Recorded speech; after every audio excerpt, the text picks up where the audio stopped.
Joe, let's go. One day, all right, take a step back, take a deep breath. Season's officially over for the Golden State Warriors. Talked about it yesterday, talked about the series, talked about the Rocket series, the T-Wolves series, all of it. Now, let's do a little season in review, all right? I think we had a lot of emotions yesterday, rightfully, it's a lot of frustration. Our entire show, literally, Joe, the question was, what frustrated you the most? Now, I think we can take a step back and talk about some of the good, some of the bad, and the future of this team as I say good morning to you, say good morning to Carter, to Sam, to all you lovely people just getting off work, getting ready for work, getting ready for the weekend. Let's go. It's not quite a payday Friday, but it is a Friday nonetheless. So shout out to all you lovely people who've been working very hard this week. And maybe you're taking the day off, and thank you for joining us here, whether it's on Twitch, Twitter, and YouTube, whether it's on the free Odyssey app, whatever you're doing, we appreciate you joining in the conversation at 888-957-9570. That's the number to call or text the Boxer and Gerson Work Injury Attorneys text line. Joe, good morning. Good morning, Joe. You feeling better today? You were down bad yesterday. Yeah, I am. You were down really bad yesterday. Well, I mean, when the season ends, it stinks. I know. Hey, Joe. I know. It stinks. And so, yeah, like trying to take a step back and have a little perspective is extremely important. And that's what I'm going to try to do today. And I've also, I need something to fire me up. Uh-oh. And I'm still bitter that the NFL has Cards-Niners as our home opener. You want to talk about one of the most awful throwaway games, Week 3, September 21st, Cardinals-Niners. Have you ever met a Cardinal fan? I'm talking about real Arizona Cardinal fan. I've never met one. Well, there's certain franchises where I've never, they've been in our division since 2002. I have been going to Niner games my entire life, Candlestick and Levi's. I've never met a Cardinal fan once. So getting back to the Warriors, though. Thanks. I want to sprinkle in NFL takes on the schedule while we talk Warriors, just sporadically throughout the show, just to try to get my fix in. I'm not mad at it. I'm seeing just random takes every left and right. I guess there was an article in ESPN yesterday about the Bears and Caleb Williams, and according to Caleb Williams' dad, the Bears would just give Caleb film and not give him any instructions on what to learn from it. Just like, here, Caleb, go ahead. Here's some film. And that explains why they were a dumpster fire last year. Hopefully Ben Johnson can fix everything there. But yeah, 5 primetime games still for the 49ers, though, Joe. 5 primetime games. So there's still a draw. They're the San Francisco 49ers, but they don't have a primetime game until the first, week 5, I should say. I'm going to say first 5 weeks, but week 5, that's in LA. I think that's a Thursday night football game as well. But they open in Seattle against the Seahawks, then on the road against the Derek Carless New Orleans Saints. Now I don't even know who their quarterback is at this point. And then, as you mentioned, home opener at Levi's against the Arizona Cardinals, who, as you know, won in San Francisco last year and in Arizona. Yeah, that was the play where Kyler Murray went 50 yards and pointed at Devontae Campbell like, peace, dog, I'm out. Which is kind of what I did to the Warriors season. Peace, dog, I'm out. That's pretty good. I know everybody was at a podium yesterday and they were talking. And look, the reality is this team through 51 games was 25-26. They were going nowhere. Absolutely nowhere. And they made one of the better, in-season trades that I can remember in the history of Barry sports. Obviously, Fred Dean is a great trade, and Christian McCaffrey was a great trade. I'm talking about helping you for within that season. Sure. But it just wasn't enough. And, I don't think that takes away from an incredible multiple month journey that this team took us on. And there's something magical about Steph Curry and the Warriors when they're humming. They're really one of the most entertaining teams of all time in this region. You got the swinging A's in the 70s. You get the Niners in the 80s. You had the A's also in the 80s, which they should have won 3 consecutive championships. San Francisco Giants in the early 00s when they went on their run. Yeah.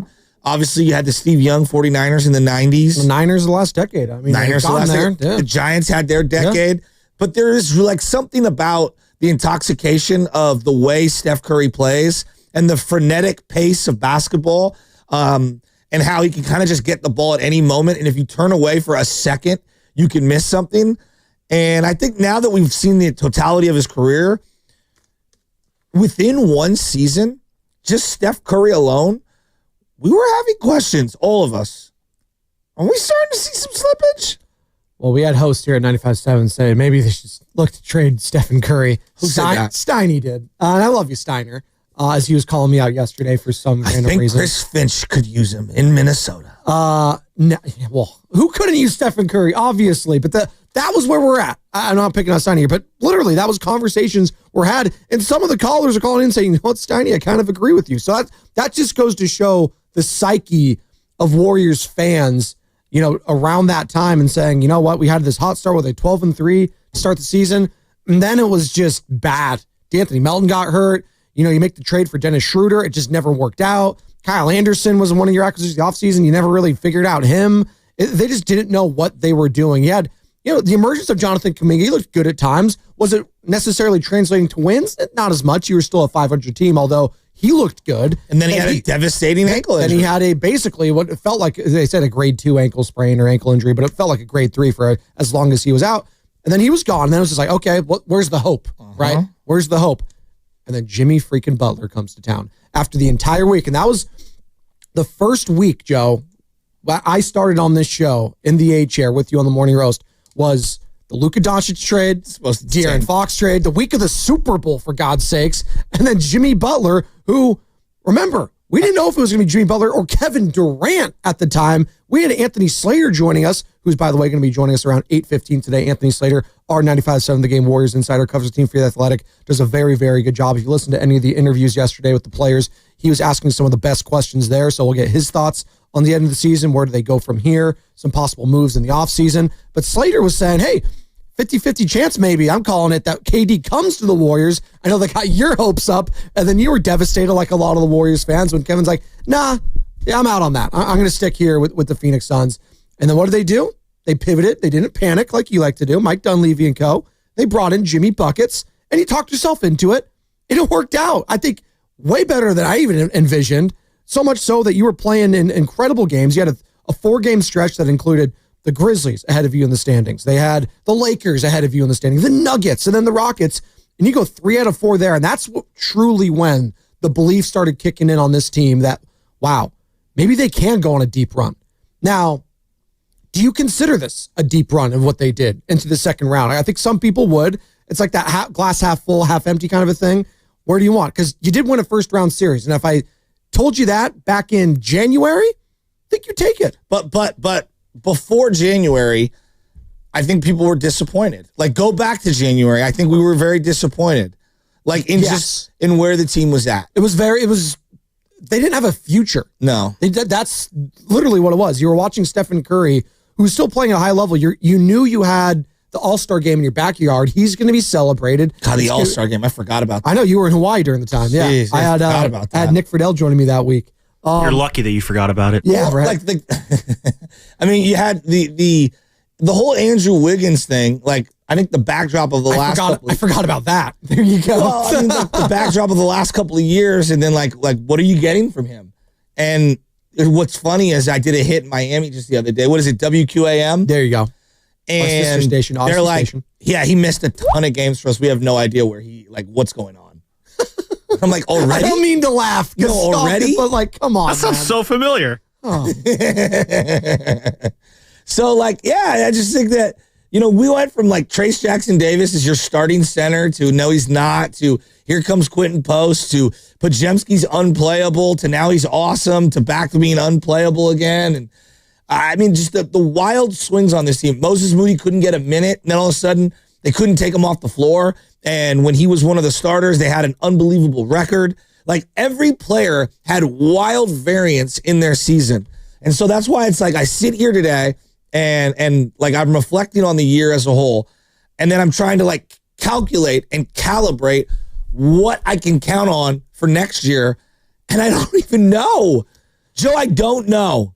Well, which is crazy. And it was a fun year. I want to make sure that's clear. Like, as a radio station, as a fan, as a host, as someone who's trying to get my son indoctrinated into Warrior basketball, it was hella fun this year. It's so weird. We were talking about it, me, you, Matt, after the show yesterday, and like just a week ago, 2 weeks ago, right? I couldn't envision this off season being filled with drama. Like, I thought we were past that. When I say drama, I mean the Jonathan Kuminga stuff. I knew that was going to be baked into the equation a little bit, but the fact that JK ended up playing meaningful minutes and was your best scorer maybe for 3 or 4 games against the Minnesota Timberwolves, that changed everything for a lot of fans. Like, oh, wait, that guy clearly could play. He should have been playing. What the hell are we doing? What's going on with him and Steve Kerr, the organization? How did we fumble this so bad? Like, because I think we could have rationalized if he was just DNPs the rest of the way. It's like, okay, clearly, like maybe they don't feel like he has it. It's not going to happen. But if I would have told myself that in January after the run he was on, like he got hurt January 4th, I believe. Like if I had said January 3rd, sure, hey, he's going to get DMPs and be iced out, that would have been shocking. Right. But maybe rationalize that saying, hey, Jimmy Butler basically took his spot. And no doubt. You asked that same question on, March 4th, and I wouldn't be as surprised. Exactly. So like now there's that baked into it. Now there's a lot of people questioning, wow, Draymond, he looked really old. He didn't look very good in this series. He got exposed. Jimmy Butler, I think playoff Jimmy, we can officially put that to bed. That's dead. I don't know. Can he be the second best player on a championship team? Man, Stephen Curry was out. I mean, the hamstring injury, he's never had that before. Soft tissue. Yeah, I know he said they were on track maybe to play in game 6. I don't know if he even wanted him to do that. Like, there's question marks everywhere. Whereas 2 weeks ago, going up against the Rockets, I was like, you know what? This is a tough series. Maybe it doesn't work out, but run it back next year. I think they'll be okay. Now I don't know. I'm not sure. So there's a lot more baked into the offseason, just given how this series ended against Minnesota than I initially anticipated. I didn't think it'd be this. Maybe drama is not the right word per se, because I do believe it's going to be Steph, Jimmy, Draymond coming back. Can I ask you this question? Outside of that, I don't know. When you have an all-time great player, isn't there always intense pressure from within and from the outside to do everything you can every offseason to win at all costs? Depends on the superstar. Depends. Like Brady was as non-confrontational when it came to the front office as possible. And I remember New England was clamoring, get this guy weapons, like every single offseason. Were they not? They were, but I don't know if he was putting pressure on them. I know Bill Belichick was the one calling the shots all the time.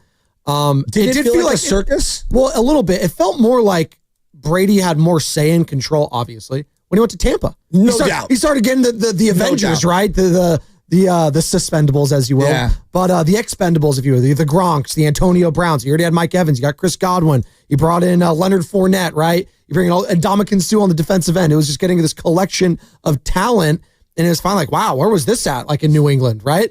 They're throwing in Jacoby Myers. Exactly, Jacoby Myers. Hey, don't sleep with my guy, Jacoby Myers. I like Jacoby Myers. So that's a number 2. But yeah, like that's a great point. So Tom Brady's different. Like, I think a lot of people view like LeBron James, right? Okay, this season wasn't a success for LA because they didn't compete for a championship, or they were in the playoffs and they lost in 5 games. That being said, it's a little different this time around because they got Luka Doncic. No doubt. So, but every year prior, hasn't it been like a cauldron of you better do something? Right. Okay, like name an NBA superstar where they're at like the 30 and up age, and you're not asking, what are they going to do? What are they going to do? Milwaukee has had these discussions for how many years? Oh, the last 5? Okay. Yeah. Everywhere Kevin Durant has gone, they've had those discussions. What about Kyrie? Oh, yeah. Okay. Right. So to me, this is more a byproduct of how the NBA superstar is talked about in league circles and from within. Like, hey, we have something special and we need to do this. So, no, I'm not surprised. I'm not surprised that the Kuminga thing or just the tinkering and the worrying and the fretting and the obsession over trying to squeeze one last ounce out of Steph Curry and this era. No, I'm not surprised in the least. I guess my question is, like, are you feeling more optimistic about the future of this team or pessimistic after how things went down the last month? Because I could hear both, again, pulling a Steiny here, I can hear both sides of the argument. 888-957-9570 is the number. And by the way, shout out to those watching on Twitch, Twitter, and YouTube. Brought to you by First NorCal Credit Union for a low-rate auto loan. Apply online or just ask for First NorCal financing at the dealer. And as always, we are coming to you live from the Laughing Monk Studios, Laughing Monk, righteously brewed in San Francisco. I can go for some Laughing Monk lobster linguine right now. Carter was hitting us right before the show started. He's like, you guys hungry? I was like, oh, don't do this to us, Carter, right before the show starts. I am hungry. Yes, We are always hungry. I am hungry. I already smashed a bag of nacho cheese Doritos at $5.55. Starving. So, like, right? You're asking about this. It was a great year, right? Like, but I'm going to just rattle off some games played in the regular season. And you tell me if you can bank on that next year. Like, just total games played. Like, okay. Buddy Hield played all 82 games. He's pretty consistent, though. Like, I will give Buddy that. He is 32. He's 32, but I'm going to say he still plays, if not that many, 70 plus. Okay. I will bake into the equation. Kevon Looney was really bad last year. This year, he was kind of somewhere in the middle. Thought he had moments. He played 76 games for this team. Yeah, but all those 76 wasn't built, right? He had a lot of like 5-6 minutes, kind of like what we saw in the playoffs at times. Okay. He got kind of like phased out. Moses Moody was pretty relatively healthy. 74 games played. I'm going in order of games Yeah, played. I think you can bank on that. With I think Moses. he's probably Yes. a trade candidate. I'd put an asterisk. Potentially. He's got a tradable contract, sure. Steph Curry played 70 this year. And got the hand, the knee. I mean, obviously the hammy at the end. I mean, I want to say he's going to do that again because he has Jimmy Butler here now and he didn't have him for most of the season prior. So maybe that does take a load off. And you know what? He can miss a game here or there. More load management baked in the equation. But sure, he's going to be 38 next Just year, to give Joe. you some perspective, the last couple of years, 63, 64, 56, 74, 70. Those are games played for Steph Curry. Okay. Draymond Green played 68 games this year. I know. Well, that was the magic number, right? He did it. He did it. He didn't get indefinitely suspended again. Good job, What Draymond. did he look like come playoff time? Not very good. Right? Pajemski played 64. The point that I'm trying to make is, and then Jimmy played obviously the 30 regular season games plus however many playoff games, but he ended up missing one.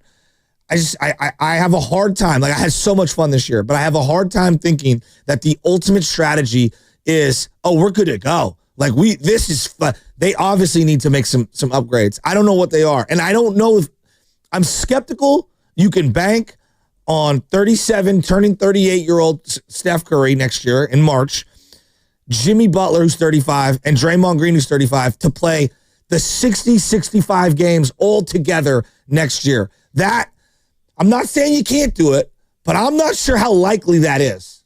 By the way, the Warriors season has ended, but the Valkyries season is just starting, and it's going to be tonight, their home opener against the LA Sparks. So we cannot wait for that. We are now officially the home of the Golden State Valkyries as well as the Golden State Warriors. So damn excited to announce that partnership. Also, we talked about it a little bit, the NFL schedules, the 49ers schedule. We'll get to that. Brock Purdy watch is still happening. We have rivalry weekend in Major League Baseball. We got A's, we got Giants this week at Oracle Park. Hopefully some good games there. There's a lot of young talent, although I think the Dodgers are still hitting home runs yesterday. They destroyed the A's. I think 19-2 was the final in that one. Shohei Ohtani's just looked incredible. Spoiler alert, he's really good. 888-957. baseball. Prison. Stop. Just stop. What? Federal prison. Come on. It's baseball, guys. It's not that serious. Pete Rose will never get into the Hall of Fame, but Shohei, we need you immediately. We pay the FBI. You're all good. Exactly. Just do a deep dive on the personal lives of Shohei Ohtani and then Pete Rose and then get back to me. Well, no, 888-957. No. Stop. 888-957. No, don't talk about that. P in North Carolina, Oreo Cookie in Oakland. We'll get to you on the other side. Anthony Slater, 8:15. Bonte in studio, 9 o'clock for the full 9 o'clock hour. You're not going to miss that. Bonte, I'm sure, has many thoughts when it comes to the end of this season. It's the season in review, the good, the bad, the ugly, the great. The Morning Roast, Spadoni, Shasky, brought to you by Safeway. Head to Safeway this week for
What's up, roasters? It's Sam from Laughing Monk Brewing, and you're listening to The Morning Roast with my guys, Spadoni and Shasky. Shasky, stop picking the lobster out of the linguine. You better not be doing that. It's disrespectful. Whenever I hear this beat, California Love, again, going back to South Park, as we were talking about Christopher Reeves, I always think of the homeless episode in South Park, where Cartman's trying to get everyone to leave South Park, and he sings California Love, so they all start going to California. It's all time. So just those guys are geniuses, man. Trey Parker and Matt Stone. They should have won an Academy Award, too, for Best Original Song in the South Park movie, but Phil Collins beat them. And Tarzan, The More You Know. Good morning, Joe Shasky. Blame Canada. Oh, it's all time. It's all, yeah. Well, you can, the other song, the Terrence and Phillips song that I can't say right now because, because there's just a lot of cuss words in it. Oreo cookie. Thank you, Jason. Ike. Yeah, thank you. By the way, the Golden State Valkyries, as you know, their inaugural season is officially here tonight, by the way, Chase Center. And you do not want to miss the first ever WNBA season in the history of the Bay Area. Catch Tiffany Hayes, Kate Martin, Kayla Thornton, and the Valkyries all summer long at Chase Center. Tickets available at Valkyries.com. And for your chance to win a 4-pack of tickets to next Wednesday's game at Chase Center on May 21st, be locked in during the 8 o'clock hour. And you're going to need to hear, Carter, this sounder. Not now, but in the 8 o'clock hour, you're going to be caller number 5 to the contest line, and you will win a 4-pack of tickets to next Wednesday's game for the Golden State Valkyries at Chase Center. Good luck. All right, so we've been talking about the season in review. Warrior season's officially over. Where do they go from here? What did you like? What did you not like? Are you optimistic or are you pessimistic on how the season ended, I should say, and going forward here for the Golden State Warriors? That's our YouTube poll question right now. Do we have an update on that so far, Sam? Enough of an update to give to the masses? Let me know when you have it. But that's the question right now, 888-957-9570. Call or text that number. Are you feeling optimistic or more pessimistic about the Warriors' future? If I was just to ask you real quick, Joe, you feeling optimistic? About their future? Yes. What does that even mean? You mean next year? Yes. Or the next 3 years? You could go distant future. You could go near future. I don't, whatever you want. Anything beyond the Steph Curry horizon is so unknown. Sure. That's the outer rim, if I'm using the Star Wars analogy. Thank you, Django Fett. And the cloners. Like, if you go the core of Jimmy, Steph, Draymond, and you got Kerr. No, that's probably what it's going to be. If you're telling me that Jimmy, let's call it. All right, you want to ask the question, we have to also understand the nuance here, right? So Steph Curry is set to basically be on the books for $60 million. Yes. Jimmy Butler, $60 million. It's a lot. All right. Does anyone know what the salary cap floor is? No, what is it? It's about what those two contracts are. So if you're telling me it's those two, and I'm throwing in Draymond, well, we're hitting the apron, okay? It's just really hard to field a team outside of those guys. So can they get it done? Yeah, I don't think it's enough. And that's why I think they're in kind of a conundrum here where if they're unwilling to move, and people are calling them 3 stars. Draymond's a really good player. He's on another level. And I don't know where I am at with Jimmy right now. It was a great trade. I would have done it, but I'm not sure I'm 1,000% married to Jimmy for the next 2 years. Wow. Is that because of what took place? It's more about the landscape of the NBA and being willing to not cement myself in. I think they kind of cemented themselves into Clay and Dre and Steph a couple years back. And looking back, it's like, you passed on some deals that we don't know how, realistic that they were, but I think they regret some of that. I do. I think there's some regret. I don't know. Like, listen, I hear you. The way it ended was not pretty, but baked into that, we have to talk about the elephant in the room is you just didn't have Stephen Curry there. And had you had him, again, like, how are we viewing Jimmy Butler in all of this? The guy, he did have a deep glute contusion. How much did that hamper him? I don't know. He's not going to tell you it was, the reason he was struggling in some of these games or the flu-like symptoms the last few games. He's not going to use those as excuses, but, without Stephen Curry, everything changes. Without LeBron James, without Michael Jordan, without Kobe, like, you lose players like that, Tim Duncan, like, you're not going to win. So it's very hard for me to just have this knee-jerk reaction of, You lose Steph. Jimmy didn't look amazing. He wasn't playoff Jimmy. And now you're questioning everything going forward. Is it knee-jerk to say that, like, Draymond looked gassed, Jimmy got hurt and missed a game in the playoffs, and Steph came into the playoffs with a really big hand injury? Like, that was a part of, like, a lot of the talking during the Houston. I mean, we were literally zooming in on his hand when he was walking into the arena. Well, I think they had to dig themselves out of such a deep hole that clearly it affected them health-wise, and that was the main difference, I believe, and why they didn't advance as far as they did in the playoffs. Now, if we just extrapolate what we saw in the regular season and just, try to put down the formula of what they would do in a full regular season, like maybe they are a top 3-4 seed. And you know what? You could take a week off or a couple games off next year if they're in a similar spot. All right. Now, that's next year. I don't know what's going to happen this summer. I don't know what's going to happen next year, injuries, what have you.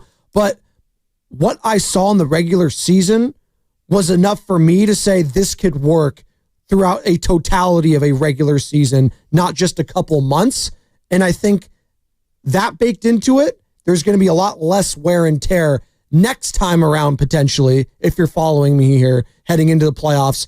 And then they could get some rest, and maybe they don't have to expend as much in the first round against the Rockets team, if you will, and you have a more favorable matchup. So right? let me ask you this. I know the West is stacked, though, so there's not really... You think the supporting cast around those three guys is good today or not? The supporting cast is right now not enough. Okay, so... But those three guys, you stick with, as far as I'm concerned. Okay, so here's where I think it's really tricky. I'm not saying they can't do it, but $140 million. That is what this year's cap starts at, okay, in terms of these aprons. All right? $140 million. Next year, 60 for Steph, 55 for Jimmy, 26 for Dre. That's $140 million. Now, let's say that there's natural inflation and it goes up to like 150, 155. A lot of inflation. Okay? That's what your cap would be. You don't have a lot of wiggle room. And to make trades with other people, you have to match these salaries. So the Kuminga trade piece is going to be very tricky. The true difference makers make a lot of money. And once you start going over the cap, as we've learned the last 3 years with the Warriors, a lot of their reluctancy to be able to be involved in these trade discussions has been centered around, well, we really can't trade Clay, we can't trade Draymond, and we can't trade Curry. Well, then you don't really have much to trade. Bobby Marks. In terms of money. Yeah, Bobby Marks. No, it's a good point. I think it's easy to say, they can rework everything around him. I think it's going to be really hard. Bobby Marks, he knows his stuff. He's the ESPN NBA capologist. He knows all things about finances, former assistant GM with the Brooklyn Nets. The guy's very smart. Here he is talking about this being a 2-year window, basically, for the Warriors going forward. The window to compete for a championship, I believe, is still open. I do believe it's a 2-year window. There is certainly a sense of urgency. I say it's a 2-year window just based on how each of Curry, Green, and Butler's contracts are lined up. All three players have 2 years left on their contract. Draymond has a player option in that second year. And here's more from Bobby talking about why Kuminga plays such a significant role in this offseason for the Warriors. Complexities to basically doing a Jonathan Kuminga sign and trade. But Kuminga basically plays a significant role as far as what is going to happen this offseason here, because based on where you are financially. So the sign and trade, I know, and we'll get into this with Anthony Slater at 8:15. He can go discuss the intricacies of all of this. Who holds the cards when it comes to the sign and trade? Is it Kuminga in his camp? Is it the Warriors? Does it take two to tango? All of that. We'll get into that with Anthony Slater when it comes to the future of this team. We're talking about, and we're reflecting on the year that was for the Golden State Warriors. There was a lot baked into it. There was some good. There was some bad. There was some amazing. Then it ended in heartbreak. Like when you lost Steph Curry for those games, I think we all kind of knew. We didn't want to admit it out loud, but we all kind of knew the season might be cooked, which sucks. It sucks to say that, but of course we have a job to do. I don't want to sell doom and gloom all the time, but we knew it was going to be a difficult battle. I think even yourself, Joe, you can admit you're trying to talk yourself into it as a fan because that's what we do. But the reality is when you lost Steph, the season was over. Now, does that mean everything prior to that was just, oh yeah, it's all hunky dory. And no, it was awesome. We had a lot of fun. It was great.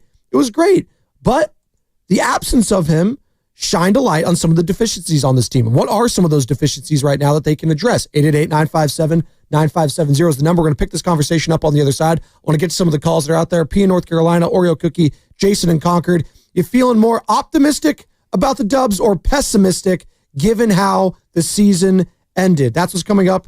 Brought to you by Fremont Bank. Here for you, here for good. Hey, it's Joe Shasky, and with summer right around the corner, let me hit you with some history on UA Local 38 Plumbers.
I'm just going to do what Steph wants me to do now.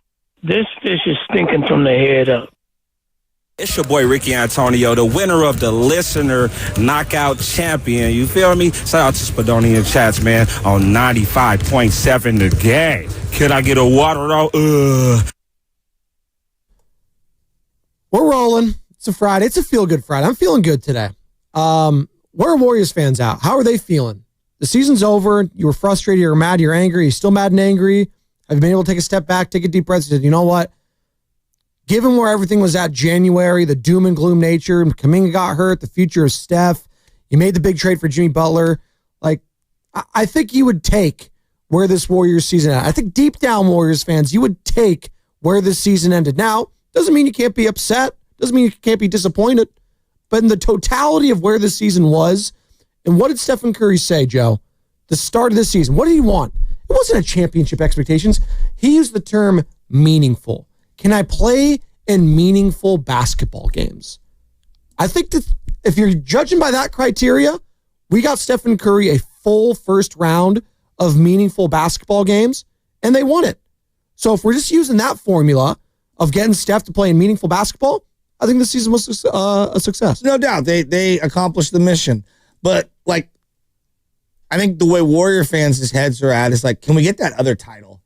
And that I just think that's a whole nother step forward that's really difficult. So hard. That's all I'm saying. It's difficult. So hard. I'm not saying you can't do it. Like, there are different goals. Like, for example, my two pony teams were playing yesterday, my 13s and my 14s. And the goal is like, hey, let's try to get to the semifinals. Right?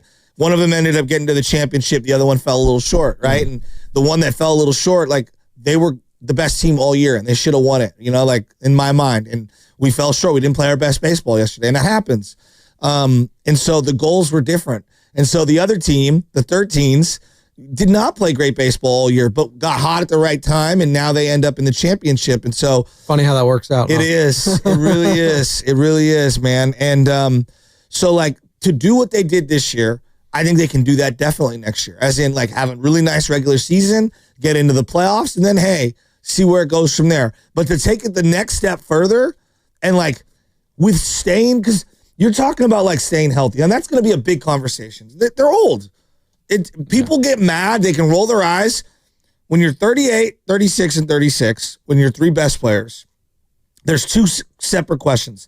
Can you stay healthy enough to get into the playoffs and make it to the playoffs in some semblance of healthy? And so you're rested. This year, they didn't have that luxury. They had to play really hard.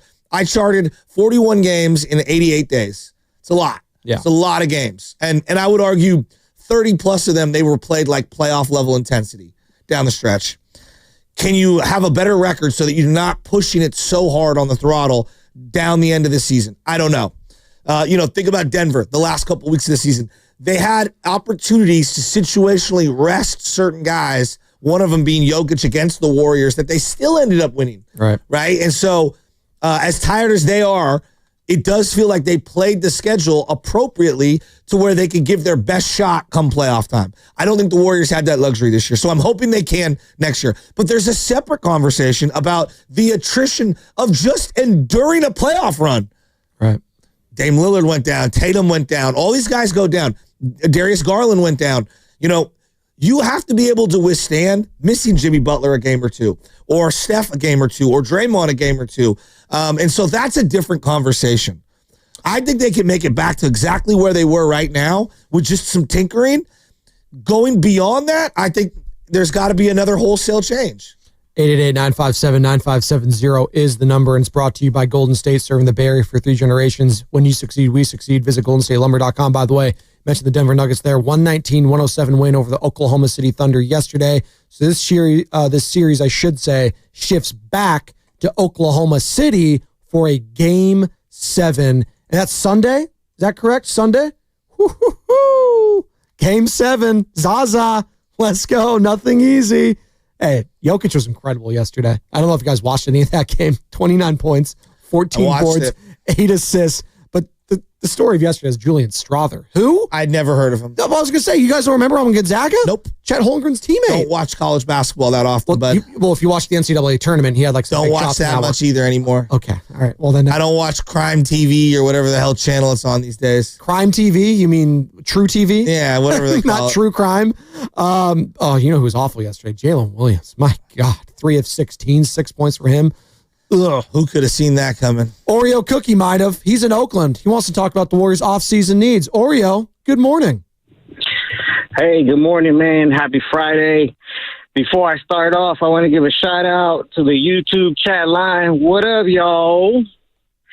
So for the season, man, I want to compare it to a trip to Great America. Up and down, side to side. Once the ride was over, I couldn't wait to get back in the line and do it again. You feel me? I feel you. What I'm looking at right now is I'm looking at Dunleavy, man. Right now we have, I want to say, 3 starters on our team. Jimmy, Steph, and I really hope we keep Kuminga / AKA Kumingo. All right, we got 3 starters. I need Dunleavy to find 5 starters. I am tired of Steve Kerr messing with that starting lineup. I don't care about matchups. I don't care what you think is going to happen. I want to find 5 complete starters and then work our way around from there. So, Dunleavy, I'm looking at you, bro. You did a good job getting Jimmy here, and now I need you to do the adult thing and take the power away from Kerr and give him 5 starters. I'm out. Okay. Jonathan Kuminga. All right, Okay, I five think I'm gonna operate- players that can start on any given night is what he wants. I'm going to operate like Kuminga is going to be traded. Yeah, which he's really feels like it. If you heard any of his comments yesterday, whether it was Jonathan Kuminga himself, Stephen Curry, Draymond, like it all kind of sounded like, yeah, good luck to him, whether it's here or anywhere else, is what I kept hearing. It sure sounded like he was leaving. Speaking of Jonathan Kuminga, let's play some of the cuts. Why not? We have so much sound here that I want to get to. By the way, Anthony Slater, 8:15, talking about this season. Where do the Warriors go from here? He's tapped in all things Dubs. And then Bonte Hill, 9 o'clock for the entire hour in studio. Get Bonte's thoughts on the entire season, the series, all of it, and where the Warriors are at heading into this offseason. Jonathan Kuminga, he said yesterday, talking to the media, he doesn't know what the future holds right now. I don't know what the future is going to be. It's something that any player would love to hear, going to a different year. So I'm looking forward to that, and I know it's going to happen. Somebody going to talk to me about how things will go next year. I'm just looking forward to that. I don't know anything about what the future is holding for me. But I'm just looking forward to it. So this season, the regular season, he averaged about 24 minutes, 15 points, shot 45% from the field, 30% from three-point land, 4 rebounds, 2 assists, and a steal, basically. So 15, 4, and 2 was the average for JK in about 24 minutes a game, Joe. Would you say this season for Kuminga, like how would you define it? Let me just ask that. How would you define this season for Jonathan Kuminga? For Kuminga? I mean, right? erratic. Tough. What was it? Erratic. Erratic, okay. It's just he barely played at the beginning. Then he went on a little tear. Then they essentially tried to start him and bring Draymond off the bench, and they pulled the plug on that so quickly, which they always do because they always revert back to Draymond because they do whatever he wants, which is a whole separate thing that's been driving me nuts forever. And then Kuminga got hurt, and he missed a ton of time, and the team dramatically changed and became instantly better. So I think that his season in a nutshell was disappointing. I think it started off weird, odd. Remember that Shams post, benched with JK in there? Remember that? That was like at the start of the season. Everyone's like, oh my God, benched. No, Shams, why would you do something like that? How dare you? It's disrespectful. You're going to ruin this guy's confidence. It's just like, okay. And then he started getting his confidence. Then opportunities arose, and he played well, and he was playing well, and he was playing with Steph, and everything was okay. They were still around 500, but he was playing well. Not that it was necessarily translating to wins, but you saw maybe a future there. Then he gets hurt, and everything is just like, oh, God, where's the future of this team? They make the Jimmy Butler trade, everything changes. How are you going to integrate? Like, then the conversation was what? Oh, I don't want JK coming back because he's going to ruin everything. That was a lot of time. He's going to ruin everything. Not the opposite side, like, oh, what if he could help? No, he's going to ruin everything. That was a conversation. Then he has a really good first game back against the Sacramento Kings where the Warriors blow him out. Then it's kind of up and down. There's some good, there's some bad. It just doesn't quite fit in with the Jimmy Butler era in Golden State. It just doesn't work, for whether that's on him, whether it's on Kerr. I can't tell you. It just didn't look right all the time.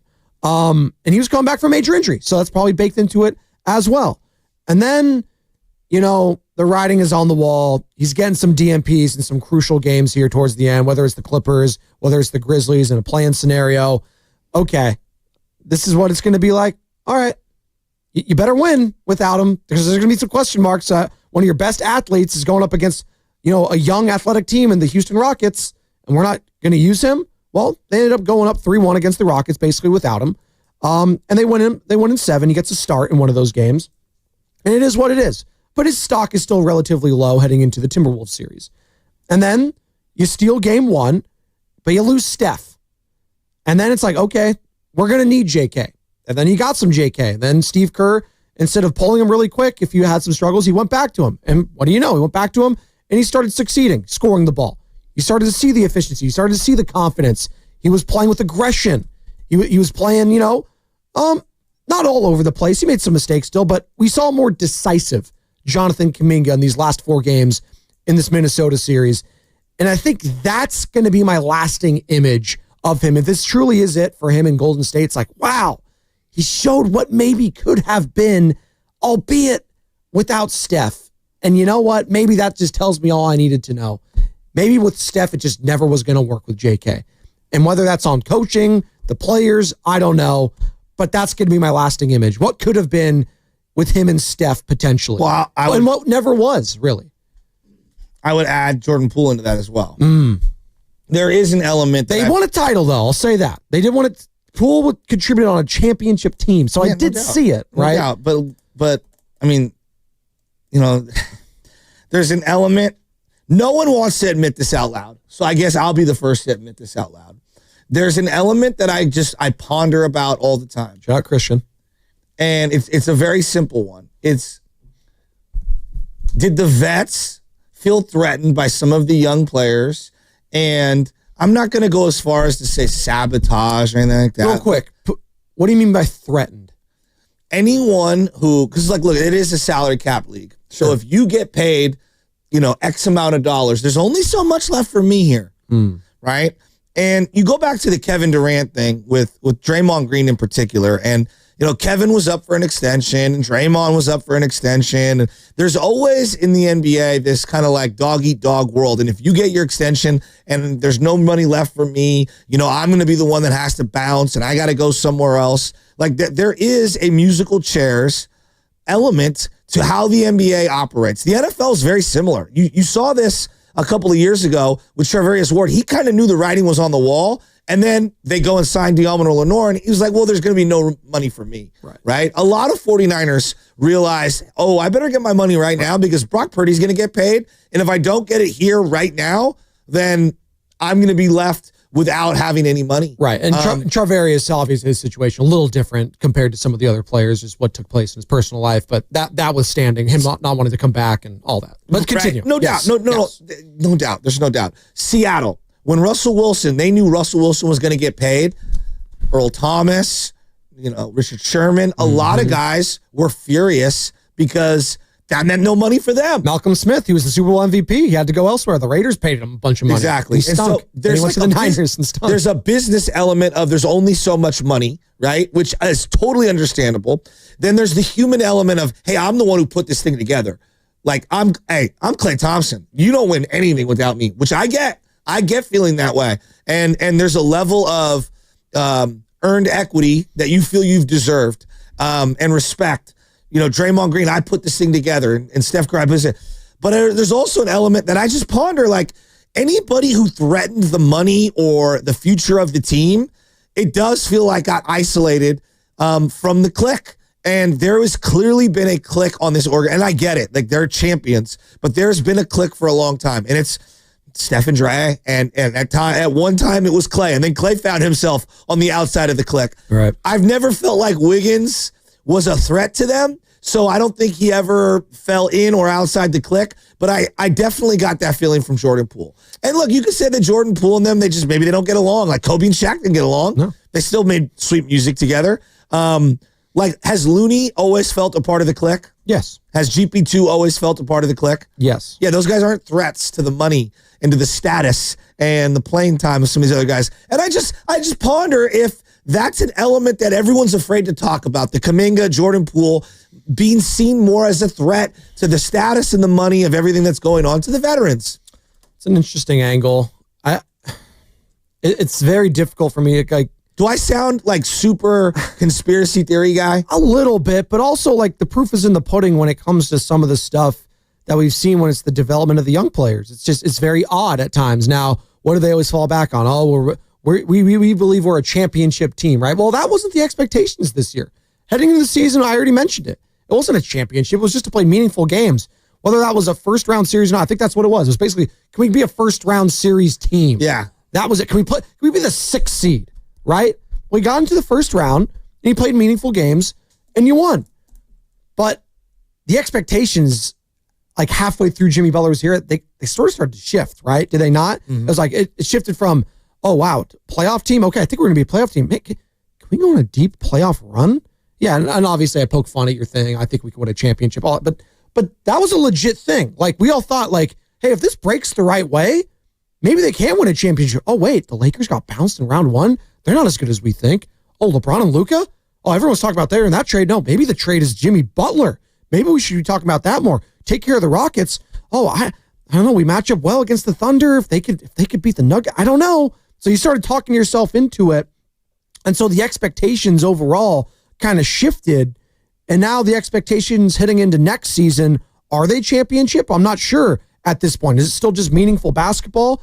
I'm curious how Dubs fans feel about expectations now going forward coming out of this season. But your point is a good one when it comes to just the overall hierarchy of this team and the message that it sends to younger players around the league. I don't know what it is. I'm not sure, but I do know now that it is a veteran like captain team. It's Steph, Draymond, and actually Jimmy, I think, is going to be one of the big voices on this team going forward. He's going to have a whole off season. They'll have a group chat. They'll play dominoes, coffee. You know, I'm sure Pods is going to want to pick his brain. I'm sure Moody's going to want to pick his brain. But is Jimmy going to want to be that guy? Is he going to be the leader on this team? Does he want to be the leader on this team? Because he does have Draymond and Steph there already. I know he leads by example, and I've seen him on the bench, and that actually kind of was a refreshing thing. But on the back of my mind, Joe, back of my mind, I know how this ends with Jimmy Butler and elsewhere. Like, this was the honeymoon phase. Is it over now going for? I don't know. So there's still a lot of question marks. You know, I think about how difficult it was for this team to move off Andre Iguodala. And Andre Iguodala was so savvy and understood what his value was. And he was very, how do I put this? He was very aware. Calculated, I'd say. Yes. He's very calculated how much individual. money he would be getting, when he would be getting it, what he deemed his value was. And I think that had a lot of influence on some of the other guys. I think he was at a point in his career 5 to 10 years ahead of where Steph and Dre and Clay and these guys were at. And I do think that a lot of guys saw what ended up happening with Andre Iguodala as he had to go elsewhere to be able to get his money. And they couldn't marginalize Iggy financially and role-playing wise until he kind of left and came back. No, it's a good point. Like, and I feel like with Klay Thompson too, like I didn't see a scenario where Klay could take less money and take on a different role within this organization. Because there's always going to be this, hey, I built this. Right. No, there's going to be hard feelings. I get it. I'm not blaming them. Like I'm trying to explain the psyche of how we get to where we got. The NBA player and how they feel is everything.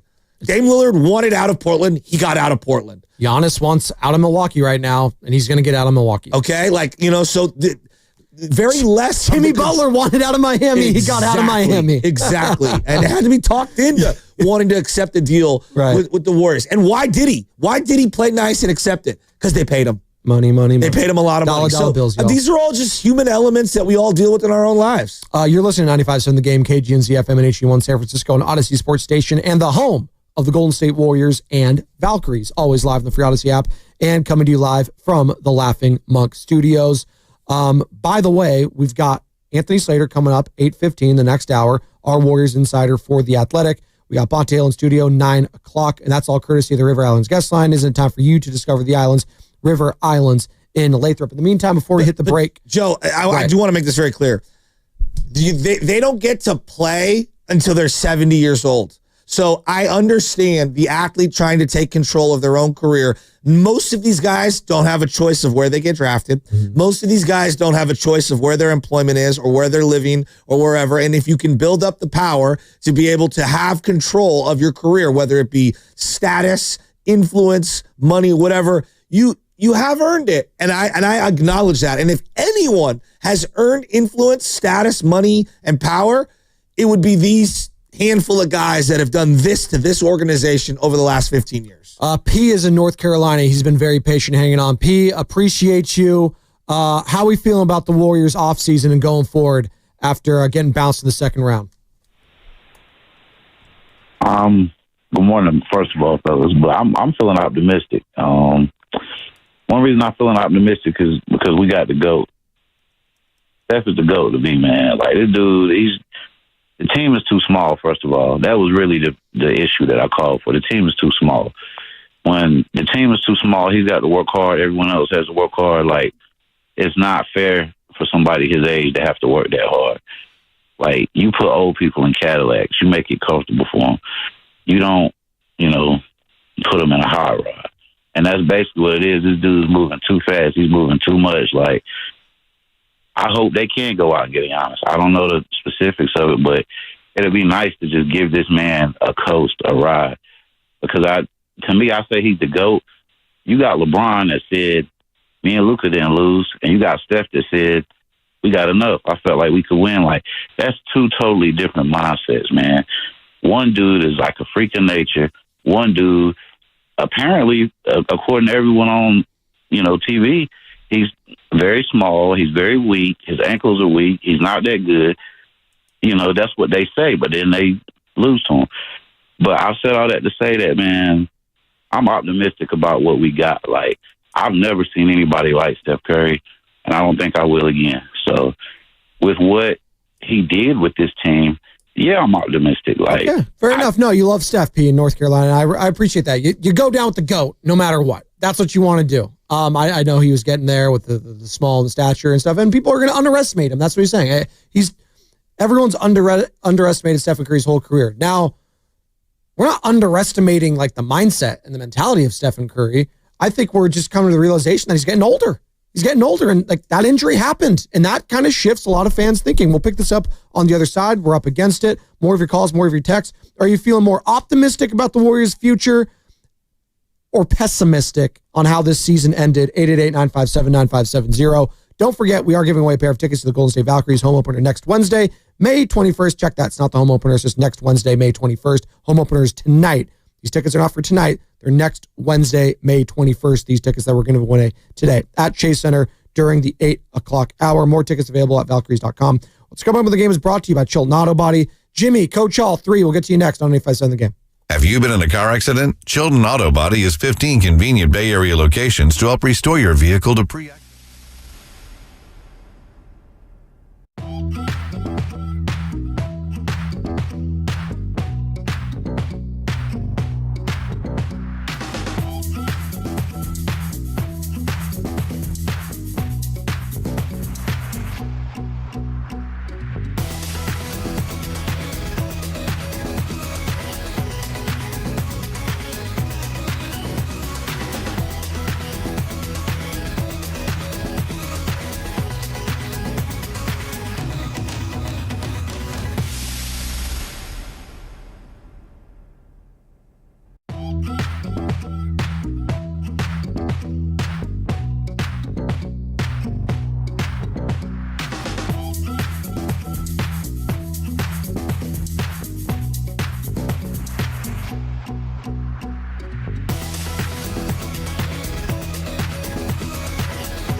This is Big Pun from South City. You're now listening to Original Joe and the one and only Butcher Boy Shasky on 95.7 The Game. What's up, Big Pun? Let's go. We're rolling, baby. It's Bedoni, Shasky, the morning roast. I love this beat. It's like James Bond, but has hip hop. I love this. This is great. Who's gonna be next James Bond, by the way? I don't know. Maybe it's gonna be Steph Curry. Who knows? Why not? I was trading umpire stories with the boss. Oh, because that takes priority. Oh, yeah. We needed that. We need a full segment of, I don't know if it's called the CYO Chronicles anymore or just Joe's coaching tales. I'm telling you, Torey Lavulo the other day with the D-backs, the manager for the D-backs against the Giants, he tried to toss the other umpires out. He wasn't getting tossed out. He's like, no, tossing you out. You should have done that then yesterday. Well, I'm not going to say anything because every time I bring stuff up on air, you in trouble? It comes back to me somehow. And they're like, so-and-so is so emotionally mad that you said something. So I'm like, I'm a volunteer, okay? I want you to know that. I volunteer on 6 teams between me and my boys and my family. And do you not get paid? We don't get paid. There are teams that you pay to play on. That is not what we have. We have a fully free program. I've been coaching a lot of these kids for a long, long time. And I love these kids. I give back. You know why I do it, Joe? I mean this sincerely. Very rewarding. No. It's selfishly, I feel better. Sure. And I love doing it. But I had coaches in my life when my life was spiraling out of control who meant more to me than just the sport. And sports was a great, foundation, as all the other stuff at home was kind of crazy and wild, and it was the one thing where I could kind of not think about what was going on at the house or my trouble or whatever was happening. And so it did help save my life, and I mean that. I say that freely, and so I try to give back, and it's what my dad did for a lot of kids in the neighborhood and all my buddies that call him coach, and I wouldn't want it any other way. I live for it. I love it. And I'm not the crazy coach that wants to win at all costs or anything. Do I fight for my guys? Hell yeah. I love those kids. But it's dude, I'm volunteering because I want them to be better men. I really do. And we lost last night. And I'm telling these guys, be a good man, show good sportsmanship. Life sucks. You're going to lose a lot in life. Suck it up, handshake these guys, tell them great game, and wish them good luck in the championship. That's what a man does. He does a bunch of things he doesn't want to do, and he doesn't do them begrudgingly. He sticks his chest out, he sticks his hand out, and he shakes hands. We are coming to you live from the Laughing Monk Studios, Laughing Monk, graciously brewed in San Francisco. We'll get to all your calls. Jason, Jimmy, Coach Hall, 3 in Berkeley. I promise you feel more optimistic or pessimistic on how the Warriors season came to an end. 888-957-9570. Same number to call or text the Boxer and Gerson Work Injury Attorneys text line. It's funny you bring that up. Coaching, right? What would you give Steve Kerr? I have to pivot. Steve Kerr, his coaching job this year, right? What are you looking at? What is Carter bringing in here? My McDonald's. Whoa. It's all right. Whoa. Don't worry about it. You're distracted. Iced coffee from McDonald's. And what else? Some sausage McMuffins. Anyways, how many? It was buy one, get one for $1. It was McValue. Say it with your chest. I'm trying to talk sports here, not McMuffins, all right? Well, I can smell it from over here. We offered you some and you didn't want any. Well, now I'm regretting that decision. Well, you can have one if you need one, all right? It's okay. They're good stuff. Anyways. Well, why don't you just show the audience on YouTube what it is? What is it? You got, what do we got? Right here. I told you it's the sausage McMuffin. It's the good stuff. That looks There's delicious. the cheese on there. Yeah, come on. Ooh, cheese. I was thinking McGriddle, but they didn't offer the McValue for the McGriddle, so I got the McMuffin. That's McAwful. Thank you. All right, Golden Arches. Let's go. Him walking in mid-segment and handing you food like that was like Dunleavy handing Jimmy Butler to the Warriors and Steve Kerr mid-season. Thank you for total pick-me-up. Here's your McJimmy. Thank you. There's your McJimmy. You guys are out of control right now. You guys are out of control right now. What the hell? Sam, I miss you. Oh, as he takes a vigorous sip of his iced coffee, thinking I'm going to filibuster. His Mick iced coffee. I'm not going to lie to you guys. This playoff run, I'm as worn down as Draymond and Jimmy at the end of that playoff series. That's how I feel right now on a Friday. It sounds like you're feeling optimistic about the team, though, at least. It sounds like you have a smile on your face. No, I'm definitely optimistic. And, we can have another fun season. But if the goal is championship or bust, I just think it's really hard. I do. Okay. I think it's really hard. Now, look, parity exists in the NBA. Right now, you've got, 5 or 6 brand new winners in a row. It's the most parity you've seen since the 70s. So there's something to be said for that. Where are you coming at with Steve Kerr? As this whole season has come to an end now, Steve Kerr, as all coaches are, but specifically in this market, he's a lightning rod for controversy, whether it's not playing Kuminga, not playing him enough, not playing him with Steph, the Jimmy Butler, the rotations, you're not playing Moses Moody enough. Where's Guy Santos minutes? Why do you love Brandon Pajemski so much? Buddy Hield, are you serious? Where are you at with Steve Kerr? Am I grading him? Grading him, or just the job you thought he did this season, given where the team was? They were 500. They make the trade for Jimmy Butler. Feels like he pushed all the right buttons, right? We got to give him some credit for where the team was. You make the Jimmy Butler trade. It was a major shakeup. Put the team in a great position to win. Got into the playoffs. Won a first-round series. You lose your best player. Is it a cop-out to say he had a B season? You can say that. Because there's some things that I don't think were passing, but there were some other things that were remarkable. Okay. Tell me. What was remarkable this season for Steve Kerr? Well, it was remarkable that they got Draymond somehow to play 68 games in the regular season. Was that on Steve or was that on Draymond? No, it was on both of them because he is a big part of kind of just massaging the relationships. And, the guy, he health-wise, somehow threaded the needle. I don't know how. And then there's obviously the discipline aspect of it as well. I thought that the talent on the team was not playoff level worthy for a big bulk of the year. And they made the playoffs. They got into the playoffs and they won a round. So when you take a step back and you just remember what they were at the trade deadline, it's yeah, he had a pretty good year. So that's why I think a B is kind of where I have him. Are there some things like the handling and the management of Jonathan Kuminga? I don't necessarily put that all on Steve Kerr. I also put that on ownership or front office or however you want to describe it. If you knew the coach didn't think he was a fit and the players didn't think he was a fit, he probably shouldn't have been on the team. 888-957-9570. Jonathan Kuminga spoke to the media yesterday. So did Steph, so did Jimmy, so did Draymond. Buddy Hield. We'll get to all of that sound, I promise. But here's JK talking about his exit interview with Steve Kerr. They were great. Like I told them, things and it's going to take us time to, figure it out, what's really going to happen, things like that. And I spoke to Steve about, how he wanted me to, get better at rebounding more. And I feel like I was doing better before I got hurt. And I like where he was going with it. He explained to me little things, if I need a resource from him, about things like that, I should hit him up, and I don't have no problem doing that. And there's a Jimmy G element to Kuminga. No, just hear me out on this. I'm waiting for it. There are some people who think he's the greatest that ever lived, and there are some that think he can't play at all. When the reality is both players are somewhere in the middle.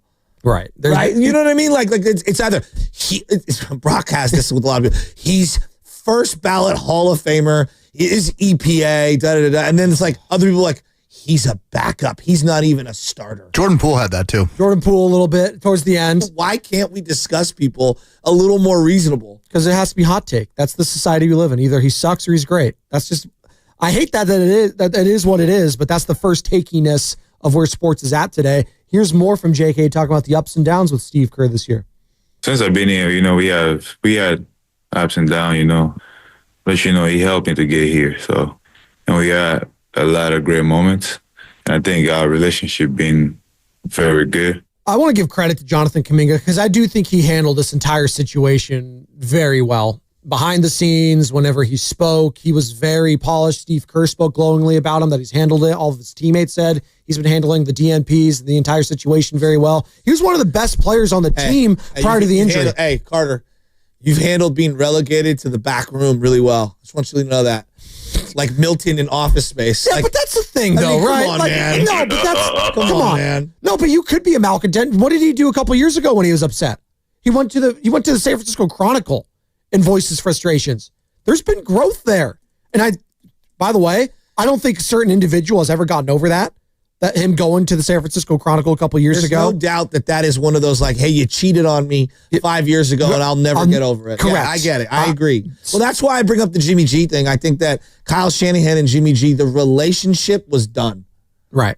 It was done. Yeah. And I think the fact that he was smiling in the NFC Championship game when they're getting blown out. But Joe, wouldn't you agree that like Kyle was done with him before they as a team were done with him? And I think that they held on probably too long. Right. I mean, we saw all the clips. We saw the frustration on the sideline. We saw Jimmy saying this effing guy's plays suck. And I would say similarly, Kuminga and Steve, for whatever reason, the relationship as coach and player has probably been done for a while, and they probably should have moved off each other earlier. And I don't think it's either any individual, like no one's to blame sometimes. Sometimes it's just not a good fit. By the way, Golden State Valkyries tip off at 7 o'clock tonight at Chase Center. You can hear the game right here on 95.7 The Game. Grandy and Dibbs will be live from Chase Center from 2 to 6, getting you ready for opening night. In the meantime, we're talking Steve Kerr. We're talking Jonathan Kuminga. You feeling optimistic about the Warriors and their future, or more pessimistic, just given how the season ended? Coach Hall in San Diego has been patient. He was one of our regulars. Coach Hall, good morning. You feeling optimistic? You feeling pessimistic? Pessimistic? How are we feeling about the Dubs going forward, Coach Hall? Hey, good morning, fellas. I was feeling optimistic, but I took a break from the local media, and I checked out a couple NBA shows on series and looked at ESPN. And I don't know, man, this narrative of the Warriors that, like, no stars want to come play with us because of Kerr's system, and then, you know, the Draymond volatile. I don't like this narrative being built. And, you know, they're saying Giannis wants to stay in the East. I'm like, damn, are we a victim of our own success? And then the handling of Jonathan Kuminga is bad, man. Like, if we just take a step back and look at it from, like, another fan's perspective, I mean, the dude got to the States 9 years ago. He's 22 years old. The coddling that they gave Draymond really should have gave that to JK, because I don't see the point in bringing in another old star or star-ish person if we trying to get Steph a championship in the next 2 years. It don't make sense to me. And lastly, Shasky, you was exactly right, man. I think when they extended or they paid Jordan Poole and Wiggins, that rubbed some people the wrong way. And I think the whole two timeline thing just went down the drain because we didn't manage those relationships right. But man, we look bad out here. Like the stuff that other people are saying about our organization and our team, I don't know who would want to come play here. And we begged. Remember, we had to double back with Jimmy for him to come. He said no initially. Even DeMar DeRozan said no on Draymond's podcast, who personally I'll die on this hill, I think would have been a better fit than Jimmy. But Coach Hall, real quick, Coach Hall, that means nothing to me because Jimmy Butler wanted to go to the Phoenix Suns, which is the biggest dumpster fire in sports right now. And where's DeMar DeRozan? He's in Sacramento. Another one of the biggest dumpster fires. Rumor they want to trade him, by the way. Oh, great. They want to trade him. Coach Hall, I didn't mean to cut you off there. It was a great call. You're going to break up the Sacramento Bulls? Like, are we really trying to say the Warriors are a bad organization no one wants to go to? Like, come on, man. Like I think we need to take a step back again as we're doing season reflection. How many awful franchises there are in this league. It's astounding if you take a step back. Like, I can name 5 off the top. I just named 2 of them right there. Add in the Charlotte Hornets, add in the Washington Wizards. The Atlanta Hawks have always been mired in mediocrity. Phoenix, New Orleans. Nets. Come on. Nets. There's so many, man. So many of them. Trailblazers. Oh, but Chauncey, he got his contract extension. That's great. Like, come on. Like, are you you're buying what Coach Hall's saying that the Warriors are viewed as a bad organization? No, I don't think so. Stop. No, I don't think so. But I also think that playing with the Warriors comes with certain, how do I put it? Like, there's pluses and minuses, right? There's pros and cons. When you're making a leap in profession and you're going to go from one company to the other, you know, what I like to do is, hey, let's list all the pros and cons. And every situation has the pros and every situation has cons. Like, for example, right, as Kuminga's looking at his options, wow, if I go to the Nets, I can get as much money as I want. Wow, if I go to the Nets, I can get as much playing time as I want.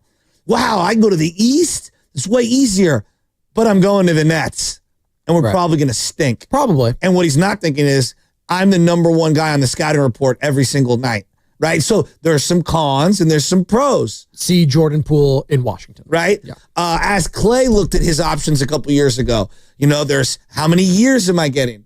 What's my role going to be? Who am I playing alongside? Where do we stack up in the West in terms of winning? And he viewed the Warriors situation with, a different lens. So I don't think this is different as other people are looking at the Warriors situation.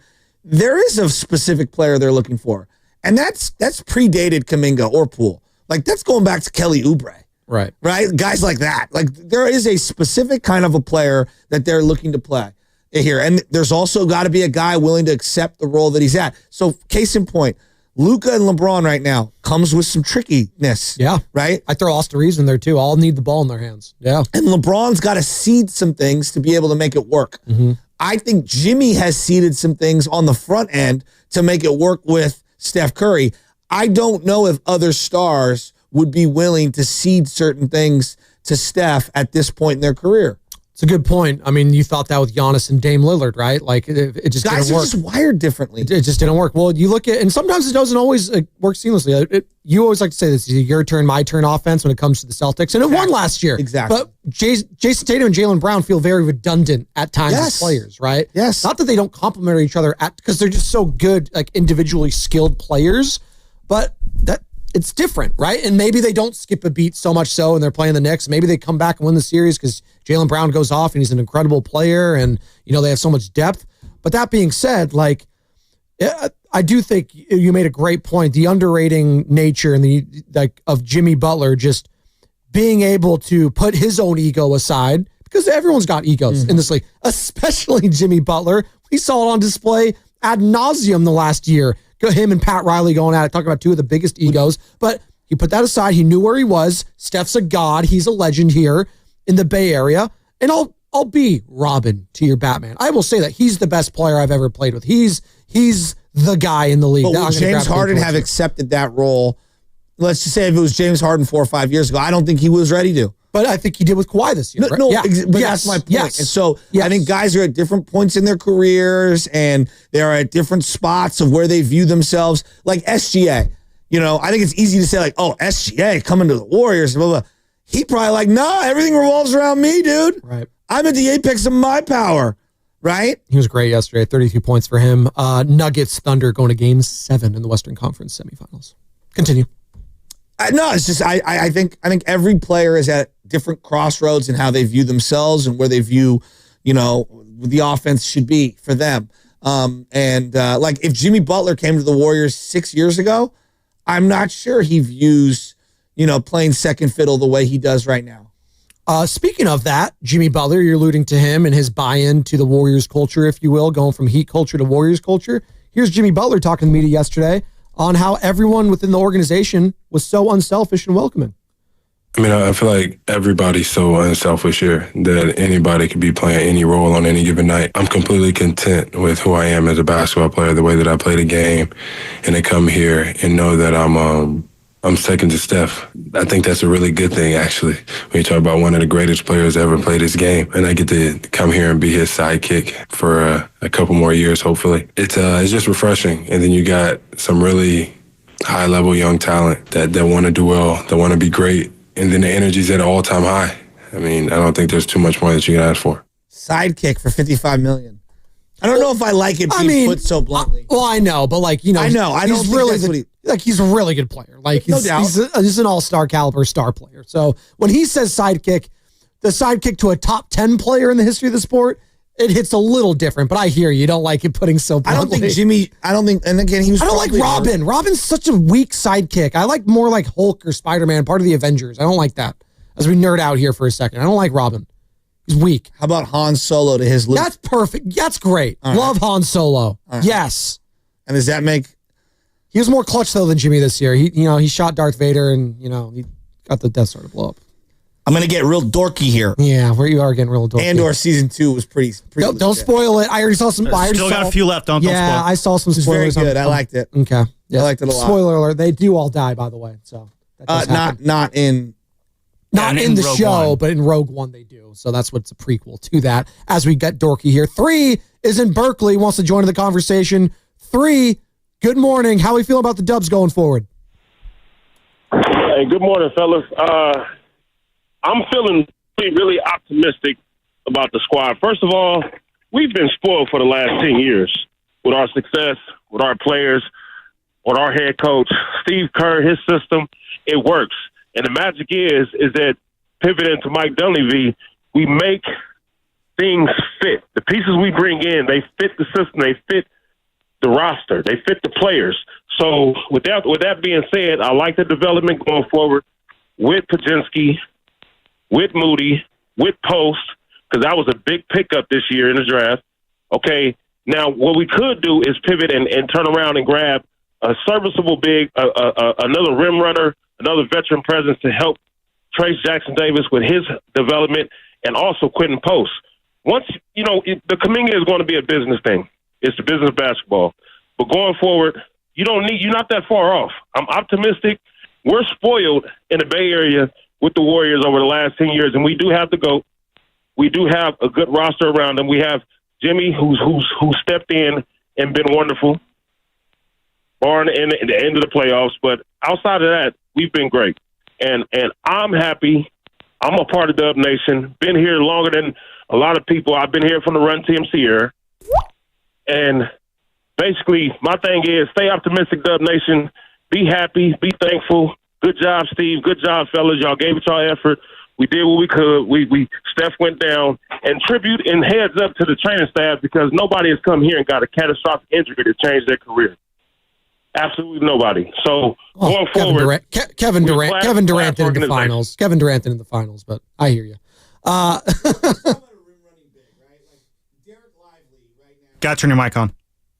He's talking about a rim running big. I'm having a bad week. It's just, wow. I mean, geez Louise. I feel like Kuminga. I don't fit. Oh, my God. I don't fit. You're getting your shots up, though. But I appreciate Matt Egan for all the ups and downs. Thank you. Your exit interview going well with the Egan? Yeah. Call you Air Shasky. Derek Lively right now for Dallas. Like, they've got a lot of things up in the air, right? Kyrie Irving has a player option. He'll opt into that. He won't get paid. You think? Yeah. $44 million to rehab? Yeah, I think he will. That must be nice. But they got Gafford and Derek Lively for the next 2 years. Gafford is making $14 million next year. Next year. And Derek Lively is making $5.5 million. Every single team in the league is going to be calling them to get one of those two bigs. Mm-hmm. They are. And they're adding Cooper Flagg, who's 6'9". He's a huge. That's kind of my point. Yeah. Right. And so I think they're going to have to move one of those two guys. And I think every team in the league is looking to get one of them. And that's the kind of player, I'll take either one of them, that I would be after. And I would overpay for. What about Steven Adams? That's the guy you want in the Rocket series. I would love to have Steven Adams. Yeah. And to me, he's more of a loony TJD replacement. All right. This, like a Gafford Lively, is a very different type of a big than what we're accustomed to. All right. You just need size, need some athleticism. A little more athleticism, a little more balance, a little more defensive presence. Although Steven was excellent defensively against us. What were you going to say, Carl? What about Valanciunas? Oh, Jonas. My name is Jonas. No? You're not feeling him? Well, if Travis you Kelce bring in doppelganger. Valanciunas, then you probably can move Quentin Post. Yeah. Quentin Post, stock down heading out of the playoffs, but stock up in the regular season. There's two different things. He shrunk. On a team that's 7 feet. That's going to be flirting with that first apron after the Kuminga trade, you would assume a guy like Quentin Post is good value as a two-way player that you would sign for a minimum contract, because you're going to be in salary cap hell. It's funny. Steve Kerr said, when Quentin Post, I think it was January, made his first appearance, and I think you were likening him to the custodian, just players coming off, right? Brian Cardinal, but he said he's not a fake 7-footer. That's the term that Steve Kerr said about Quentin Post. He's not a fake 7-footer. He's not soft, is what he was saying. Unfortunately, in the regular season, I think that was true. But in the playoffs, then Aquaman showed up. Yeah, the whole playoffs. Him, Şengün, he got played off the court. I hate using that term, soft, but it was tough. It was his first playoff appearance and first playoff series, both of these, and he just looked lost, looked unsure of himself. The shot wasn't there, and everything he was doing great just didn't come to fruition in the playoffs. And that does shift your mindset about this guy going forward when it comes to big moments and big opportunities. Can I trust him? I don't know. But in the regular season, he was absolutely a net positive. That's why it's so interesting to have these year in review conversations, these reflections, because it is a totality of everything. But you do have in the back of your mind that bad taste in your mouth. You're trying to use mouthwash. You're trying to use the Colgate, whatever. the Listerine, but you can't get that bad taste out of your mouth of what you saw in the playoffs. And it wasn't good enough. No. It just wasn't. I also think like we could talk about a big, and there's no doubt they need that. They need a shooting guard, a defensive-minded, like 3-and-D shooting guard. Desperately. Who's that out there? There's not a lot. There's not a lot. I'm trying to think of the names right now. I honestly think like the replacement for Klay Thompson has been the most gaping hole that this team has had over the last 4 years. Yeah, and then Klay, obviously not the same Klay as we all remember, but to your point, what he was able to hide for this organization when he was at his best as an offensive player and defensive, I still think he's underrated, and I understand why he felt some type of way of being left off of that top 75 anniversary team. Obviously a top 75. Because he's obviously that. I'm looking right now at some of the shooting guards around the league. You got Bruce Brown, who's an unrestricted free agent. He's 28. Tim Hardaway Jr., shooter. He's older. These are all bench, like, seventh man. I know. I'm just giving you the shooting guards. Karis LeVert, Luke Kennard. Give me a Pat Connaughton, Matisse Thybulle of the world. These are some of the names out there. So, like, I see Malik Beasley, though. That's a guy who had a career year, right? Yeah, but he's got a lot of the, like, ball in my hand, not You're saying playing 3-and-D. Like, that's kind of him, though, right? No? I don't think he's a 2. He's more of a 3 to me. Okay, all right. Like, I think their best avenue is via a trade, but, like, people keep linking Cam Johnson. Cam's more of a 3 to me than he is a 2. So I don't think that really fits. Like, we need a perimeter defender. Otherwise, you're going to be relegated to playing either Pods or GP2 if he comes back, Moody. And I think they need an elite perimeter defender. We got and I don't think they're going to find it in the draft. Got the injury report coming up in about 10 minutes. In the meantime, let's go to Jason in Illinois, wants to join the conversation. Jason, good morning. How are you feeling about the Dubs going forward as the season comes to an end? I have reason to be optimistic, but I want to ask you a trivia question.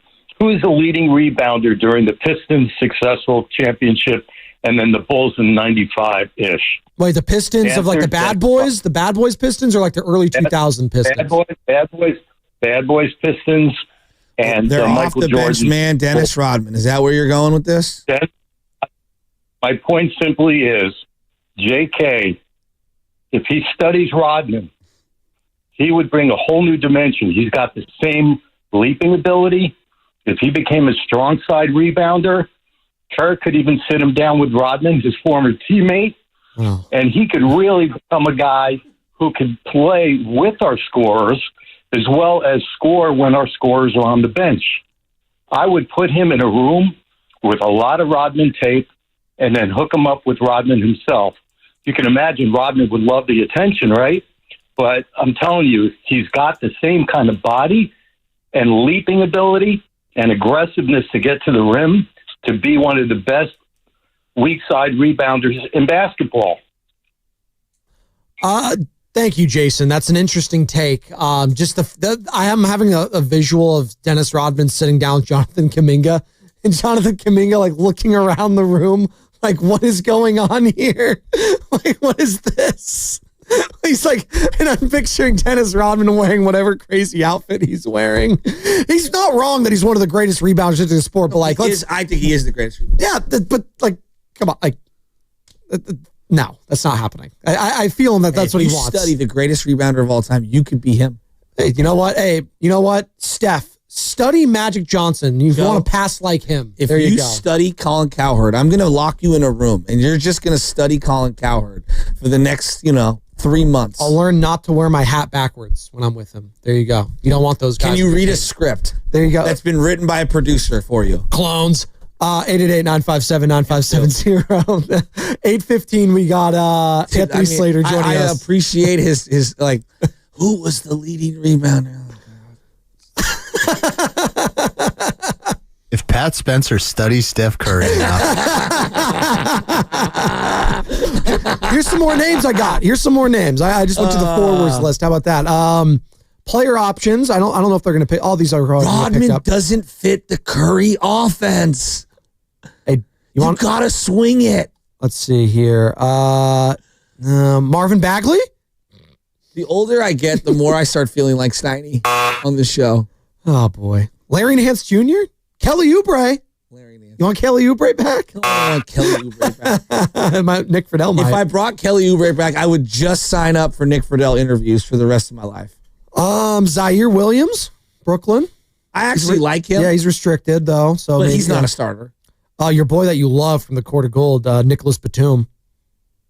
Old. You want to talk about too old? It's too old. James Johnson. You don't want to mess with Just that guy. stop reading names. Just don't do that. I'm sorry. I had to. Just don't. By the way, Steph Curry. We're bringing back DeAndre Melton and we're praying. It's not DeAndre. It's DeAnthony Melton. I always do it. It's not DeAndre Hunter and him. I always screw it up. Sure. And then Demetrius Campbell. I'm sorry. I'm sorry. I'm having a rough week. It's okay. You're crushing it, bud. By the way, I saw a video yesterday for a second as we laugh at getting old. Phillip Rivers is holding his 1.5-year-old child. Still pumping him out? No, he's talking to Gruden. You didn't see the video? No. He's talking to Gruden in his home in Alabama, and he's holding his 1.5-year-old child. He goes, yeah, and my 23-year-old daughter, she's got a baby. So my son is going to throw a touchdown pass to my grandson.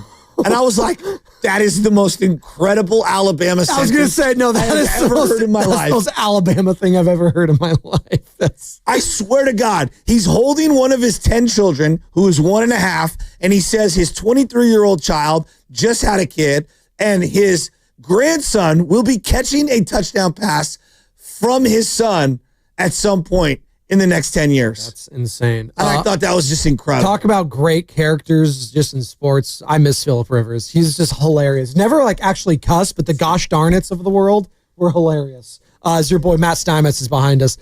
Charles in Oakland wants to join the conversation. 888-957-9570. Charles, you want to talk some Jonathan Kuminga? Yeah, well, it's more about the Warriors in general. So Jonathan Kuminga, I'm a Jonathan Kuminga fan, but this is the thing about him and the Warriors. I don't really think that he fits what the Warriors want to do. And I know that's not like brand new news to everybody or whatever, like I'm making some breaking news. But what I'm saying is that I think he's on the verge of being a great player in his career. He's very young. He has a lot of talent. We all can see that. But with the Warriors, Steve Kerr doesn't really value that. And you got to go with this coach. This coach has brought you to 6 NBA championships, won you 4 titles. This coach has won you the whole time you've been here. So there's really you're not going to replace Steve Kerr. So the point is that Jonathan Kuminga has to be turned into somebody like Sean Livingston or Maurice Spates. Because when Kerr, if you look at the championships that the Warriors first won, and even the last one they won, the one that everybody thought they wasn't going to win, Otto Porter Jr., you know what I mean? Like he had players that he had a David West, he had a Sean Livingston, he had Leandro Barbosa, he had players that were veterans that he knew that if he brought this man in for 10, 15 minutes, he knew what he was going to get from him. He knew that he was going to be solid. Yeah, he knew he but wasn't they going to turn the also, ball real over. quick, they also had Klay Thompson in his prime, and Draymond Green Charles. in his prime, we're up and against Jordan Poole at the beginning of his prime. Like I like all those ancillary pieces are definitely a part of it, but let's not sleep on Klay's one of the best players in Warrior history. One of the greatest players of all time. Right? Prime Klay was a Wolverine. He was incredible. I think he's the second greatest shooter of all time. I think it's Steph and then him. I don't. 888-957-9570. You're wrong. Anthony Slater joining us in about 20 minutes here. Our 95.7 The Game Warriors insider covers the team for The Athletic. Very tapped in on everything. We'll talk to Anthony Slater about the Jonathan Kuminga stuff. Obviously, he had the report yesterday. The Warriors and Jonathan are going to be working together to maybe have a sign-and trade come I would to like fruition. to read you a sentence real quick to tease as you go into the break, because I want to talk about it at the top of the hour. Well, Joe, we have a mystery guest right now. Oh, we do? We actually have a mystery guy. Okay, then I'll tease the tease. Someone got in my ear, Sam Carter, I don't know who it was, but he said, we got a mystery guest on the line. So let's just go to our mystery guest right now on the River Islands guest line. Who do we got here? Good morning. It's Hillary from Boxer and Gerson. Oh, Hillary. Good morning. Joe Spadoni, first of all, not Bonte Hill, obviously. I think this is our first time ever talking to each other. Nice to meet you through the phone. How old is the little one now? You had a baby boy, correct? I did. 6 months now. Oh, wow. Oh, congratulations. What's the name? JJ. JJ. Love that. Shout out JJ Redick, like the head coach of the Lakers, right? There you go. Didn't end well for him, though. JJ Hardy. JJ Stokes. How about that? JJ's got to be the ultimate sports name, so we had to, set it in stone early. There you go. That's a great point. Sam to come here. JJ Bleday, who plays for the Athletics. I was going to say Oakland Athletics, but they're not the Oakland Athletics anymore. But they play the A's. We're playing the Giants over the weekend, Hillary. I know you're pumped up about this. I know you're pumped. Do we still call it Battle of the Bay, though, Hillary? I don't know. No, it's not. Yeah, we can't. I just feel so conflicted with the A's. So this is how I feel. With the Raiders, we were in therapy. I knew our relationship was on the rocks. He told me as soon as he was unhappy. But with the A's, it was a physical and an emotional betrayal. It was like being married to a man who constantly tells you he loves you, but then you find out at the bachelor party last year he disappeared for an hour at the strip club. And you know what? It was a one-time thing. It was a lapse in judgment. But then someone shows you his Tinder profile. Why does he have a Tinder profile if he's happily married? Oh, it was from a long time ago. He forgot he even had it. Don't worry, he'll delete it. But then you find the receipt for that diamond necklace, and now you know you have to leave him. So you have this whole speech. You are prepared to give it. But before you can give him the speech, he serves you with divorce papers. And the betrayal, the audacity. And now this man is dead to me. He can rot in hell for all I care. But the problem is the stepkids that you love, that you helped raise, who now live in Sacramento, and you want to visit them and you want to support them because they're just victims of a selfish parent, but you don't want to run into that man, and you certainly don't want to run into his new stripper wife. So the emotions are just so high, and it's really difficult to navigate a situation. So I'm going to the game tonight. It's Japanese Heritage Night. I'm going to the game tomorrow. Cool. Tomorrow is a huge Teamsters tailgate. There's going to be 4,000 Teamsters out there. Where? Battle of the Bay. But it's just, you're never going to find me wearing dumb Halloween colors. Never. But can I wear A's gear? Sure. No, not really. Oh. So, what am I supposed to do? I don't know. I guess I just root for certain players. I don't know. It's really hard for us A's fans. Well, Hillary, it's really difficult. I'll tell you this, and that was a great scene setting and analogy that you just did that you would come to expect from an elite lawyer such as yourself. By the way, you made partner is what I'm hearing? I sure did. Oh, congratulations. Can we get the applause? Hey, Carter, come on. She made partner. So wait. Is it going to be Boxer and Gerson and Nakano? It should be. Yeah, let's go. Right now. That's the confidence I want, baby. Let's Congratulations. go. Congratulations. No, it's really cool. Hey, Hillary. Also, I've got a box of clothes if you want to come take them in my basement that I've been trying to pawn off on someone else from the little guy. So if you ever need anything, we got tons of stuff. Well, it depends what teams they are. That's a good point. Hey, Hillary, we really appreciate you chiming in, calling in. Congratulations on JJ, on your family, making partner. Really good stuff. I know it's going to be bittersweet watching the A's and Giants this weekend, and then obviously the Warriors getting knocked out. But good things ahead and a brighter future for Ed for all. And shout out Boxer and Gerson, the Teamsters, and all the work that you guys are doing. Appreciate you guys. Thank you. That is Hillary, and that will bring us to the Boxer and Gerson injury report. Wake up.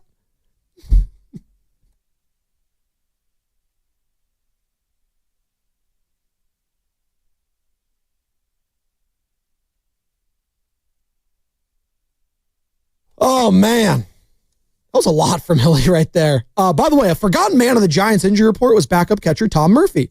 And it's been about 6 weeks since the Giants placed Murphy on the 60-day IL with a mid-back disc herniation. That sounds really painful. The Giants announced earlier this week that Murphy will again be reevaluated in another 6 weeks, meaning any sort of the return to field is still a long ways away. It is becoming very possible that the 13 games he appeared in last year for the Giants will be the only games he plays for in a Giants uniform. I had to get rid of Joey Barr for Tom Murphy, huh? That was brought to you by Boxer & Gerson, Northern California's premier workers' compensation law firm, helping injured workers get their lives back for over 40 years. What's coming up in the game? It's brought to you by Fremont Bank, here for you, here for good. Anthony Slater, our 95.7 The Game Warriors insider at 8:15, and Bonte Hill in studio at 9 o'clock for the entire hour. It's Spadoni, it's Shasky, halfway home on a Friday here on the Morning Roast.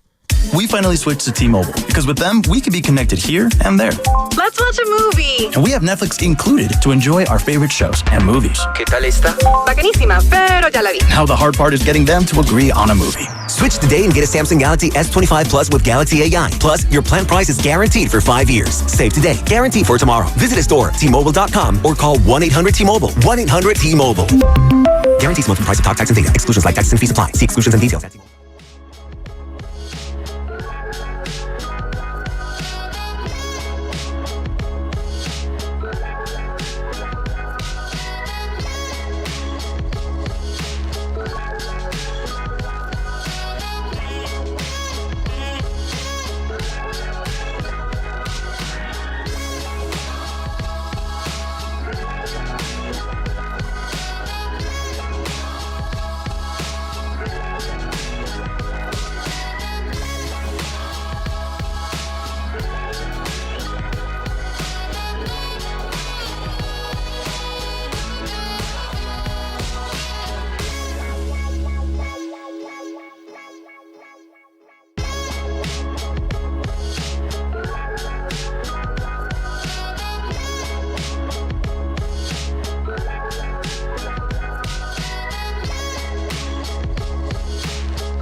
Hey, don't do me like that.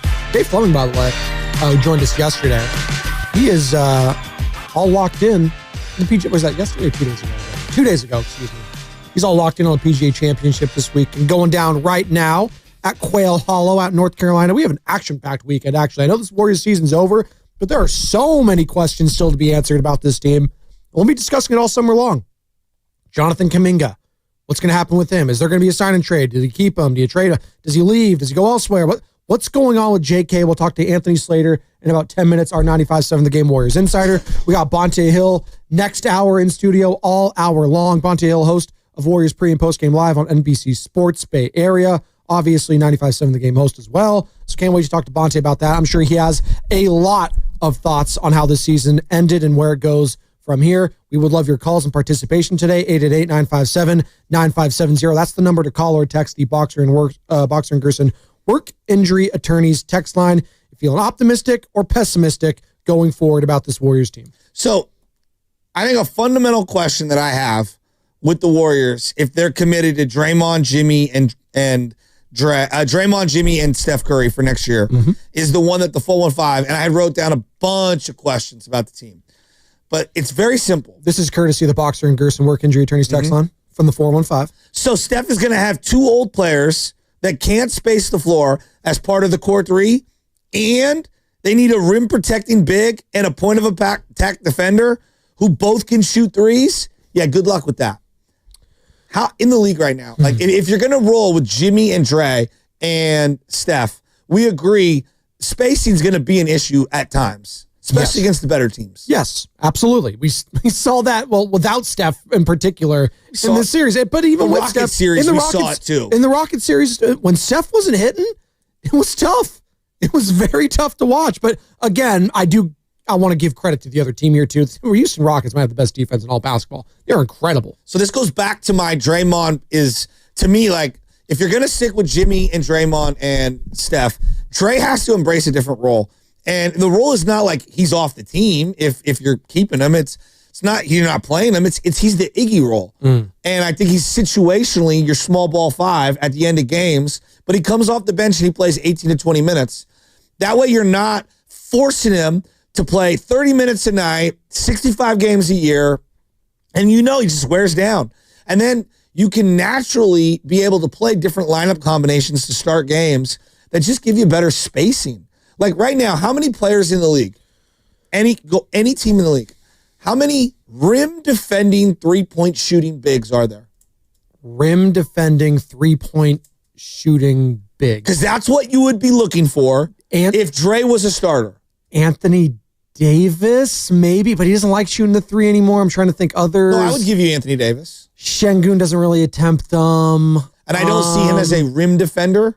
Chet Holmgren, he has blocks. That's probably, but he's still a work in progress. Still a work in progress, but like he's a freak when it comes to his body type. Anyways, there's not many like him. He's kind of like Kevin Durant in that respect. Mobley is obviously a rim defender, but not at the 3-point shooter. Not a 3-point shooter though. No, I do like his mid-range shot. So not a lot. There's not a lot of them. Like DeMarcus Cousins was that guy for me for like because he could do that. Yeah, but he's not like they don't make those like. Okay, so it's a very rare. Quinn Post. He doesn't block though. He's not a rim. Why? Okay, you're supposed to laugh on air when you do that, so that we know that what you said was a joke. Oh, heck yeah. All right, so that's going to be difficult to find. Now let's think about guards. Wemby, sorry. That's probably the most obvious. Wembanyama. The biggest freak who has ever been drafted since LeBron James. But there you go. I'm just giving you. I gave you guys like Chet Holmgren and Victor Wembanyama, like number one overall picks. Player that you have created from scratch who doesn't exist. There you go. All right, I'm just making sure. Now that shooting guard, that other guard, we are looking for a playmaking 3-and-D guard. How many of those are in the league right now? Not a lot. And if they are, they're on championship teams. No. But how many playmaking 3-and-D guards are there? I mean, we're talking about Hall of Famers. Yeah. Not a lot. Kobe, Clay in his prime, like Clay, we're talking about Hall of Fame. Jaylen Brown. Okay, so Jason Tatum's now let's be realistic. Let's say you could get yourself a Gafford or a Lively. I'm going to use them as an example, even though I think 20 teams are going to try to go after those guys. All right, and if Draymond's coming off the bench, Now I could find a stretch four. There's a lot of stretch fours out there nowadays that have high IQ and can shoot and maybe aren't the elite defender that Draymond is, but I don't need them to be my elite defender all game. Naz Reid, right? You could find a Naz Reid everywhere. Now, we also found out in the series there's a reason why Naz Reid is a bench player. Correct. Because guys like Jonathan Kuminga, who is not even an all-star, cooked him. But you can have a Naz Reid when you have a Rudy Gobert. Exactly. Yeah. Okay? Now, if I've got a rim defender and I've got a guy that I can funnel, is it that incumbent that I have the most elite of all time wing defender? Not necessarily. I can get away with it a little more. I can get away with playing Luka and Kyrie if I have a Gafford or a Lively as the funneler. Yes, correct. Right? So I think it's really important that the way we talk about the big three, if they can't get what they're looking to get, which is a unicorn or a Hall of Fame level wing defender, playmaker, like they're going to have to tinker with how they roll out their lineups next year. And so that's why I'm like, hey, look, we could have a really good year next year. We can have a great playoff season and all that. But there is a cap on where we're at. Shout out to those watching on Twitch, Twitter, and YouTube, by the way, brought to you by First NorCal Credit Union. For a low-rate auto loan, apply online or just ask for First NorCal financing at the dealer. And as always, we are coming to you live from the Laughing Monk Studios. Laughing Monk, righteously brewed in San Francisco. Shout out Sam, our boy out there. Multiple locations, Sunnyvale, San Francisco. Go to all of them. They are amazing. Don't forget, we are giving away a pair of tickets to the Golden State Valkyries game next Wednesday, May 21st at Chase Center. That's when the game is. Next Wednesday, May 21st at Chase. And we're going to be giving away a pair of tickets to that in this hour. More tickets are available at Valkyries.com, though. And by the way, Valkyries tip off tonight at 7 o'clock at Chase Center. And you could hear the game right here on 95.7 The Game, because we are the home of Golden State Valkyries basketball. So we are so excited to be partnering with them. And Grandy and Dibs are going to be live from Chase Center from 2 to 6, getting you ready for opening night. We got Anthony Slater in a couple minutes. Let's squeeze in one of these calls before we get to slates. And one last thing before you go. I don't think having Buddy or Pods as a starter at the 2 spot, or whatever you want to call Pods, the 1, I don't think that's the answer. Dave, Fresno, you feeling optimistic or pessimistic about the Dubs going forward, Dave? Good morning. Good morning, guys. I'm leaning towards pessimistic. I think what they'll have to do, what I would do, look at the Boston, watch them play, and I think that's what the Warriors should probably be trying to copy and paste. Surround Steph with more shooters, and another big that you guys forgot to mention that can protect the rim and shoot is Brook Lopez, who's a free agent. He's from the Bay Area. He's a big stiff, though, right, Dave? Like he's at this point in his career. It's tough. I'm just gonna look up the age real quick. Yeah, he's old. He's old. 37. He's old, Dave. I'm just throwing a name out. I'm not saying it's he's fine. No. We're not picking fun of you. We're not making fun of you or anything. Hey, all answers. We will take all answers at this point. But as it pertains to the Golden State Warriors, probably getting older is not what they want to do, especially at that position. But thank you, Dave, in Fresno. Brook Lopez, Joe. Brook Lopez. Well, Robin, his brother. It can't shoot Robin in here. There it is. that's Give me sound, Robin dude. Ventura if that's the case. Thank you. The Golden State Valkyries inaugural season is here, and fans, you do not want to miss the first ever WNBA season in the Bay Area. Catch Tiffany Hayes, Kate Martin, Kayla Thornton, and the Valkyries all summer long at Chase Center. Tickets available at Valkyries.com, and for your chance to win a 4-pack of tickets to the game, be caller number 5 right now to the contest line at 415-523-4652. That's 4-pack of tickets to next week's May 21st game. Be caller number 5, 415-523-4652. Good luck. There you go. And we'll be getting Anthony Slater here on momentarily. In the meantime, though, let's go to Rich in Daly City as we wait for slates. Rich, you feeling optimistic or pessimistic about the Dubs going forward? Hey, good morning, guys. I'm optimistic. I'm all for the youth, though, but I know if JK is not part of the plan, I'd like to think, and they talked about also the expiring contracts. If they're worth anything, I'd like to see them load up on draft picks and get Peja's son in Berkeley and target the center at Duke. If we could get a couple first rounders. Who is giving you a first rounder for like the expire. Wait, who are you trying to get a first rounder for? He's basically saying like a sign and trade with like Kevon Looney and GP2. That's what you're is that what you're talking about? Right. It's somewhat a team that's over the cap. I'm going to answer it. I'm going to answer it. No one is doing that. They talked about it during the middle of the year, so that's why I'm getting that from like a Bobby Marks kind of thing. And no, we have Bobby on the show. Thanks, Rich. No one is. I like Kevon Looney. No one is trading you this year's first rounder for Kevon Looney. Would someone trade a late first rounder for Moses Moody? Wiseman is out of the league, and that's I said Moses Moody though. Would someone trade a late first rounder for a Moses Moody right now? I don't know. Given his contract, I don't know. Like that's a name. No, but that's like a name that you would talk about for a first. Not Kevon, not Gary Payton, not guys that are either old or have a lot of wear and tear on them. Which Looney and it's not Madden. It's not. You know what I mean? You can't just sign people in free agency and then immediately trade them. Well, I love you have the assets right now to get. What I do. I want Giannis. All right, what are you giving up? Well, I'll give up. I'm not giving Moody up and Pods. And Jimmy. Moody and Pods. There you go. And that's enough for Giannis. And a sign and trade with Kuminga. Yes, that's not happening. When the Houston Rockets are dangling Alperen Şengün, who's an infinitely better player than all three of those guys. We actually had a guy call in saying that they should trade Jalen Green and Şengün for Jimmy Butler. Oh. Actually, you know what's for the Warriors? I do that. For the Warriors, I would do that. You would do that? Yes. Yeah, same. Absolutely, I'd do that for the Dubs. 100%. I guess Şengün. I don't want Jalen Green though. No, but you want Şengün. How old is he? Yeah, but both like 24. Yeah, 22. I think for me, the value in Jimmy Butler isn't the age; it's the money. And when I look at their team of how to make a deal, like if you're going to move Jimmy Butler, the best part of the whole Jimmy Butler thing is his money fits with all the other top dogs that you would receive on the other end. That's why I'm reluctant to do that deal. Şengün is he's going to be making $33.9 million next year. So not backbreaking. And Jalen Green, he did sign or at least Şengün signed a 5-year, $185 million extension. But again, that's kind of pie in the sky So we're just stuff. throwing things at the wall. Well, no. We'll talk with Anthony Slater right now as he joins us on the River Islands guest line. As all guests at 95.7 The Game appear on the River Islands guest line. Is it time for you to discover the islands, River let's Islands? aim higher. and Look, Lathrop? Jimmy for Jokic. Stop. Stop. That's what some of these deals sound like when people suggest. Well, we'll just talk to Anthony Slater right now, and he'll tell us what it is. Sound ridiculous. They're keeping Jimmy. They're keeping Steph. They're keeping Draymond. I would be shocked if that core three wasn't back to start the regular season next year. Now, come trade deadline time next, regular season, we'll see what the team looks like. But that's a long ways away. We're reacting to the aftermath of the Warriors season right now with Anthony Slater, 95.7 The Game Warriors insider, and covers the team for The Athletic.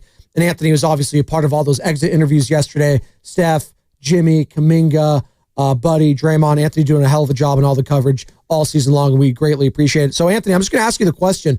Your biggest takeaway from all the exit interviews yesterday from the players was what? Could be from any of the players, but your biggest takeaway was what? Good morning. Good morning. How are y'all? I'd say one or two things. I mean, maybe just Steph kind of reaffirming that he probably would have played game 6. So just it's kind of like a further torturous nature of the series that they couldn't even get game 3, which felt like the game they should have got, or at least one for them. And then looking forward-wise, I mean, it's just the Kuminga situation, right? I would say the answers by the veterans to the Kuminga questions, but also Kuminga's kind of non-answers on his future. And maybe that's not an exit interview thing because it's obviously something I've been and we've all been tracking for a year plus now, but just Kuminga's future, to me, that's the off season because his contract situation is the pivot point on what they do with this roster. What happened with Jonathan Kuminga and the Warriors? I mean, you were there the whole time, essentially, right? He got, yanked in and out of the rotation. This has been really kind of 4 years of it. But Jonathan, I think it's probably simply boiled down to Jonathan Kuminga wants to and believes he's ready for a, 25 to 35 minute per night role as a every night wing in the league. And obviously, in a featured offensive role. And the Warriors have been unwilling to give him that at various times in his career. And as he exits year 4 and enters year 5, which, to him would be kind of like the early portion of his prime, he just wants that. And there's no guarantee it's with the Warriors. So if there's any question about his future with the Warriors, it's because he's not been guaranteed what he believes he's ready for. Why? Go ahead. No, okay. So if it was a pie chart, right? Because it's never all one or all the other. Pie chart of how would you break this down? How much is the influence of the veterans, and how much is it the Kerr thing regarding how much he's played over the last couple of years? I mean, a lot of it's Steve, a lot of it's the system, some of it's like the ankle injury this year is a very ill-timed injury as he was gaining some momentum. I don't know what happens if that doesn't happen. Maybe by the playoffs, it's just like, he's just formed into exactly what they want it to be. Some of it's, his, unwillingness to maybe do some of the more marginal stuff, the off-ball defense, the rebounding. I mean, Kuminga mentioned it, that him and Kerr, half their conversation in the exit interviews was about rebounding. So, you could blame, front office for bringing various people in. I think if we go way back, it's probably Kerr on the biggest part of the pie chart as far as, playing Anthony Lamb over him, playing JaMychal Green over him, name some of the guys.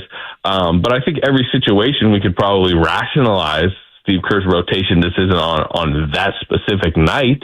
But over the grand course of things, I can understand why a 22, about to be 23-year-old wing who just proved to himself once again on a playoff stage against a good defense that he can score, 23 points a game, basically, that he's ready to not just be, a marginal rotational wing that might get DNPs on any given night.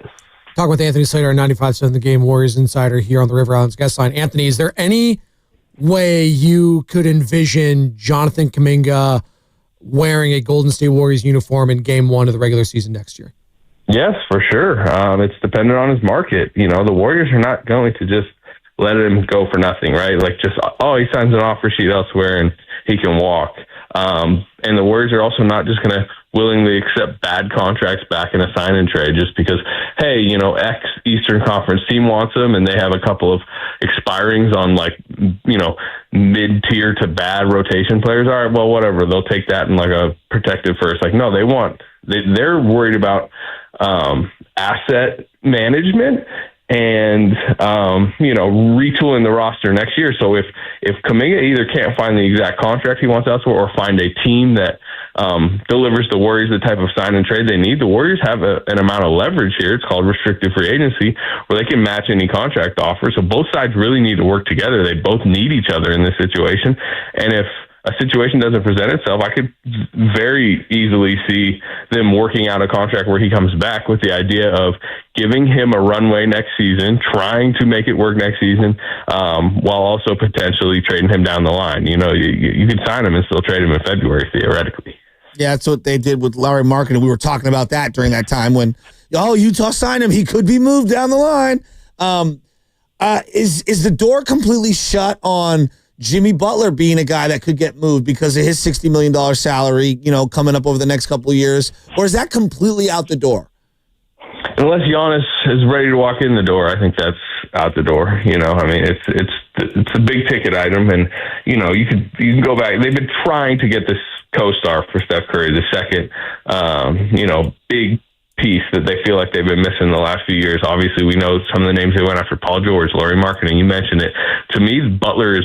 They lucked out by dodging Paul George and Markkinen and getting Butler, and even Durant, right? We can mention Durant. I think at this point you'd probably say, I think they're in a better position moving forward with Jimmy. But sure, if Giannis wants to force his way to the Bay Area, that would probably change the equation. But there is no indications at this point that that's going to be happening. It's very early in any type of process, but I don't think that's going to happen. So if that's not going to happen, then yes, I believe Jimmy Butler's going to be here. And are they 100% locked in on Draymond Green? And I guess not necessarily just on the team. To me, I want to see him embrace an Iguodala-like role where he would be, used situationally. We know their best closing lineup is him as a small ball five, but you can't do that all year, all year long. And then also like starting the games, with Jimmy and him and other guys that you would have out there. There's a spacing issue. Is there any sort of indication that they would be willing to adjust his role to better fit navigating the regular season and getting the best version of Draymond come playoff time? Well, I think they've tried that at various points. Like they kind of tried it in December. They just don't commit to it. But remember, they put him on the bench and put Kuminga in the starting lineup, and Draymond had the post-game comment about like the future is now or whatever it was, like he's next up. And then they played poor defense for like 4 games, and then Steve Kerr came to the podium and was like, I can't not start Draymond because we need to be a defensive team, you know? And I just think it would probably be a lot of that next year where maybe they try to do some stuff.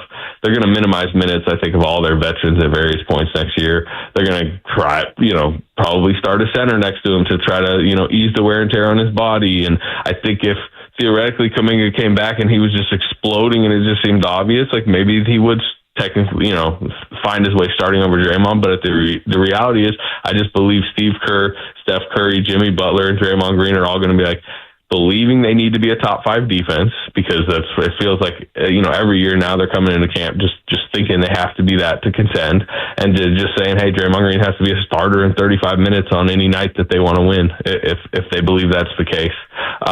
So to answer your question, I think he's going to be back, and I think he's going to be the starting power forward while also shifting to center, a lot. What did you make of his season, Anthony? Draymond Green, obviously DPOY candidate, was campaigning for himself the last few months of the regular season. But I guess as with everything, when it ends in the playoffs and the way it ended with such a thud, I guess it left a lot of bad taste in Warriors fans' mouths just watching that.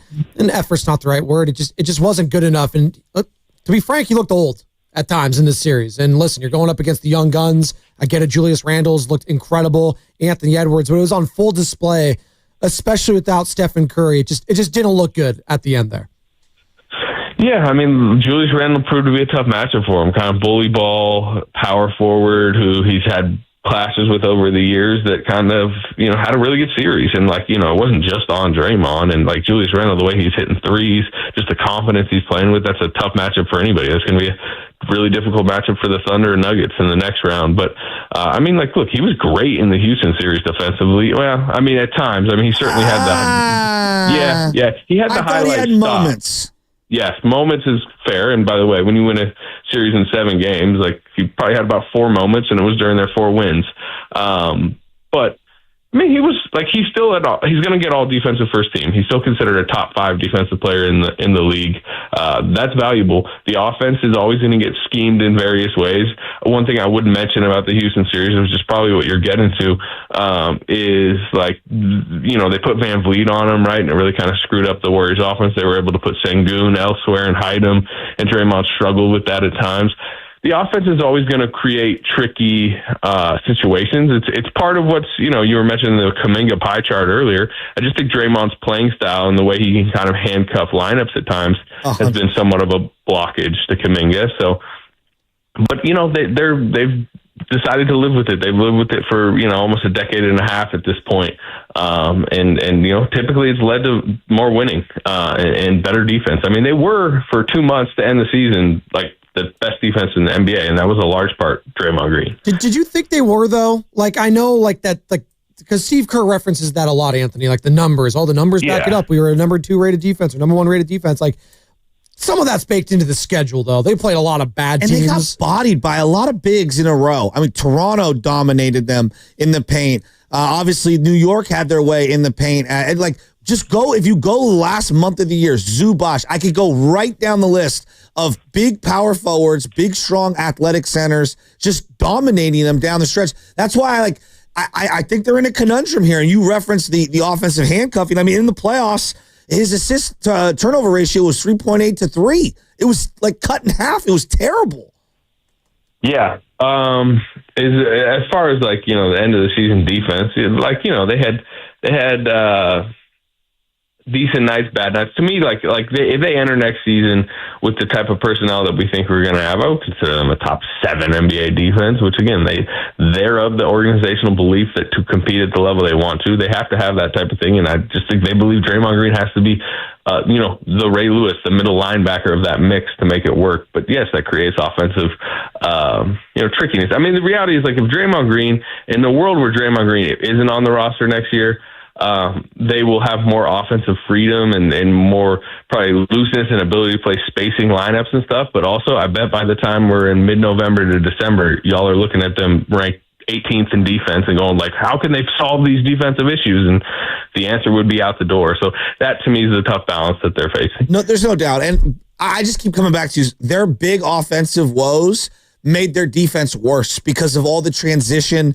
live ball turnovers, late shot clock hoists that led to long rebounds and teams getting out. So I think having a better offense will make their defense better in general, but I think we agree there's a middle ground we can agree on.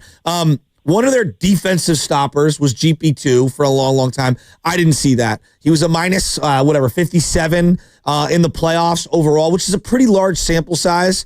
I think that he was a very useful and good warrior for a long time. He's a free agent. What do you think ends up happening with GP2?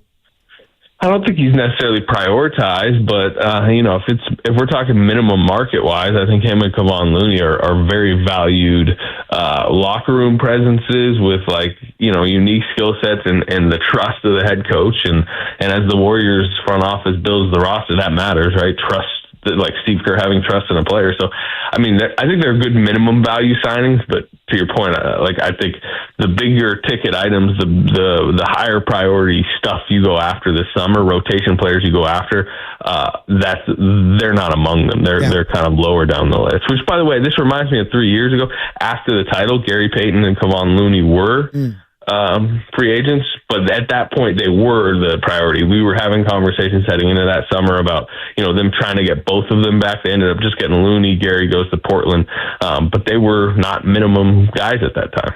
And then like the 2-guard spot, or however you want to classify it, because we don't know if sometimes Curry's considered a point guard, sometimes he's a combo guard. Yeah. My personal belief is the biggest hole on this team is that position. A perimeter defender who can knock down threes. I know they're going to say playmaker, if you will, like a playmaker on that wing. Well, I'll give you the name. They got him last summer, didn't they? DeAnthony Melton. It's like, I know he played 6 games, but the player you were describing is what he was. Like, he was a really good, versatile defender that could upsize and downsize defensively. I remember in that Dallas game, the Clay return game, he was guarding Kyrie at times. And he could knock down shots. And he could hit 40% from 3, and he could handle, and it looked really good for 6 games. And he's going to be a free agent this summer. And I'm curious about the interest in a reunion there. Although, again, he's coming off an ACL, and prior to that, he had a back issue. So it's a riskier move, but that's the type of player and the type of bargain, considering the lack of financial flexibility they have, that they need to go after. So, okay, where does that leave Brandon Pajemski in terms of, like, today? How do you think that they view him going forward? A major part of their future. We wrote about it a little in that kind of like, obituary, whatever you want to call it. There's certainly, somewhat of a split of like how important and how vital he needs to be, in third year, fourth year, fifth year as he grows. He has very high ambitions of himself, particularly on the offensive end, that I think some people might question. But head coach loves him. Front office loves him, and that's been a rarity, right, in this 2-timeline era of, like, the front office drafting and prioritizing a guy, and Steve Kerr being like, yep, we'll play him 33 minutes a game. I can understand the idea that you don't want to go into next season with him as like your fourth guaranteed starter and closer, kind of like he was by the time this season ended. And, we mentioned Melton. They're getting a guy like that maybe leaps him a little in the pecking order. But regardless, he's making, I think 3-point-something million next year. He's on a really high value contract, and he's going to play a lot.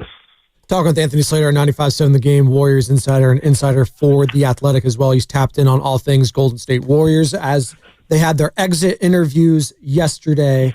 Steve Kerr, did he have his yet? No, right? We're waiting on today. That's today. I think 1 p.m. today. 1 p.m. What do you? Him and Dunleavy? Mike Dunleavy, yeah. What's the number one question for Steve Kerr today, heading into that exit interview for you, Anthony? I'm going to be asking about Kuminga today. I mean, because again, like, it's not just like, we need to solve the riddle that was the Kuminga 4 years. It's like he is either your pathway to getting rotation players this summer if they collectively decide that it's not working and it needs to be elsewhere, or there's, he's your big money guy that you're bringing back if you decide to bring him back, a restricted free agency. So, like, to me, he is the most important offseason question, because he is how you retool your rotation, or he is who you need to elevate in your rotation. And to me, the questions to them are, Are you going to try to make it work with him? And if you're not going to try to make it work with him, how are you going to use him to get better? Because I think that is your clearest way to do it. So that is my biggest question. What would you do? Knowing everything that you know, Anthony, and they came to you and they said, Anthony, what should we do with Jonathan Kuminga? What would your advice to them be?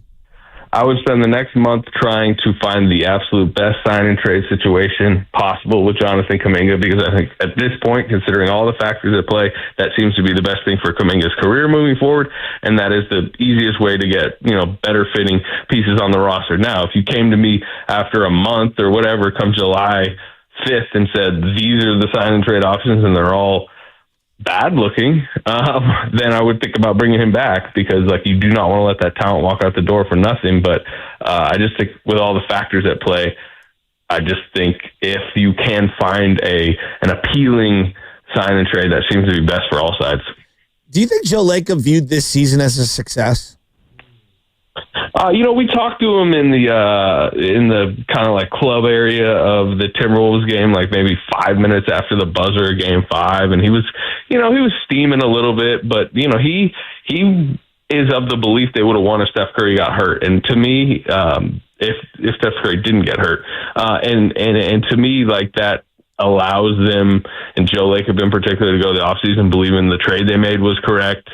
The team they had could have competed. I mean, you're seeing what's happening in the Denver-Oklahoma City series right now. If they had gotten through Minnesota, there's a puncher's chance they would have had to maybe go into the finals. So I think he views it as unfinished business, kind of unanswered a little bit. But generally, yeah, they got to the second round. They got some home playoff dates. They found what they believe is a second co-star that can give Steph this final contending window. And yes, to answer your question, not only do I think he believes it, I mean, he said it on the record, to us. Is he a big Jimmy guy? I mean, obviously he was thrilled with the impact. I'm just is he married to Jimmy, or is he just always going to be married to whatever the best possible acquisition is? You know what I mean? Some guys have favorites, and I wonder how Lacob's feeling regarding Jimmy. Well, I mean, Joe is passionate, and he's a Draymond guy. He was a Clay guy forever, right? He's a Buddy Hield guy. I remember when they got Buddy Hield, he talked about how much he's always loved watching Buddy Hield shoot. He's a Jonathan Kuminga guy. He was a James Wiseman guy. To answer your question, yes, he's a Jimmy guy. He loved the impact. I remember after the trade talked about the toughness and all that, and how he's always, admired Jimmy's game. But that's Joe Lacob. He'd be a Giannis guy. He'd be let's kind of, but I guess he's about winning, right? Whatever produces winning for him. So let's say, Anthony, as we're talking to Anthony Slater, 95.7 The Game Warriors insider, great stuff here. Let's say they run it back next year.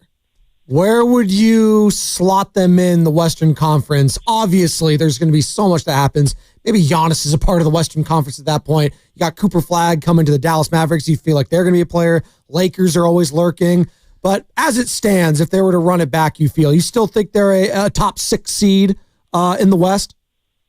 Yeah, I think so. Let me look at the standings right now. But, I mean, you're talking Oklahoma City, regardless of if they have a massive failure on Sunday, and it would be a massive failure, they'll still be going to, probably the favorite to be the 1 seed, considering what they can do in the regular season. I think Houston's going to be very dangerous. I'm curious what happens with their roster this summer.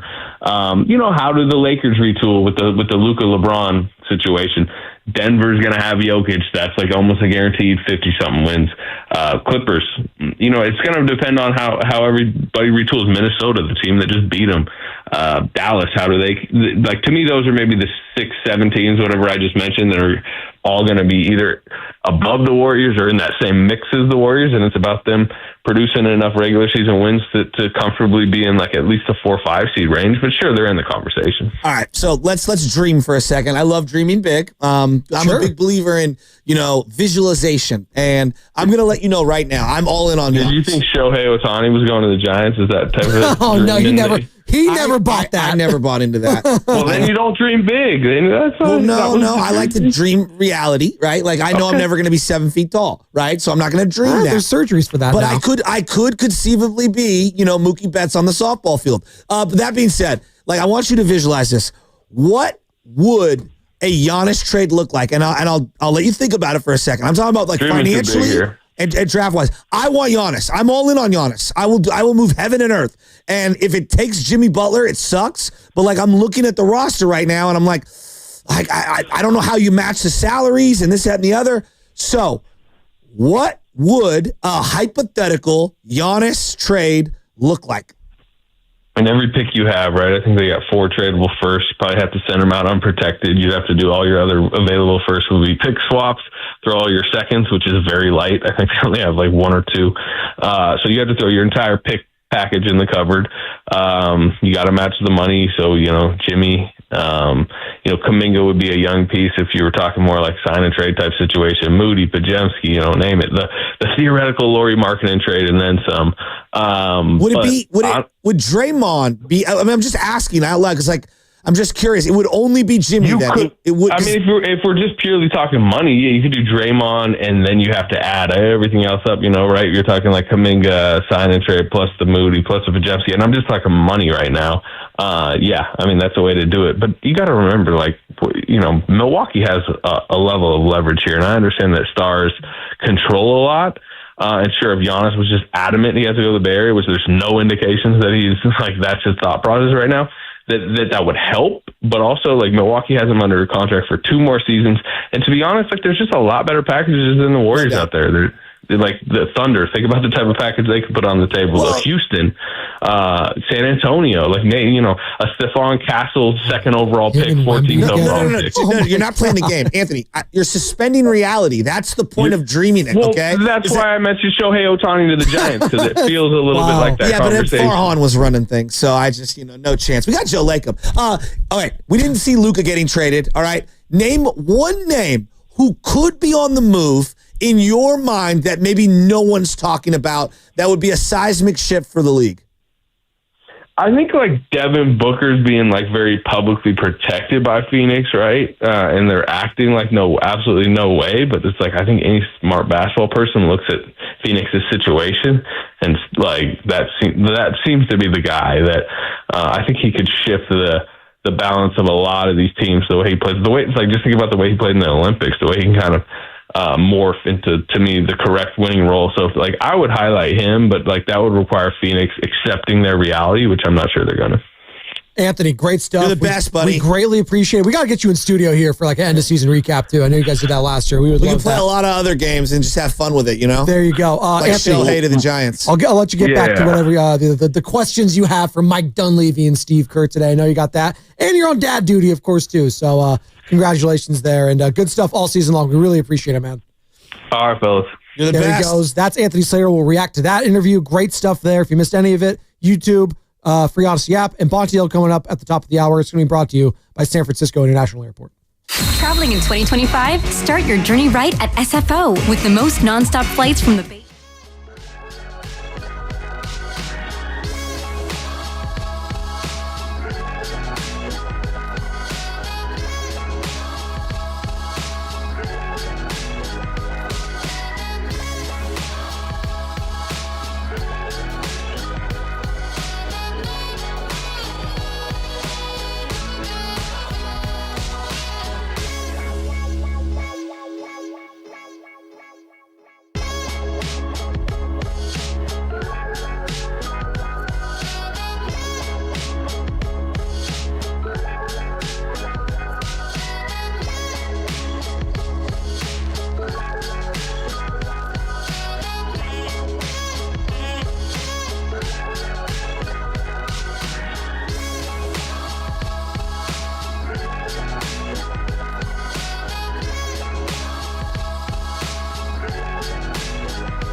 incredible. Great. If you missed any of that, YouTube, Odyssey app, Anthony Slayer, Warriors Insider, great stuff. Where do you want to start from that? I think the thing that blew my mind, you asked some form of the question, like, is there any chance Jonathan Kuminga is in a Warrior uniform game one? And he's like, yeah, I could see that there isn't a path. He seemed like confident of his business. If you have a bag of money, like, for example, do you think the Jordan Poole thing factored in, or the Klay Thompson contract extension factored into Jimmy Butler saying yes to $60 million?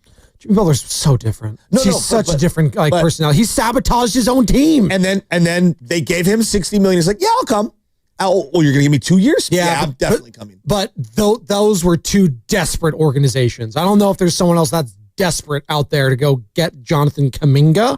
I think that's what the Warriors are hoping for, that there's the Charlotte Hornets. No, I guess what I'm saying is I'm countering your point of someone else around the league saying, I don't want to go to the Warriors. Money does talk. Well, I'm saying like a young player and their development. Sure, exactly. No, but I hear you on that. By the way, Golden State Valkyries tip off tonight, 7 o'clock, Chase Center. You can hear that game right here on 95.7 The Game. Kevin Dana, Sophia Jones locked into that. Grandy Dibbs going to be live from Chase Center. So go say hi to them from 2 to 6, getting you ready for opening night, 888-957-9570. Like, the other thing that he said was, like, the sense was, just what he was saying is GP2 and Looney back. Like, if Steven Adams is out there and he's approximately what it would cost for someone like Kevon Looney. Like, I would rather have, as much as I love Kevon Looney, been a great Warrior. He'll get a standing ovation for the rest of his life when he walks in front of Warrior fans. I would go get Steven Adams. Can the Warriors just run it back? Like, that didn't sound appealing to me at all, but it sounded like it's a real possibility. They need to make some big moves. What's a big move? A big move is at least 2 guys in your top 6 that are new. Well, he brought up, Kuminga's out the he's door. not new, but he's also old. D'Anthony Melton. I mentioned him earlier. I know. That to me is a fallback option off the bench that I cannot rely on. You relied on it this year, and it could have did in your whole year. Yeah, no, it's a good point. Then he brought in Dennis Schroeder. That didn't work, clearly, although he flourished elsewhere. I like the player. Detroit. Yeah, no. But it's too risky. And you're going to put that player with that injury risk with those guys at that age. Yeah. Combustible, right? Combustible. I love the guy. I mean, when he played, I was tantalized by what it could be. But 6 games? I just can't. 6 games? I can't envision Jonathan Kuminga being in a Warriors uniform. I can't either. That sounds crazy. But again, it might happen because maybe his market's not out there. Maybe there's not a team out there that was like, hey, let's go get him. And obviously it's financially, agreeable for both parties here going forward, where they want to work together on this thing for a sign-in trade.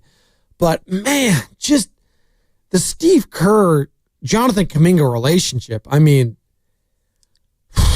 we talked about it. You asked the question there, and it was just all in front of our eyes. It's just went wrong. It's not good. Yeah. And I don't want that to linger on. Like, I'm tired of that. Not that it's a dark cloud with the Jordan Poole, Draymond Green thing, but it's unnecessary drama that I don't want. I just don't want that anymore. Let's say they committed to him. And let's just say this is a hypothetical. Draymond is going to come off the bench. We're going to sign Kuminga. We're going with Kuminga to start games. Like, just throwing out a hypothetical. What would that last? 5 seconds? Yeah.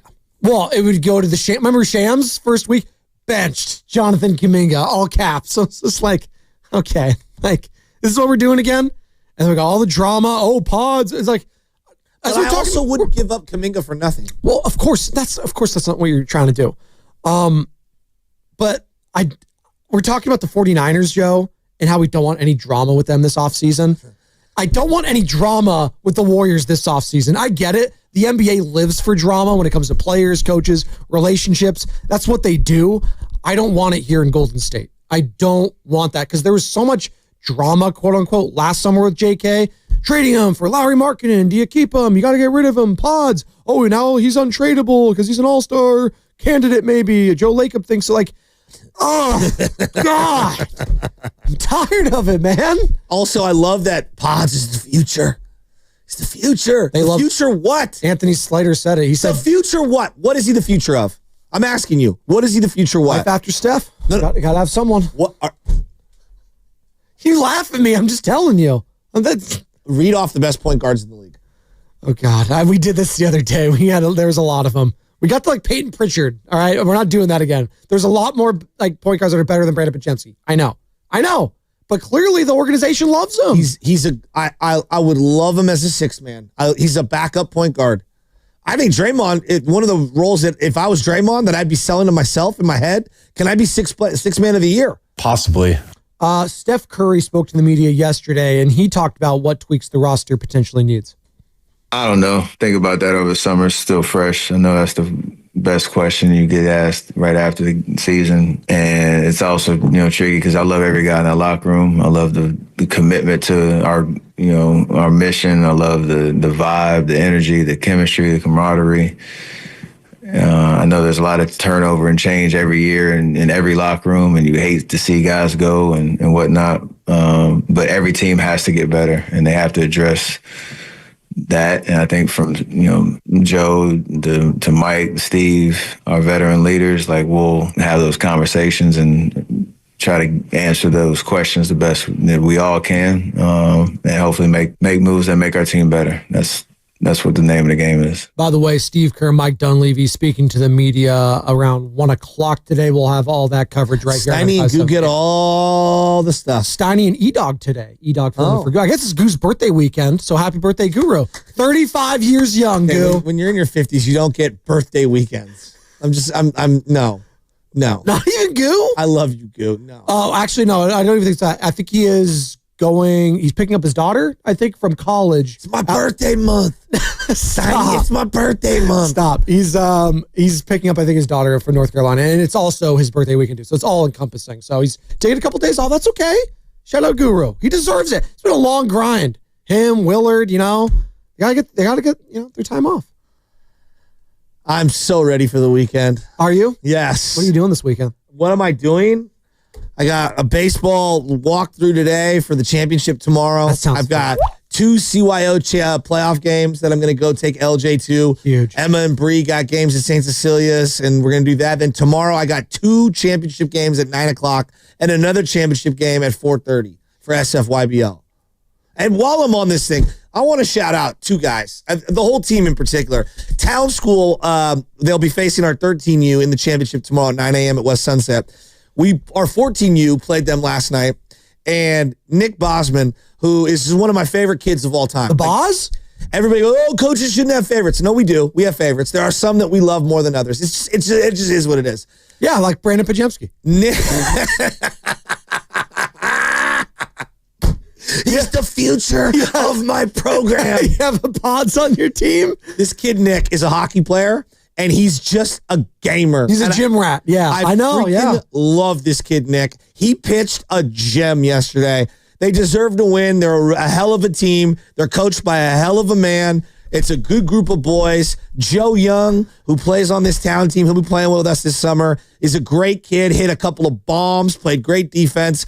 It was a beautiful game and a beautiful day. I wore shorts at West Sunset until 7:30 at night. It was nice yesterday. It was beautiful. I was in Alameda with the kids at the park, and it was great. And it's always the best at the park when it was like 4:30ish. Usually it's school's out, there was no one there. It was perfect. Big park, great. They have a big metal slide Benny likes to go up and down. They have a big rope swing the kids like to go. Benny kept going in it and getting off. He's like, my stomach hurts. I was like, yeah, because you keep spinning yourself in there. The hell are you doing? You're going to figure this out with Benny. He's going to have certain friends that are going to come to the house, and certain friends are just going to make you smile, and you're just going to feel good. Like Goo is that guy at the station. Yes. Where when you walk into a room and Guru's there, everyone just gets elevated. And there's going to be another friend where it's just like, this kid drives me nuts. Why you keep hanging 100%. Out with him? But that's a balance. You need those friends in your life. Nick from town, who's an 8th grader, is going to go to Sacred Heart next year, is one of those kids. And so, Nick, you pitched a hell of a game. I'm so glad you can't pitch tomorrow in the championship. But congratulations to Town School.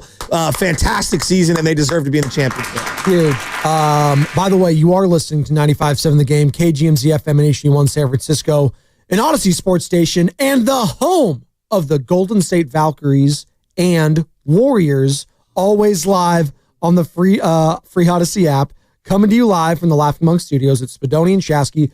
Bonta Hill about to join us in studio, and that's courtesy of River Islands. And the River Islands guest line is all guests on 95.7 The Game appear on the River Islands guest line. Isn't it time for you to discover the islands? River Islands in Lathrop. We just had Anthony Slater join us last hour. If you missed any of that interview, find it on the free Odyssey app or on YouTube, where we are streaming all day long. Real quick, I want to get one more from Steph Curry. Can I just for a second? I always get these texts. You guys with pods, no one saw Steph being this good after 2 years. I want to make sure we're very clear. On a team that he was coming off the bench. Steph Curry was a top 10 pick in the draft. He was a lottery pick. He averaged 18 his rookie year. He averaged 30 in college. He was the best player in the country. His rookie year with 6 assists, 2 steals, 4 rebounds, 18. I mean, he just compared him to Steph Curry. Can he be Peyton Pritchard first? How about that? Can he be Peyton Pritchard Tom first? Brady's rookie year can be compared to Mac Jones. I like pods, and maybe he can grow. Maybe he can. I'm not gonna deny that. Maybe there can be comparing. No one saw this in Steph. Dog, Steph's rookie year was way better than any of us want to admit. I mean, it was ridiculous. 888-957. And what was it? Chris Duhon started night one. Who was it? Was it Chris Duhon? Who was the guard? Was it AC Law? That's what it was. AC Law the fourth. Oh, man. Bonte Hill joining us in the studio here on the Rip Rounds guest side. Real quick, before Bonte chimes in here, I did want to play this Steph Gut, who spoke to the media yesterday. Exit interviews for all the players. Steve Kerr, Mike Dunleavy speaking to the media around 1 o'clock today. We'll have all that coverage right here on 95.7 The Game. Steph, on if they go shopping for another big free agent. Take a listen here. Yeah, like I said, there's a little bit more clarity on what we have. Jimmy being, a big part of that. There are obviously guys in this league, if for whatever reason come available, every team's going to call. It's just how it works, whether stuff happens or not. More times than not, it doesn't. But we have clarity on what we have in terms of our core and experience, but we do we need to probably get a little bit bigger across the board, struggle shooting at times. Those can be addressed, but how and how you get to that, I think, is what Mike's going to have to figure out. And, we got confidence that he can do it. So I like the vibe that we have a little bit more clarity and a little bit more understanding of what me, Jimmy, Draymond have been able to do this last, 3 months. Try to make a few tweaks and make it as good as possible. How do you like that, Mr. Bonte? How do you like that, Mr. Bonte? Good morning. Look at that smile on your face. New York Yankees hat and everything. Oh, put his mic up. Get my mic up. Oh, my God. Come on, man. It's only been a month. There's no snare in my headphones. Come on, guys. It's only been months of doing this. Come on, man. What is going on back there? It is Friday. I know you guys mail it in on Fridays. Not today. Did you listen to Anthony Slater? No, I did listen to Anthony Slater. I did listen to Slater. Very political. I'll tell him that. No, I'm kidding. He said JK might be a Warrior next year. And I think that's that's not happening. I'll put my bottom dollar on that. I'll put my bottom. Are you reporting that? No, I'm not reporting that. Teasing. I'm just I was teasing, by the way. I know. I know where you're going. I know where you're going. But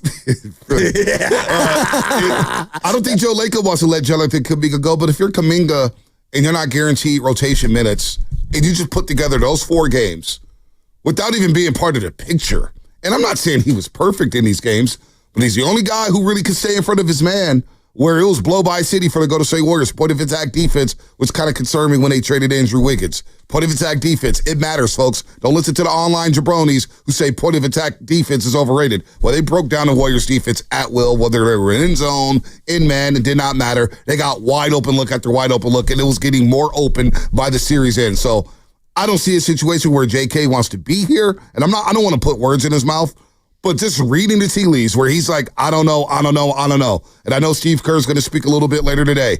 If he didn't fit on this roster, what the hell makes you think he's going to fit next season with Jimmy, Draymond, and Steph Curry? He's as good as gone, and I hope we enjoyed the Kuminga experience.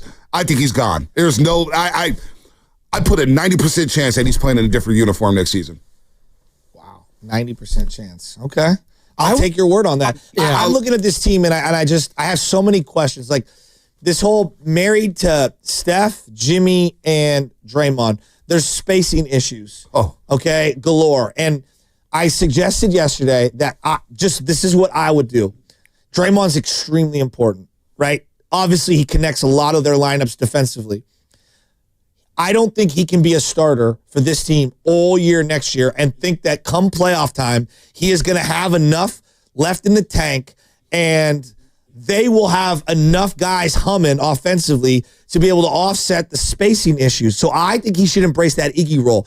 18 to 25 minutes a night during the regular season, come off the bench, you're in the closing lineup, you're in that small ball 5 to end games, but for the bulk of the year, I can do different lineups where you're not that small ball 5 in the bulk of the game, but I don't want to start games in the clunkiness, because I think one thing that really stuck out to me in the playoffs is starting games, their offense was suspect. And so I think it's easier to bring him off the bench, conserve him a little, preserve him a little, so that he's better down the stretch, down the end. And I think him being in that closing lineup is the most important. I'd work backwards. Well, people were losing their minds that I even suggested it. Well, no, it's something they're going to have to consider. And this is why I would consider it. The guy shot 25% from the three-point line over the course of the postseason. You could count on one hand how many really impactful games he had. And it happened to be offensively when he got the three-point shot roller to Game 7 against Houston and Game 1 against Minnesota. Wow, look at that. When he's aggressive offensively, they're a different team. But it's not consistent enough. And so then I said to myself, okay, Steve is saying that he's the greatest defensive player ever. He was in the finalists for the DPOI. And I watched what Şengün did. And I just watched what Julius Randle did. And at times I watched what Naz Reid did. I'm saying, if this is my guy, you got to cut the water off somewhere. Julius Randle had 23 assists over Game 2 and Game 3. He was incredible. Dropped a triple-double. He was their best player in the series. 25, 8, and 7. Yeah, he was their best player. So if Draymond is not guarding their top front court player, and I got Draymond Green, who many consider the greatest defensive player ever. That's an argument, and, I got my favorites, and he's up there on the short list, but I grew up watching Hakeem, Jordan, Pippen, Robin, Tim Duncan, Kevin Garnett, we just forgotten. So if that's the case, you're going to run this back with the space. And then, by the way, Jimmy Butler is only shot 30% from the three-point line, and he's not blowing by his guys. We talked about this during the season. Look, and Willie asked a great question. I want to ask you guys. When they traded for Jimmy, I get it. They had to make a move. I was against the move because I thought, well, what is it going to do? But they had to make a move. I thought it was a good move. I concede that. But were they better or did they just look different? Were they better with Jimmy or did they just look different? No, I thought they were better, but they also played lesser opponents. And there was a sense of urgency that they played with as a team that they didn't play with at all prior to him coming in. I think because of where they were record-wise and into the season, the longer it went, though, I do think that the problems that we all thought on the front end started to rear their head. It had to do with sophisticated defenses, game planning against them, and then I think the lack of shooting around them. And just stylistically, we talk so much about Kuminga doesn't play the system. Jimmy plays nowhere near the ball movement that they want to do. He's a ball stopper. He likes to hold it, and next 13, 12, 11, 10. Then he starts to get into his action. And if you don't have a lot of shooters spaced out around him, I think that the half-court offense is really bottled up. I would make the move. 10 out of 10 times that they made. That being said, I'm also not opposed to thinking like, okay, it was good, but if I could flip Jimmy for something else, I would be open-minded. It'd have to be the right deal. It would have to be the right deal. We're in lockstep here. What about you, Joe? I was very disappointed and quote-unquote, maybe that's my own expectations I put on him. Just Jimmy Butler, as soon as Steph went down, I get it. It's a tall task. But we all gassed this guy up. I did it, and I had to take a step back yesterday. There's a Grand Canyon gap between Stephen Curry as a superstar and Jimmy Butler as a star. And I needed to check myself because when they made the trade, I was like, wow, they got another legit playoff performer. But you know what? That was a different team and a different player in a different situation. Yeah. And he was younger. And he was in the Eastern Conference. And he was much different conference. You're playing in the West. Correct. Well, you got some long athletic dudes in Houston, Minnesota, Oklahoma City, San Antonio, Dallas, the Clippers. The Lakers are going to retool. Listen, the West is not getting easier. So I want to say this because I don't want it to be. I don't want to be all doom and gloom. But one thing, we touched on this a couple months ago. There's an Orlando game in Orlando where Stephen Curry scored 56. And Willie tipped it off. That's why watching the game with Willie, I'm like, oh, wow. And then I start to see it, and I'm like, oh, snap. Oh, I see it now. Jonathan Isaac and Paolo Banchero was guarding Jimmy Butler, which allowed Orlando to not double him. They had a longer, bigger guy on Jimmy Butler. We saw it down in South Beach, Miami, when Bam Adebayo completely took Jimmy Butler out of the game. Yep. What did Minnesota do? They basically played straight up on Jimmy with McDaniels, Randall, or Edwards. It did not go for his pump fakes. It kept him off the free throw line. You know why? Because Jimmy right now at the stage of his career, look, he was really good for the Warriors. There's no doubt. They don't make the playoffs without Jimmy. But he had trouble blowing by his guy off the dribble. And when he's driving to the paint in the middle of the defense and there's 6 seconds left and he's throwing grenade balls to guys who are non-shooters, yeah, the offense is going to get bogged down at times. So I don't know how you can run it with Draymond and Jimmy in that same lineup there. So I'm kind of with you with tinkering some things if you do run it back with the top three. It's a great point, Bonte. And Udonis Haslem, former teammate of him, he's now with ESPN, but he made a great point where he said Jimmy Butler, what he does best is prey and expose other players' weaknesses.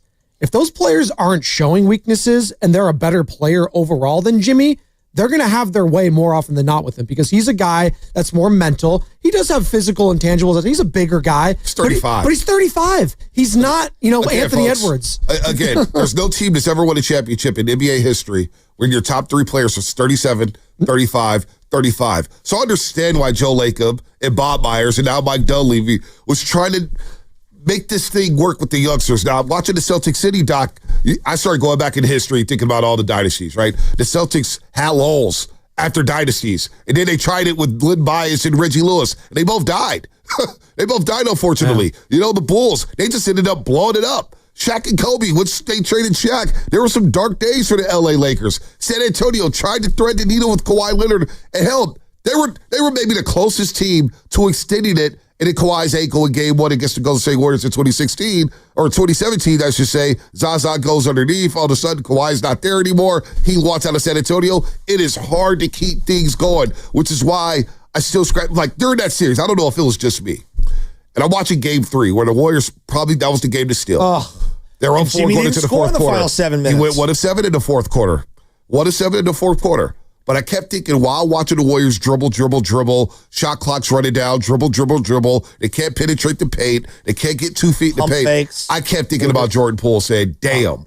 Because in the article that Slater and Marcus Thompson just wrote, they just wrote this yesterday. And I had to take a lap. I had to take a walk around the neighborhood after reading this one. I'm not going to lie. I got a little infuriated. Slater and Thompson wrote this in The Athletic yesterday. But the need for their offensive punch was magnified this postseason.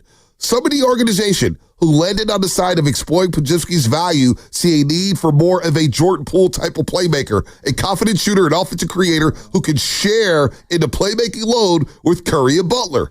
Both veterans will require rest and management next regular season. So that's the other thing. You're going to need to rest and load manage your veterans. And by the way, when Jimmy got here, they didn't play OKC. They didn't play Minnesota.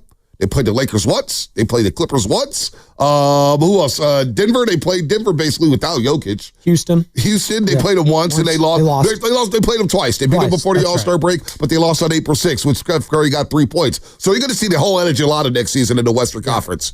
And Mavericks are going to be better. The Spurs are going to do things like Cooper Fly. The Mavericks, by the way. Yeah. What you haven't addressed is the financial thing. So, like, part of why Poole was, so important and Kuminga and Moody and Wiseman before their extensions, the fountain of youth in this league is Chet Holmgren on a rookie deal, is Jalen Williams on a current rookie deal, Jordan Poole when he was on a rookie deal. If you're going to have bloated, expensive contracts and guys who are very, at top of the market, if you will, in $60 million Steph, which he's earned, and $25 million Draymond, a couple years ago, $50 million Clay, you need to have these guys making dirt cheap who are unbelievable value. And so the part on the missing of the draft picks isn't just the player and the playmaking and all that. It's tremendous value for your organization. And it's the lifeline for sustainability because you get bird rights and you can go over certain luxury taxes. And once you lose those pieces and those players,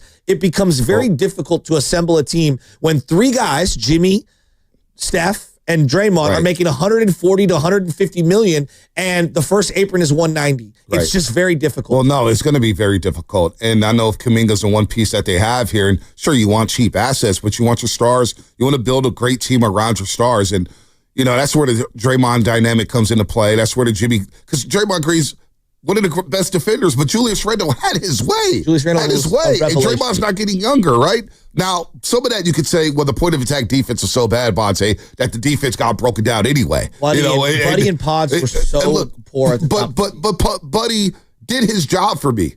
Buddy did his 15 job. threes in the series. He is who he is. I thought Buddy is your seventh man is going to be great value for the Warriors moving forward. This was Pod's first postseason. Yeah. I thought he showed a lot of fight in Game 5. I thought he showed a lot of grit, but he hit a speed bump. And in the ideal world, Pods is a 25-minute guy, but he's his starter. I'm not so sure about that. I think he's a backup point. But you know what, Pods? It's hard for me to be mad at Pods in this situation. No. I'll look at the big dogs, and when I look at the big dogs, and I see Jimmy Butler making $55 million next year, and when you get paid that money, that's number one alpha dog. I'm Batman type. I can win a game with Steph out. They lost 4 straight. Game. They lost 4 straight, and Jimmy took 20 shots in the last 2 games. 20 shots. And you precede that because you were on air, but I'm watching the Celtics without Jason Tatum, Jaylen Brown, who are a better team, overcome for one night and win one game that the Warriors couldn't. Yep. And it really bugged me. Well, you know, Game 3 was the game that they had, but you know what bugged me, obviously, was the JK stuff. Mm-hmm. And, you know, obviously I was on the show, and we've taken a lot of calls over the last 4 years. I remember the first day, Shasky and I drove up to Sacramento to go watch JK's first ever game at the California Classic. And Tim Roy talking about, this guy reminds me a little of Ron Artest. And this guy was getting DMPs. And I think, you know, you can say what you want about him, and I know online's going to say a lot about him, and, you know, people are going to nitpick things about rebounding or whatnot. Sure, he needs to rebound better. But for this guy getting 4 DMPs and basically being used as let's break glass in case of any emergency and play Kuminga. And all of a sudden we're like, oh, wow, Kuminga can play with Jimmy. Oh, wow. Kuminga gets thrown into a conference semifinal. This is the Western Conference semifinals, folks. This ain't a game in January. This ain't some regular game in late February. This is the Western Conference Finals against a team that went to the Western Conference Finals last season. Yeah. And Kuminga goes out there, 8 for 8, 18, goes 8 for 11. It's like, all right, let's see what happens next. Oh, let me go get a 30 burger and gotta have a game. Oh, let me go get 23. Oh, wait, let me go get another 22 and try to guard Anthony Edwards. I thought he was there was a lot of flaws. There was a lot of flaws in this game. I get it. But damn it, this guy went 11 for 12 from the free throw line in one of the games, and he's 22 years old. He was one of the few players, real quick, Bonte, that looked athletically comparable to what they were playing against. In a league full of athletes. And I'm on a team that's unathletic. That's not one of the more athletic teams in the NBA. And I got this guy sitting on the bench, and he comes out there and does that. And people say, oh, well, he's a scrub. Just send him to Brooklyn, or he's a scrub. You know how many NBA people are looking around the league saying, damn, that guy can play. Lakem in the same article was like, people sitting behind me was like, wow, Kuminga, did you see Justin Jefferson sitting courtside? He was sitting next to J.J. McCarthy. He goes, I saw Kuminga down in high school when I was in Miami. He was in high school. He was killing dudes. Matt Barnes, Gilbert Arenas, everybody in the world has said, why wasn't Kuminga playing? And that, to me, was the most infuriating aspect of this postseason, is watching that young man go out there and ball. But I wasn't surprised. Were you surprised? Because we saw it 2 years ago. We saw it last year. I stand on. So that part right there, and they're going to lose another young asset, and we're going to roll back with a team. And look, Curry's still playing at a high level.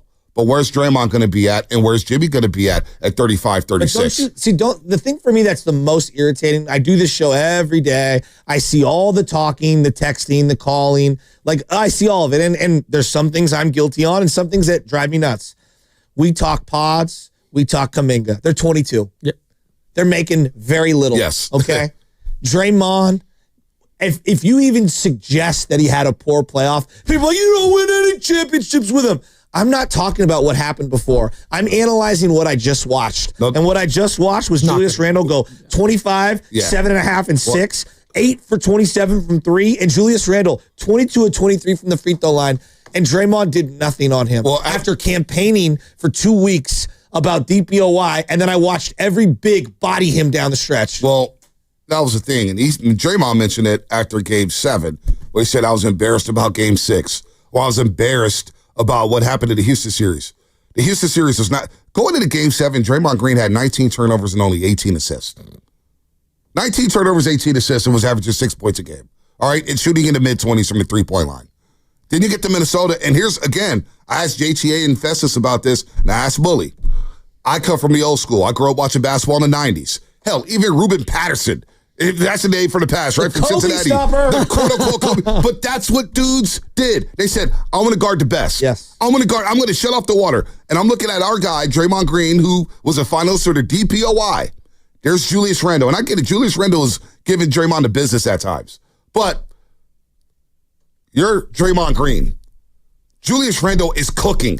He's dropping dimes. He's dropping triple doubles. He's facilitating. He's bringing the ball up the floor. Draymond's got to put him in the box. And maybe 5 years ago he does, but he didn't in this series. And that is alarming when you say, okay, he's 35.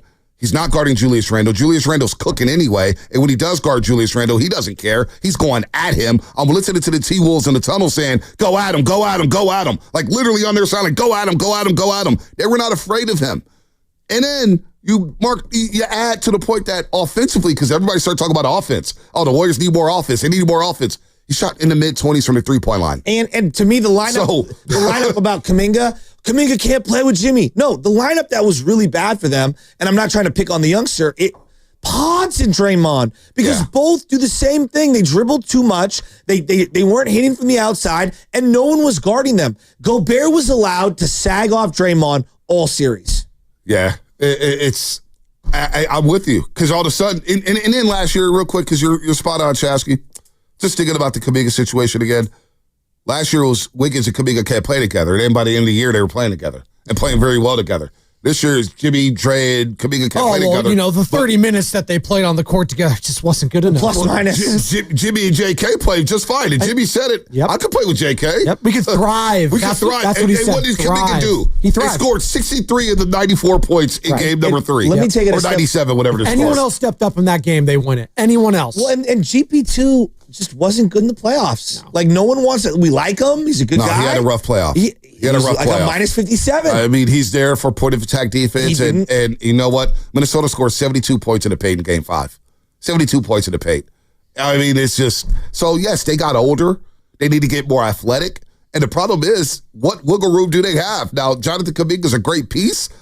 I would look the other way. And look, we're 2 months away from a wild offseason. I think this is going to be one of the wildest offseasons in the NBA. I think Booker's gone out of Phoenix. I think KD's going somewhere. I think Giannis is gone. The Dallas Denver's Mavericks going to do something. Oh, Denver's going to do something. Denver, by the way, Michael Porter Jr. give them their credit. Yeah. That is a tough, hard-nosed, gritty basketball team. For them to force a game 7, oh my God, I can't get enough of that series. But there's going to be a lot of things happening. I wonder if the Warriors will sit back after these pressers a month from now, looking at the league and say, boy, you got to have at least 4 offensive threats out there on the floor. Would they consider the unthinkable of pivoting off the core and breaking up the core? And would you go Steph Kuminga and add some other pieces, some big boys in here? Or would you run it back with Dre, Jimmy, and Steph? I don't think running it back, like if we're talking about making the playoffs, running it back, yeah, you can make playoffs. But I think there's a ceiling on it. I don't think it's a championship team. It's a young man's league. Look at the West. I know. They're all like, LeBron got bounced in the first round. He's too old. Him and Luka, like that's not working anymore. To be close-minded, it's a young man's game. See, to me, if you're just operating this offseason with Jimmy, Dre, and Steph, and we can only trade the others, I don't think you can get significantly better. 888-957-9570. Like you're hamstrung. You can hit us up on the Boxer and Gersten Work Injury Attorneys text line if you have any questions for Bonte, who's in studio for us the entire hour, courtesy of River Islands, obviously pre- and post-game host for NBC Sports Bay Area when it comes to the Warriors. And now some Giants, I'm sure, on the horizon now. Bonte. We don't need to talk we don't need to talk them now. My first series is Bobby Witt Jr. and the Royals next Tuesday and Wednesday. You're going to wear your Bo Jackson jersey or what? No, I should wear it outside. That would be pretty cool. Salvador Perez was the last guy on the Royals roster to play in the Giants World Series in 2014. What's coming up in the game is brought to you by Chilton Auto Body. To Pablo Sandoval. We're going to get into Stephen Curry going down in game 1 and how obviously that affected this series. It affects the future of this team going into the summer, the offseason, the biggest question marks. So we'll break it all down. It's a season in reflection right now in the Morning Roast with Bonte Allen Studio, 95.7 The Game.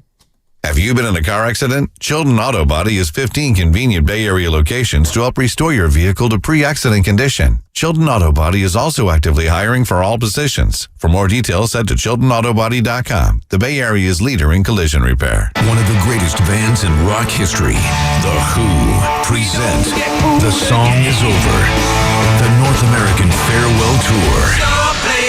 See Pete Townsend and Roger Daltrey, The Who, live in the Bay Area, performing at Shoreline Amphitheater September 21st. Get tickets this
with my guy, Joe Spadoni, and Butcher Boy Shasky on 95.7 The Game. Oh, what's up, Big Pun?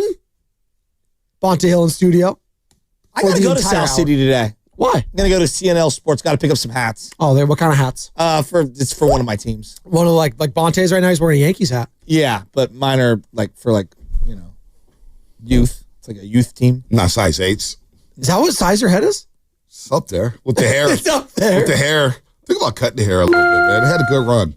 Well, yeah, you and TJD had something similar going on. We had a roll of this. His beard was so thick. I got to tell you though. So had this gift certificate to this place to get a head spa. Ooh, where they like scalp massage and everything. Yeah. It's Really? nice. I fell asleep and it was some of the best. It was like the best feeling in the world. Nice. Like they shampoo it twice, they scalp it, they show you, your pores. You got good hair coming out. There's like 5 pieces of hair coming out of one pore. It's really strange to see it when they do the zoom in or whatnot. Yeah, I guess that's normal. But I got a head spa yesterday and it was absolutely amazing. Shout out to Norm, who went to Low High School. It's his business out there in Burlingame. I forget the name of the place. Chow, whatever. But Norm, shout out to Norm. Went to Low High School. He's a roaster. You should shout out Garlic Fries and Baseball Guys podcast as well, because they're on every single platform you find your podcast. And you can listen to Sam Lubman, Joe Shasky, and occasionally Steven Risotto, who have the best Giants talk in the world. And by the way, they're going to be breaking down this series, I'm sure, between the A's and Giants this weekend at Oracle Park. So get after it right there. We're talking Warriors, though. Year in reflection. Season's over. Steve Kerr, Mike Dunleavy, speaking to the media today. Let's get into Steve Kerr, who's going to be talking at 1 o'clock, Bonte. Mm-hmm. What did you make of Steve Kerr in this season? I'm not going to do grades, but he was dealt a difficult hand at times. He made a major acquisition at the trade deadline. He bring in Jimmy Butler. The team went on a huge run.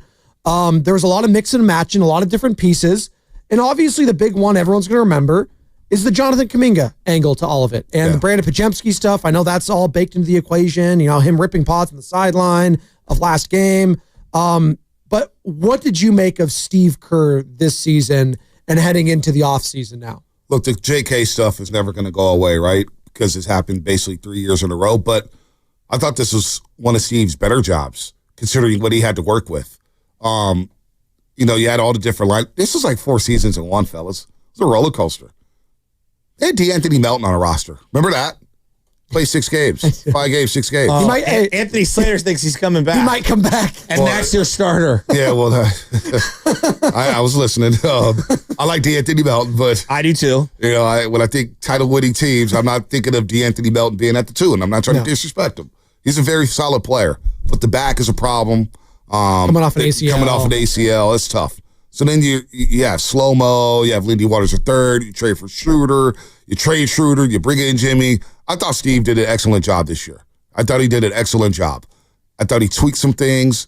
Obviously, all the different starting lineups he had to go through. He had to run with guys. Finally gave Moody a shot. Moody played well until he hit a slump. So I thought Steve did a solid job this year. I really did. The one knock, obviously, is the way Kuminga was handled. And look, we don't know what's going on in practice. We don't know what's going on behind the scenes with JK or Steve or any of the coaching staff members, but that's the one thing that we're going to all hang our hat on when it comes to Steve Kerr this season is what happened with Jonathan Kuminga.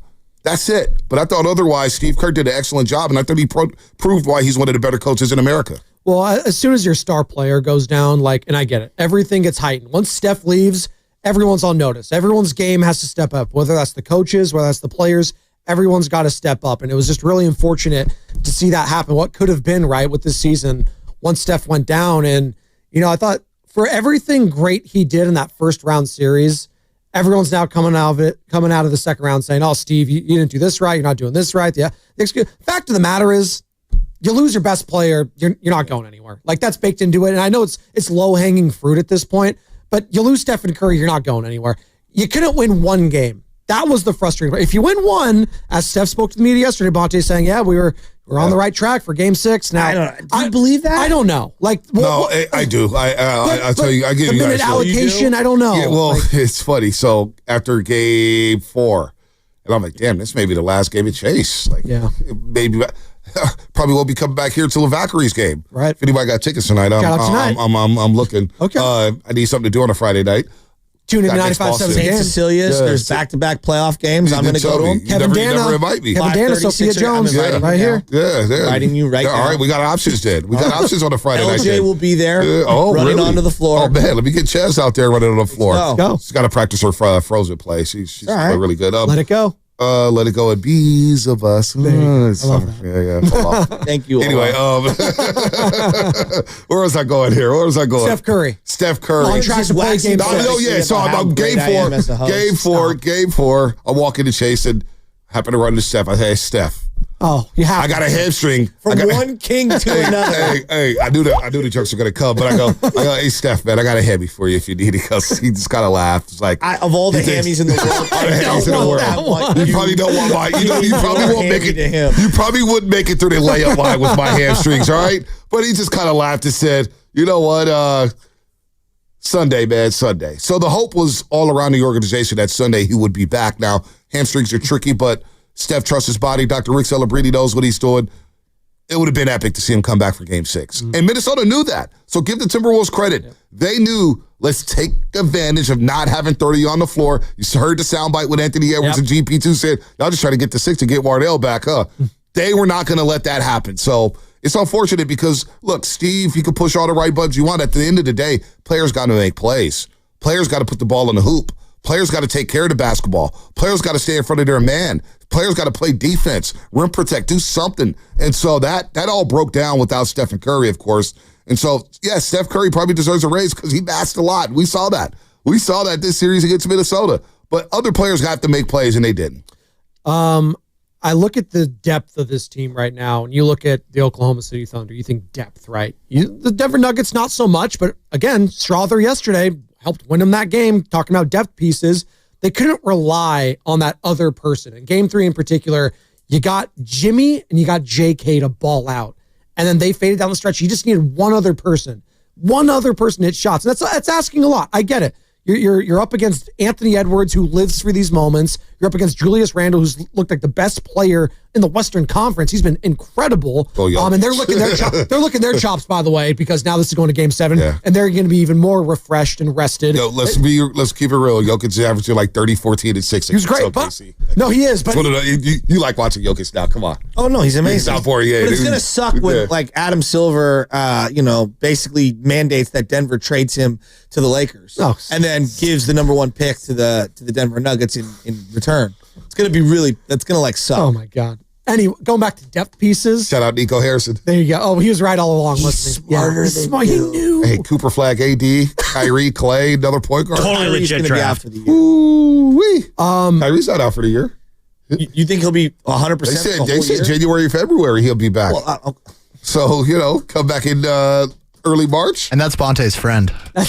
Kyrie? That's not my friend. No, you guys hung out at the All-Star We didn't hang out. What are you talking about? I saw you guys hanging out. Oh, we dapped each other. Oh, he dapped me up in front of everybody. He looks stoked to see Bonte. Yeah, no, he dapped me up in front of everybody. So the enemy of my enemy is my friend? Does he not like Russell Westbrook? No, well, Kyrie, one time he snapped at me because I asked him about the rivalry between the Warriors and Cavs. He goes, what makes this a rivalry? I said, well, you guys met 3 straight finals. I mean, what did you guys had the Halloween party? He goes, no, when I think of rivalries, I think Pistons and Bulls. So he was not too he dapped you up, but he didn't. He walked past Nick Friedel. Wait a minute. So I mean, Cousin Nick, Bonte Hill, shout out Cousin Nick, but so game recognized game. What do they need to do this offseason for you? What is Bonte Hill's wish list? I'm not giving you Giannis. That seems a little out there, but if you want to dream, that's fine. Well, they did. I mean, Sam Amick came out with the story, right? Of course. Let me tell it all. Well, Anthony Slater likened it to the Giants landing Shohei Ohtani. I did hear that. Giannis Antetokounmpo. Well, because Houston has a lot of assets. San Antonio has a lot of assets. He's got to want to go there. He does. I think he wants to stay in the East, personally. But Ime Udoka, Team Nigeria, he gets along with Ime. I don't think he'd mind going to Houston. I would not overlook the Miami Heat. And Pat Riley, he's cooking something. I would listen to his whole 45-minute presser the other day down in Southeast Miami as a Godfather held court. And you know what? At the end of the day, he's thinking like, hey, I may be right about Jimmy Butler. I may be right about Jimmy and everything that happened. Okay, he might be right, but I mean, they're already frustrated with Andrew Wiggins. I just did a hit WQAM. Look at you. So I mean, I hear you, but that doesn't mean like the trade was a good one for them. No, it wasn't. I mean, if they had done it a year prior, they would have got so many firsts. Wiggins balled, but I mean, they're a flawed. They're a flawed team. They're a flawed team. Yeah, he has some good numbers. He has some good numbers. But no, it is what it is. They already are calling him Casper. Yeah, I know. Friendly ghost. They have to get more athletic. They have to get size. We need a center that can put the ball in the hoop. Yes. In the paint, not just step out and hit a three. They need somebody like Looney. I love Looney, but he, 9 years in and he was lumbering up the floor. And I love Loon Dog. Well, and I go back to the coach, right? The coach, if let's just say hypothetically, if it's TJD and Looney and he looks down the bench, he's always going to pick Looney. And I get that, right? And so, like, to me, I would love to have Steven Adams on this team. Steven Adams would be nice. It'd be a nice offensive rebounder, size. You need some size like that and a guy who could just get the ball 2 feet away from the rim and just dunk on somebody's head. You need that. Well, you need another playmaking guard. Yeah. Well, you'd think Dallas, right? Gafford or Lively. There's going to be too many mouths to feed there. You'd think every team in the league, I think, is going to be calling the Dallas Mavericks to trade for one of the Gafford Lively combinations. There's no doubt, and they probably will move. And they probably will move off of one of those guys. One of them will get moved. One of them will get moved, and also 3-and-D guys. You need another 3-and-D. Now I know everybody's talking about Cam Johnson. He doesn't play the two. You know what? One thing that is another, and I love Moses Moody. Moses Moody struggled mightily. But everybody talks about, the James Wiseman pick or Kuminga and how you could have had Franz Wagner. Well, selecting Moses Moody, and I love Moody, and I hate saying this because Moody struggled.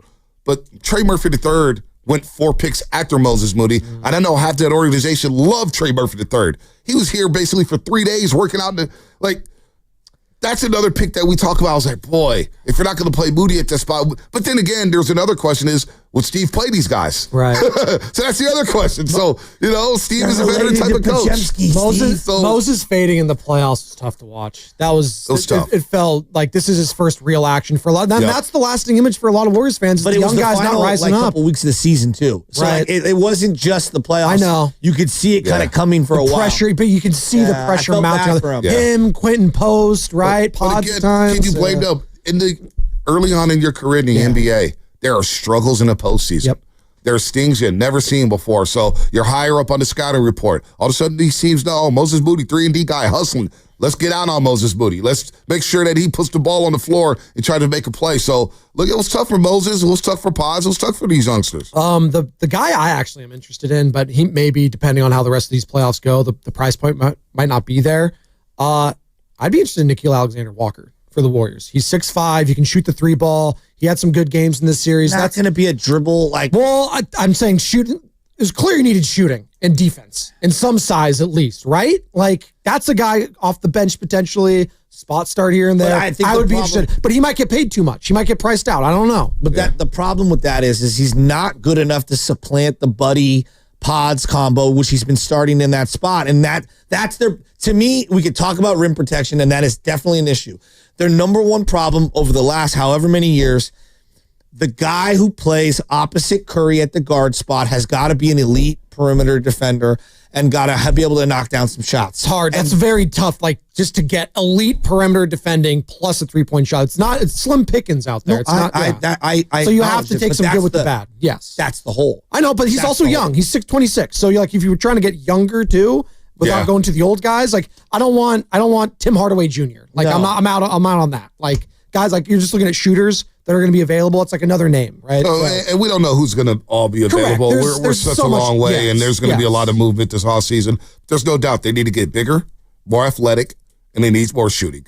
Outside of Steph, Buddy was your lone 3-point shooter who will create gravity. I love him off the bench. And I think he's great off the bench. Buddy Hield, but I got no problem with Buddy Hield. It's inconsistent, but that's what you get from 7th and 8th guys. You're going to get inconsistencies. That's why they're 7th and 8th guys, right? He played every single game. He was available, which I'm not sleeping on. And he saved the season by having a monster Game 7 down in Houston. But he saved the season, which is crazy. I'm still laughing about it now. He did. He hit 9 threes. He did. 9 threes. And in game 1 of this last series, he was great. He was great. So you need shooting. You need, obviously, some perimeter defenders because the point of attack defense, which you miss with Andrew Wiggins. And J.K. showed signs of being a point of attack defender. Oh, he was. Naz Reid couldn't do anything against him. But I'm not going to hype up JK when I don't think he's going to be here. Yeah. I'm not going to lie to you guys. I'd be shocked. I'd be stunned if JK was back. Stunned. Would you'd be happy about it though, right? I mean, if you bring Jimmy, Dre, and Steph back, and can you all of a sudden play with Jimmy and Draymond? JK's going to have to become a knockdown three-point shooter. Is that his game? I think his best game is when he's going to that 10-foot midi in the paint or driving to the rim, dunking on people's heads. Yeah. That's JK's game, not just sitting and hoisting 6 threes a game. So I don't know, man. I don't know. I mean, it's crazy. We were talking about this morning, like the mood around this team, and our question today has been, are you feeling more optimistic or like pessimistic about the Warriors' future, just given how everything happened? Like, and yeah, a lot of us are going to say, hey, if Steph didn't get hurt, maybe we win this series and we feel confident about it. But he did get hurt, and he's going to be 38 by the time the playoffs roll around next year. So it's a sobering reality right now for a lot of Warriors fans. Not to say that there's a lot of drama right now, but obviously the JK thing being there. But I just felt like the way we viewed this team just a couple weeks ago, Bonte, the optimism and like what the ceiling was, that it was sky high. And then as soon as Steph got hurt, now it's, I don't know, maybe we're cooked. Maybe, I don't know, maybe we'll not get an opportunity like this again. Well, maybe you won't. Maybe you won't, because you look at the East right now, like maybe this was going to be the opportunity. Maybe you play Oklahoma City and Denver and they take a pound of flesh at each other. You never know. Then you're playing either the Pacers or the Knicks, or maybe the Pacers have beat the Warriors 7 straight times. I know. Like that, 6 straight times. But you like your chances, maybe. They had a puncher's chance at winning the whole damn thing. It would have been tough, but they had a puncher's chance. But man, you just think about game 5 and 6. That's the ones. And of not closing out the Houston Rockets and that series extended. So now all of a sudden your veterans are playing another 80 minutes of action against that grueling physical team. And then you have to bounce back and oh man, we got to play Minnesota on Tuesday after a Sunday night. And, so things happen when you get older. We saw it, the Celtic City doc, we're seeing it. We saw it with the Bulls. We saw it with every single dynasty when you get older in this league. And that's why it's hard for me to say, damn, like I would be stunned if JK's back, but at the same time, like, are they really going to trade another 22-year-old who's not even in his prime, who's athletic as hell? Are we really going to do that? Like the Jordan Poole trade, you can say what you want about him on defense, blah, blah, blah, blah, blah. Trade. It was not a good trade. And I get you couldn't bring him back in that locker room with everything that happened that season. I get it. They signed it with Draymond Green. Glorified it is what salary it is. dump. That's what they call it. But boy, you're really going to trade another 22-year-old to Jonathan Kuminga, a young athletic guy that just did what he did in the Western Conference semifinals. They attached a first-round pick to Poole. Yeah. I know. It's insane. It's the most insane thing of all time. And then drafted his replacement in Podziemski when we had other needs. I mean, you would have thought he punched one of his teammates in the face. That's Hey, you know what? You know what? I won't count the Warriors out until Seth Wickersham starts sniffing around thinking he's going to write a book. Like because if Seth Wickersham I like Seth Wickersham. I do like Seth Wickersham. He's great. He's brilliant. The American Kings, what is it called? The book coming out? It's good. If he's sniffing around your organization and he's going to write a book, something devastating is coming out. Or Jordan Hudson starts walking around here with Belichick. All I know is that Caleb Seth Wickersham book looks insane. Oh, I can't wait. The guy was like, I do not want to go to Chicago. High on the Bears, and I kept saying it's the Bears. Right. Well, yeah, but and I love Caleb. High on the Bears again. Caleb. I'm high on the Bears again. Well, I love Ben Johnson. I didn't think their offensive line was going to be that bad, and Eberflus was pretty bad. You saw the Seth Wickersham. Yes, I saw the excerpt. One was like they gave him film, but nobody sat down with him to like break down the film. Shane Waldron. Oh, what man. a disaster. Hey, Caleb, save us. Hey, Fast Five, save us.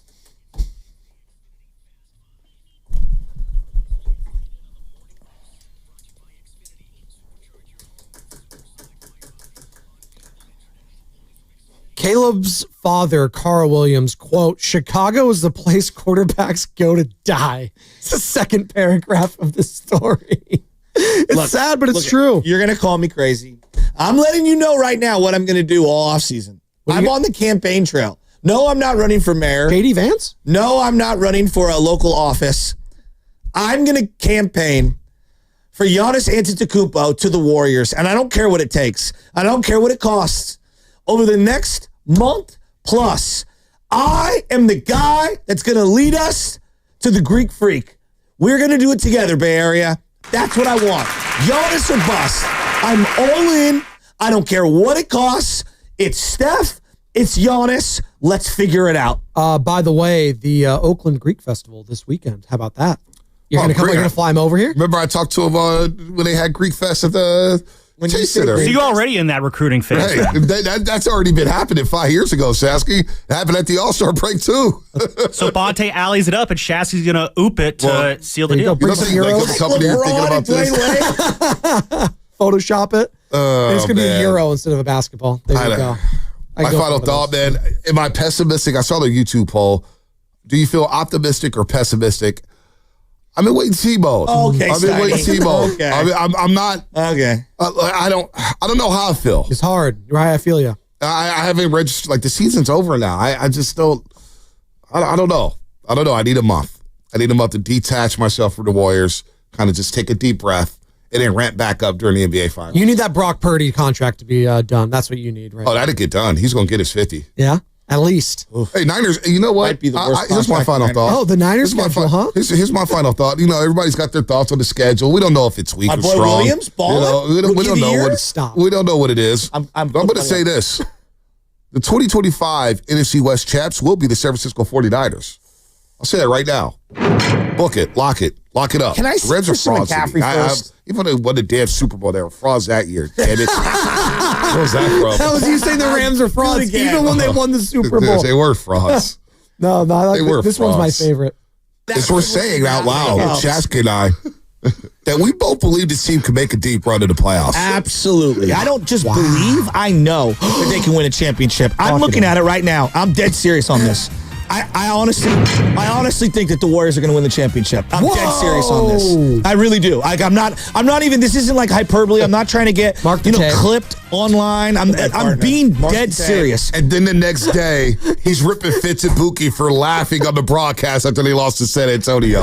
Like, this guy's unbelievable. Unbelievable. Oh, I bet you yesterday was a show. He tornadoed him. I bet you yesterday was a show. I bet you yesterday was a show. Oh, man. It definitely was. I'll say that. Hey, just be happy that I am in your life, Bay Area, because I say the things that you don't have to hear, but you need to hear. My final thought is... Speak for yourself. The Golden State Valkyries tip off at 7 o'clock tonight, boys. Shout At out to Chase the Center. Valks. Let's go. You can hear the game right here on 95.7 The Game. Kevin Dana, Sophia Jones, Grandy, and Dibbs, the Grandy man, will be live from Chase Center from 2 to 6, getting ready for opening night. So go say hi to Dan Dibley. Margaret, show us the picture. This is the shooter that we needed in the series. The stretch four. When the world needed him most, he vanished. By the way, Mark Willer's on vacation. I would have loved to hear stuff about Interesting Jonathan timing. Kuminga. Interesting time. I would have loved to hear thoughts about JK. I will say, What do you think his thoughts would be about he did JK? He did press Steve Kerr a little bit when they interviewed him about the Brandon Pajemski thing. He's like, really? Like, Pods is the guy you're going to go down with, right? Huh? Well, what choice do you have? You had no other ball handlers. No. Jimmy and Dre were your ball handlers. Well, what? That was Fast 5 brought to you by Xfinity. At home or on the go, you get the fastest internet to all your devices. Steiny and Evan in for Guru next, brought to you by Fremont Bank. Here for you, here for good. Joe Shasky here. Summer's on the horizon, and UA Local 38 is gearing up for the heat. UA Local 38 is looking for HVAC,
All right, no guru today.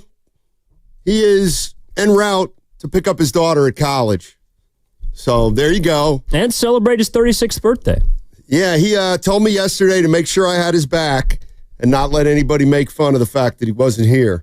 And so I'm not going to do that. Speaking of not around. What are you talking about? I said, speaking of not around, the Warriors are no longer around the playoffs. We're not here to do a eulogy, Steiny. Come on, man. How are you doing? It's Friday. I'm doing well, Chin man. up. I'm doing well. Feeling pretty good. I feel healthy. I feel younger than my age. And, we got to figure out what our Warriors are going to do. Sounds like you're kind of like Curry, feeling younger than 37. By the way, he is 37. I don't know if you know that. That's why I said it. Yeah. What's the direction of this team, ladies and gentlemen? What's the direction of this team? Let me ask you this, Warrior fans. If I told you or asked you, what do they need? What do the Warriors need? First and foremost, what would you say? What do they need position-wise? Position-wise? Player-wise. Not a specific name to start. But what do they need to become a better basketball team? I think they need... Well, the positions, I think, fall under the umbrella of what I believe they actually need, which is they need a big man, they need a wing, they need someone who can create. Like, that's what they need. They need a creator. We saw, after Curry went down, the lack of creativity from just about any player on their roster. No one could get a shot for themselves. Jimmy Butler, whether he was less than 100% or not, could not create a shot for other players.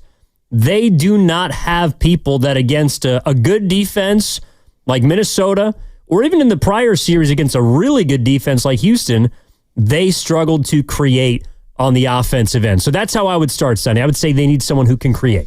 All right. That's one of the things I think they need. You think they need a creator more than a guy with size? A rim protector, as it were. I mean, to me, it's one of the same, but they need a lot. They need multiple things, is what they need. But do they need a big man or a rim protector? Yeah, sure. I mean, they also need to get younger. They also need more athletic players. I think they also need a contingency plan for if and when some of their older guys are unavailable. For whatever reason. I mean, the reason why we're talking today instead of in a couple of weeks about the Warriors, or maybe even in a month about the Warriors wrapping up this season, is because they broke down. So I think you also have to account for that. Yeah, I think you're right. And Shams Charania, here's how we're starting today, because this to me I find interesting. I think a lot of people will say, well, no kidding. But Shams Charania was asked about what he's hearing the Warriors are going to try to do this summer. So take a listen. This is where we're going to launch today. The Golden State Warriors have up to 4 future first-round picks they can trade. They have tradable contracts, pick swaps as well. Sources told me in the last few hours the Warriors will be incredibly aggressive in the marketplace to go find help, to continue to retool around their big three of Stephen Curry, Draymond Green, and Jimmy Butler. I'm told their priority is finding a playmaking wing defender or a center to add to this group. And a lot of it will come down to someone that Steve Kerr and the big three feel like will help this team and fits their culture and their identity. But one key player to keep an eye on this roster right now is forward Jonathan Kuminga. I'm told he's going to have a strong sign and trade market coming up. He's an exciting young wing player. Both sides are expected to have conversations commencing over the next several weeks ahead of free agency to see, is there a potential sign and trade landing spot that gives him a lucrative deal while also potentially bringing the Warriors some additional help for their roster, so both sides end up as winners in this. All right, so that's Shams Charania, and he says the Warriors apparently are going to go big game hunting again because they're going to be incredibly aggressive. Now, I don't know how they get a big game hunt under their belt, but that's what they're looking for, according to Shams. But the interesting one, and they're looking for a playmaking wing. A playmaking wing. What is that? Who would be the definition of a playmaking wing? If you could have any playmaking wing, are we talking about like a Mikal Bridges type of player? Yeah, the first thing, just because of the game last night, I'm thinking of is like Jalen Williams or Aaron Gordon. Maybe more Jalen Williams, although he didn't play well. But I don't know if is that player out there? The thing is, I found an interesting signing that Shams kind of led off with.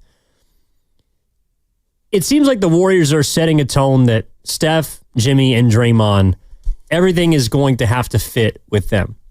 And Shams' report about a player that those three guys can play with, can work with, can fit with, that it doesn't sound like another stars on the horizon. Like, this is their team. They believe that they're a very good squad.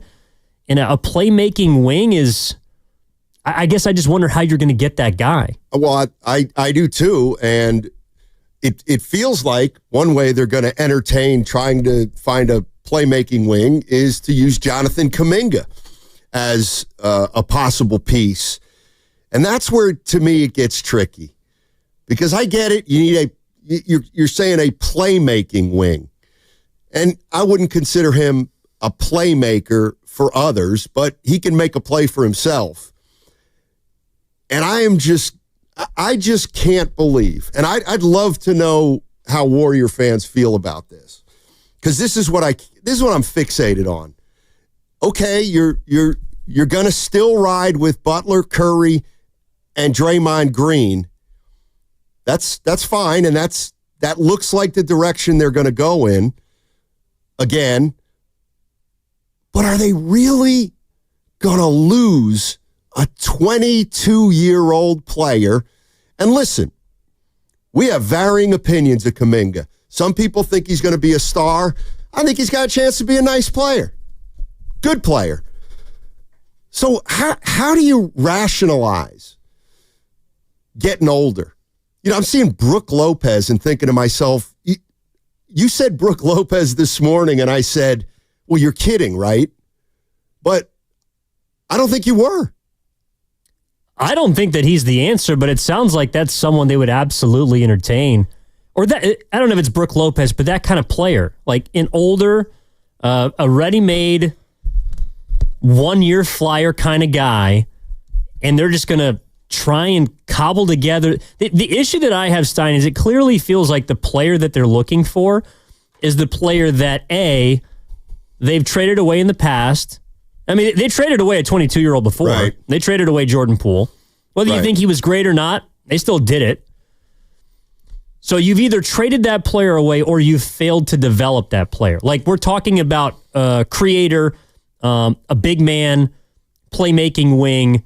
All of those things they've either gotten rid of or failed to develop internally. James Wiseman's the big man. You missed. The playmaking wing, right now, Kuminga's not that guy. So as for right now, you've missed on that. And then the creator, I mean, Poole wasn't a perfect player, but he could create offense. No doubt. And you traded that player away. So that's why the Warriors are stuck in this situation where they've had to build everything now around these three elder statesmen. It's because they've either failed to develop the guy or traded away the person that they're now asking for. Yeah, and the Warriors, obviously, Jonathan Kuminga is a restricted free agent.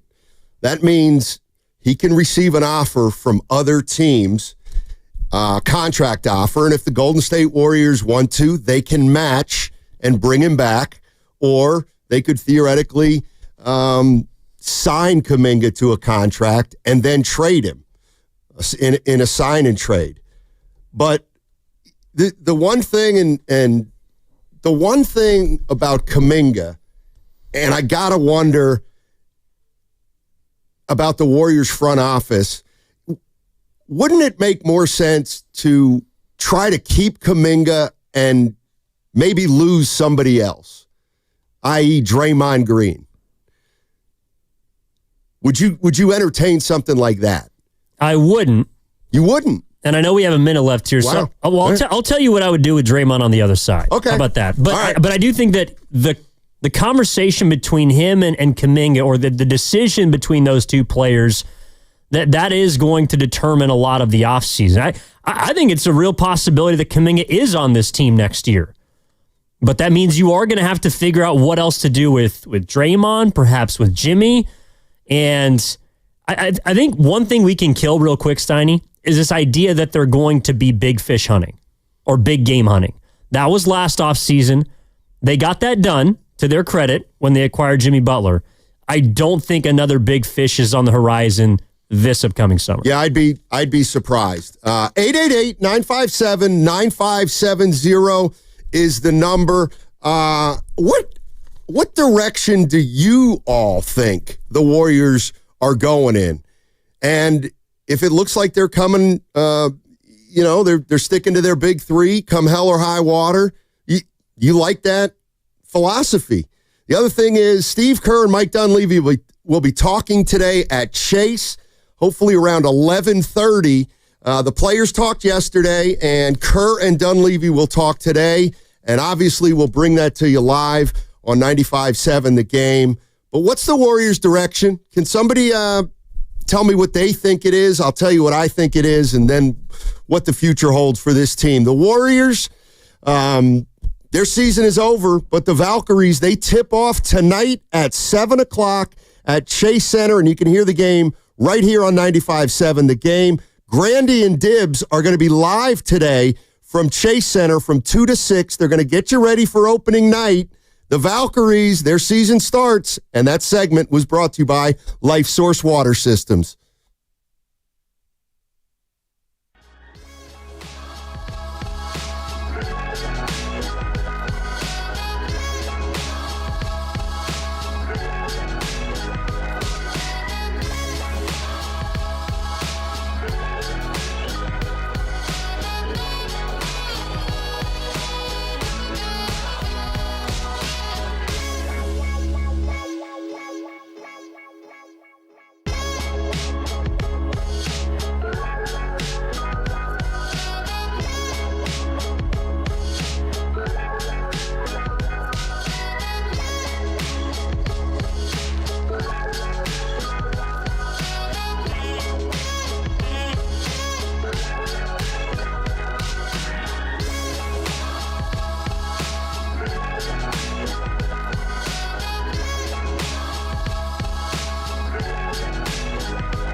Now back to Steiny and Guru. Take it away, Steiny. All right, Evan Giddings in for Daryl the Guru Johnson, and talking about the Golden State Warriors putting the final bow on their season. And the more I thought about this season, the more I think that they got back into the action after a year outside of the playoffs. And the question now becomes, can they get better? Can they get better if they keep their veteran core? Is it possible? And if so, how's it going to happen? What is the direction of this Golden State Warriors team? All right. You were going to address something, but of course, I forgot during the break what it was, but hopefully you can remember. Well, that's generally where I fit in this show. Okay. I remember the things that you guys throw out and we'll then eventually come back around to. What the Warriors need, Pasta, if we could please put the rat on the table, brought to you by Atco Pest Control. They need to figure out how to get better while asking their older three players to take steps back, to be less relied upon than they were this year. Because we saw without one, maybe two, but without Steph Curry, even at times without Jimmy, I mean, they lost to the Philadelphia 76ers without Jimmy during the regular season. They have to figure out how they can be better when those players are either not at their best, perhaps, God forbid, unavailable. And that means those guys, they can't have as large of roles next season as they did this year. And that might sound crazy to a lot of people because we can't imagine life without Curry and Butler coming here. They were really good with both of them on the floor. But I'm sorry, to rely upon this elder trio, to me, is just asking for trouble. It's asking for a situation like this season where you run them into the ground to get you to a place where you can compete in the playoffs, and then eventually they hit a wall. They need other players to help them as much as they've helped this franchise over the last 10 years. Yeah, and I thought Draymond Green yesterday essentially talked about that specifically. And it was the Warriors had to do so much work to finish strong and to get 7. They didn't have a lot left. And he essentially talked about having a better overall regular season and ideally one where you can manage the veteran players. But that's the part where Kuminga is needed, I think. Because if you're going to go into next year and you can't ride Curry and Butler together all year consistently, well, guess what?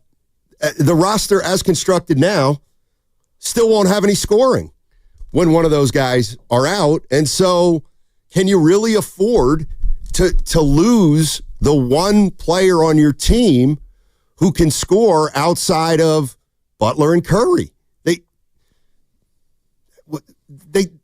They need scoring right now on their roster, and they're going to need more of it. But if they lose Kuminga, they lose a scorer. They'll have to get a scorer back and still address being a little more productive offensively. Yeah, I don't think that JK is this playmaking 3-and-D wing that Shams Charania is saying the Warriors are trying to find. However, he has the potential to be maybe one or two of those things down the line. And if you're trading him, that's to me why there is absolutely a path to him still being on this roster next year. It's almost like you're trading him to try and find what he was drafted to be. Right. And I understand that he is not a perfect player by any stretch, but to give up on the one thing that you're kind of looking for, I feel like that's bad news waiting to happen. And it's not to say that Steph and Jimmy and Draymond still can't be great. I mean, we saw them, when they can summon it, they can win you a playoff game. Hell, you can make a case they helped win a playoff series, or they won you the playoff series against Houston. You had other contributors, sure, but those guys were the big dogs. But you have to be able to preserve them to give them that opportunity. And someone like Kuminga is a player that I think can help do that. And that's why the the DMPs, the mismanagement, so to speak, of him throughout the season is perplexing. It's because, again, you can see his flaws, but you also can't dismiss that this was a player that, when given the opportunity, could score you 20-plus points per game in a playoff series, in a conference semifinals at 22 years old. And I know that someone like Pajemski came up short in big games. He's also someone that could help you win a playoff game at times. I mean, Moses Moody finished really strong in the final game of that series against Minnesota. Those three players are ones to ask to take a step forward. And it might be too much for them, but I'm sorry. It's really difficult for me to look at those three players and say, I'm going to give up on one or potentially multiple of them, when the guys that you really need in those moments are being just asked to do too damn much. No doubt. And Tall Asian Mike on the YouTube chat. And this is, I think, gets to the heart of one of the issues that is, you could make a case constraining the Warriors. Jonathan Kuminga, he says, has the potential to be a playmaking wing. All right, I'm not going to argue with that. He has the potential to be. The problem is that his timetable doesn't align with Curry's timetable. And that, I think, is so much of what this is. It's a unrealistic expectation that Jonathan Kuminga should have been the second or third best player by now with Steph on the team. But the reality is, with Steph on the team and with Wiggins before Butler and now Butler and Draymond, how can he be that player right now on this team? If I agree, I think there's a chance Kuminga comes back, but he can't come back if he doesn't start. He's got to start. He just has to. Otherwise, we're going to run into the same issues that we've run into. And to my way of thinking, now is what time better than now to start retooling Draymond Green's role? Well, that's why I think if Kuminga's back next year, and it's a big if, I mean, I think it's also fair to ask if he even wants to come back. But right. If they decide that that's the path they want to move forward with, I do think they have to have a conversation about Draymond Green moving to the bench. And it's as much to preserve him. Again, he can still close. He can still be a great defender. He can still give you everything that Draymond gives you. But you have to allow more of a runway for these younger players. And I think that Kuminga's someone that quite clearly, he just needs minutes to play well. He needs more of a runway to give you what you don't have, which is scoring. And I think it could be a mutually beneficial decision for Draymond Green to move to the bench and either use Kuminga to acquire a player that can come in and start, or just have Kuminga be the player that starts for the Warriors next year. Yeah, I'm with you. 888-957-9570 is the number. We're going to get into some of this sound from yesterday involving the Warrior players. And once again, Steve Kerr and Mike Dunleavy are going to speak today, probably in about an hour. When they come to the podium, we will join live. But first, let's go to Caleb. Caleb's in Livermore. What's going on, Caleb? How you doing? I'm doing great, guys. Happy Friday. Yeah. Back at you. Payday? No. I wish. That's unfortunate. Yeah, you hate to see it. Yeah, you definitely hate to see it. Look, I'm not gonna do no trolling on you, Steiny. I'm gonna let you live for a day. Let's just talk about this Warriors roster real quick. And you guys talked about some was it playmaking wings and a big? Yeah. Yep. Those are the first two. So, yeah, look, I'm looking at this free agency pool right now, right? And the Warriors, they're capped. The Warriors are paying a lot of money to Draymond, Steph, and Jimmy. And obviously the big thing is Jonathan Kuminga's potential contract or whatever happens with that. But I'm looking at these shooting guards. I'm looking at Tim Hardaway Jr. I think he's going to be too expensive. Karis LeVert, I think too expensive. Malik Beasley is definitely going to be too expensive. Nickeil Alexander-Walker is going to be too expensive. The one interesting guy, but again, I think he's going to be too expensive, is Gary Trent Jr. All right. And then I go to the centers, and I'm looking at Brook Lopez. Look, I like Brook Lopez. He's been a very good player. He's a champion, of course. Stoney doesn't like him, Caleb. Oh, God.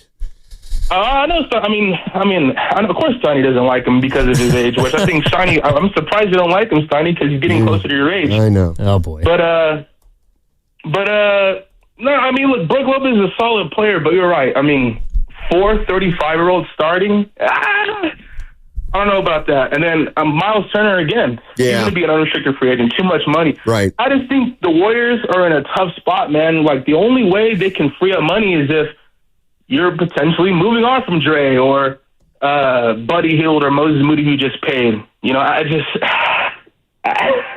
the Warriors are in a tough spot, man. I think Mo Wagner is interesting. You know, he did shoot over 35% from three, but he's coming off the ACL, I believe. So, I don't know, man. The Warriors' offseason is going to be very, very interesting, man. Yeah, it is. Thanks, Caleb. Appreciate the call. Have a great weekend.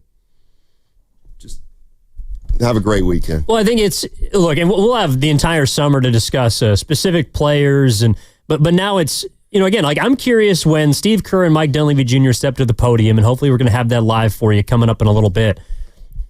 What direction do we think that they're going to be vocalizing? Because I think they have their big three. Like everything is going to be built around this offseason, those three players. Steph, Jimmy, and Draymond. How do they complement them?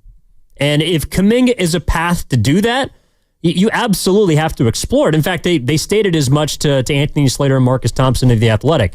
That's on the table. But is that the best path? I mean, the Warriors are in a position now where they don't have a ton of flexibility. Right. Last season they did, and that was the objective, is to get cheaper, is to create more of the optionality, quote unquote, that they love to use, or the two fingers that Buddy Hield talks about. But now you don't have as much of that because you made your bed with Jimmy Butler. I don't think they're going to get off him this summer. And I don't think that another star is coming into this team. So they have to figure out, all right, we made the semifinals. We got hurt. We feel like we could have gone further. How do we make sure that does not happen? Like, if you believe that Steph Curry and his injury is the only reason the Warriors are not in the Western Conference Finals or potentially competing for the NBA championship, then you have to figure out how you're going to preserve him, how you're going to preserve Butler and Green as well. Yeah. And that's the biggest decision that they have to face this summer. Yeah, I'll tell you one thing that I will come to this conclusion if Jonathan Kuminga is not on the Warriors next year, and it's this. The one thing that Steve Kerr has said, and I get it, you always back your players, but everybody has talked about, you know, Jonathan Kuminga. I'm really proud of the way he's handled it. Not an easy situation. Curry said it yesterday. Steve Kerr said various times in the last 6 weeks that he was impressed by the way Jonathan is handling this adversity.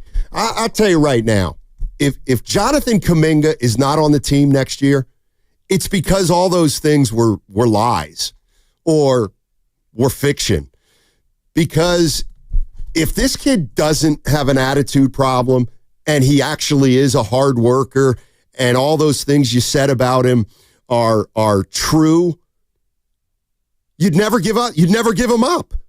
If they give up Jonathan Kuminga, to me, it tells me there was something more going on than we all knew about.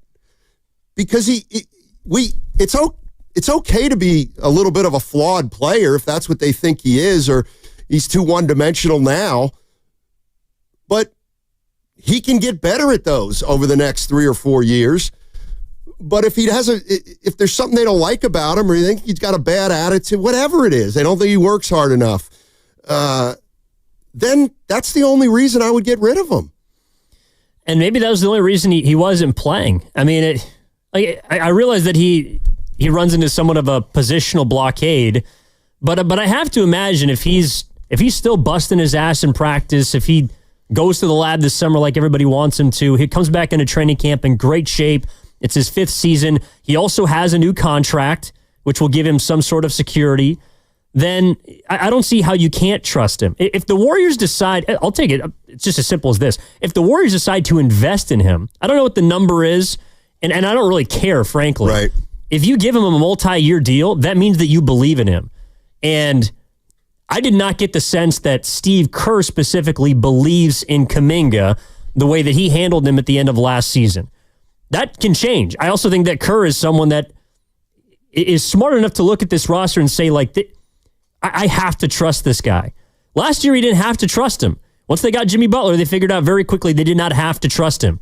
But that was also over a 30-game sample for Kuminga at the end. That was only a 15-game runway. You now got 6 months to figure out how to manage your elder players, and he almost might have to rely upon him or whoever they bring in to replace him, because what else are you going to do? I think Kerr's smart enough to know that he cannot approach this regular season the way he did last year and hope that this team can just all of a sudden turn it on in the playoffs. They're going to have nothing left. Right. And to me, that's what this year proved. Curry played all year, got banged up at the end, and these high leverage games late didn't help anybody. Let's go to Devin in the Uber. Hey, Devin, what's going on, man? Hey, guys. How you doing, man? Doing well. So, a couple things. One, I'm sitting here, man, and like I said, I'm on this, like, playmaking wing. That's what Jimmy Butler is. Like, you know what I'm saying? Like, supposed to be, yeah. You know, Draymond plays on the perimeter. He's a playmaker. Like, so we already got 2 facilitators that aren't necessarily threats around the arc. Why are we, like, if we're going to trade Kuminga, who's like a scorer, why would we then get another playmaker who can't shoot? Like, if Steph is out or, you know, and then, like, I cannot imagine what kind of offense this is, but maybe there's a method to the madness. I don't see why we're not trying to bring in experienced 3-and-D guys. That's one. And 2, I'm going to keep preaching this. Hopefully it just manifested.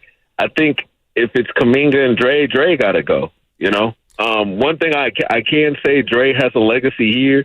I think that if he wanted to come and retire here, of course, right, he helped bring rings.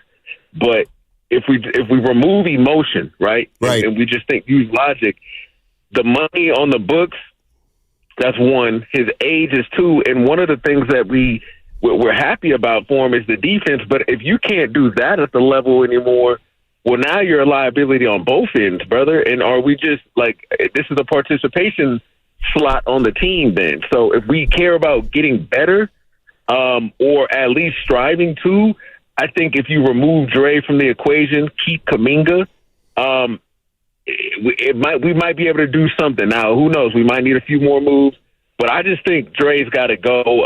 And one thing I will say is, man, your attitude and emotions, and I understand it because I'm kind of one of those guys too, but if you're killing us with technicals in this and we're happy because you didn't get suspended in a series, or we're happy because you didn't damage the success of the season, like, that's an issue too. So I just think it's time to move on to another chapter and just bring Steph some adequate help. That's all I wanted to say. Appreciate it, Devin. This is from the Boxer and Gershon Work Injury Attorneys text line. Doesn't Kuminga's play in this series against Minnesota prove he was ready and he handled it well? I think you could look at it like that. I do think there's another possible way to look at it, and that is, and I kind of don't want to put this out, even though I just did, about if he doesn't work hard, if he doesn't have a great attitude, then the Warriors went to him because they absolutely had to, even though they didn't want to. But at least when they went to him, they said, fine, Jonathan, just go do your thing and score because that's what we need, and we'll see if we can somehow upset Minnesota. And he thought, you know what? now the leash is off me, so I'm going to play. I'll do what I do for 4 games. But no, your point is correct, and that's why if the Golden State Warriors, to me, if they don't have Kuminga on the roster next year, that tells me that there was more, or that the organization felt like there's more going on with Kuminga than just his ability on the floor and the way he plays. Because you can't, and listen, I'm not nearly as high on Kuminga as a lot of other people, but if he's got a good attitude, you can't get rid of him. Like, you can't. He's going to get better. But if he's not here next year, again, that just tells me that there was stuff going on that the team didn't like, and they just didn't want to invest in this guy. I actually do think it's just because of basketball, and that's kind of the perplexing part. Is he offers you something that your team does not have, and clearly Kerr felt like they didn't need that to win at the highest level. I actually do think that's the whole reason why he played. You mentioned it's because they had nowhere else left to go. That's exactly why he played. Right.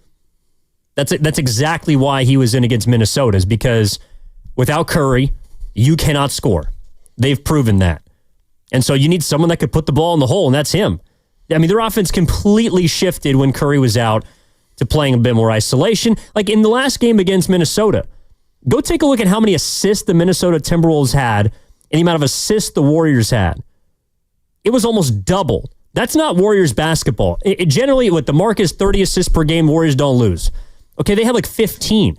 That means that they're taking the ball in their hands and playing a lot of one-on-one, and that's the game that JK generally succeeds in more than when the ball is moving. And like to me, Steiny, it's not as black and white as either Kuminga has to stay and Draymond has to go, or Draymond stays and Kuminga. I think they can coexist, but it does mean that one of them is going to have to take a back seat. At this point in his career, especially with what he showed in the postseason, to me, I thought at times Draymond Green, he looked old. He looked slower.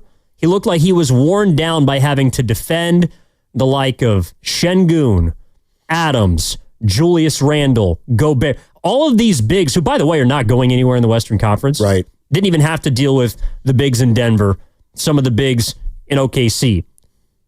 Draymond Green's role has to diminish.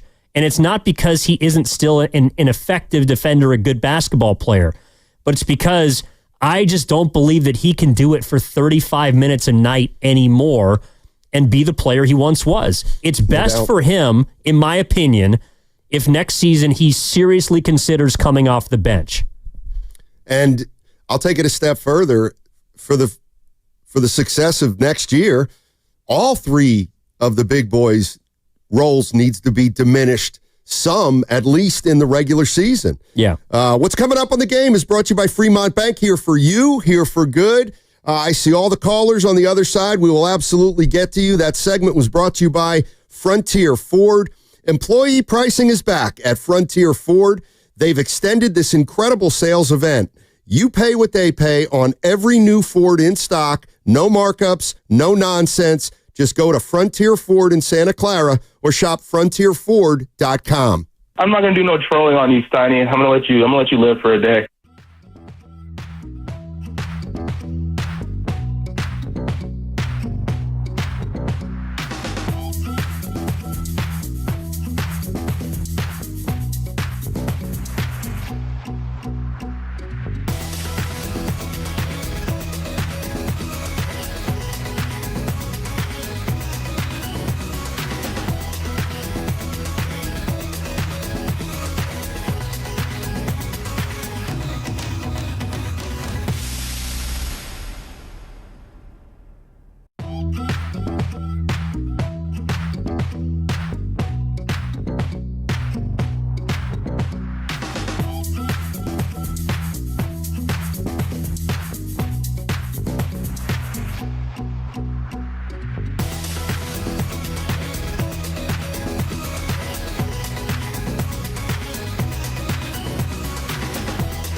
Oh, yeah. Hey, it's Moses Moody with the Golden State Warriors. Now back to Steiny and Guru. Hey, Moses, you don't ever want to talk over Bob Seger again. This is Bob Seger. This is Bob Seger. Hey, it's Moses Moody with the Golden State Warriors. Now back to Steiny and Guru. You've is it related to Corey Seager? No, you've never heard of Bob Seger. Kyle Seager.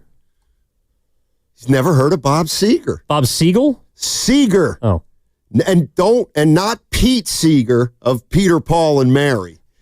That goes back even further than Bob Seger. No, I've actually heard this song, but when you said it earlier during the break, no, I didn't know him off the top of my head. But once I sung it during the break, you recognized it. Well, when you sang it, it's a little bit different than when Bob sings it. I'm not going to lie, Steiny. I got some gaps. There are things that I don't know.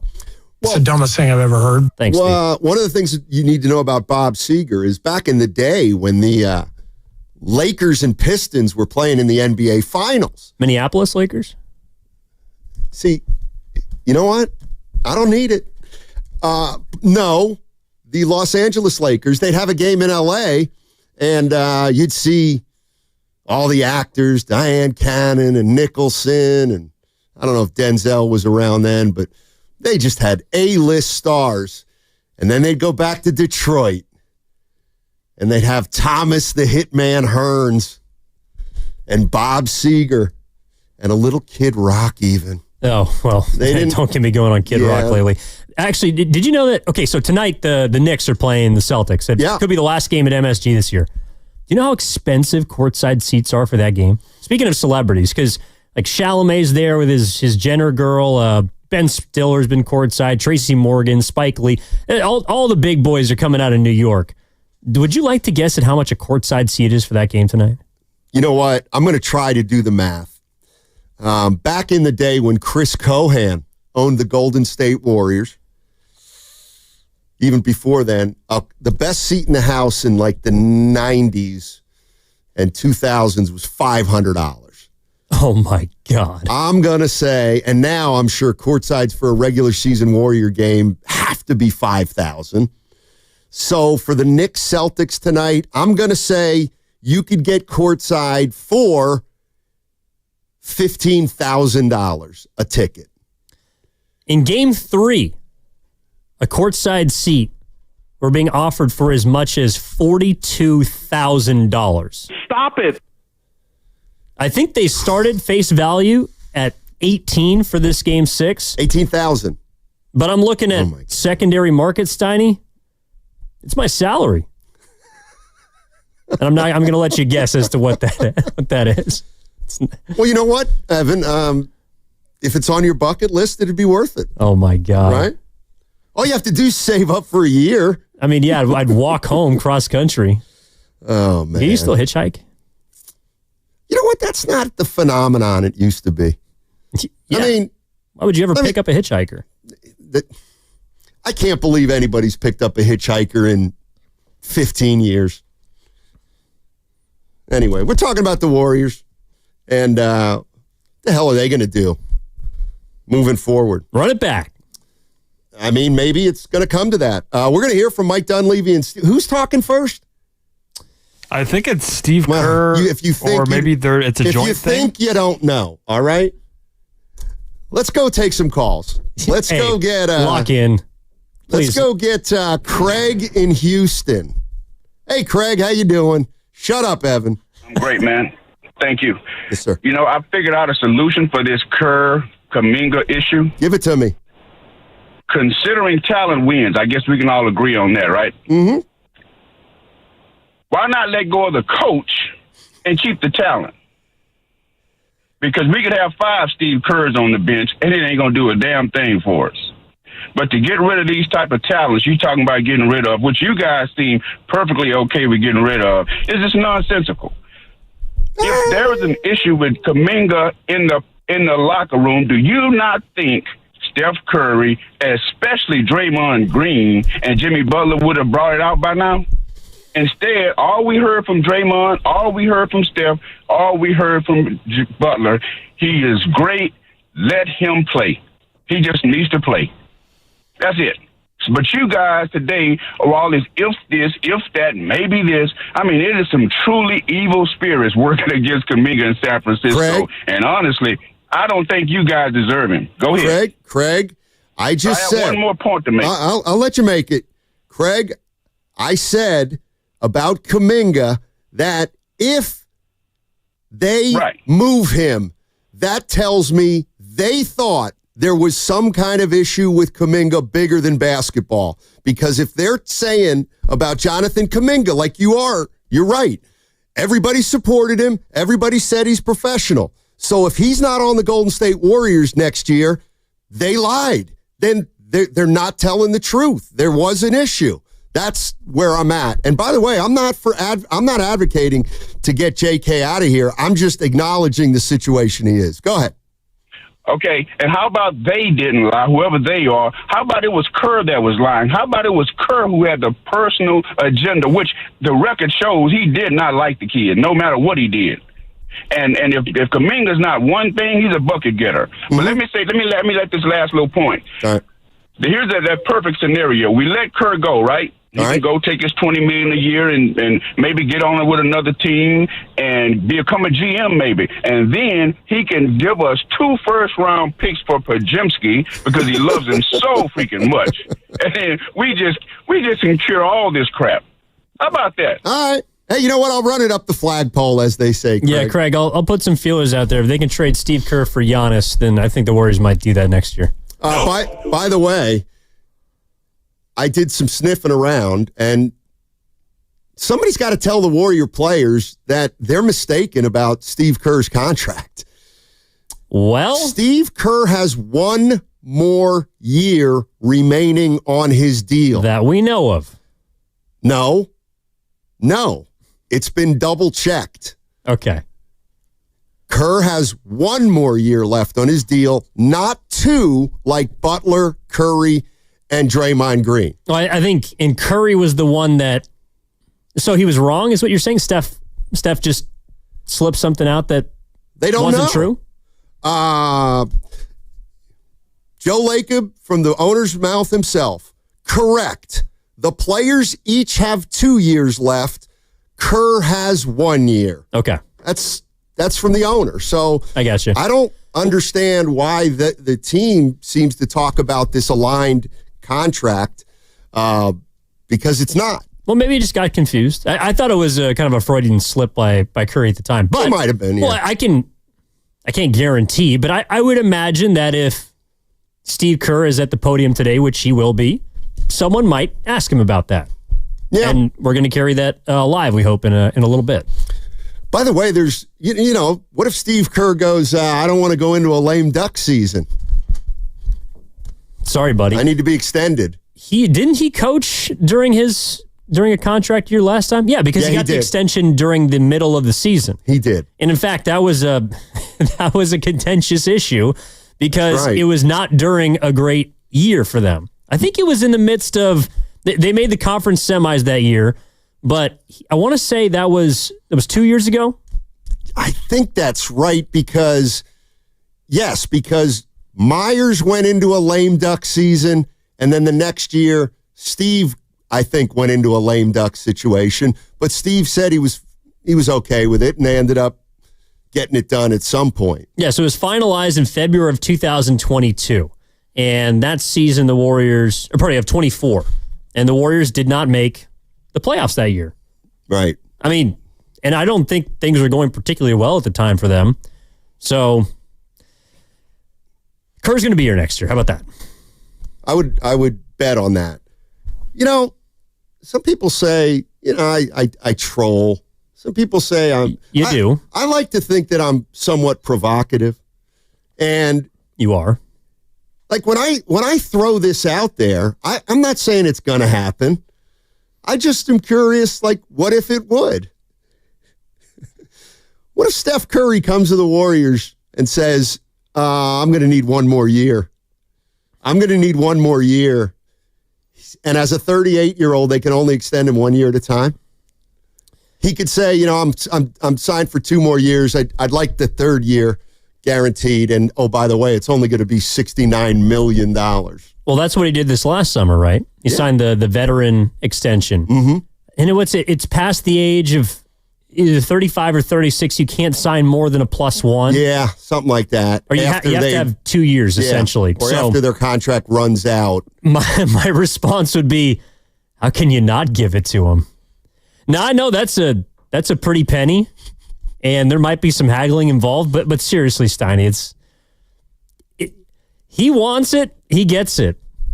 I mean, LeBron James would think about doing it, right?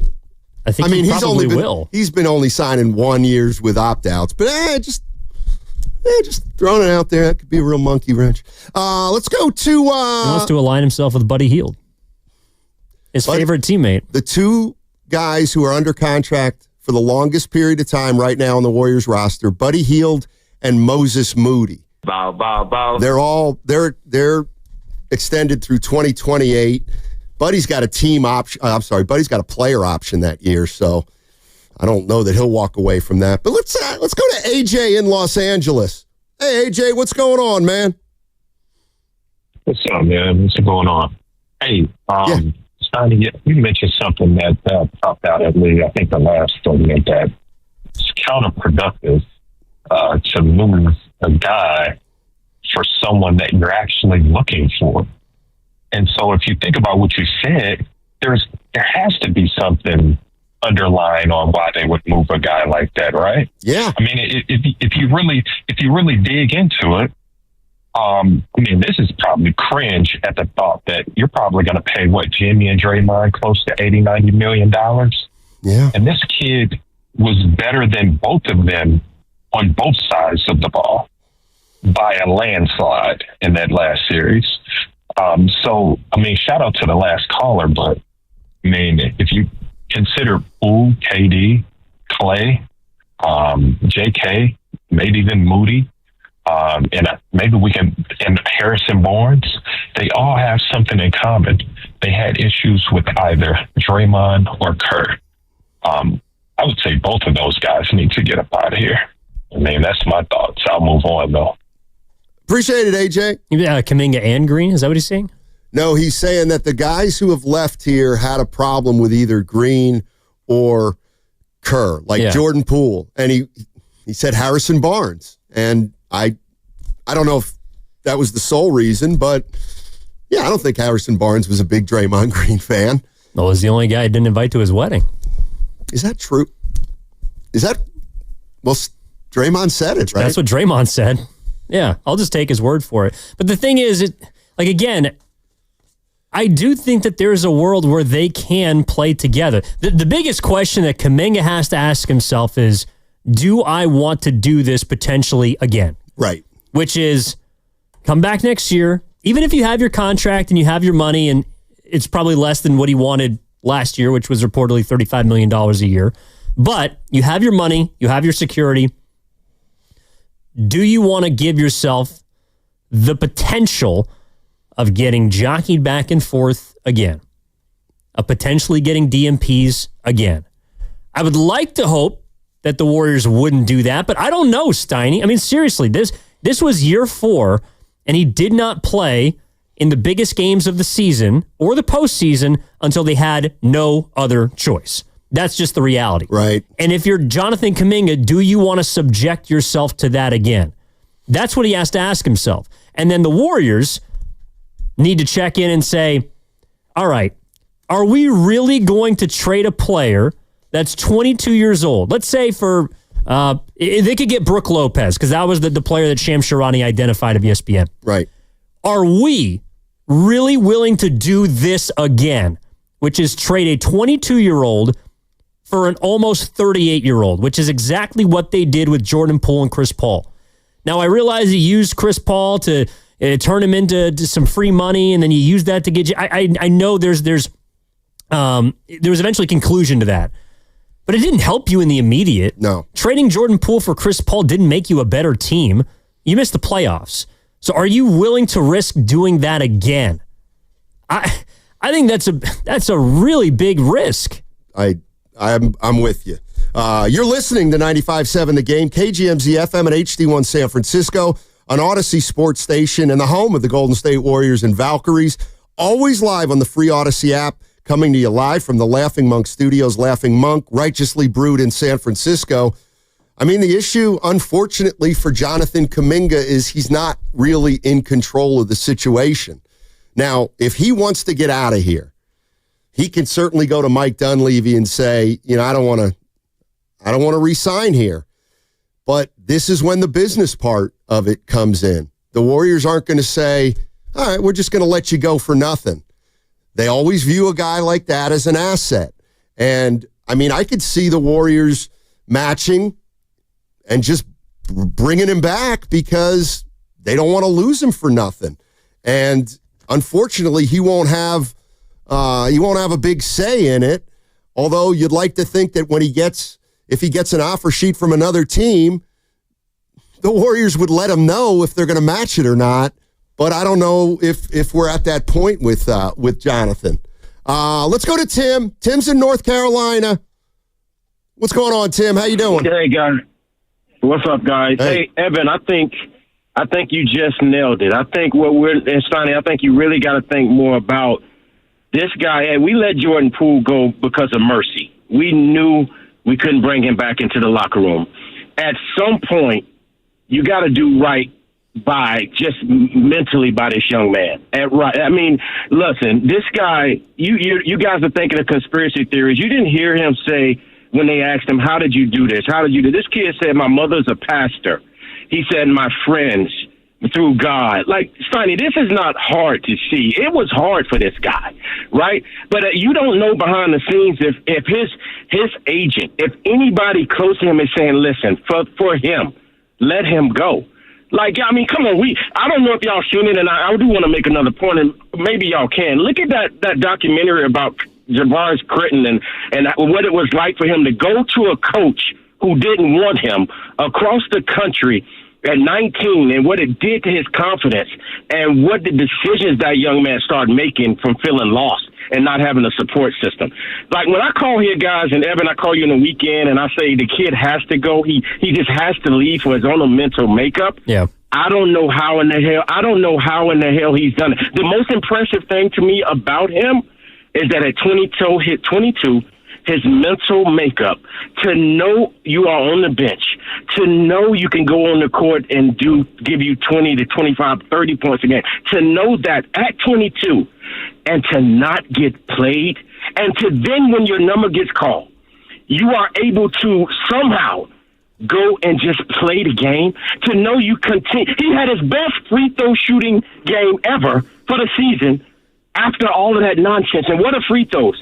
Focus and routine. And to know he still had that. So what you guys aren't giving enough credence to is behind the scenes finding what you just said.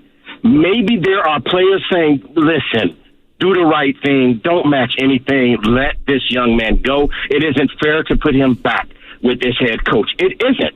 And I think you guys need to give more credence to that, Steiny. It's not a conspiracy theory. It's not he has to have been doing something. It may be they may just do it out of mercy, knowing that their timeline and their coach does not line up with his talent. Let him go. But if you guys give me a minute, why he should be here, and I don't want him to, but why he should be here, Evan, you nailed that.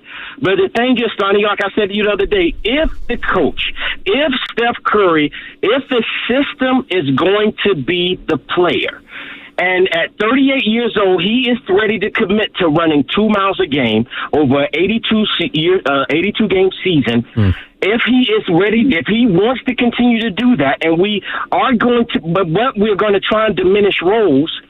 Diminish roles means less playing time, which means if we don't have players who can go and create and go do things, then you would be asinine to move him.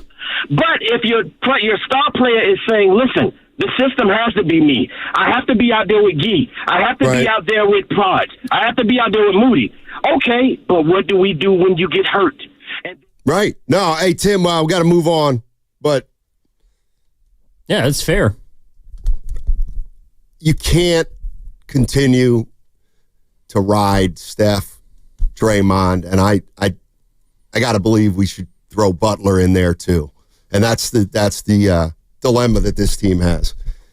You can't stay this old and expect this core to get through a season and then make a playoff run. Well, look, you can do that, but you have to allow the possibility of what happened this postseason happening again. Like it just, and I realize that you can't, maybe you can't GM scared, you can't coach scared. You know, Kerr, I think this year realized I got to ride these guys, and that's the only way I know how to win. But you saw what that eventually led you to, and I don't understand why you wouldn't expect the same thing to happen again. I mean, maybe next year it's in the conference finals. Hell, maybe it's in the NBA finals. But at some point, it's going to happen where your older players are going to hit the proverbial wall. And injuries you cannot predict. But we heard yesterday, Steph, Draymond, and Jimmy, in some way, shape, or form, all say it's about who's the healthiest at the end. You know, we've caught breaks in the past. Draymond said it specifically. We've caught breaks in the past where guys that we've gone up against have gotten hurt. Kevin Love, Kyrie Irving on line one. So if this is a marathon and you're really just trying to get your guys healthy to the end of that race for the final 200-meter, 800-meter sprint of that marathon, whatever it is, well, you cannot approach next season like you did the final 25 or 30 games of this year, which is, well, we found something and we're just going to ride these guys until the wheels come off. Because the wheels will eventually come off. And they did. And playing in the what-if game is completely obsolete at this point. It does not matter that we can say the Warriors should have, would have, could have done this, because the reality is Steph got hurt. And that could very easily happen again at age 38. No doubt. No doubt. 888-957-9570 is the number. What direction you want the Warriors to take, even though it looks like they're leaning in a direction we all know, which is riding out Steph, Draymond, and Jimmy Butler. Hey, by the way, this is a rhetorical question because I think we all know the answer. Who's the biggest team player at 95.7 The Game? Oh, boy. Sorry, what? Well, it's me. It's me. I said, who's the biggest team player at 95.7 The Game? It's the guy I'm sitting in for. Well, it's me. And that's been proven over the years. And one of the ways that did he just hear what I said? One of the ways that I'm a great teammate is I help the cluster. I'm not just about 95.7 The Game. You know, I'm making appearances now on Live 105 I know in the you morning. You're very proud of it. Well, if you like music, alternative music, you can go to one of our sister stations. I don't know why you guys are all laughing. We're all one team, you know, guys. Speaking, Steiny, real quick, I know we got to hit a break here in a second. My dad just sent me a Bob Seger song. It looks like it's very good. He also told me to remind you that Peter of Peter, Paul, and Mary was Peter Yarrow. Yeah, that's right. Not Pete Seeger. Oh, your dad. He's right. He doesn't miss much. He's right. He's right. You can go to break now. He's right. All right, I'll go to break. But, you can check out alternative music with Marcy Weiser in the morning. The best. 6 to 10. The best. And we also have Sarah and Vinny on another station. No doubt. The popular one. All right, let's, the Golden State Valkyries, they tip off tonight at 7 at Chase. You can hear them right here on 95.7 The Game. Grandy and Dibbs, they're live from Chase Center, 2 to 6. And it's opening night, ladies and gentlemen. Memorial Day weekend almost here also. So why don't you swing by Valvoline Instant Oil Change. Make sure your vehicle is road ready. No appointment. Stay in your car. Done in about 15. Visit BayAreaOilChange.com for locations and coupons.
This is Kevon Looney. Welcome back to Steiny and Guru on 95.7 The Game. Take it away, Steiny.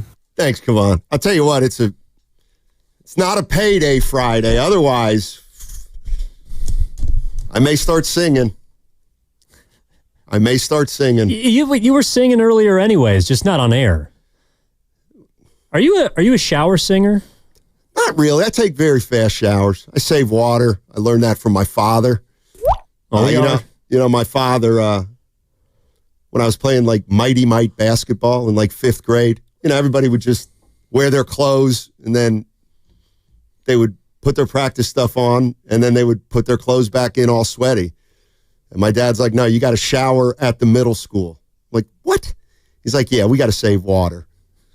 So I was a 5th grader showering by myself while everybody was out leaving. Can you believe that?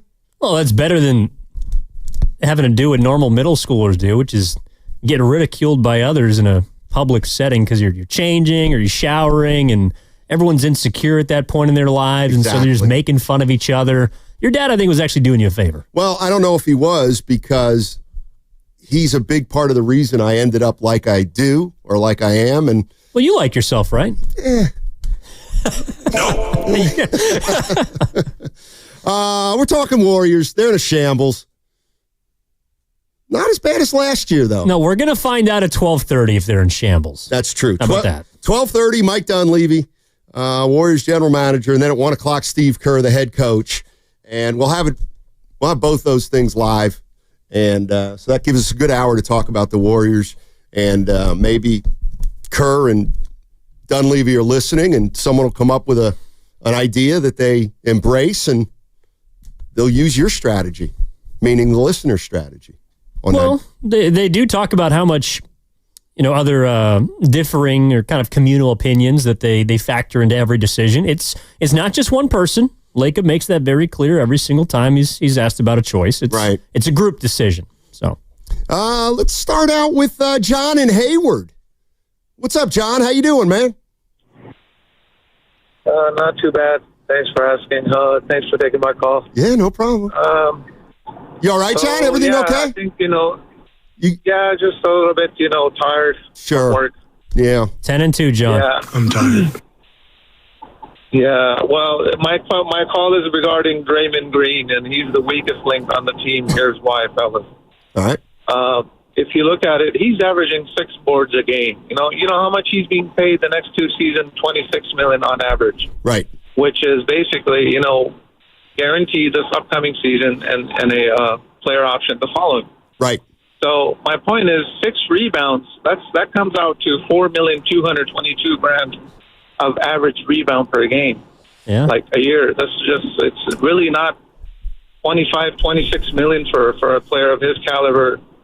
They got to, cut their ties, right? This is a business, Yeah. They got to show, that, hey, if you're not performing, I'm pretty sure Chef told him his goodbyes when he hugged him at the end of Game 5. Oh, you think? He's got to go. And then, Kuminga's the next guy. What do you mean? The 4-game sample, he looks like a freaking all-star. He needs to play. I don't know who we're waiting for. There's nobody, there's no Livingstons or Klay Thompsons coming through the door, Appreciate it, John. I mean, you're not alone in that sentiment. Well, chin up, John. It's sunny outside. I don't know, Steiny, I actually don't think that there is a ton of moves for the Warriors this summer. It felt like at the end of the Minnesota series, everybody, and I get that, you lose, all of your deficiencies are highlighted and your weaknesses are exposed. It happens every single year to every team who doesn't win a championship. But do people really expect wholesale changes? I mean, and I don't think that there will be. I'm also not hearing any of the players talk about it, like Steph Curry, Draymond, Jimmy, all of them. It felt like they believe that tinkering is needed as opposed to backtrack 365 days ago when Curry and Draymond were up there saying basically like, we need help. Right. Like this, we didn't make the playoffs. We need someone else to come in, maybe not save us, but certainly supplement us. And that's what they did by getting Jimmy Butler. What would you say would be a big off season, a big move? Because for me, it would be obviously if they do anything with Draymond, Steph, or Butler. They're going to have to make a big decision regardless on Kuminga, whether he's here or not. Outside that, I don't think there's a big move to be made. The big moves I see would be you have, so their final, like game one, their starting five against Minnesota was Curry, Podziemski, Hield, Jimmy, Draymond. Mm-hmm. 2 or 3 of those starting guys got to be on the bench. I would probably lean more towards 2. But if I think there's big changes this summer, it's because they find either internally or externally 2 different starting players. Like, I think there's a chance Podziemski starts again next year. That might be too much for him, but like Buddy Hield is not going to be a starter game 1 of the season. And then you're going to have to decide whether or not you still want, I think Draymond Green to start for this basketball team. And again, it's not because he isn't still a good player, but it's because you cannot have him playing 30 minutes a night over the course of 6 months prior to the postseason and expect him to be the best version of himself. I also think that someone like Jimmy Butler, you cannot expect him to play a full 6-month season and be the best version of himself. Maybe the same for Steph's in a different category because he's superhuman, but we saw what that did to him. Like, to me, the Warriors they don't have to go out and find another star. You know, that might put them over the top. Maybe I don't think that they're looking for that player. They need to find starters. And I think the biggest issue that they found against Minnesota is they didn't have enough starting caliber players compared to the Timberwolves. No, they didn't. They didn't. And it's not like the Timberwolves are the deepest team in the NBA, but 1 through 8, they're pretty strong. No doubt about it. Let's go to Lamont. Lamont's in Oakland. What's up, Lamont? Hey, fellas. Just wanted to add something here. You know, maybe it's just me, but I saw that there was a problem even in the Houston Rockets series. So like, yeah, I don't know. Like, when I heard that series, I was like, oh, the Warriors should win that in like 5 or 6. And they went 7. And I was like, huh. And Steph played in that series, right? Yes, I think Jimmy was out a game or so. But Steph played, and I was like, Houston, that offense was not good. The Houston Rockets, like the offense that they ran, I was like, man, these guys can't really score that well. They're okay. But the fact that they went 7 with them was alarming to me. It was alarming to me. I was like, wow. And so then it makes me think about this system that they're holding on to so graciously. It's time to let that go. It's time to let that system go because Kuminga, in addition, they need to figure out how to work Kuminga and Curry. That's the solution. Like, they're trying to, how can we hold on to this system? They don't have shooters. They don't have any shooters. When you go to, even when you look at Jimmy Butler, they brought in Jimmy Butler. But when Jimmy Butler was playing with Miami, he had Hero, Strus, Duncan Robinson, Gabe Vincent. He had all kind of shooters all over the place. So Jimmy had a whole lot more room to operate. But the problem is, too, when you want to improve this roster, Jimmy's getting $60 million. So the biggest upgrade they can have is to sign a young, athletic player, and guess who that is? He's on the team already. His name is Jonathan Kuminga, and he can average, if he gets the minutes, 20-something points a game. However, you have to start changing the system, though. You can't keep sticking with this ball movement play. That jump sounds beautiful when you got shooters, but when you don't, you just got a bunch of players who can't beat one-on-one defense. That's what you got, and that's what we saw in the playoffs. They couldn't beat nobody off the dribble. Nobody could, right? Yeah.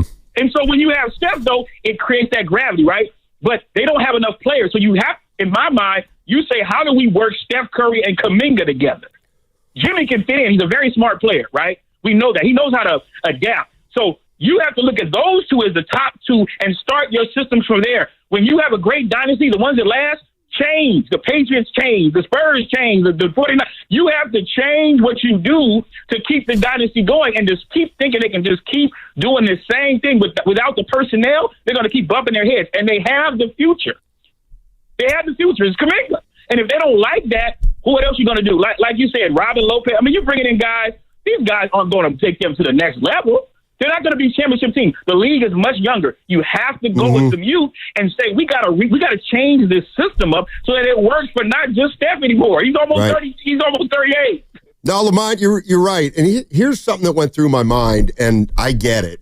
They are not the same player, and one guy is on a level that is much, much higher than the other guy. But the Warriors ran a system. You can call it open or flow, read and react. And they got Kevin Durant. Yep. Who wasn't considered that kind of player. Now, I get it.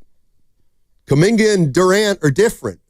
But why couldn't they at least integrate Kuminga in a similar way they did with Durant?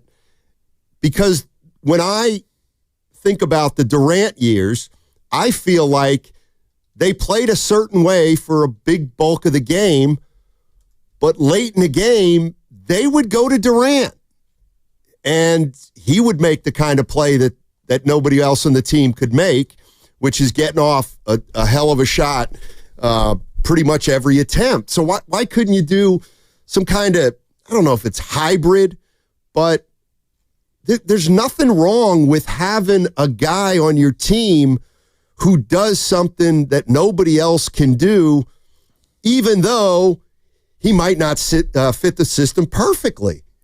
I think that's really interesting, number one. And it's got me thinking about not Durant, because to me it's a little unfair to expect anybody to turn into someone like that. But Steiny, they did have a player that I think Kuminga can look at as a prototype and say, I can succeed on this team. Who was the guy that came along with Kuminga as the draft pick? Andrew Wiggins. Andrew Wiggins is not someone that rebounds a whole lot. He's never averaged more than 3 assists or 3.5 assists per game. But he figured out how he fit in Golden State. He was someone that, similar to Durant, could operate in ISO situations, ended up being the second best player on a championship team, something that nobody, by the way, ever thought that he was going to be able to do.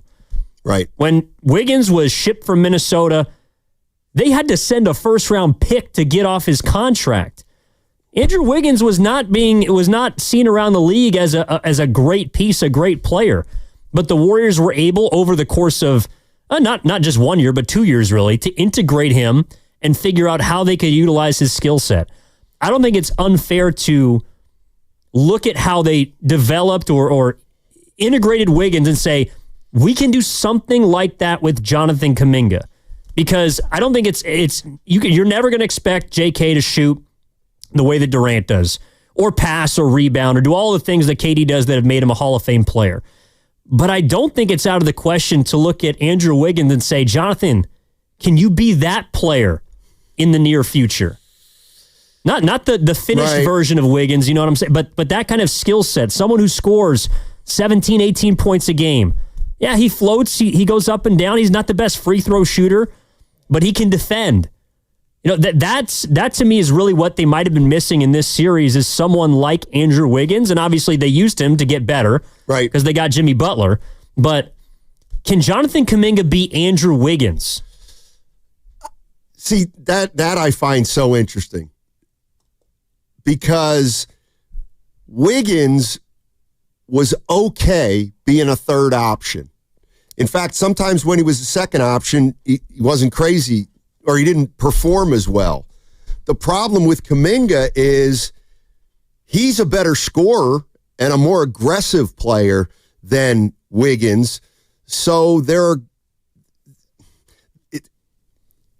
he's more likely to float less, which means he's going to be a much bigger part of the offense, but I don't think they're ready to give him that yet. I don't know. Christian in Fairfield, what's going on? What's up, fellas? How you guys doing? Doing well, man. Good, man.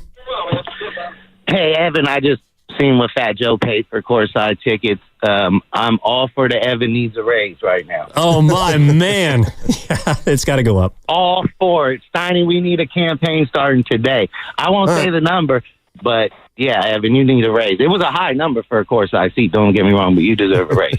But thanks, all these, and you played baseball, Evan, so you're going to like this one. All the callers with this crazy talk that Kuminga is better than Draymond, Jimmy Butler, Kerr needs to get fired, sound like the women at the baseball game when the pitch hitter comes in, hits a home run. They're like, why isn't he starting? He bats 175. That's why he's not starting.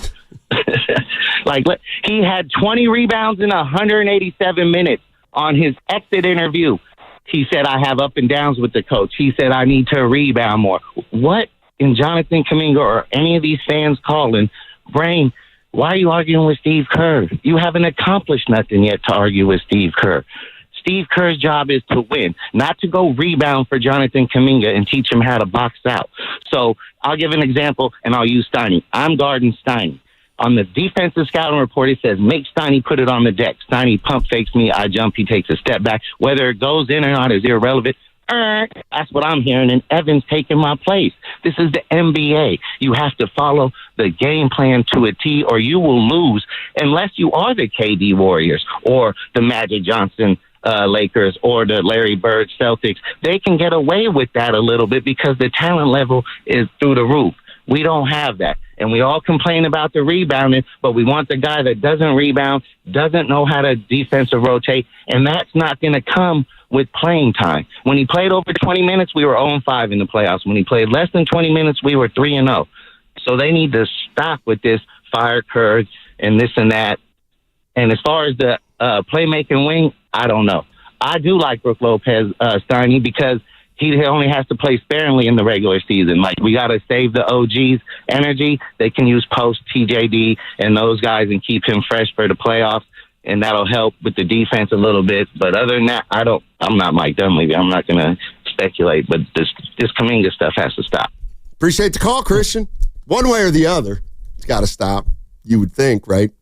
Yeah, I mean, and that's why I guess I'm even more attached to this Wiggins cop now, because I remember reading all the things about him in Minnesota. He'll never be a winning player. Right. He's just a scorer. He can jump out of the gym. And I know, look, Wiggins went to Kansas. He was very passionate. He's more of a polished player. Yeah. People were questioning his attitude. The one thing he did do was play every single game. I think he missed one game his first 4 years in the league. But then he got to Golden State. And everyone, what Dibs called him, K-Wig. Like, he floats. You might get the best version one game, you might get a bad version the other game. But and we can't evaluate the characteristics, the intangibles. Wiggins seems, by all accounts, Wiggins is a great guy. Right. I don't think we really know that about Kuminga yet, but no one said anything bad about him, like his character. So I have to assume he's a decent guy. Like, I just, and maybe it's too early in his career. Look, Wiggins got here in year 5, was a champion in year 7, which obviously is a timeline for Kuminga that does not align with the players in front of him. But if they can find a way to, like, Wiggins averaged 16.5 points per game on 46% shooting, 38 from distance, 70% at the free throw line, while grabbing only 5 rebounds and averaging 2 assists in 6 years with the Warriors. Those aren't eye-popping numbers. And your point is well taken. He wasn't a number one. He didn't think of himself as a number one option. But if Kuminga can channel some of that, I do think that there's a place for him here. I don't disagree with that. I just, for some reason, I feel like Wiggins can get or could get 17 in a game that just kind of came to him. And I feel like Kuminga, if he's in a game, you really need to milk him. I mean, you really need to kind of let him go. And I think that's one of the things the Warriors, I don't know if they're scared of it, but when Curry played with Wiggins, Wiggins was fine being a second or third option. But I think what the Warriors are telling you is they're not confident that Kuminga can be the third option on a team if he's not more well-rounded of a player. That's what I think the Warriors think about Kuminga. I mean, I think that's the way that he was coached or treated. Played is probably the proper term. Like, literally, either he was going to be the featured player without Steph, or he wasn't going to play. Right. I mean, it's that simple. And maybe that's a product of being 21 and feeling like you're the man and not having as well of an all-around polished game. But I don't know, Steiny. That's the issue really, is that's not going to change. I mean, Kuminga coming into next year, if it's a big if he's on the team, he's not going to be the number one option outside of a few nights that Curry doesn't play or Butler doesn't play. And if he returns, he's going to have to be okay with that. Or he's not, because they were unwilling to give him up for nothing, and they just felt like, you know what, we got a match, and then we will. And the Warriors also have to be confident that, by the way, they can win in games that he is a featured player. That's another part of it too. It's right. I think it's a little skewed, the postseason of him playing a bunch and them not winning because the team is just overwhelmed against a better squad. But next year, I imagine Jimmy's going to miss a lot of games. I imagine Draymond might have to miss some games or his role could be diminished. Curry might miss, I don't know. You're going to need players that will need to help you win when your best guys are out. That was a big reason why the 22 squad was able to survive the regular season and eventually get themselves to a point where they could win a championship. Yeah, I think, I'll tell you what, and I think we saw it a little bit with Kawhi Leonard this year.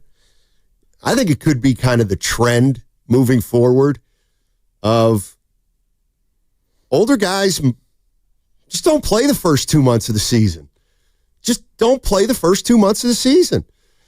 And I know it sounds drastic, but I mean, imagine the Warriors saying to Curry, you know what?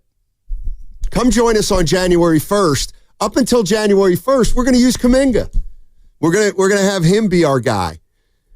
And again, I know it's far-fetched, but that's essentially what the LA Clippers did with Kawhi Leonard this year, and he ended up making it. I know they only won one series or played one series, but he didn't get hurt in this postseason. Well, I mean, either way, I think we're both in agreement that you're going to have to find a guy, whether it's by trading Kuminga or keeping him, and it's going to be someone else. You're going to have to find someone that can play those games and help you win. And that's I think what they're going to first explore. Like I do think their first option is to trade him this summer and get an upgrade and get someone better. But if they can't do that, like if the best option you can find is Brook Lopez, right? I would rather just bring him back. I mean, seriously. Me too. All right, 888-957-9570. I see Rich, JC Scott, Leroy Dale. I see that guy. We're going to get to all of you on the other side. And don't forget, Mike Dunleavy, general manager of the Warriors, is going to talk today at 12:30. We're going to bring that to you, and then he'll be followed up by the coach, Steve Kerr, at 1 o'clock, and we will bring that to you also. What's coming up on the game is brought to you by Fremont Bank, here for you, here for good. That segment also brought to you by Crystal Geyser, Alpine Spring Water. Bow, bow, bow.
This is Tim Roy, and you're listening to Steiny and Guru on 95.7 The Game. Let me give you all a piece of advice out there.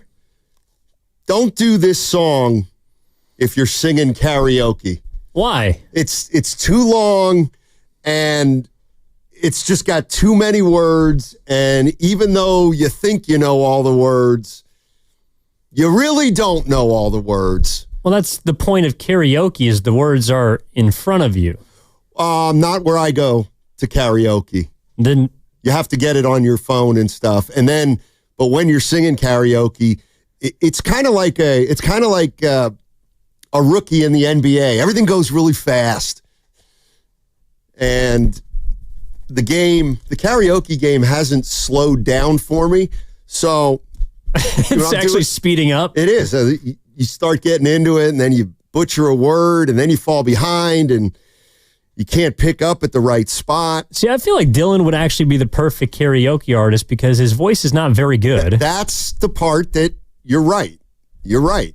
Like Japantown has got these rooms that you can rent, like karaoke rooms, right? And they have the professional setup with the words, and then as the song is going down, the instrumental, it kind of follows the lyrics, so you can just lock in. Dylan, I mean, I don't know his songs as well as you do, obviously, but I feel like that might be a little more of a layup as opposed to a deep three-pointer. Tell you what, I don't have plans tonight. I headed to Japantown. I haven't been to the Kabuki in a while. Well, that's a theater. By the way, that's still around? Yeah, AMC Kabuki. There you go. Let me tell you something. Stop by the game tonight. There is a game tonight. Giants? Yeah, Giants A's. Come on by. See my guy Soderstrom? Yeah, best first baseman in the AL, according to Matt Steinmetz. One of the best, for sure. Yeah. All right, let's go to, keep in mind, we got Mike Dunleavy talking live at 12:30, Steve Kerr at 1 o'clock. We're talking about where the Warriors go from here. Let's get to Leroy. Leroy's in Oakland. What's up, Leroy? Hey, what's up, Steiny? What's up, Evan? I think the Warriors, man, they just need to get a guy like somebody like a Nick Claxton, right? Somebody who is an awesome defender and who's been working on his post game. Out on the wing, a small forward like a Duncan Robinson or somebody like that. You guys know what I mean? And I just want to touch on something else, too. I mean, there's not a lot of options the Warriors have, and that's why I'm mentioning guys like Nick Claxton and Duncan Robinson. But Steve Kerr, man, I just want to touch on that for a minute. I thought that he did a poor coaching job this season in this way, and just this way. I thought he was really, really soft. I thought he did a soft coaching job. And I'm just like, Draymond can't always be the toughest guy on the team. I thought there were times where Steve Kerr needed to call his team out. He needed to criticize his team a little bit, crack that whip, so to speak. You know what I mean? And in the press conference, it was like he was delusional about his team's performances. He was like, I'm like, are you watching what I'm watching?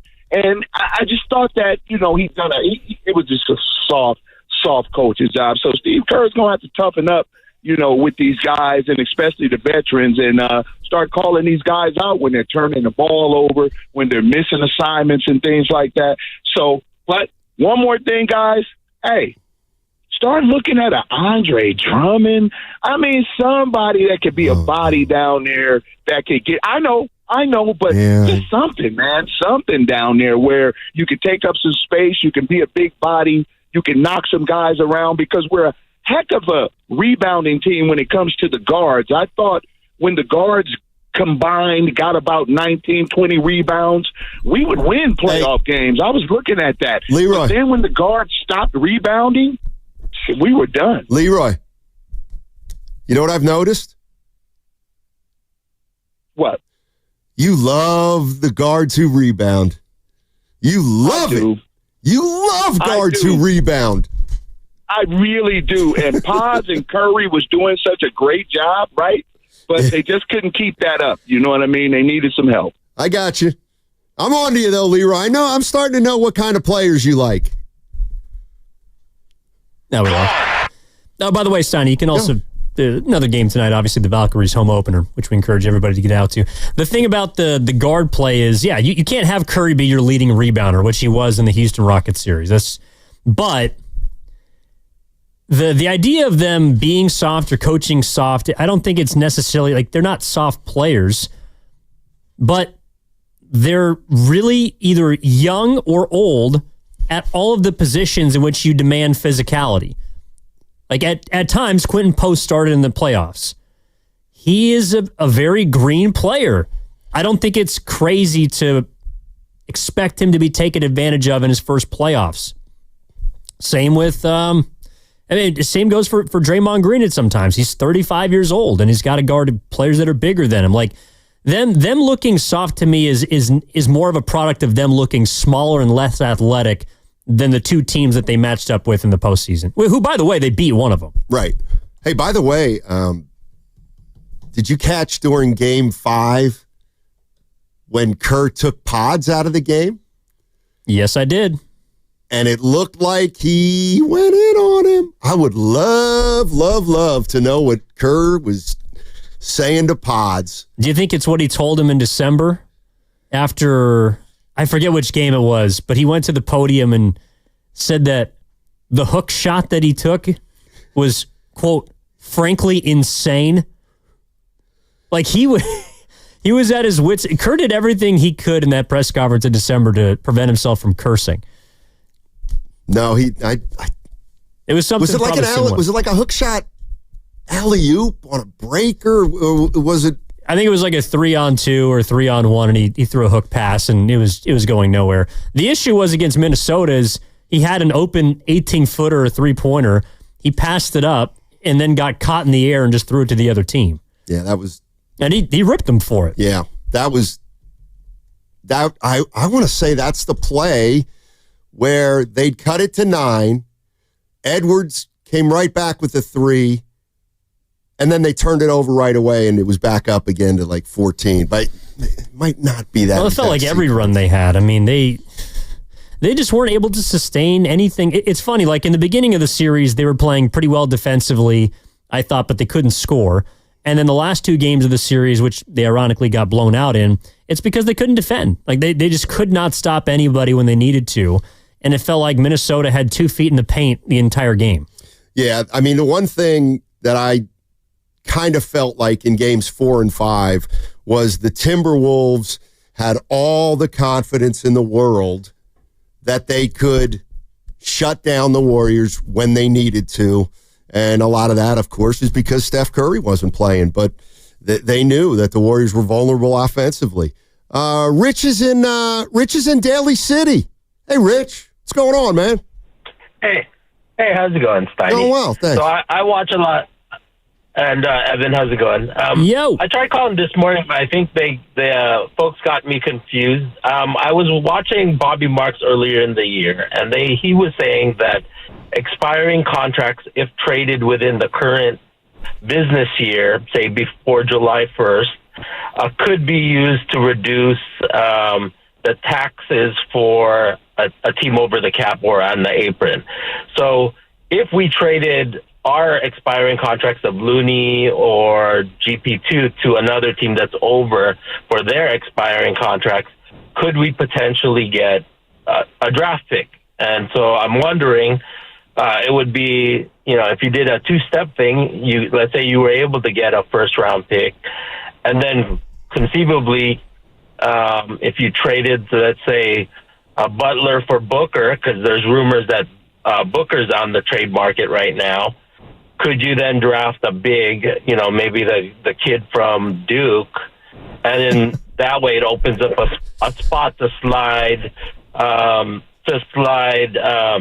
JK back into the small forward position.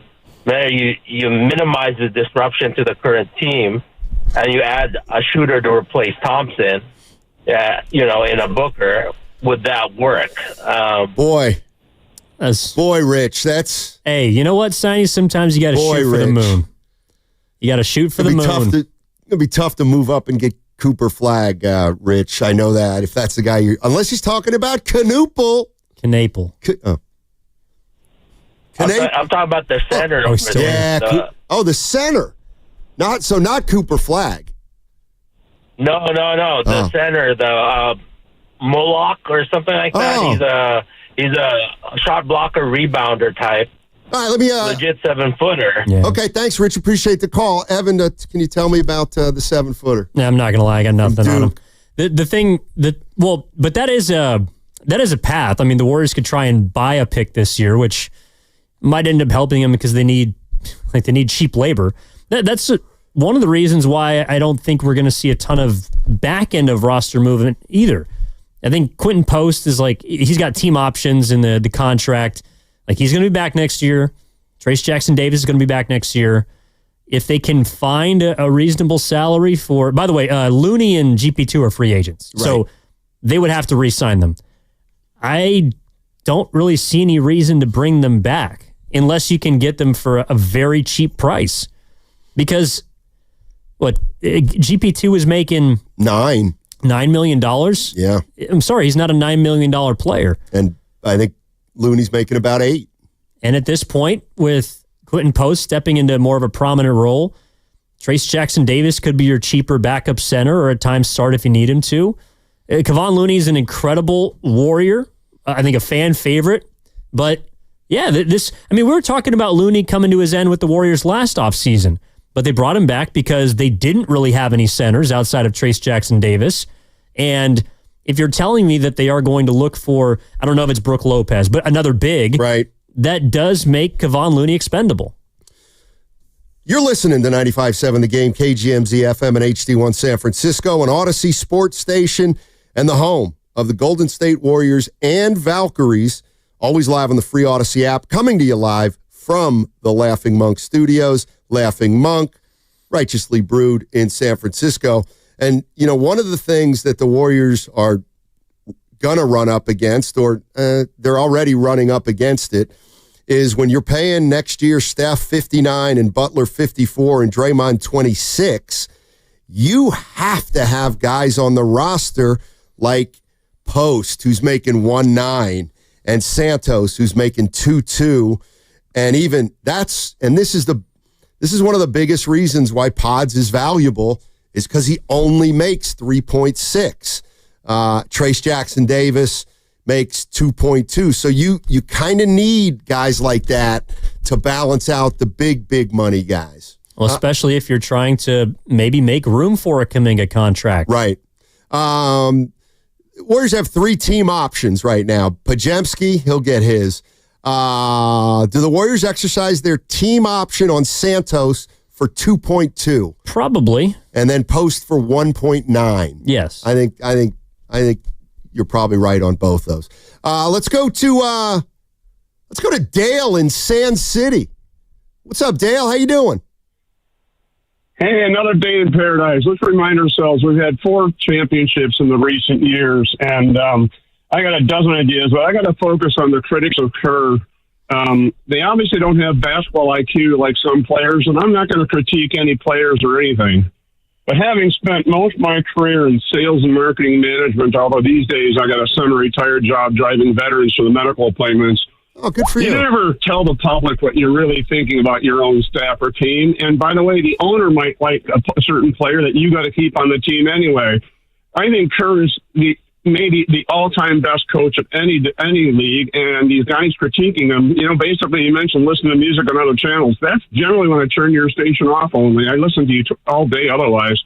Is when these uneducated armchair coaches are trying to say, these critical things about Kerr. Kerr's won 10 championships, 5 as a player, 4 as a coach, and 1 at the Olympics, which didn't look like they were going to win early in that session. Yeah, I'm with you, Dale. Yeah, you had to fight off the Serbians. I get it. I mean, every coach can get criticized, but I do think some of it's overboard on Kerr. He shouldn't be fired. I mean, that to me is ridiculous. But now, having watched how the year plays out, I do think it's fair to be very inquisitive about the way Jonathan Kuminga's been dealt with. Again, I was never advocating for him to be the next player that this team built around. But I just thought that a lot of us have lost sight of the fact that he's still 22 and he didn't have a great foundation. And I know people are going to say, what do you mean development? But I think one of the worst things a team can do is draft a guy, have him on your team for 4 years, kind of develop him, and then he leaves. So the team he goes to is going to get the best version of Kuminga, if for no other reason than Kuminga will be in his 5th year, and he only played his first 4 with the Warriors. That's the one. And it's not even whether or not Kuminga turns into a superstar. It's whether or not he turns into a very productive player. And I think he will be a productive player at some point, Evan, but it's just right, right now is going to be tough, but I'd be real careful. That's all I'm saying. Well, and it isn't like, too, this is a part that matters as well. He's probably going to be on a team-friendly deal. I don't think that Kuminga is going to get anywhere close to the money that he asked for this last summer. So that means not only are you risking losing this player, potentially for nothing, although I think the likeliest option would be a sign and trade, but you're risking looking at that guy helping another team for a salary slot that in today's NBA, where you have either albatross contracts or you have rookie deals, is right in that sweet spot. And it's really difficult to find those types of contracts and productive players. So if Kuminga reaches his potential, I don't think it's as a superstar, but a starting caliber player. Again, I would throw Andrew Wiggins out there. Andrew Wiggins has made 1 All-Star game in his career, but he's a starting player. If he reaches that potential, which is possible, and he's making $15 million a year, maybe $20 million a year, that's a player you're going to want. Like that, those are the players that are coveted. And yes, I know the first 4 years have not been unreal the way you'd want from a lottery pick, but I don't know, man. Like, again, that's just a big risk the Warriors are willing to take, unless, of course, they can flip him for somebody they really love. Like, if you can get a difference maker, potential game changer for Jonathan Kuminga, by all means, go for it. But I guess I just don't really see that being a possibility right now. The other thing, the one thing I do agree with you on is if he's on the Warriors, it will be a team-friendly contract. I agree, because if he's on the Warriors, that means the Warriors probably matched another team's offer, and the Warriors felt like it was a good enough value to match it. Like, why would another team, Steiny, give him $30 million a year right now? I don't think they would. Like, is there any team in the league, nevertheless a team with cap space to actually do it, another team in the league that says, Jonathan Kuminga, you are a $30 million player? I don't think so. No, I don't either.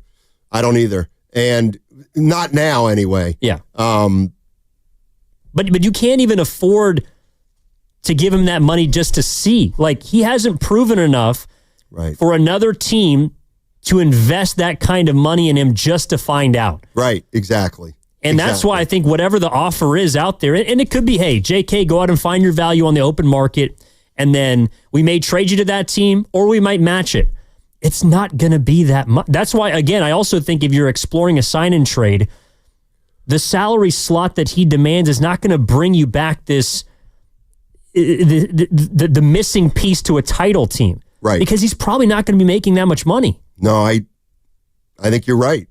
I think we are looking at about, I don't even know, 15, 20. I don't know if we can go much higher than that. And the other thing is, if you're the general manager of another team, I think you got to fall. I think you got to fall into two camps. You've watched what the Warriors have done with Kuminga, and you say something's going on with that guy. I don't want to deal with him. I do think there's going to be some GMs out there that say something's going on with Kuminga in Golden State, and I think if he gets out of there, we may have a player on our hands.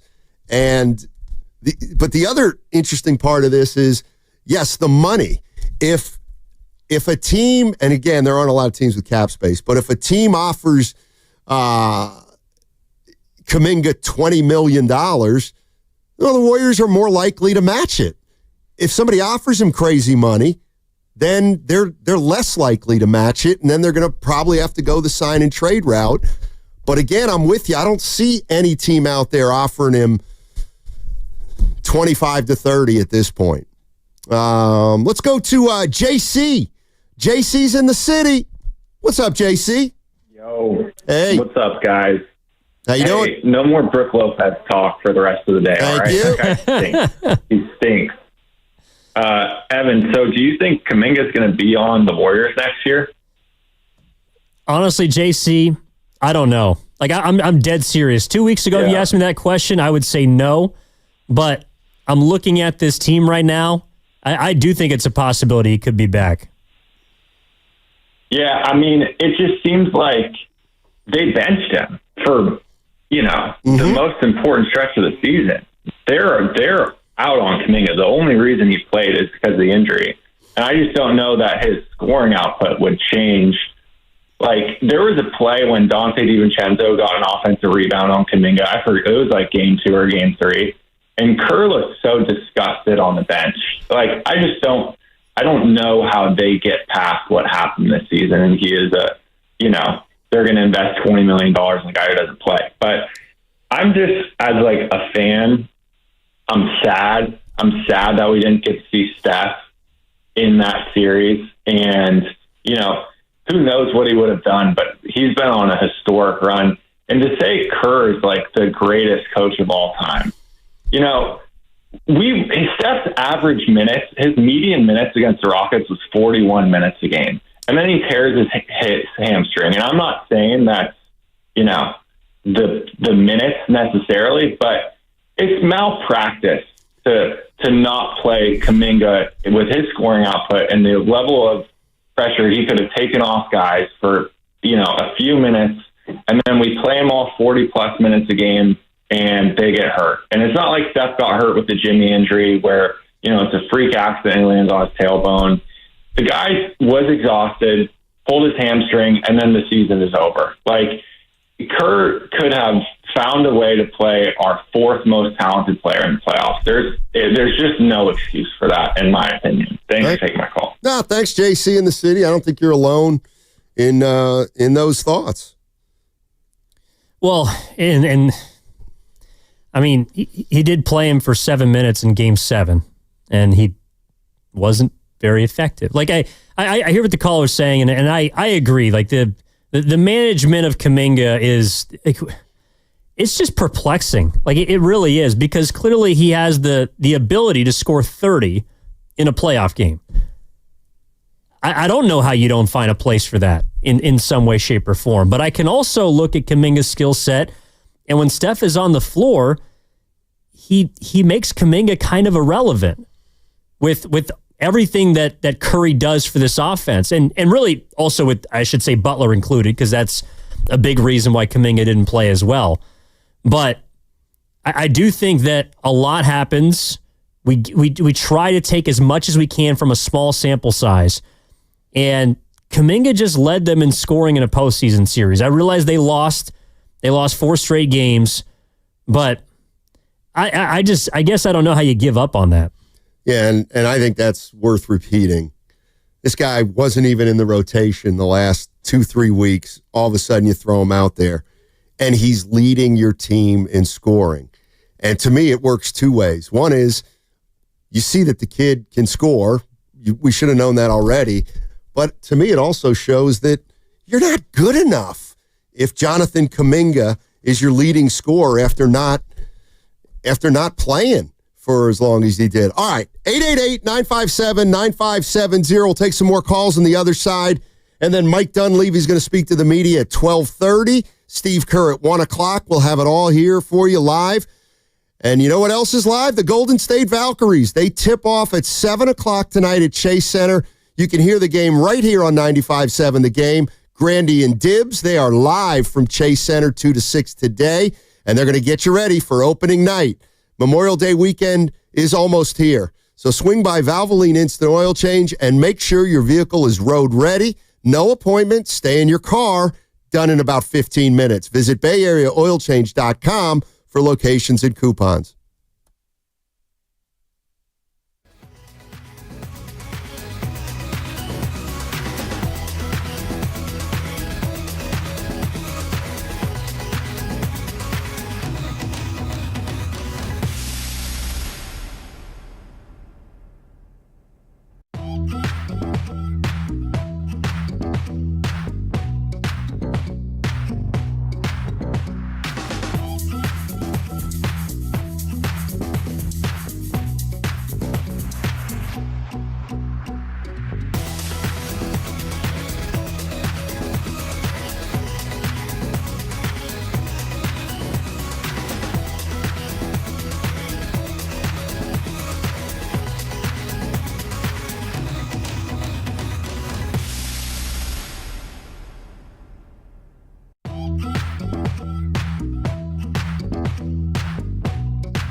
So I hope that we can keep him and utilize him. But the way Kerr's moving, who knows? I don't know even know how you do that. He's to me the third best player on the team.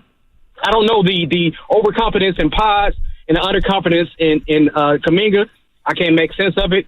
But what we need going forward, in my eyes, is we need a knuckle dragging 6'9". What's the kid's name? McDaniels out of Minnesota. We need a guy like that, long 7-foot wingspan, 6'9", and then we need a pogo stick in the middle, like Evan Mobley. You know what I mean? Somebody who's gonna block, post up, deter defenders. You know what I mean? And dunk and get some alley-oops. I think we get that. We keep Kuminga, we good. All right. I mean, I listen. I'm not against bringing in Jaden McDaniels, maybe the best perimeter defender in the NBA, and then one of the best interior defenders in the NBA. Oh yeah, he just won the DPOY. Go get him. Well, that's the thing.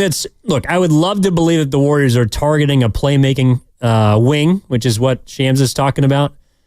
There's like 6 of them that everyone wants. I mean, you can't just go pluck one off of a tree and bring them in. And so you're going to have to make sacrifices in other areas. But I'm curious what other fans here are interested in signing. Yeah, one of the things, like I'm looking at Jaden McDaniels right now, and he is 24 years old. Here's what he's going to be making. 23, 25, 27, 28, 30. That's Jaden McDaniels. That's a key cog in a championship contender.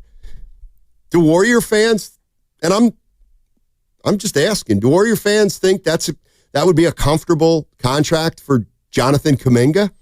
Because to me, that's too much for Jonathan right now. I don't think he's done anything to, and yes, he hasn't been allowed to be sometimes, but he hasn't done anything to prove that he's worth that money. Not yet. Let's go to Joe in San Jose. Hey, Joe, what's going on? Thanks, Don. Thanks for taking my call. Yep. The part I don't understand is why. Can you hear me? Yes.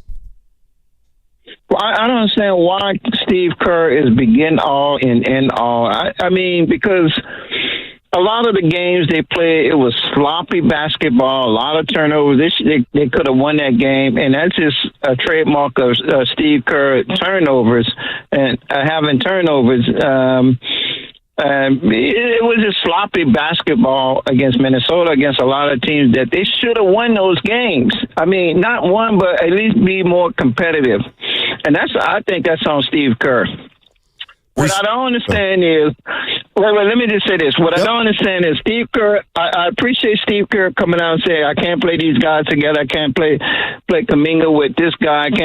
I appreciate his honesty. Why not get a coach that can do it? Well, that's a fair question. Fair question, but I don't think we're going to hear from him soon. Yeah, I don't think we're there yet. All right. On the other side, Mike Dunleavy is going to talk to the media, and he'll be followed by Steve Kerr. That segment was brought to you by Inn at the Tides. Looking for an escape? You can book your stay at Inn at the Tides in Bodega Bay. You can enjoy sweeping views, clean, fresh, cool ocean air right in your room, and a chilled bottle of wine, complimentary wine. That's what awaits you at Inn at the Tides. Breakfast is served at the Tides Wharf Restaurant. Book today at inatthethides.com.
on 95.7 The Game. All right, let's get right to it. Steve Kerr is talking at Chase Center right now. Let's go to it. Pretty good run, we're 500 at midseason, floundering, clearly weren't going anywhere. And then Mike makes the trade for Jimmy, and our fortunes changed entirely. That's how good Jimmy is. And from that point on, we had the number one ranked defense in the league. We were 8th on offense. I would say when we started the season in Hawaii in training camp, the big focus offensively was shooting a lot of threes. And I believe we finished in the top 3 or 4 in the league in 3-point attempts. And that's with multiple versions of our team, before the trade, after the trade, everything in between. So I think we accomplished a lot of what we wanted from the beginning of the year in terms of how we played. I think the defense really picked up after we got Jimmy for obvious reasons. We get to the conference semis and win game 1. I think we put ourselves in a great spot, and obviously, Steph's injury changed things, and Minnesota was great. But all in all, are there things we can do better? Absolutely. But this was a season where we accomplished a lot. A lot of good things happened, and it's important to celebrate that. When you talk about the way you played offensively, do you think the offensive style, system, whatever you want to call it, was the best, way to maximize the personnel on the roster this year? Well, here's what I know. We have Steph Curry on our team, who is one of the greatest players of all time. He's also maybe the most unique superstar of all time. What makes him special is his on and off ball prowess. And so the best way to maximize Steph is to put him in pick and roll and then to have him fly off screens. And I think that's been proven, over the last decade, how powerful that can be. And he's our son. This is a solar system. He's our son, and you're not going to duplicate Steph anytime soon. And so any talk of do we need to change our offensive system, to me is kind of laughable. Like, what does that mean? So let's not run Steph off screens. Let's not put Steph in pick and roll. I'm not even sure how to respond to that, honestly. It's like what we've done has been incredibly powerful. Steph is, again, one of the all-time greatest players, playing at the peak of his power still, I think, or very close to it. We're going to keep doing what we're doing. And anything else would be a disservice to our team. When you look at the growth that Moses and Brandon had this year, when you kind of reflect on their development, what did you think about how they, changed from the beginning of the year to the end of the year? Moses and Brandon. I thought both had really good years. I thought the picture became much clearer for Moses after the trade. I thought the last couple of years there was a clear overlap with Wiggs, J.K., Moses. And, the trade sort of solidified Moses' spot as on-ball defender, 3-point shooter, playing off of other guys. And I thought for the first time in his, 3.5, 4 years here, everything became simpler and was clarified, and he did a great job within that. Brandon, it's been well documented, the early season struggles. The trade for Jimmy also clarified everything for him. He became the secondary ball handler where he's at his best, connected the game. Anytime you put high IQ guys together on the floor, which we did with, Draymond, Jimmy, Steph, BP, you can see the results. And Brandon had a huge role in our late season run, and we're excited about both guys. Really, really good young players who are getting better all the time. Steve, Steph and Draymond spoke to this a little bit yesterday, that getting Jimmy was the big move, and maybe in the past you guys have been looking for the big move. Do you feel exactly the same way that this offseason doesn't need to be? I mean, you're always going to try to get the best players possible. I know, and you're not the general manager, but do you feel a little different going offseason than you have for the last previous? Oh, yeah. Last two seasons, I mean, we didn't even make the playoffs last year, so the whole focus, this year was getting back to the playoffs. We were heading for another 11th place, 10th place finish, mid-season. So Jimmy Butler's one of the best players in the NBA. He put him, next to Steph, next to Draymond. You saw the results. Whatever the record, 23-8, 24-8, something like that. 24-8, yeah. All the data supports that, the offensive rating, the defensive rating, the impact on other players, what Brandon and Moses did, QP, after we got Jimmy. The game just made sense again when we got Jimmy. So, he comes back next year. We got Steph healthy. We feel like we can pick up where we left off, but we definitely have to make some improvement, both internally, just with the way we're doing things as a staff, and also roster-wise. Can we find a little more balance? I'm really excited about next year. Kuminga's future will be kind of the big ticket item of y'all summer. I know that's kind of a Mike decision and process, but if he were to come back, do you feel like it can work in a way maybe better than it has even? Yeah. I mean, if JK comes back, we will for sure spend the early part of the season playing him with Jimmy, Draymond, Steph. I mean, to me, that would be a no-brainer. We didn't have that luxury this year. We're fighting. We've basically been in the playoffs since the minute we got Jimmy, and that was also when JK got hurt. So we spent, whatever it was, 25 games or so without JK, and went on that run. We found a formula that worked. When he did come back, it was a tough fit, but we also didn't have the luxury of just experimenting and giving that more of a runway. So if JK comes back next year, we have to look at that for sure. JK? I thought he had a really good year. I thought he was really coming into his own before he got hurt. The injury really hurt him. When he came back from the injury, he was not in rhythm. He was not the same player he was when he got hurt, and so that put kind of a little bit of a obstacle in our way as we're trying to get to the playoffs and advance in the playoffs.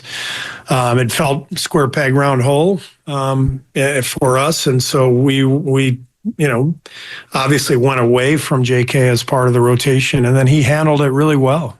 For him to stay ready, stay positive, and then get his chance and play well. In those last 4 games of the Minnesota series, speaks highly of JK and his approach. And so, all in all, he's a guy who's got a lot of talent and a lot of ability, and still growing, still raw in many ways. But a lot of what we have to figure out is roster construction and the combination. Basketball's always a 5-man game. And the combinations were tricky. They just were. So within all that, we've got to do a better job as a staff of figuring out some things, how we're going about our business. JK's got things to improve on. We've got to improve our roster, all in all. And those are all the things that we're thinking about right now. Steve, as you talk about roster balance and combos, how much in the offseason is adding size a priority, not just at center, but I know positional height was one of Bob Myers' favorite terms, and I know it still applies now. How important is that, I guess, as you look forward? Well, it's important if those guys with positional size are good basketball players. So you can't just add size for size sake, and the pieces have to fit together. And we have a really unique puzzle. Draymond and Steph are each of them are incredibly unique players and have learned how to play together at an incredibly high level. And so whatever we do, you add Jimmy to the mix, who is also a unique superstar, very dominant isolation player. But you could see the last few games of that series, we didn't have shooting around him, so he had nowhere to go with the ball. So these are all things we're thinking about. So I have high hopes for Quentin Post. I thought Quentin had a great rookie season. He showed the impact he could make, and I think he'll make a lot of improvement. He gives us positional size, shooting. Those are, kind of things that we need. But you could see, once Steph went out, the lack of shooting was an issue, and that impacted Draymond. It impacted Jimmy, impacted JK. So those are things that we have to figure out for sure. You're listening to Steve Kerr, his season-ending press conference at Chase Center. Page of we don't want to mortgage our future for any desperate moves, and you were able to get Jimmy without having to do that. Right. Has Jimmy changed the equation of that feeling entering off season as far as not trading younger future pieces for maybe another star or a bigger piece? Yeah, I always think it just depends on what and who you're talking about. And Mike, John Phelps, front office, these guys are really, really good at what they do, and I will leave that in their hands. It's difficult. These are difficult equations. You look around the league and you see some teams that have mortgaged their future and they're in some trouble, and there are other teams that have done so and they're championship contenders. And we didn't think we were that far, but there's a lot of, luck involved with injuries. You have to factor in the age of our three best players. You have to if you're Mike and his group. So some kind of balance within that conversation is definitely necessary, and it's not an easy question to answer. Steve, is the lack of shooting, is that specifically three-point shooting, or is it more players willing to take those shots? And can it come internally with the development of a Brandon, of a Moses? Yeah, for sure it comes internally. And so we will continue to address that, and our players will continue to work on that. But you see it. The modern game is about can you create shots, and then can you make shots? Can you surround those shot creators, with spacing and at multiple positions. And so that's kind of the name of the game in the modern NBA. And as I look at Minnesota, I thought we did a pretty decent job at times in the series of defending them. And but they've got guys, both Randall and Edwards, who were able to break us down. And then all of a sudden they're kicking out to 4 or 5 different three-point shooters, including a center and Naz Reid. And that makes defense really, really tricky. And so we have to think about that in terms of what it means for our defense. Do we need to switch more and try to stay in front and not be in so many rotations like we were the other night? And then it also factors into the offense. Can we put more lineups together who, that can kind of feature that both shot creation and shot making and spacing? And it's obviously a lot tougher to do than to say. And then with Draymond, obviously he became pretty much a full-time center when Jimmy got here. Are you comfortable with that going forward for a full season? I'm not. I don't want to start next season with Draymond as our starting 5. I think it's doable for the last 30 games like we did this year, but I think you see the toll it takes on him. He's talked about it too, and it's why we started out this past season starting Trace and Draymond. And we started out the first 3 or 4 games with JK at the 3 with those guys, and to me that was instantly not doable. Given everything I just talked about with shot creation and spacing, trying to survive in the modern NBA. So these are all things we have to consider. And like I said, I have great faith in Mike and John and their work this summer, but also in our coaching staff and our players and the work that they're going to put in. And look, we're talking about all this stuff, but a week ago we're up 1-0. in the conference semis, we feel like we got a real shot at winning a championship. I still felt that way, after the fact. So I don't think we're that far away. Put it that way. Steve, size has been asked about, shooting's been asked about. Where are you just in terms of the guard play that you have in terms of playmaking? Do you feel you guys need another playmaking guard specifically, maybe as opposed to a wing or a big? I'm just, you guys know me. I'm a huge proponent of passing, of the ability to pass the ball. I think it unlocks everything. You watch some of the teams doing well. You look at Indiana right now. They're passing from, 4 or 5 different spots. They got 3-point guards that are, constantly attacking and breaking down the defense and moving the ball. So I'm always, that's why Brandon, even in his shooting struggles, I got asked several times during the series why I was staying with Brandon, passing and playmaking and running through the catch and creating a rotation, moving the ball. That's the game. Otherwise, you end up with 5 guys standing around just staring at each other. Even if all 5 guys can shoot, if they can't pass, it doesn't matter. You're not breaking the defense down.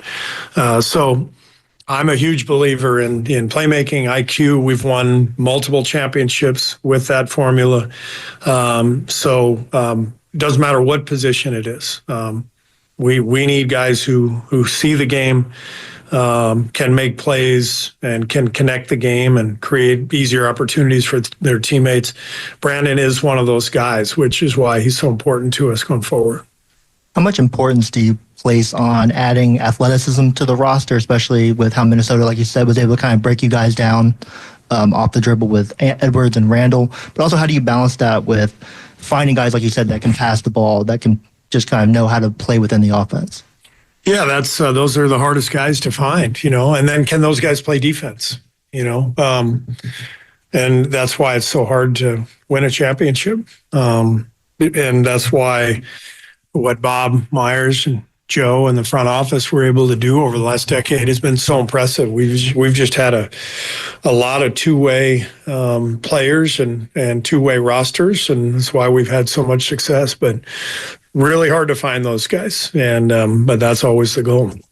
Steve, do you want to see Quentin Post play Summer League? And what about maybe someone like Taron Armstrong, who had obviously a unique story for you guys? Taron will be in Summer League. That's the plan. Quentin will be out there as well.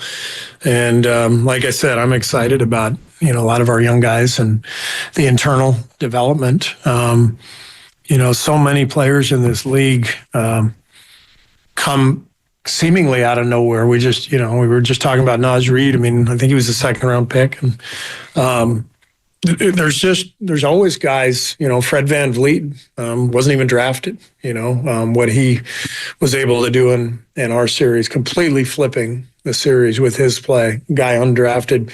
So there's a lot of stories out there of, finding players who may not be on people's radar, whether it's in the draft or free agency. And then it's our job to help develop those guys and help, see if they can take that next step. And I think some of our young guys can do that. I know that your son is part of this, but was this the best integration from Santa Cruz to Golden State that you've seen? I mean, you see Kevin Knox, obviously Quentin, Pat Spence, all these guys, it seems like they kind of seamlessly fit in with you once they arrive. Yeah, I think we've done a better job over the last few years of kind of integrating the player development system. Seth Cooper's done an amazing job with that. In terms of what we're teaching there, what we're teaching here, and then the flow of players. But I think that's been a pretty good theme of ours for years. I mean, we've had a lot of success stories going back to Juan, Toscano Anderson, Quinn Cook, players like that. But I do think the two organizations are more aligned and connected than ever, and I think it's showing in our player development. How do you view your own future, and how tied do you think it is to kind of Steph and, riding out this era with Steph? At this point, just year to year, I love my job. It's so much fun. I loved this season. This was a really gratifying year in terms of the players' commitment to each other, their ability to get through individual adversity. I mentioned JK. I thought Moses was so happy for him the other day. You know, the playoffs kind of went wrong for him a little bit based on the Houston series, and we kind of turned to Buddy, and then Moses comes back and has that great fourth quarter, showing exactly who he is. And I just think up and down the roster, we had guys who were committed, and when you're a coach, that's all you can really ask for. So I loved every second of this year. I love my job, but I know where the team is. I know where the organization is. So I'm perfectly comfortable just going year by year at this point. Kevon and Gary, obviously free agents, have played key roles here for a significant period of time. Just how do you view their seasons, and just what do you expect with free agency with them, and just kind of the change in general that's coming that you anticipate? I love those guys. I mean, Loon epitomizes everything I just talked about in terms of committing to the team and sacrifice and getting through adversity. He is in many ways our moral compass in that regard, and Gary's been phenomenal. I love coaching him, love seeing him every day, and he's been so impactful. So I really want those guys back. I'm hopeful they will be. You just never know how things play out. Steve, how did you like your coaching staff? You mentioned that some things can be improved internally, but I was wondering with Stock to Stack, what did you think of the season? We had a great staff this year. The collaboration, the growth within the year, as Stack and Terry got comfortable with our style, and the rest of the coaches got comfortable with them, and the way we all communicated. I thought there was a lot of great stuff within the staff, but I also believe that you're constantly evolving in this business. And the young coaches are the ones with the new ideas and the fresh ideas, and so I lean heavily on our young guys.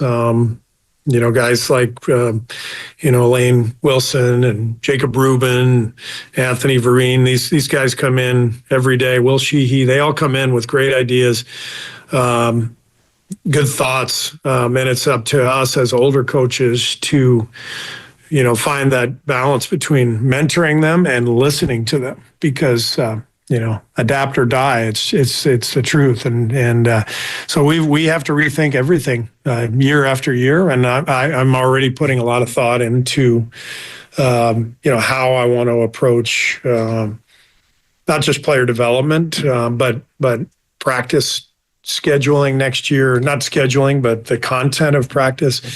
The league is so different now. It's you have a game every other day. And so it's not like the old days where you could scrimmage because you'd have 4 days between games sometime. So there's very little on-court 5-on-5 work. So we have to be thinking all the time about ways to improve the player's ability to process the game and recognize what's happening, and seeing things on the floor without any live stuff, during the season. So it's tricky, but this is where the young guys really come into play on our staff.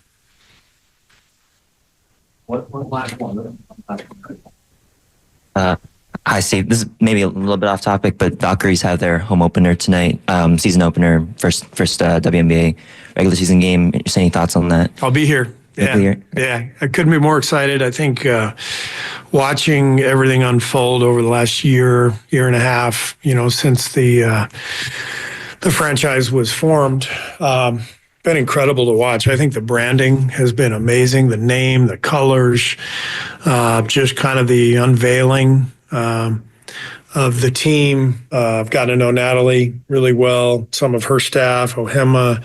The fact that they're training in our old Oakland facility, it's awesome. And, I know tonight's going to be packed. This is just an incredible story. And we have a lot of people here in this building who deserve a lot of credit for what's about to unfold. So a lot of fun.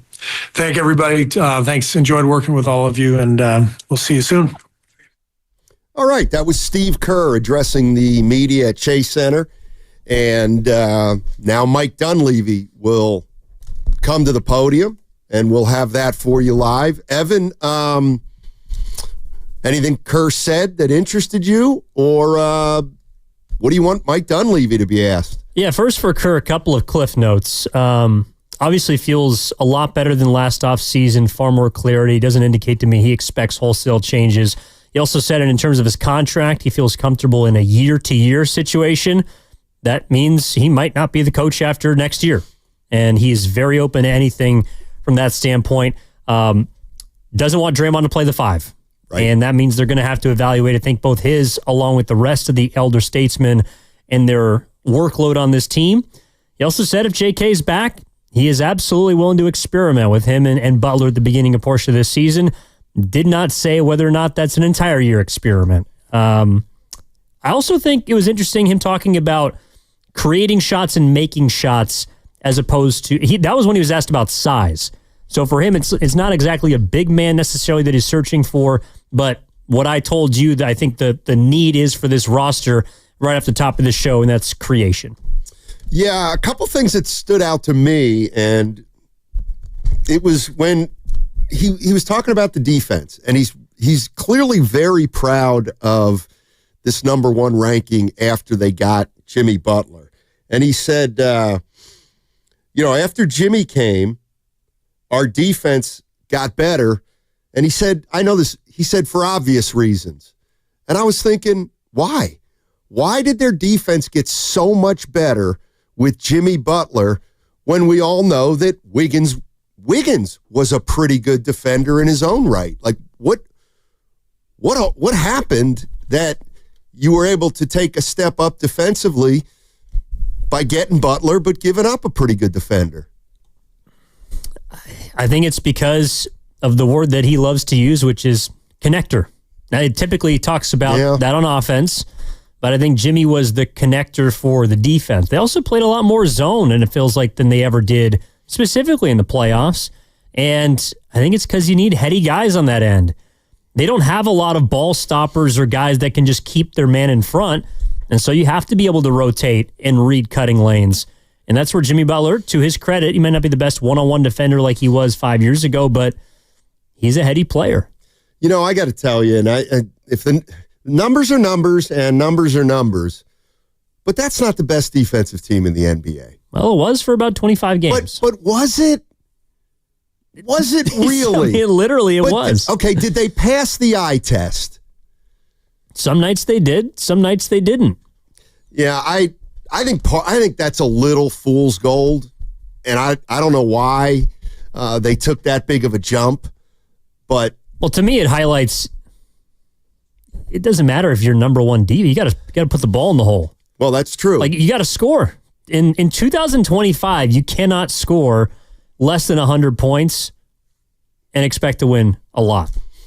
You're listening to 95.7 The Game, KGMZ FM and HD1 San Francisco, an Odyssey sports station, and now the home of the Golden State Valkyries, as well as the Golden State Warriors. Always live on the free Odyssey app, coming to you live from Laughing Monk Studios. Laughing Monk, righteously brewed in San Francisco. All right, so Steve Kerr just finished up with the media, and Mike Dunleavy is coming up momentarily. And I just see that members of our crew have ordered lunch in. And Steiny, did anybody ask you if you wanted a little bite to eat? Because it looks like they had something delivered. No, but I'm going to need you to focus here. I am. I'm focusing on the food. What kind you get there? It looks like sandwiches. Yep, Steiny. What kind of sandwich do you like? Back to Wiggins. All right. I like roast beef. Steiny, what would you ask Mike Dunleavy Jr.? What I would ask him is if he believes that a core of players that are 38, 36, and 36 can be the best 3 players on a championship team. Yeah, I was thinking something like that. Because that's essentially what they're trying to do. And if he does, then at least we'll know. And I don't know, maybe he would kind of dodge, but I just, like, that's what they're trying to accomplish by the time that these 3 guys are over with their contracts. Yeah, it's funny. It's when I think of Sonny, what would you ask him? I just envision me bumping into Mike and talking to him, and I'd be like, "What are you doing?" And he'd say, "What do you mean?" I'm like, "Mike, what are you doing?" I mean, Draymond, Steph, Jimmy, you going to keep riding them for another year? Mike, what are we doing? That's what I would ask him. I'd also be interested as someone who did play with Jimmy Butler, the only person in that, I think that locker room that has played with Jimmy Butler or front office, if he thinks Jimmy Butler can play 60 or 70 games next year. I mean, like if Jimmy Butler is someone that he expects to be this version of Jimmy, pre-tailbone injury, for an entire 82-game schedule, if he thinks he can do that. I'd also ask him if he's happy with where Jonathan Kuminga is in his career right now. I know he'd talk around that and probably say, we love Jonathan and he's gotten better and we think the world of him. I'd also ask him what's Brandon Pajemski's best position? What's his best position if they see him as a shooting guard or a point guard? Because I'm not quite sure I know yet either where, and he may just be a guard, but how would you answer that? Pajemski? Yeah. He's kind of a tweener. Right. I mean, Steph, I think Steph at least played point in college.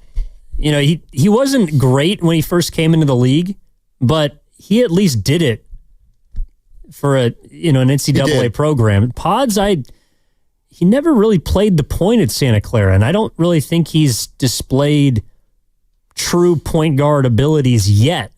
So I'd probably have to lean towards the shooting guard position.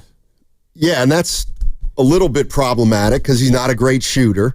And the one thing obviously about Curry is he could play point, but he could also play shooting guard because he moves so well. Pods isn't nearly the shooter coming off screens. And then you have to ask the question whether as a 2, he's athletic enough to defend at a high level at that position. Well, I do agree. I think he does connect the offense. What he doesn't yet do is initiate it.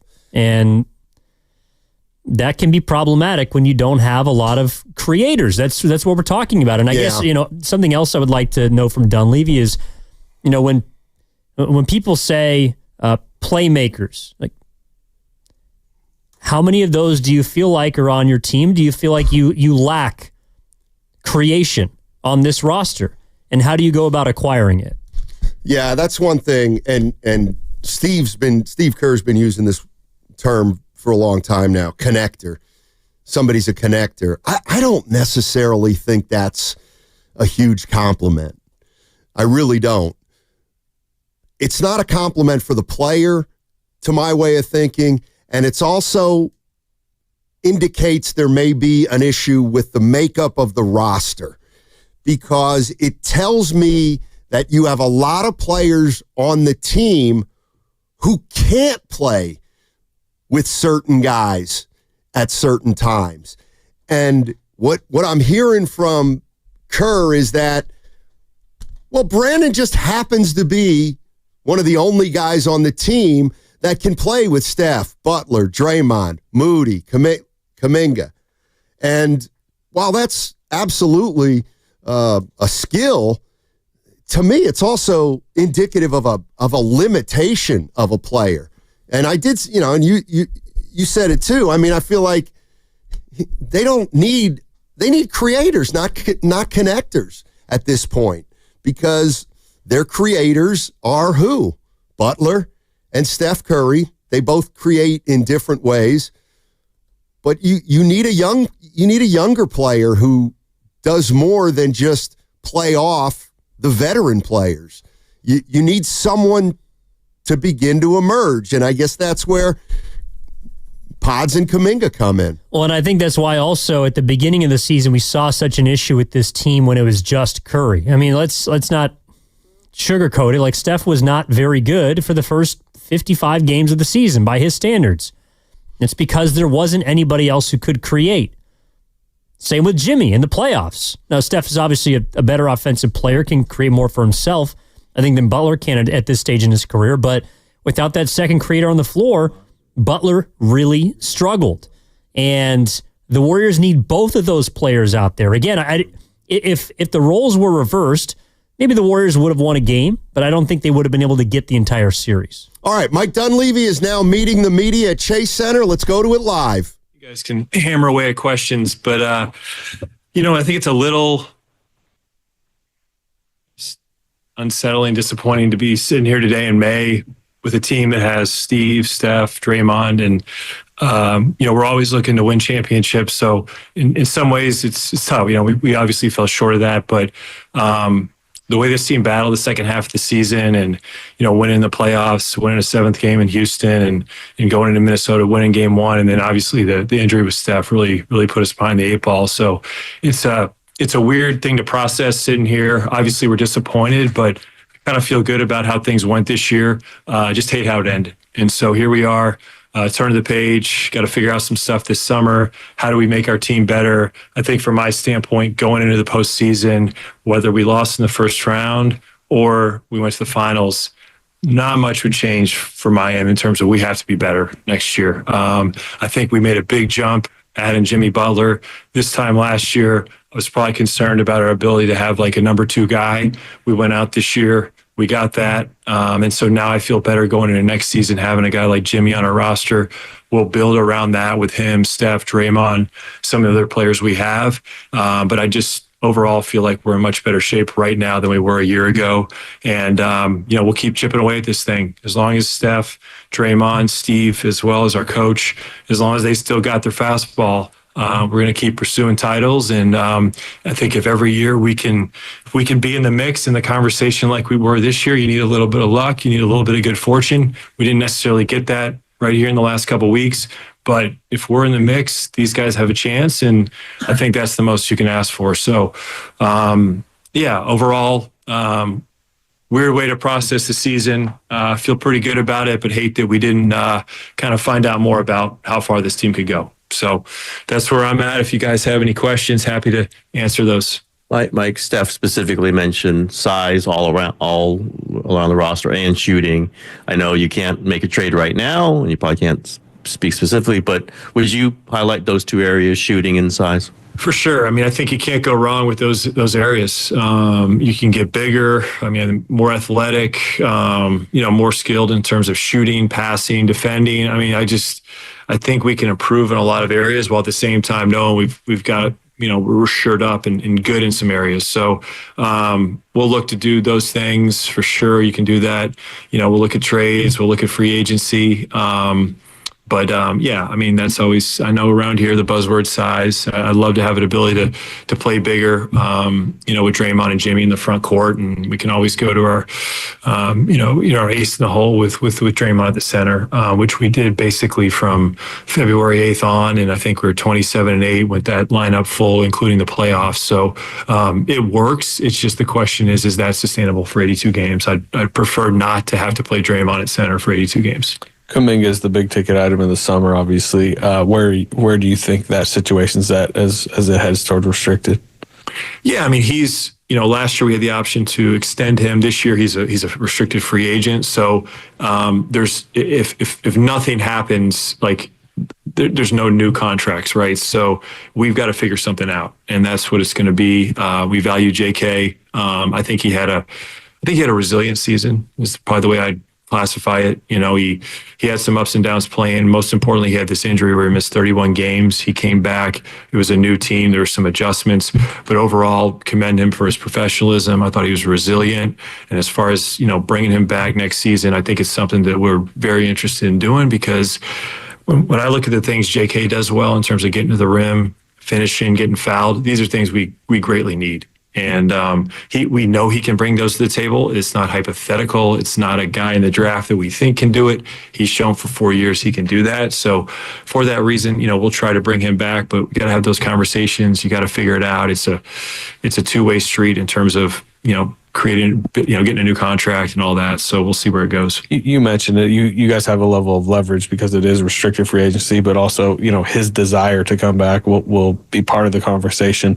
How much Do you feel like there's a convincing that if he comes back, this is, the best place for his career?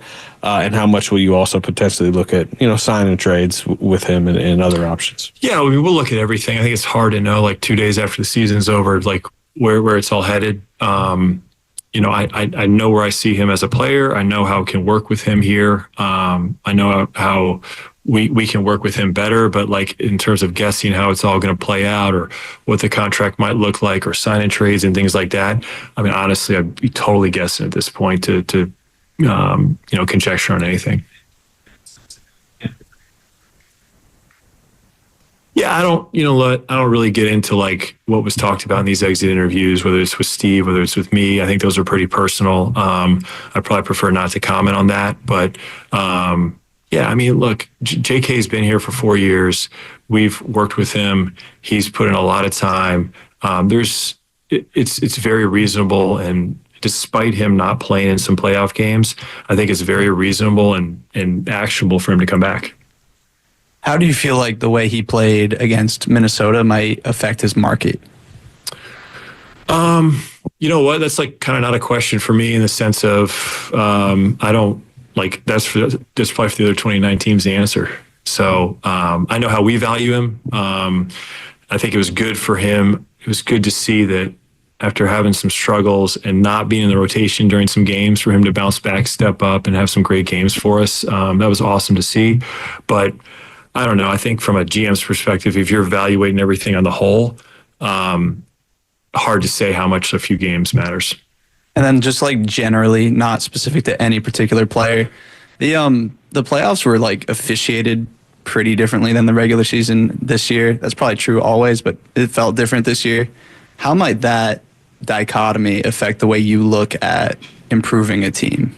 Yeah, I mean, I think we played a very physical team in Houston. They had a heck of a year. It was really tough to get past them, and obviously their physicality came through. Way more so than this most recent series in Minnesota, where they're really good in their own right, but it's just different. So I don't want to really overreact to that. I do think there's a discrepancy in how the game's officiated in the regular season versus the postseason. I think we want this free-flowing offensive style of basketball for 82 games, and then when the playoffs start, everybody's looking to be more physical to players. I think the fans are more okay with it. You just want really good, competitive, tough basketball. And so I think the league and the officials are a bit of a tough spot where they got to all of a sudden adjust or figure out which way we're going to do it. But, both are entertaining. I think everybody just wants consistency. When you're looking for a center, maybe to give Draymond a break from playing the five, what are some of the traits that you're going to look at when deciding who to bring in? Yeah, I mean, I think the biggest things are you got to look on both sides of the ball. How does a player of that position complement the guys we have? And that specifically in the front court, Jimmy and Draymond. I think with those two guys, seeing a nice little sample size of how they played together, one way or another on the offensive end, that player's got to be able to finish, whether it's at the rim or shooting a three. We need, with the way Draymond and Jimmy can create and generally play near the rim, having somebody that they can finish near the rim or make a shot, it's going to be important in that situation. And defensively, what do they bring to the table? Whether it's rim protection, whether it's switchability, those types of things. Draymond's great as a center defensively, but he's also great when he's at the four and he can roam, and you got to he can be behind the center if the center's brought up the floor and pick and rolls and things like that. So those are the things we'll look at. Mike, when it comes to improving this roster, what's your general philosophy on whether if a star becomes available, knowing you have already Jimmy, Draymond, and Steph, adding a fourth star or improving with like multiple complementary pieces? I mean, there was a lot of talk before the trade deadline, before you got Jimmy. We didn't want to mortgage our future and make a desperate trade or anything like that. Has Jimmy changed the equation of that at all? Yeah, I mean, I think the biggest thing, whether whoever we're trying to acquire or draft or sign or anything, is like, how much does that player make us better? And then from there, what all are we giving up? And we're good giving up whatever it takes. It just depends how good we think that will make our team. And I think the only issue with mortgaging the future is you just don't want to get caught. I don't want to get caught in a situation where we give up a ton, put all our chips in, and then 10 games in the season, we have a catastrophic injury. There's nowhere to go. And then we're stuck for 4 or 5 years. So we got to balance that well. There are maybe going to be some risks where it would be worthwhile to do that. But that's what you got to look at as upside, downside when you make these moves.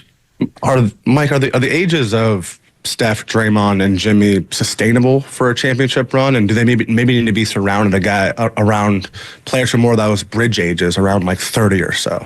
Yeah, I mean, I think we're at the point now where you got to have an eye of the future down the road. But like this league's year to year, and especially with the guys that we have, it's like our focus is mostly 90% on next season. How do we make this group better? And that can come in a myriad of ways. But yeah, I mean, I would love to get guys that are, you know, in their pre-prime or prime, where they're going to have more years when Steph and Draymond and Jimmy are gone. But at the same time, if we have to get a bunch of 33-year-olds or 35-year-olds that we think can really help us win a championship, like that is the goal. And we will do that, cost permitting.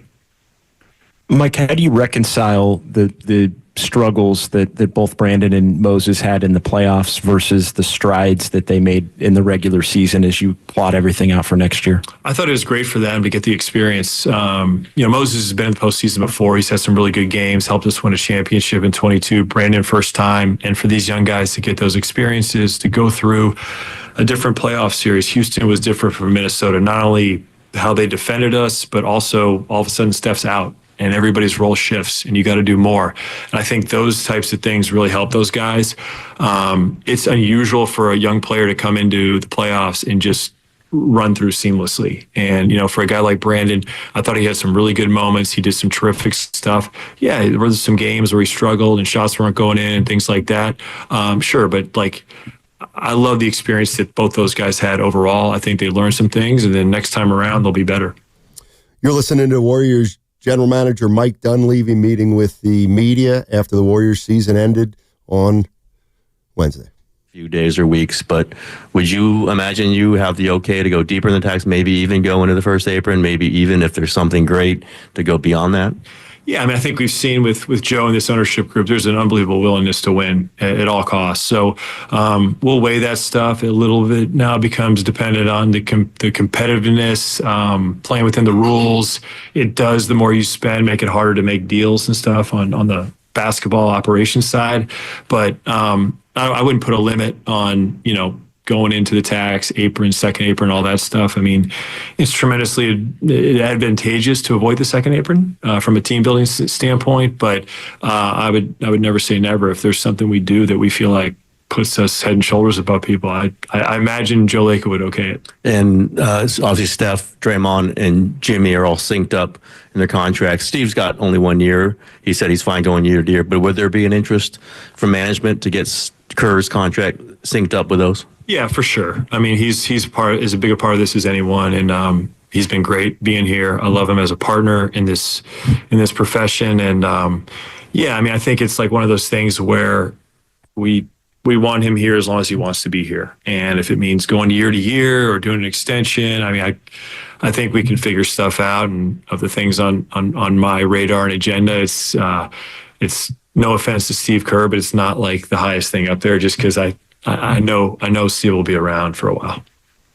I was going to kind of ask about the second apron tax purposes. You mentioned it within your answer, but now that we're further away from the implementation of those rules, what part of the second apron do you feel like is fearful for teams, and how do you view it as something you want to avoid, not for money purposes, but for strategic purposes?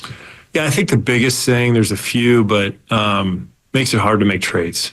You know, there's such limitations on that. So if you do realize during the season, you got to get better in an area, or a guy goes down, like this year, for instance, with D'Anthony and Melton with us, and turn around and getting Dennis Schroeder, like when you're in the second apron, it creates some issues. So avoiding that is generally good, but you know, it's not something you have to do at all costs. Like, you can obviously work around it, but you better feel pretty good about your roster. Mike, you talked earlier about a center and the things you need to see finishing or shooting threes.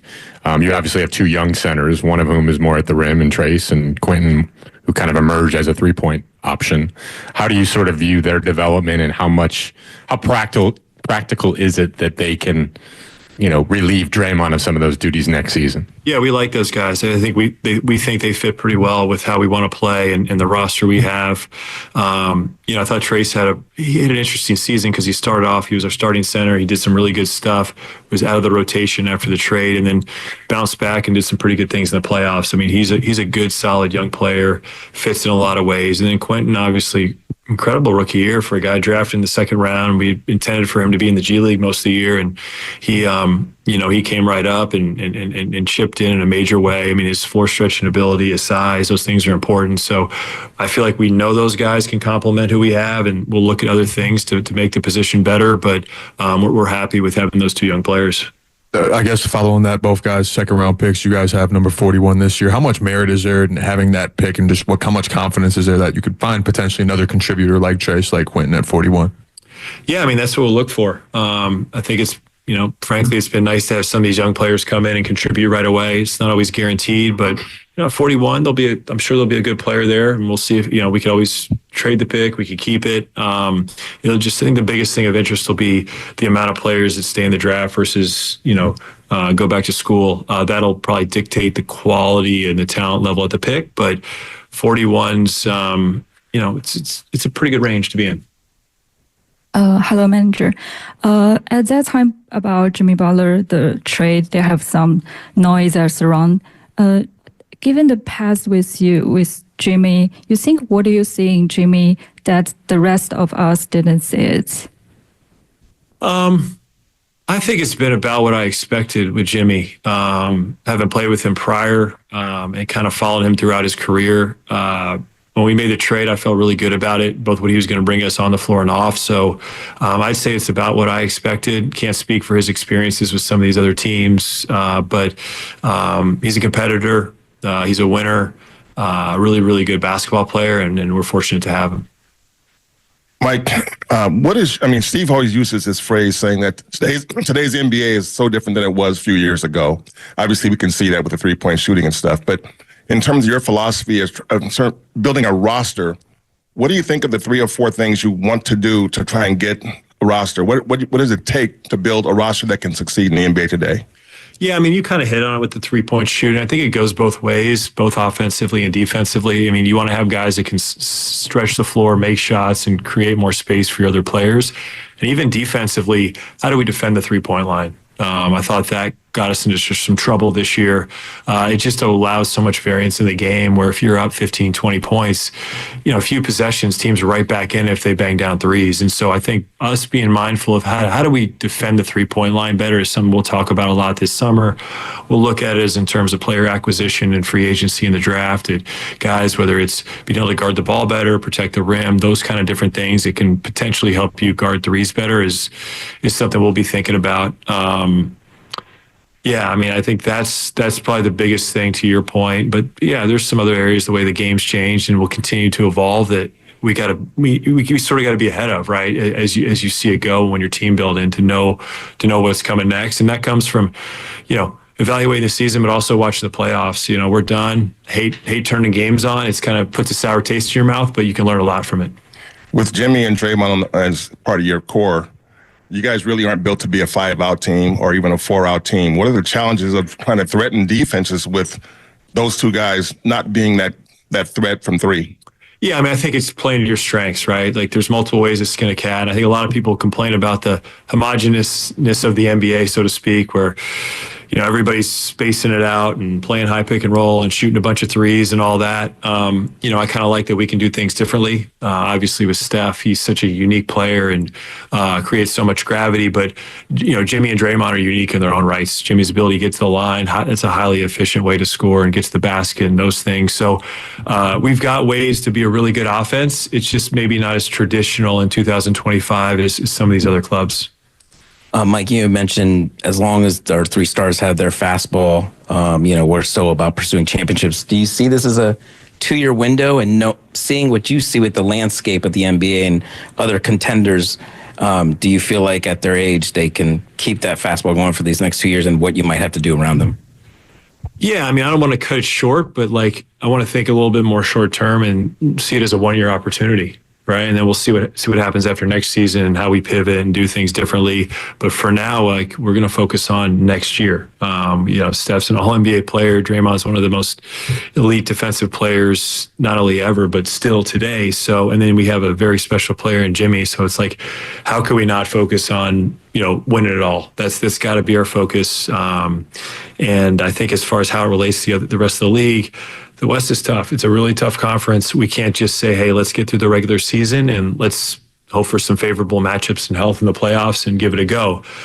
We've got to build a team that can get through the regular season. We won 48 games this year and we're in the play-in. So it's very tricky to navigate a whole season with some older players and still win games and be in position you want to win the playoffs. So that'll be the hardest part. It's not just show up in April, May, and June and hope for the best. It's a long haul, and we got to be mindful of that. We've got to build a team around that. But I do believe in the way these guys take care of their body. Draymond, Steph, Jimmy, they all had tremendous health this year, and that's a credit to our medical staff. Unfortunately, the story is, Steph missed our last 4 games because of a hamstring injury, but the reality is we managed them quite well and just got a little bit of a stroke of bad luck at the end. But I think on the whole, these guys' ages are what they are, but 37, 38, 35, that's different than it was 10 years ago. So I think these guys still got it in them, and we'll manage them well and hopefully put ourselves in a position to compete for a title next year.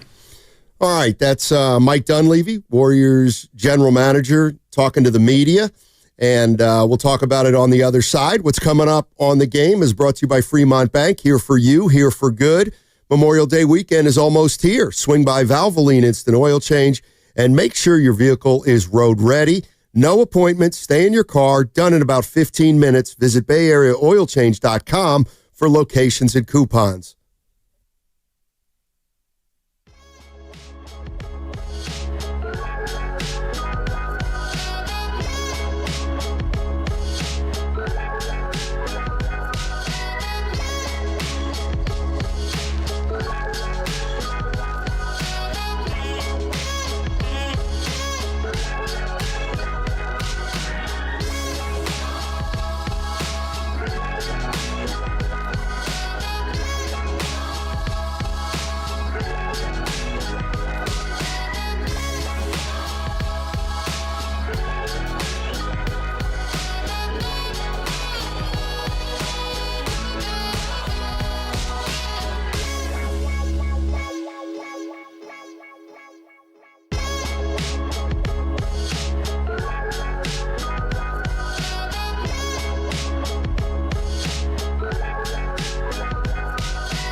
Now, back to Steiny and Guru on 95.7 The Game. All right, Evan Giddings in for Daryl the Guru Johnson, and we just heard from Warriors general manager Mike Dunleavy and head coach Steve Kerr.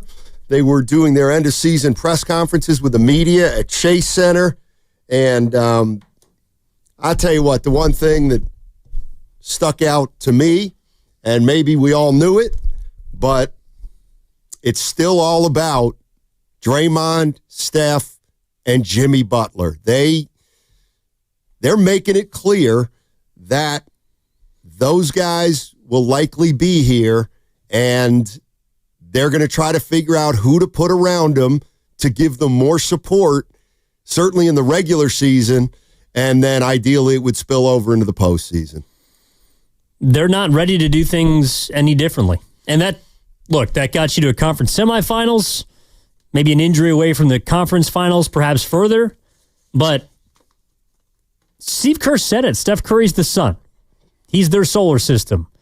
And their solar system is maybe close to being a white dwarf, but they're still ready to, they're hanging on as long as he will be available to them. And so I thought that was interesting. Obviously, the big topic of conversation today and sort of the elephant in the room is Jonathan Kuminga. Sounds like, and I think it's really interesting the way that we heard Steve Kerr talk about him and the way that Mike Dunleavy Jr. talked about him. Dunleavy said it's reasonable, it's actual for Jonathan Kuminga to be back next season. And Steve Kerr said, yeah, if he's back, we're going to get him. We're going to give him a try next year at the beginning of the year. Like, it does feel like there is a bit of a gap between how the front office and maybe ownership feels about JK and how the coaching staff feels about him. And that also is probably a reason why he didn't play a whole lot at the end of the season. Yeah, and Steve Kerr is telling everybody that it felt like he's telling people that, Jonathan was more than anything else kind of a victim of circumstances this year, that he would have had a much bigger role had he not been hurt, or had the Warriors not acquired Jimmy Butler, or had Kuminga been dynamite when he first came back. It's Kerr. I mean, Kerr said something like, when he came back, he wasn't the same player that was playing before he got hurt. And I don't know if that's because he came back into a different system, or maybe he came back too soon, or whatever. But I mean, my question is pretty simple: is how does this team get better, knowing that these big three are getting older?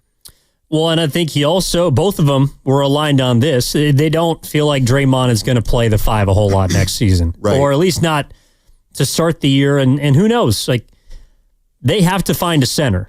That's on their to-do list. It might be the first thing they try to accomplish this offseason, because Draymond, he has to take a step back. They didn't really mention much about Steph and Jimmy as far as their workloads, but both of them were resolute in their ask for a true five. They tried it at the beginning of last year and they had to go away from it, but Draymond Green, and we talked about, he cannot be as important at the center position next season as he was this year. It just can't be. No. And I mean, the one thing that, and I get it, it's kind of semantics, but Mike Dunleavy said, hey, as long as Draymond Green, Jimmy Butler, and Steph Curry have their fastballs, we're going to build around them, and we're going to utilize those three as our core. And they don't have the fastballs they had 10 years ago. They just don't. We know that. The question is, do they have enough to actually get to an NBA Finals and win an NBA Finals? And I don't know. I think there's just a lack of acknowledgement that these guys are still really good, but they're really not who they used to be, all three of them. Well, at their best, they are.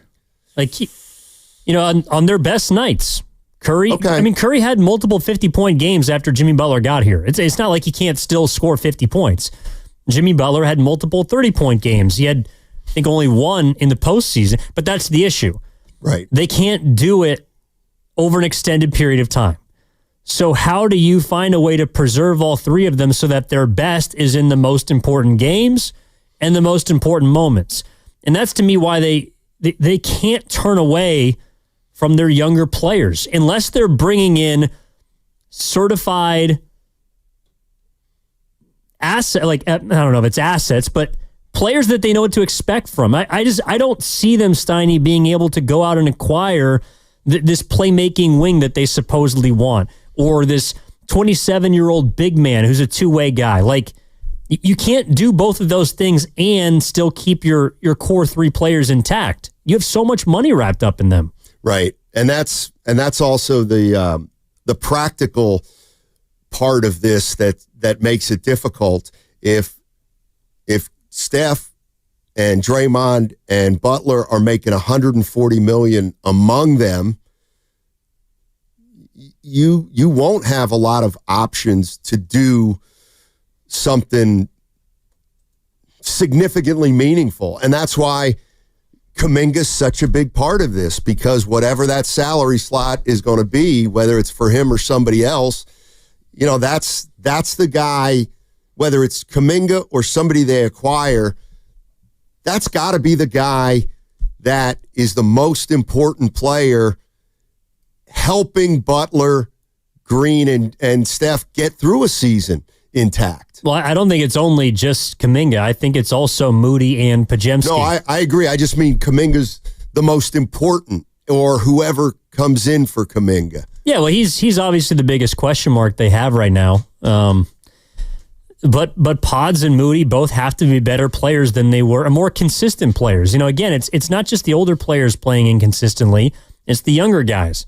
I just feel like moving forward, it's more reasonable to expect younger players moving towards their prime have a better chance to play with consistency as opposed to players that are moving further away from it. Yeah. The other thing is, and also from a practical standpoint, we're talking about size and getting a center in here. I mean, whether you like them or not, they have two young centers right now, and they're under contracts that are very, very reasonable. And again, you bring somebody in here to play center, well, you're not giving up on, but then your young players, you obviously didn't love them so much that you were willing to live with them. Anyway, we'll have a lot of... lastly, Dunleavy also did tell us that, and people might not want to hear it, but Kerr's going to be here as long as he wants to be. That's right. That's right. Steve Kerr does have just one more year left on his deal, and Mike Dunleavy said he's not worried about that aspect. Doesn't think Kerr's a high priority, but he did seem to indicate, and as long as Steve wants to be here, he's going to be here. All right. Coming up on the other side, we got the crossover, but don't forget tonight's a big night in the Bay. The Golden State Valkyries, they tip off at 7 o'clock tonight at Chase Center, and you can hear the entire game right here on 95.7 The Game. Grandy and Dibbs, they are live from Chase, and we're going to be going to them on the other side. They'll be there from 2 to 6, and they're going to get you ready for opening night. That segment also brought to you by Honda of Vallejo.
Now, back to Steiny and Guru on 95.7 The Game. All right, when it comes to your family's health, ticks are an unwanted threat. Prevention is everything. Atco Pest Control helps guard against ticks that make us sick with expert treatment and long-term prevention. Enjoy your yard without worry. Visit AtcoPestControl.com. They are the sponsors of the crossover. Let's welcome in Mark Grandy and Dan Dibley, who are out at Chase Center getting ready for the Valkyries professional debut. What's going on, gentlemen? What's up? Yeah. Hey, fellas. How's it going? We got so excited for this Valkyries game coming up today, Dibs. And for those of you watching on YouTube, we got some Valkyries backdrop. We've got purple and black balloons. If you're out at Thrive City or you're going to stop by, there's some like arcade games. There's Pop-A-Shot out there. And the stage is set. We're getting ready for this game tonight. So excited. And Steiny and Evan, you guys both know this. I'm thinking about like other debuts. And it's one thing to have, okay, it's season opener. We all get excited. But this is an actual franchise opener. And here in the Bay Area, and Grandy and I were kind of kicking it around. Like the last time we had this was, Bay FC soccer, but the Giants' home opener was back in the 50s, and they actually were a transplant. And the Warriors, the same thing, and the Niners, you got to go back to the 60s. So in terms of an actual franchise debut opening moment, it's been the better part of, 40, 50 years? Now, have you guys gotten a look inside Valhalla, or Valhalla, whatever they're calling Chase Center now? That is the new place for the Valkyries, yes? Is it all purple? It's all lit up? Oh, yeah. And I'm going to channel my inner Prince and say, purple shirts, purple shirts. 3. So wait a minute. Technically, they're not playing at Chase Center? Well, it is Chase Center, Yeah, but they're calling it much like Valhalla style. when you name a court, like it's so-and-so court inside so-and-so arena on so-and-so property. That way you can get 3 tiers of endorsement. Let me ask you this, Dibs, and I don't mean to put you on the spot. No, do it. Have you forgotten about the San Francisco Spiders? Apparently, yes, I have, yeah. Remember they were I a have. hockey team that played a little bit at the Cow Palace for about 6 days, I think? No doubt. And also the San Jose Sharks would be one that's more recent than that. And I, in fact, was at the opener at the aforementioned Cow Palace. And, they were throwing Frisbees in the crowd that night as the, opening night giveaway. And I must have been about 24 or 25, too old to really care about a giveaway. But there was a Frisbee that threw over my head, and it landed on the concourse, and there was a 13-year-old who ran toward it, and I was probably 25, and he and I both went for it, and needless to say, I won, and I probably should have let him have it, but I didn't. And there's the old Lorenzo Neal uptick. No doubt. Yeah, no doubt. You heard Dunleavy and Steve Kerr? Anything rock your world that they said? Well, they both said that it's definitely possible, and there's a reason to bring Jonathan Kuminga back. Does that stand out to you guys? Not really. Yeah, I'm going to be honest. Not. You expect him to say it, right? But you think it's actually going to happen? I do think there's a possibility it happens. Yeah, I do. And it's because I'm not really sure if I asked you guys what they're trying to acquire, we all think it's, like a wing. They want to get younger. They want to get more athletic. That's kind of what he is. And unless you can get a better version of him, which is certainly possible, I'm not really sure. To me, it feels like almost a lateral move. And they've spent 4 years now trying to get to this point. It feels like they might be just giving up. I don't know how you guys take it. Well, for me, it really comes down to if you're going to move off of JK and it's going to be a sign and trade, then you'd better get 2 players who can help you right away, because Kuminga, clearly at 22 and 23 next year, I think is a guy who can help you in the post-Steph era. So if you don't want to pay him, and I think the number, Steiny, is going to be higher than what you think. I think it's going to be closer to 25 or 27 per year. I don't think that they're going to be able to get him for much less than that unless there is no market for him. But if you want to find somebody who comes in and replaces him in the short term, I'm interested to know who that player would be who can help you right away. Grandy? I mean, I understand what you guys are saying, and in general, like the profile of the player the Warriors would need is a younger, athletic wing who can defend the ball.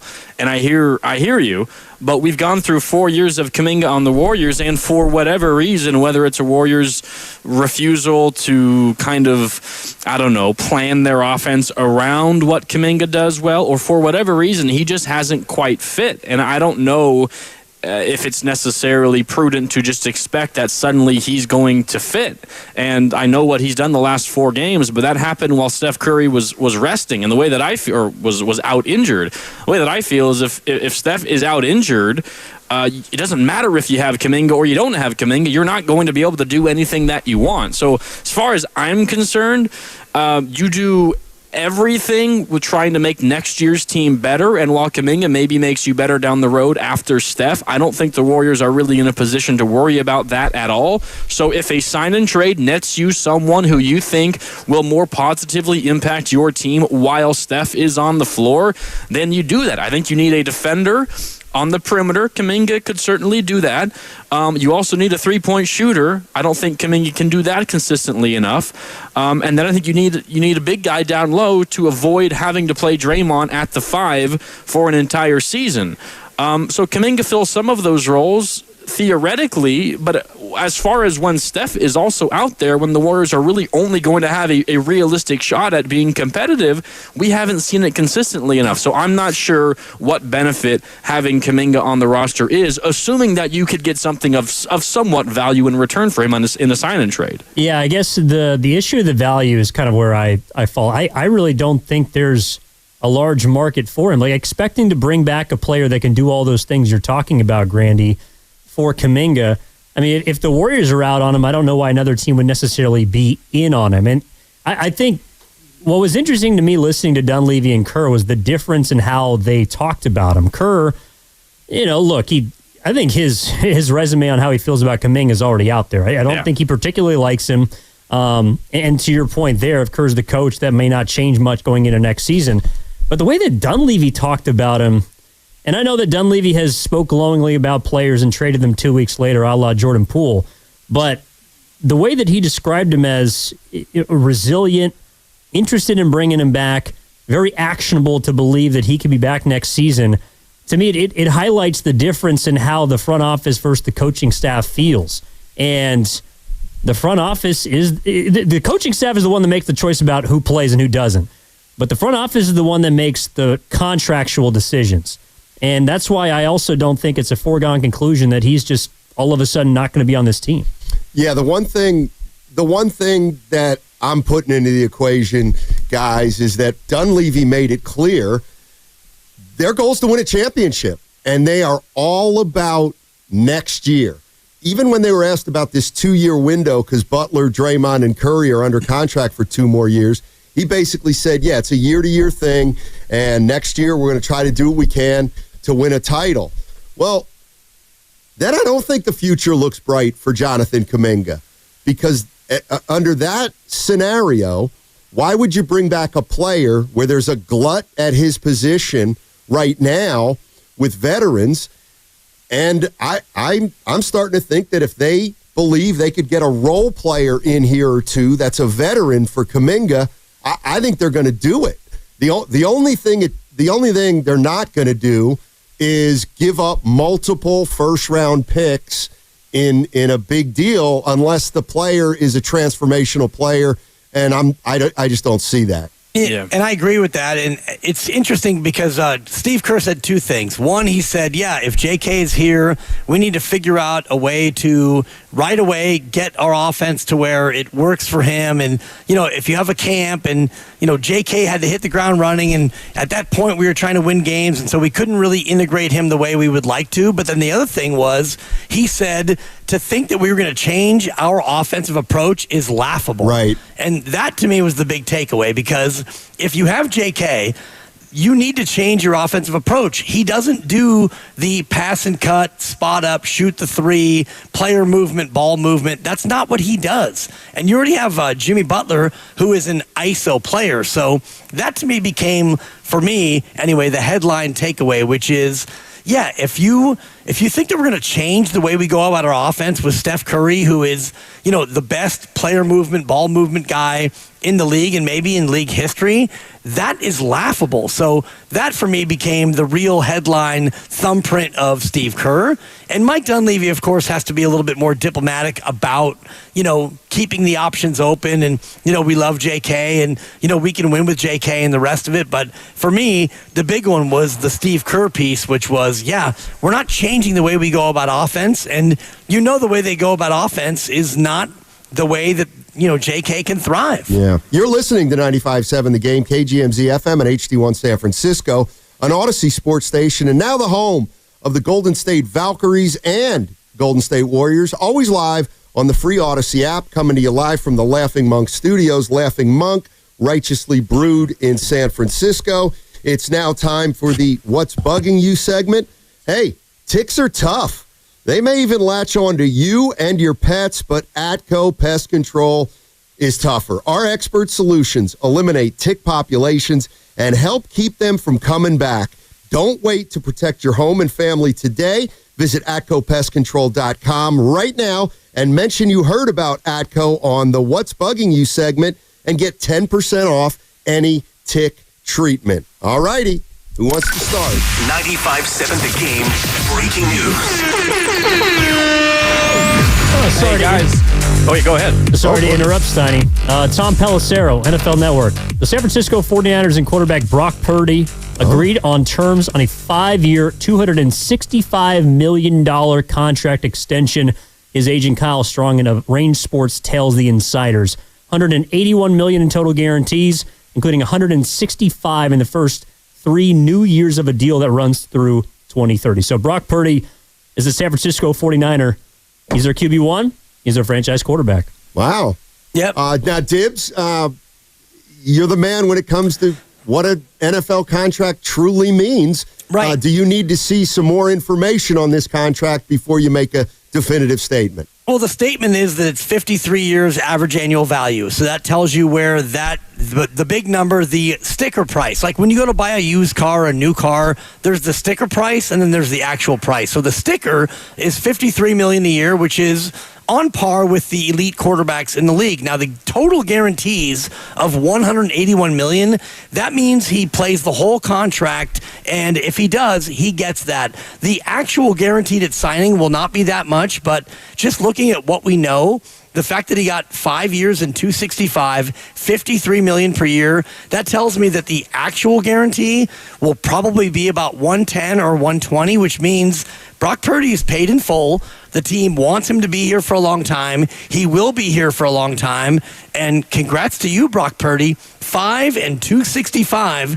Ladies and gentlemen, the Niners have their quarterback. That's got to be the biggest raise in NFL history. The biggest raise in human history, perhaps. You might be right. I mean, good Lord, right? Yeah. All right. And that kicks in next year, of course. And sure. This year he's set to make $5 million. And so the deal runs through 2030, which means it's 26, 27, 28, 29, and 30. So what he makes this year is $5 million plus whatever the signing bonus is, and I don't think we have that number yet, but whatever the signing bonus is, that will be prorated through the course of this year and then 5 more. So he was set to make $5 million, and then whatever the signing bonus is, and I would bet that the signing bonus is probably 90 to 100 million. So he gets a sixth of that now, and he gets all of that no matter what through the life of the deal. Just really quick, guys, the $53 million a year is 7th most for quarterbacks, 7th most average annual value. Again, that's kind of a funny number. The guarantees are what matters most. Total guarantee, which is what we know, $181 million total guaranteed. That would be the 8th most for quarterbacks. The full guarantee is the one that really matters. As Dibs has pointed out, we don't yet know that just yet. But it does seem like at least the first 2 numbers that we know, Brock Purdy in and around the top 7, top 8 highest paid quarterback of all time right now. It's pretty much the Jalen Hurts, Jared Goff deal. I mean, as Right far around as there, yeah. total guaranteed, fully guaranteed money, a little higher in total guarantees, right sandwiched between Hurts and Lamar Jackson. And then in terms of the full guaranteed money, if Dibs is correct, it's around 110. That would be squarely Jalen Hurts. So I think a quarterback that kind of profiles as and maybe not exactly those two guys, but a lot of people say that. I think when we have the conversation of who's best, who's not, he kind of falls into that category of quarterback. So seems pretty fair. Yeah, and that's a 3 for your pretty much, by the way, coming out. Which intentional or not, you get a 3. Thanks, Tibbs. Yeah, you're welcome. All right, it's a Friday, so that means it's time for What's Bugging You. Yeah, I'll start if you don't mind. What's bugging me is, and I hate to invoke my late father, Dwayne Dibley, but Dwayne, why didn't you have me playing quarterback at a young age? Here I am doing sports talk radio in my mid to late 50s where I could have been a quarterback and made generational money. I've got vision. I've got judgment. I've got Grant Hanai. I could have been a quarterback, but instead, I'm stuck here working for Matt Nahigian. Come on, Dwayne. What were you thinking? That's what's bugging me. Yeah, I see you. I see a little Doug Flutie in you. Total Flutie. Exactly. Right? Exactly. Yeah. All right. Here's you know what's bugging me right now? Me, because I didn't do something today. Oh gosh. There was a piece of sound that I thought was so cool, and it's such a feel good piece of sound. But you know what? In my negativity and my focus on the Golden State Warriors and their plight, I didn't reference it, but I'm going to play it right now, which will be the first piece of sound ever played in the What's Bugging You segment. But I'm mad at myself for not playing this earlier because I think it's really cool. Buddy Hield. I'm playing the sound. Tell the guys, man, the season went by so fast because it was so much fun I had. It was a lot of joy, be around Steve and his group, be around the players, and the training staff, they all made me feel welcome. He said that this was the fastest year in the NBA that he's ever experienced. He's usually ready for a season to be over, but he had more fun this year than ever, and that's why I wanted to bring attention to it, but I forgot earlier. Well, good work for getting to it eventually, Stein. Yeah, okay. Good hustle. Yeah. Okay. Buddy just puts a smile on your face, He doesn't does. He does. Seriously. Yeah, he really does. I guess I'll go next. What's bugging me? It is AirPods, and I know I'm fully guilty of this as well. I have a pair of AirPods right now. But I hopped in the Uber on my way over to Chase Center today, and my driver, it was a very clean, straightforward, safe drive. Gave you 5 stars, gave you a tip. But that AirPods in, and I walk in, or I open up the door, and I sit down in the back, and I say, hey, how are you? Thanks for picking me up. How's your day going? Just a little bit of small talk to begin the ride. And he pops his AirPods in and makes a phone call, but I didn't realize he was on the phone. Thought he was talking to me, and I can't fully understand what's going on. So I'm trying to answer his question without fully understanding what the question was. And he turns to me, he's like, "Oh no, I'm on the phone." In today's day and age, you got so many people walking around with AirPods in that I don't know, and they're having a conversation with someone over the phone. I think they're talking to me, and it's led to 10 different awkward conversations, one-way conversations. So what's bugging me is AirPods in all these conversations that I think are happening to me, but are actually not happening. Well, and I'll pile on and just say, Uber drivers and Lyft drivers, if you have a customer, you get off the phone. I don't want you on the phone if you're driving me.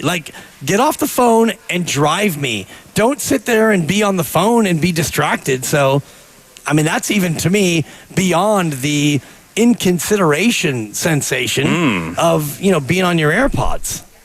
Well, Granny, I'm glad you clarified. I thought you meant Brandon Pajemski at first. No. What was bugging you? It's been bugging a lot of people today, apparently. Actual physical AirPods. All right, for those, by the way, just tuning in, again, from Tom Pelissero of NFL Network, the 49ers and Brock Purdy have agreed to a term, 5 years, $265 million, $181 million in total guarantees, $165 in the first 3 years of the new deal. So Brock Purdy is going to be a quarterback for San Francisco for a very long time, through 2030. All right, what's bugging me is, sorry, Dibs, in advance, you might have a problem with this. I don't know where you fall in this matter, but it's Scotty Scheffler and Xander Schauffele. If you've ever seen the Great American Classic, Happy Gilmore, you know that there is a quote, really just, I think, a moniker from the film, play it as it lies. Apparently during this PGA Championship, or yesterday, there was some issues with rain forcing fairways to play a little more muddy.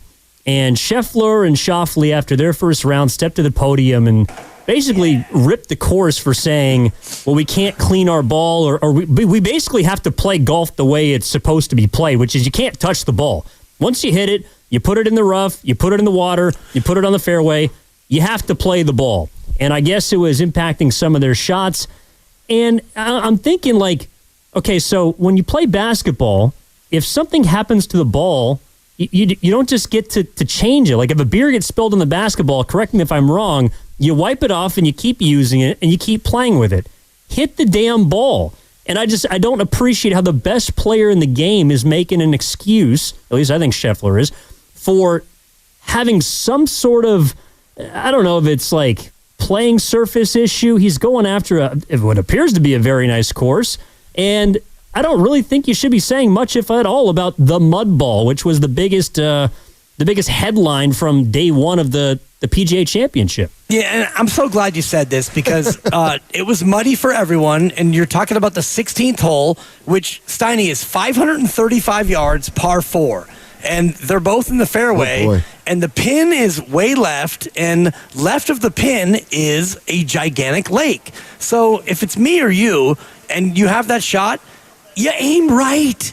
But these guys are going to try to challenge the pin, and when there's mud on your ball, you don't know where it's going to go. And Scheffler goes splashy, and Schauffele goes double splashy, and now they're mad because, yeah, guys, don't aim for the pin, you morons. Aim to the right, take your par, and quit your crying because everybody else who played that hole had the same condition and the same issue. So, Evan, you're so right.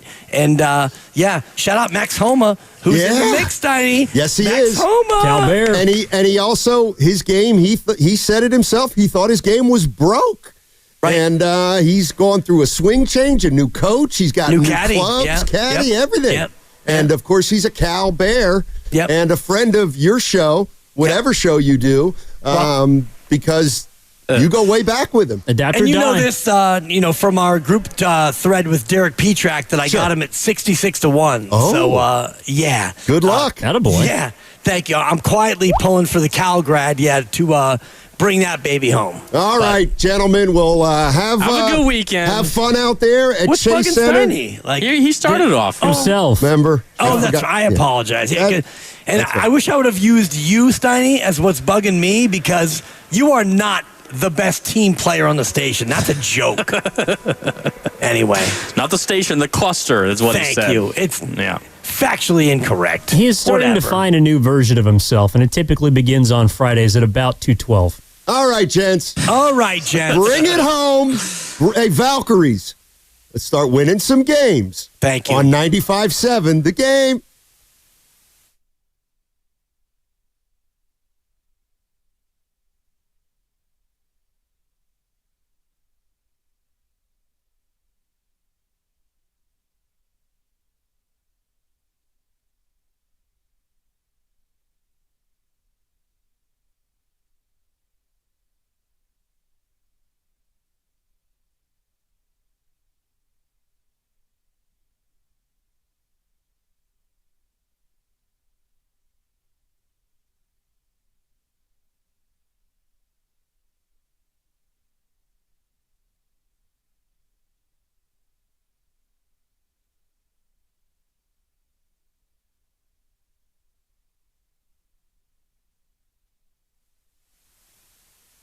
Welcome in. It's Willard and Dibbs. Mark Randy in for Willard. So Dibbs and Grandy with you here on 95.7 The Game. And we're live from Chase Center getting ready for the first ever regular season Golden State Valkyries game. The LA Sparks are in town. This place is decked out in Valkyries purple.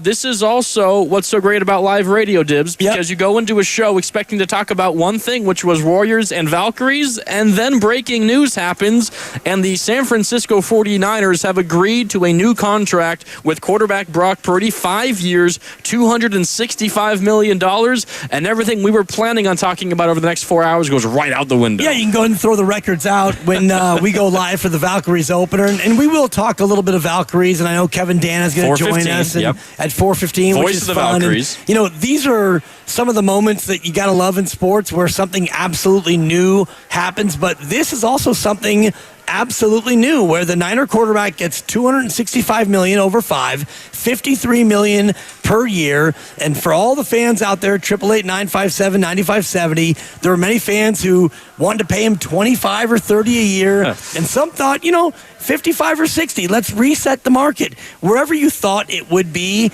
we now know where it is. He gets $181 million in total guarantees, which would mean he plays 6 years and he does all the things. He checks all the boxes.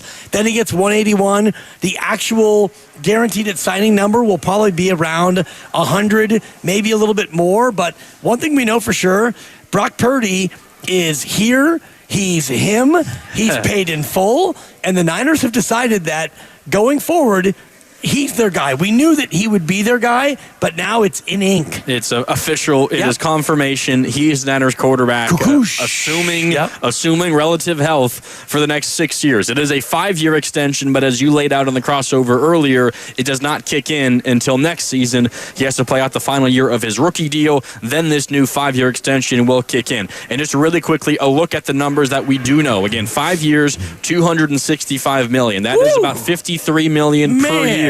Dibs. That is 7th most per year in NFL history. That's $1 million a week, even when you're not playing. Yeah. Like March, you get $1 million. April, you get $1 million. May, you get $1 million. It's crazy. He gets $1 million a week. And that is the 7th most. Dude. 7th most, it's $1 million a week. $1 million. Dak Prescott's making the most at $60 million a year. Jordan Love, $55 million a year. Trevor Lawrence, $55 million a year. Joe Burrow and Josh Allen, also $55 million a year. 7th most AAV for Brock Purdy. In terms of the total guarantee, that's the number we know, $181 million total guaranteed. That's not the full guarantee, fully guaranteed, which is guaranteed no matter what happens to him over the course of the next 6 years.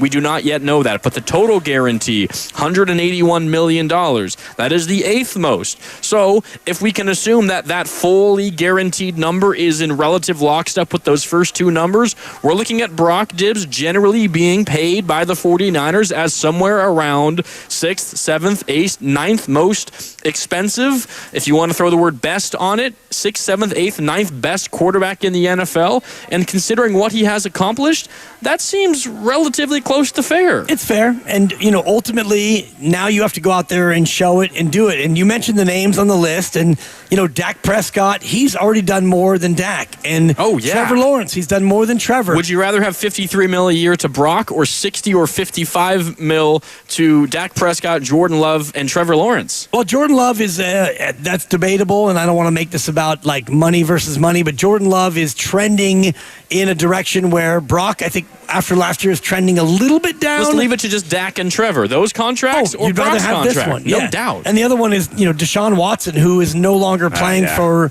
Cleveland, but his number, and I know they don't owe him the full amount anymore, but as far as what that contract was when they signed him, that was way worse than this. So what the Niners are saying is, we believe in Brock, and also what they're saying without really doing it contractually is that we believe in John and we believe in Kyle. Because John and Kyle have both said, Kyle said, as long as I'm here, I want him to be my guy. And so now you give Brock 6 years.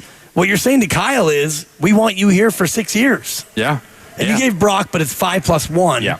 And I get that. But that to me becomes another part of this where, Jed York, and think about what they've done this week. Just yesterday, the news broke that they sold 6% of their ownership to 3 different families. So the Yorks aren't giving up. They're divesting, but they're also reinvesting in John, Kyle, and now Brock. The breaking news from about 20 minutes ago, the 49ers and quarterback Brock Purdy have agreed on a 5-year, $265 million contract extension. That is about $53 million per year. $181 million in total guaranteed.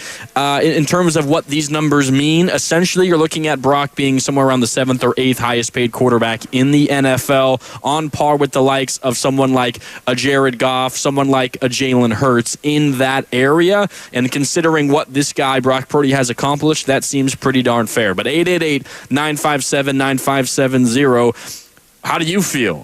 One, I think there's probably a sense of relief that this got done. The Niners' off seasons in the past, Dibs, have been nightmares from a contract perspective. So even if you think this was an overpay, at least you have the ability to say, well, they got it done in May. It didn't bleed into really any meaningful offseason programs, and he was there at the facility working out over the last couple of weeks.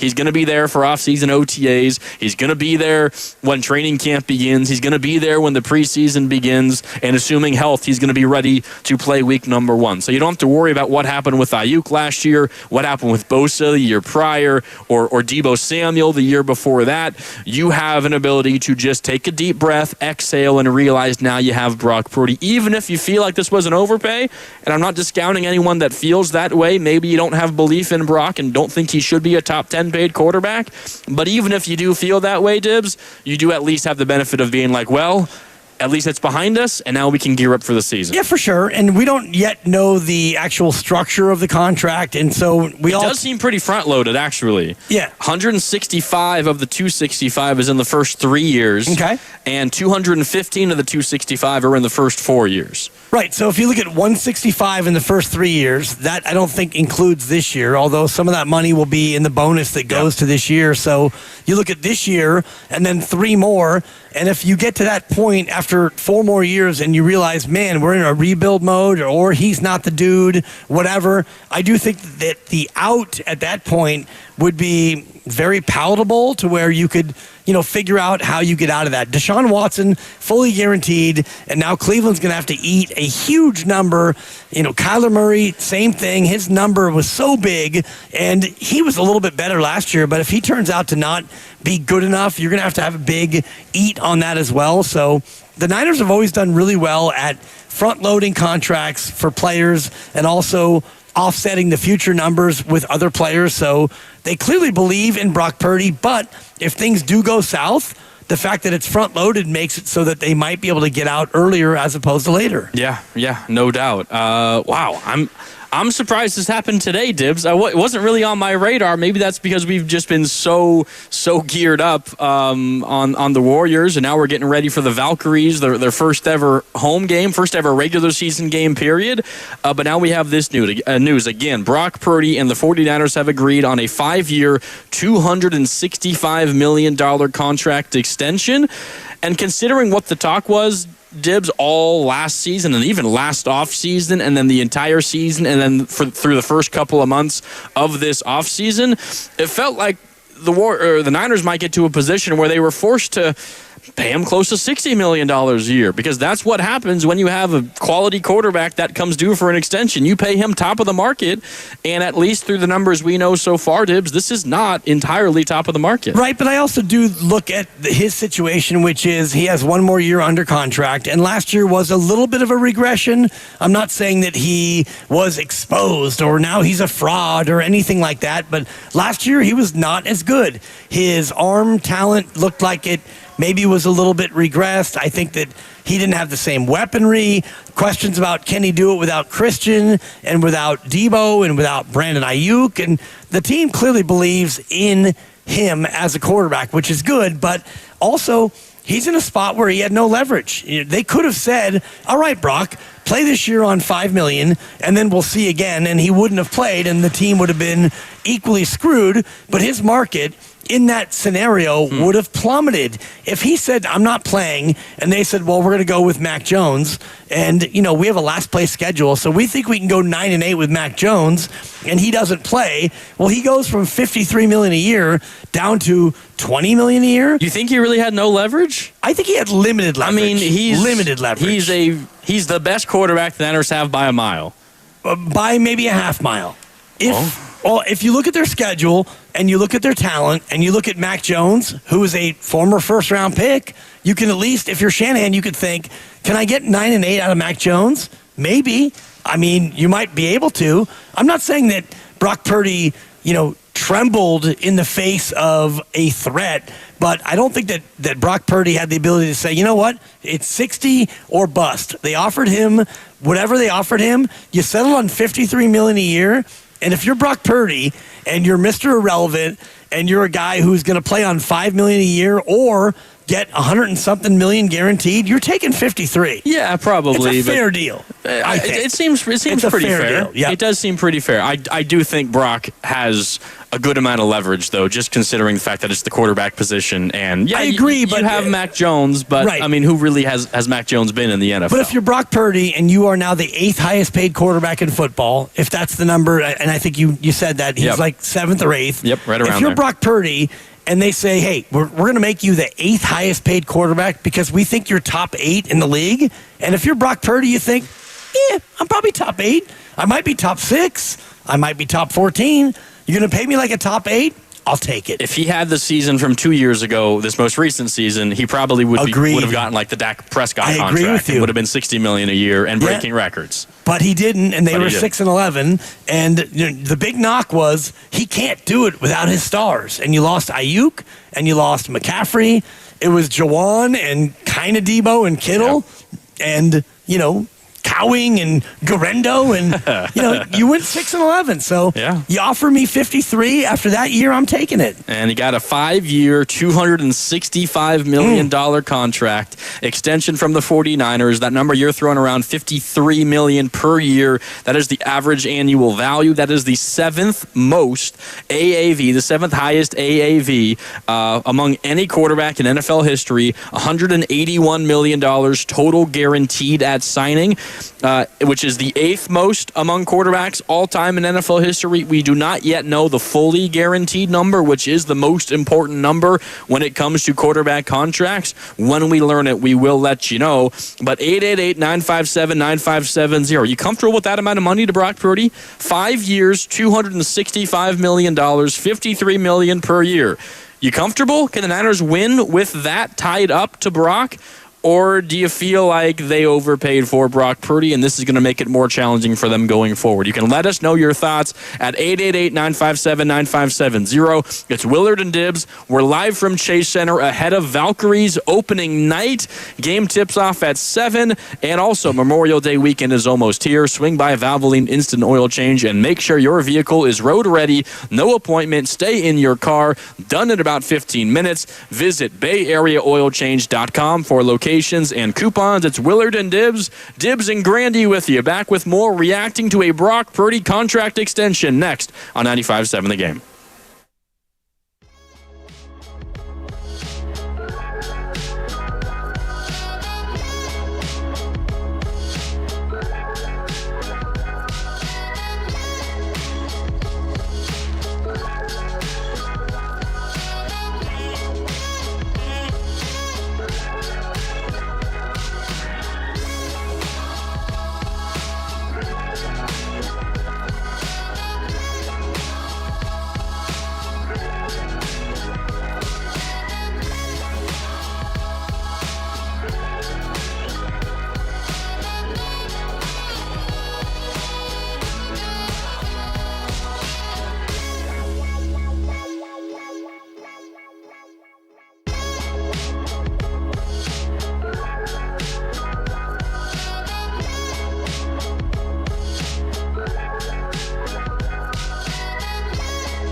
most of his career.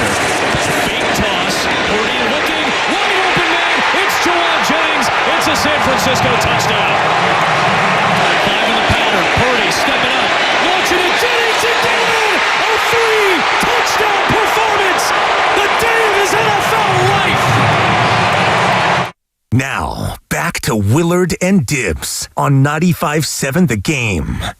Yeah, that was week 3 last year. Niners-Rams, a couple of Brock Purdy to Jawan Jennings touchdowns. And if you're just joining us, the reason we're playing that is because we have breaking news on this Friday afternoon, Dibbs. And welcome back. It's Willard and Dibbs. Grandy in for Willard. So Dibbs and Grandy with you. We're live from Chase Center as we get ready for the first ever Valkyries regular season game. The LA Sparks are in town. Tip-off is at 7. This place is already buzzing. And once more fans roll in, it's going to be an amazing atmosphere tonight here at Chase. But the breaking news of the afternoon, Dibbs, the 49ers and Brock Purdy have agreed to a 5-year, $265 million contract extension. It ties him to San Francisco for 6 total years because it will not kick in until after this year when his rookie contract officially ends. The man that broke the news, Tom Pelissero of NFL Network, he will join us coming up in about an hour. In fact, exactly an hour at 3:30. We'll talk to him about the details of this contract and what it means for the 49ers going forward. But a hell of a piece of breaking news. Brock Purdy, 5 years, $265 million. And thank goodness that this is over because, you know, you go back to last year and we spent 3 or 4 months on Brandon Ayuk and my God. will he or won't he? And we had TJ Hushmanzada, his personal friend and trainer and whatnot. And, you know, he was giving us details and he wants to get paid and all the rest of it. And it finally got done and he played. He didn't play well. Then he started playing well and he got hurt. And before that, it was Nick Bosa, same thing, and Trent Williams and Christian McCaffrey. And it was all this offseason nonsense. Thank you, Deebo Samuel. And now you've got the quarterback, the most important person in all of pro sports. And we wanted it done. And I thought it would have been done before the draft, but now it's done before phase 3 of the OTAs, which are set to start in about 2 weeks. And so now Brock Purdy puts pen to paper, he gets his money, and now he's ready to go out there and be the quarterback and lead them through the first install here in phase 3 and get this team ready for a year, Mark, that is ripe for the picking. You've got the easiest schedule in football, according to the Vegas win total over-under. The stack that you have is not bad. A lot of early road games, but your second half of the season is the easiest in all of football, and you don't have a lot of like tough travel spots. You've got a rest advantage this year as opposed to last year. Last 2 years. Right. This year is set up for you to have a good year, and now you got your quarterback. You got your quarterback. Again, the news, 5 years, $265 million contract extension to Brock Purdy. The other numbers that we know currently, $181 million is the total guarantee. That is the 8th most total guaranteed money to a quarterback in NFL history, and the average annual value for that $265 million over the course of 5 years, that is $53 million a year, which is the 7th most for a quarterback in NFL history. So the initial question, Dibbs, becomes, is this fair? Is this enough to give Brock credit for what he's accomplished, and is it also low enough to keep the 49ers competitive elsewhere? You can let us know 888-957-9570 on the Boxer and Gerson work injury attorneys text line, Dibbs. The 510 says, I'm juiced about the deal, but didn't Jed York say Brock was going to reset the market? He did say that. He said it a couple of times. Not necessarily a bad thing to say that, though, and not have to do it. Right. And I mean, reset the market doesn't necessarily mean to me that he has to be number 1 overall. And I guess when you take that at its word, yeah, he's going to reset the market. But I think that what I took from those comments was that Brock Purdy's going to get paid among the quarterbacks that are resetting the market. I don't necessarily think that it has to be he's going to get the number 1 deal ever for quarterbacks, but what he got is more than many people would have thought he would have gotten and what many people thought he, quote, deserved. But the way I look at it is this. If you think that he's a good quarterback, and they do, and I do, then you pay him accordingly. And, you know, the going rate for a really good quarterback in your eyes, is $50 million a year. And, you did that for Trevor Lawrence, and he's been a little bit up and down. You did that for Joe Burrow. He's been great. Jordan Love is trending in the right direction. Dak Prescott has been injured and maybe not as good as you would have liked. So it's a little bit of a hit and miss thing. But you look at Josh Allen, who got that money, Jared Goff, who got that money. They both have delivered in the short term on that money. So if you think you have one of those dudes, you got to pay him that much. Yeah, there are 14 quarterbacks, Dibs, across the NFL in terms of average annual value that make $45 million or more. Okay. $45 million or more per year. There are 14 of them. Make it 15 now with Brock Purdy. Some of those names include Deshaun Watson, Kirk Cousins, Jared Goff, not that he's a bad quarterback, but Jared Goff, also Kyler Murray, Dak Prescott, Trevor Lawrence, Tua Tagovailoa. Have I named a single quarterback out of that group that's better than Brock Purdy? No, they're all in the same tier. Maybe some that are close, but probably not. Now, I know Brock isn't making $45 million. He's making $53 million a year. But again, some of these guys that Brock is, I think, undoubtedly better than and has more room to improve make a whole lot more than him, including Dak Prescott, $60 million a year, $231 in fully guaranteed money. The Dak Prescott contract compared to the Brock Purdy contract is way worse. Not that the Brock Purdy contract is worse, and you said there's probably a lot of people out there who think $53 million a year for Brock is a little too rich for their blood, and I'm sure those people are out there. And if you are, you can give us a call, shoot us a text at 888-957-9570. But frankly, I was expecting the AAV number, Dibs, average annual value, the per year number, to be closer to 60 than to 50. So I think, frankly, as I'm looking at this, I'm a little pleasantly surprised from a Niner perspective that it was not more per year. Right, and we have to wait and see what the actual details are of the deal and, where the money is being spent, where the actual guaranteed money is and where the out is, quote unquote. But the fact that it's a 5-year deal tells me that, they're going to be sunk into Brock Purdy for at least the next 4 this upcoming year and then 3 more. So it just depends on how they structured it as to how much they believe in Brock Purdy, because that coming up, you're going to have Trent Williams money probably come off the books. And, at some point you're going to have other of your high-priced veterans, George Kittle and Christian McCaffrey. These are players who are all getting older. So maybe you ended up backloading some of this to where you get to a point where, all right, Brock, in 2029, you're now going to have to carry us because we're not going to have these other contracts. We're going to have rookies in their spots, and you're going to have to go out there and ball for us. You might feel a little bit of that way this year too, because Debo's gone and you had to cut costs a lot elsewhere, and you did a lot of that defensively as well. But I think entering a season, this is probably the biggest challenge that Brock has had, and that challenge is only going to have to go up each and every year going forward. Although the Niners can definitely continue adding to the roster with smart draft picks, and the jury's out on this year's draft. Of course, they have not played a single snap in the NFL yet. But when you have a quarterback making a ton of money, and don't get it twisted, $53 million a year to a quarterback is a ton of money. It's just not as much as some others. This still presents challenges in terms of how you're going to fill out the rest of your roster. Let's go out to the phone lines here on Willard and Dibs. It's Dibs and Grandy with you. I'm in for Willard today, but the breaking news of the day is Brock Purdy and the 49ers have agreed to a 5-year, $265 million contract extension. Is that too much? You happy with the deal? Let us know at 888-957-9570. T-Money is in Palo Alto, and he's the first to join us here over the phones. T-Money, the floor is yours. How you doing? Doing good. Feel good about this contract. Feel like it's a pretty good number. And just one thing, to anyone who doesn't like the contract and thinks that it's bad, I don't know who the other option is besides Brock Purdy. So, yeah, T, I hear you, and that's exactly what you were talking about.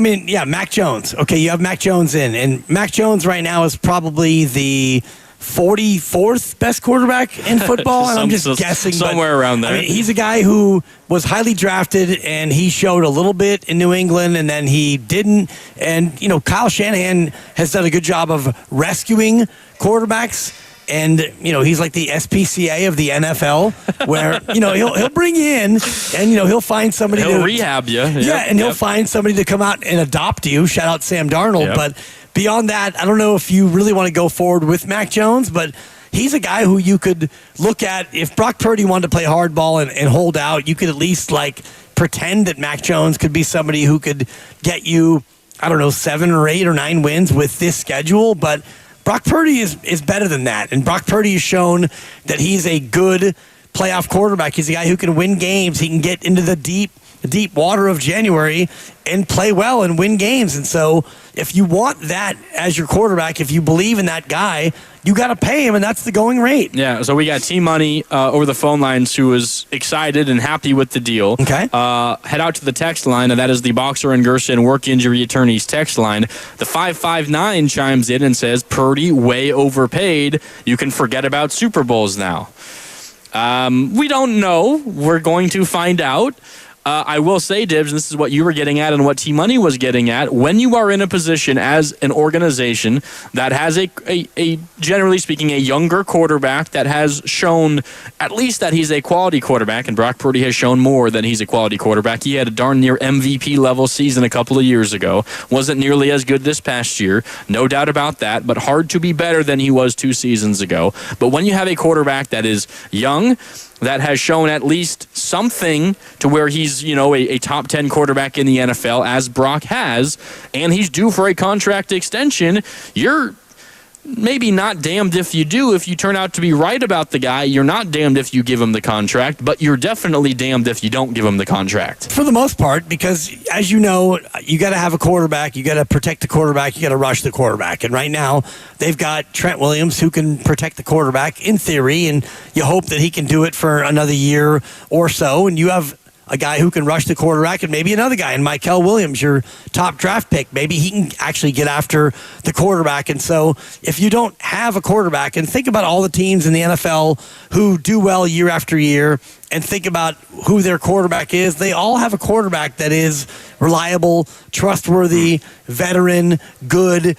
You're hard-pressed to find a team in the NFL that has, a middling or a fledgling quarterback who they can't really rely on. Yeah. Also, this is a really good point on the Boxer and Gerson Work Injury Attorneys text line from the 415. When this deal technically starts after this season, he will probably be the 12th highest paid quarterback. Yeah. Or even worse. And I don't know if that number is exactly right, 12th highest, but every year there's going to be a new quarterback that is going to be maybe multiple quarterbacks that are due new contracts. And just the way that this thing works, this Brock Purdy number is going to be eclipsed by many more for the years to come. It's why Patrick Mahomes is making $45 million a year, because the Kansas City Chiefs, Dibs, put together maybe the greatest piece of business in NFL history, signing Patrick Mahomes to, what was it, a 15-year deal or whatever it was, 5 years ago at this point? Yeah. And now that contract looks like an incredible bargain. It does, and, eventually that will get reworked as you get further down the road. Yeah. And, he signed it early to get that guaranteed money, and, the Chiefs were wise to do that. And I also think that Patrick Mahomes understood that if he did that deal then, they had a better ability to go out there and, give him help around him in the near term. But like any of these deals in the NFL, and you and I joked about this yesterday off the air, all of the different leagues and the different rules of contracts. Yep. We know this about the NFL. Whatever your contract is, and we can talk about this number, which is, 53 a year and 5 years and, 265. That's really funny money. He's not going to play 5 years on top of the 1 year next year and make 265. That's not going to happen. He'll play 3 of those 5, or maybe 2 of those 5, and it'll be good or bad, and whatever it is, that contract will get reworked. That's what Parag Marathe, the chief financial guy with the Niners, does. It's what the Niners always do. You sign a deal, and then that deal at some point gets ripped up, and you get a new deal or you get cut. Yeah, let's keep it rolling here on the phone lines, 888-957-9570. We are reacting to the news that the 49ers and Brock Purdy have agreed to a 5-year, $265 million contract extension. For those without a calculator handy, that is $53 million on average per year. This reported by multiple reliable sources now, but Tom Pelissero of NFL Network was the first to report it, and we will hear from Tom Pelissero right here on Willard and Dibs. Grandy in for Willard. It's Dibs and Grandy with you. Tom Pelissero of NFL Network, who broke this news, will join us at 3:30 right here on 95.7 The Game. And we are live from Chase Center as we get ready for the Valkyries' first ever regular season game. Tip-off versus the LA Sparks is at 7. We're with you until 6 to get ready for this Valkyries' first ever regular season game. But again, back out to the phones. 888-957-9570. $53 million per year for Brock. Good deal, bad deal. Let us know. Up next is Connor in San Leandro. Connor, how you doing? Hey, what's up, guys? I'm really excited about this signing. Look, I don't want to be too reductive about this, but teams have actually a lot less negotiating leverage than fans let on who are disappointed in stuff like this. You can sign the player or you can not sign the player. And we have tried not signing the player, which essentially was wait to sign the player until somehow negotiation leverage works against the player. Our context is not that context. In our own context, not only do you have the players and the players' wives who all get in on the messaging about the team needing to sign these guys, they just wait and their value goes up. It really is not whether you sign the person that you need to sign in this context. It's when you do it. And I think the franchise listened to the fans. This was actually a huge benefit, a huge change. We didn't have the Ayuk thing. We didn't have the Debo thing. People who needed to get signed got signed. We bit the bullet. Jed York even sold a portion of the team and helped to fund this. I feel like this was a win, and I'm really looking forward to the next 2 or 3 months because I'm a football fan. I'm not a contract negotiation fan, and football fans should be able to anticipate football questions.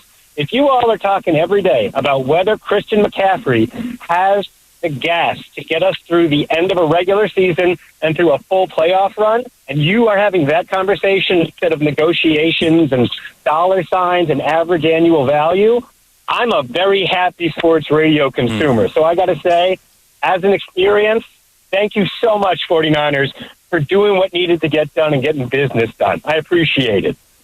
I like that, Connor. Yeah, well said. It's just nice to have the drama of it. I mean, there wasn't maybe a little bit of drama beginning to build up. When is this going to get done? But nothing like the last couple of off seasons. No, and the drama would have built in the next 2 weeks where you're waiting for this before the actual last wave of OTAs where you're going to get everyone in and you're going to start to like install things. And let's be fair here. It's mid-May now. And, you know, it's my son Keon's birthday. Shout out Keon. Happy birthday, Keon. 22 down in Santa Barbara. Probably not listening. Probably still in bed. But you get to mid-May and we are now like 4 months away, less than 4 months from the opener, and we're less than 3 months away from actual camp, about 9 weeks from camp. So let's get it done. Let's get the fellas in and start getting ready for a year where, as I mentioned, this thing is ripe for the taking. It really, I mean, the Niners have one of the easiest schedules in the NFL, depending on what metric you look at. And we, of course, don't really know until the season gets underway and you find out who these teams are. But if you go based off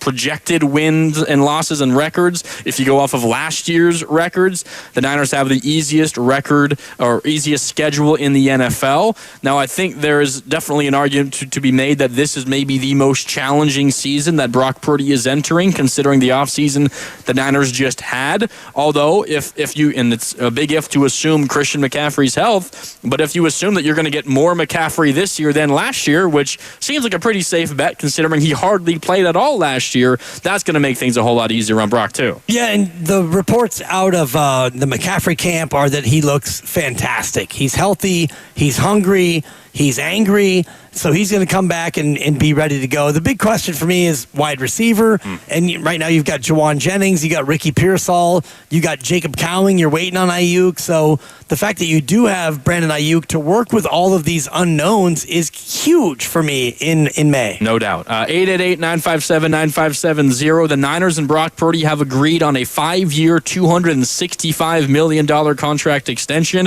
Average annual value, $53 million per year, 7th most among quarterbacks, and the total guarantee, $181 million, the 8th most among quarterbacks. So we're looking at top 6, top 7, top 8, top 9 money in general for Brock Purdy. How does that make you feel, Niner fans? Let's go back out to the phone lines. Up next is JK in Berkeley who wants to weigh in. What's up, JK? How you doing? Hey guys, JK, thank you for taking my call. I love listening to you guys. I love rehashing these sporting events when the Warriors dominate the next day. It's just super cool. Thank you guys so much. Of course, man. I love this Brock Purdy deal. I love it. I mean, the bottom line is this number's perfect. I mean, no one's going to take a hometown discount. Clay's not going to take a hometown discount. Those things don't exist. He could have gotten more. I mean, but he let us get a good deal. Next year's low, so it's like 270 for 6 years. It's awesome. Let me introduce you to someone. Her name is Tina, Tina. There is no alternative. There's no alternative. Who are we going to get? We're going to have like 3 years of crap? Since Steve Young and Joe Montana, who has had a better season than 2 years ago for the Niners? No one.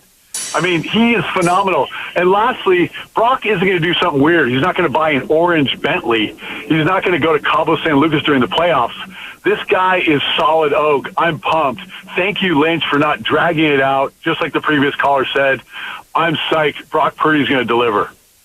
Yeah, awesome, JK. Yeah. Awesome. I like your enthusiasm and how happy you are. I don't really care what a player does with the money once they get the money. Yeah. But just don't change and keep working. Oh, and it seems like Brock is not going to be a kind of guy who changes once he gets the money. And maybe I'm just channeling my Any Given Sunday because I just watched it over the weekend with Willie Beeman. And, Willie Beeman got his, and now he's doing videos and he's out there. He changed. I know it's a movie, and Brock Purdy won't do that. But I don't care what he does with his money either. But I do want him to get the contract and now just get in there and start working on the offense and make this team better. And he's been with the team for off-season workouts before the contract was even hashed out. So I think that gives you a sense of who he is in terms of how he wants to make sure that this offseason goes swimmingly even before he had the contract agreement in place. And if you're just joining us, the contract agreement is in place. According to multiple reports, 5 years, $265 million is the number for Brock Purdy.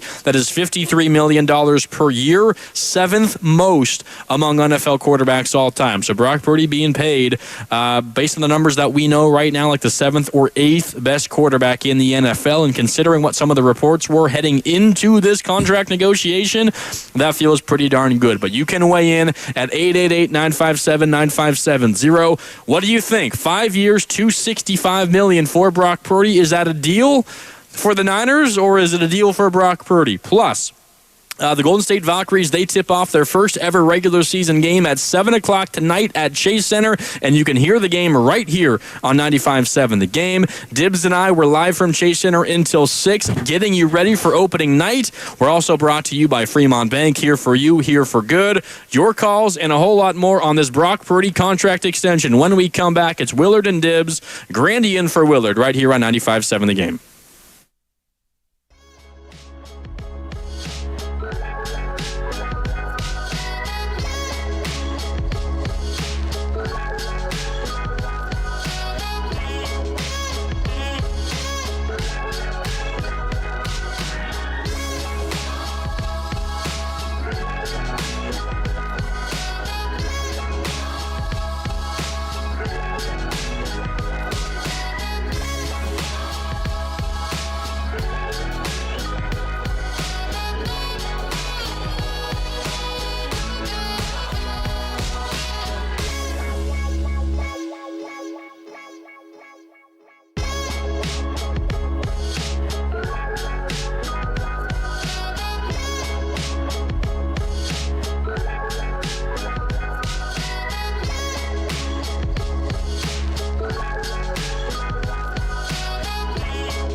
Pressure coming on 3rd and 10.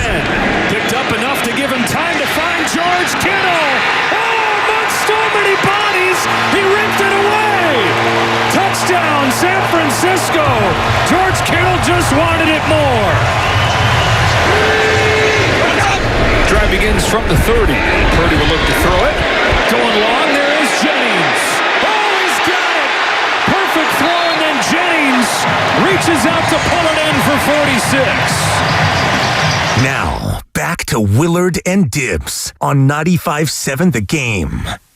That was all the way back week 4, Niners versus the Patriots, one of their wins this year. You're going to hear, hopefully, a whole lot more of Purdy to Kittle, Purdy to Juwan. I would imagine those are going to be two of Brock Purdy's favorite targets this year.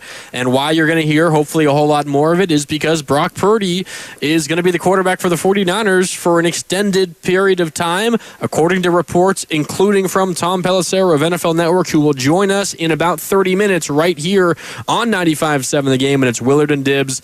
Grandy in for Willard. So Dibbs and Grandy with you. The 49ers and Brock Purdy have agreed to a 5-year, $265 million contract extension. Hopefully we hear a whole lot more of Purdy to Kittle and Purdy to Juwan. Yeah, and Purdy to McCaffrey and Purdy to Cowing and Purdy to Ayuk come October maybe. And to Pearsall? Right, Ricky Pearsall, whatever it is. But I do look at the Niners this year, and the schedule is stacked up a little bit road heavy to start. But when you look at the overall opponents, it's not that daunting. And so you look at Brock Purdy coming in this year, and he's not going to make $53 million this year. Yeah. The contract kicks in, the full salary kicks in next year. So everybody who wants to talk about how it's an overpay, well, yeah, we can wait until next year to decide what that means for all the other people on the roster. But for now, they built this cap room to do this, and you could say they carved out too much cap room by getting rid of certain players that they didn't want to pay,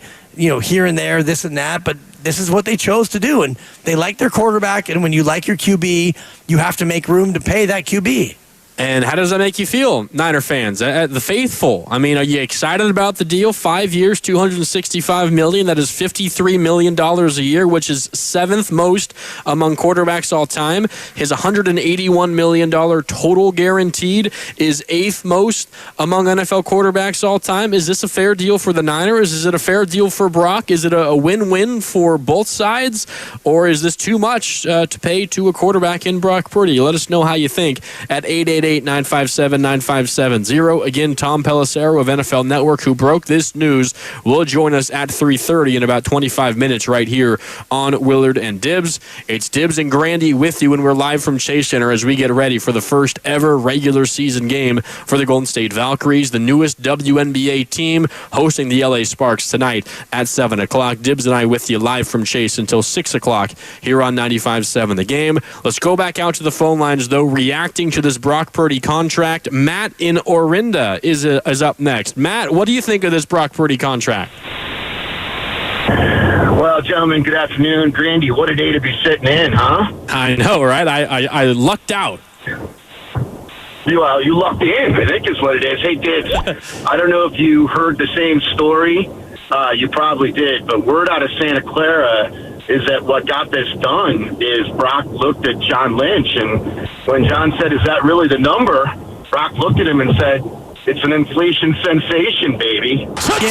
Yeah, that's a buck, and you can go ahead and pay that toward Brock Purdy, but it is an inflation sensation, and if you think that Brock Purdy is a top whatever quarterback, 6, 8, 10, 12, wherever you think that he is, this is the going rate, Matt. Like, if you want a quarterback that you have and you like, you got to pay him, and this is what the freight is. Yeah, and on the more serious side, right?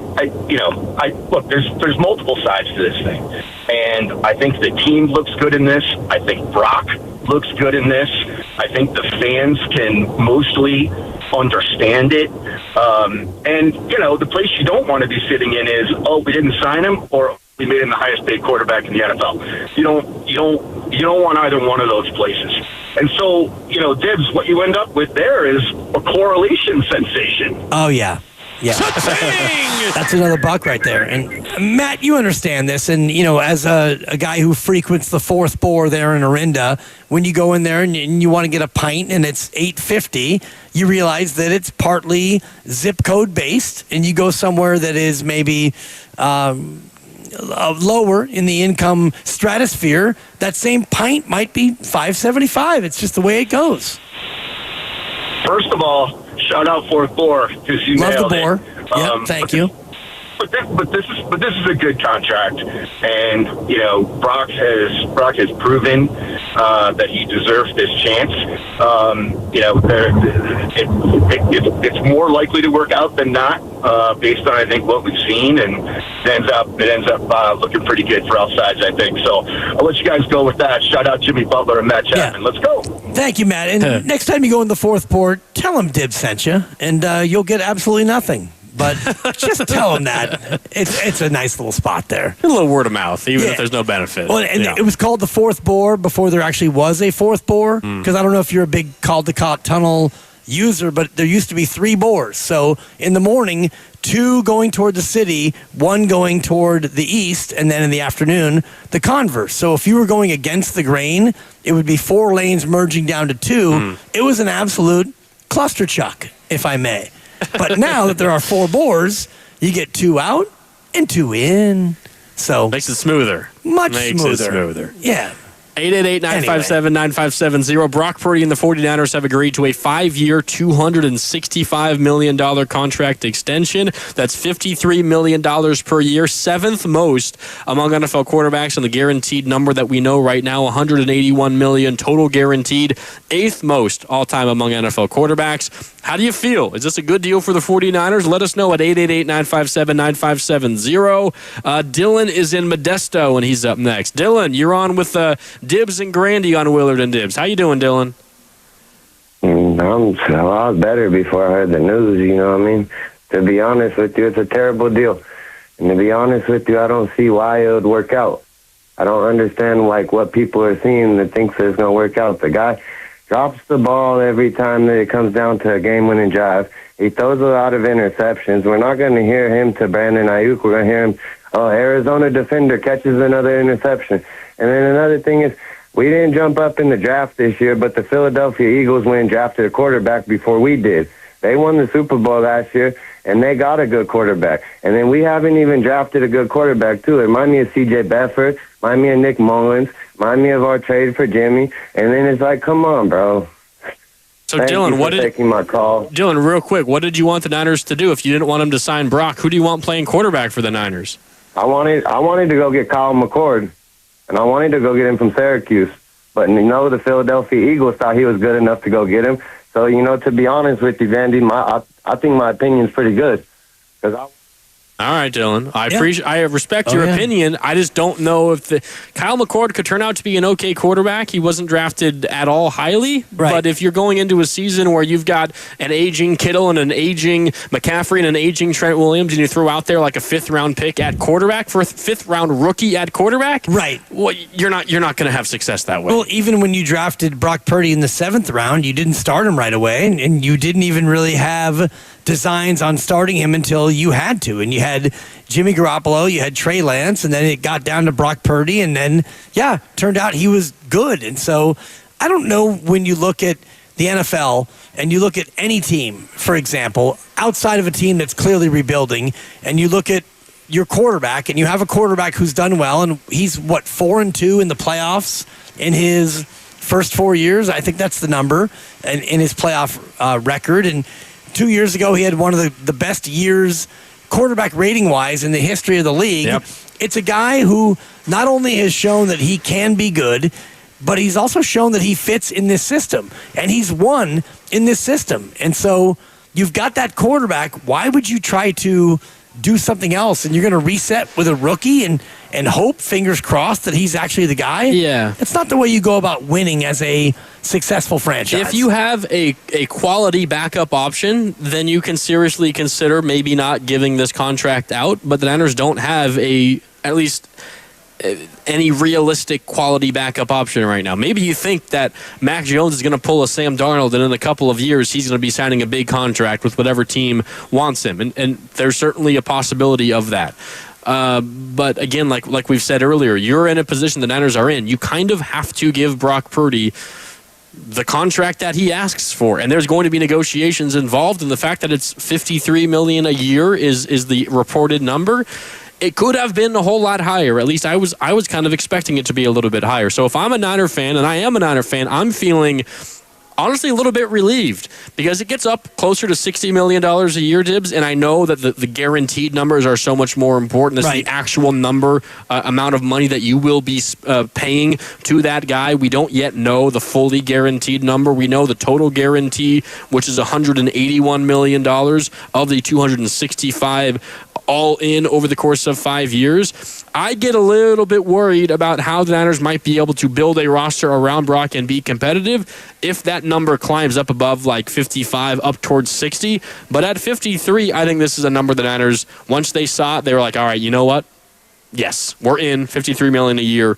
Signed, sealed, and delivered. We'll take it. Well, especially this year where the number's not going to be 53. It's going to be $5 million plus whatever the prorated portion of the bonus that he signed is. So it might be 20, 25, whatever that number is. You've got the room now. The real question is going forward as the Brock Purdy number begins to balloon, what can you do around him roster-wise to still be good? Yeah, now that's going to be the challenge for the 49ers, not just for this season, but going forward throughout the life of the contract, because Niner fans, whether you like it or not, things are set up for Brock Purdy to be the quarterback of the 49ers over the next 6 years, final year of his rookie deal, and these 5 years that he just signed on for, 5 years, $265 million. So Niner fans, the faithful, how do you feel about Brock being the guy, assuming health, for the 49ers over the next 6 seasons? How does that make you feel? 888-957-9570. Don is in Berkeley, and Don's up next here on Willard and Dibs. It's Dibs and Grandy with you, Don. How you doing? I'm doing great. How are you guys? We're doing good. Reacting to this crazy news, Good. What did you think about the Brock contract? Well, as a football fan, which I've been for about 65 years now, I think it's a good deal, and I'm glad there's no drama about it. And I think Purdy's a good guy. He's a solid guy. I think he has some things to prove, but he's mostly done a good job. And I think with the tools he's going to have a good career. I wanted to comment about the statement that I don't care what he does with the money once he gets it. And I understand that.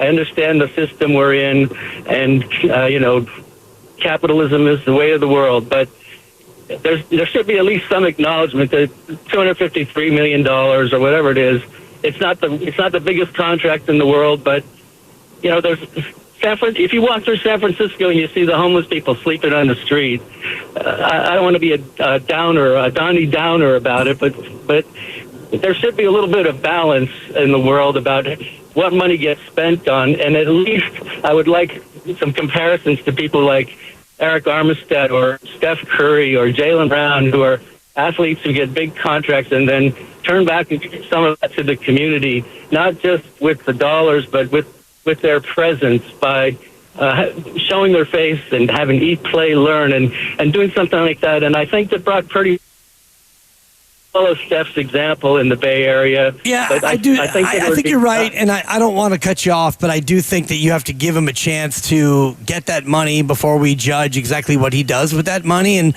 honestly, he's got no civic or moral responsibility to do what Eric Armstead and Steph Curry do. I'm sure we'll see him do some of it, though. Of course. He seems like that kind of guy. Right, and of course, great to see, and you encourage all your athletes in your area to do that, to make the community a better place, and I'm sure he will. At the same time, like, none of us talk about Draymond Green, but he does a ton for the Autism Society that we never hear about. Yeah. And there are many players who do things that we never hear about. And just because Brock Purdy hit the lottery today and he got a contract worth $265 million, it doesn't now make him more responsible to do something for the homeless just because now he's making $53 million a year. That for me becomes financially and morally unfair. Yeah, that's almost a little more than $1 million for every player that was picked ahead of him in the NFL draft. That's about right. What was he? 262 is That Mr. sounds about Arell? right. Something like that. Yeah. 265 million is the I have total. a friend who was a former school teacher and a former school principal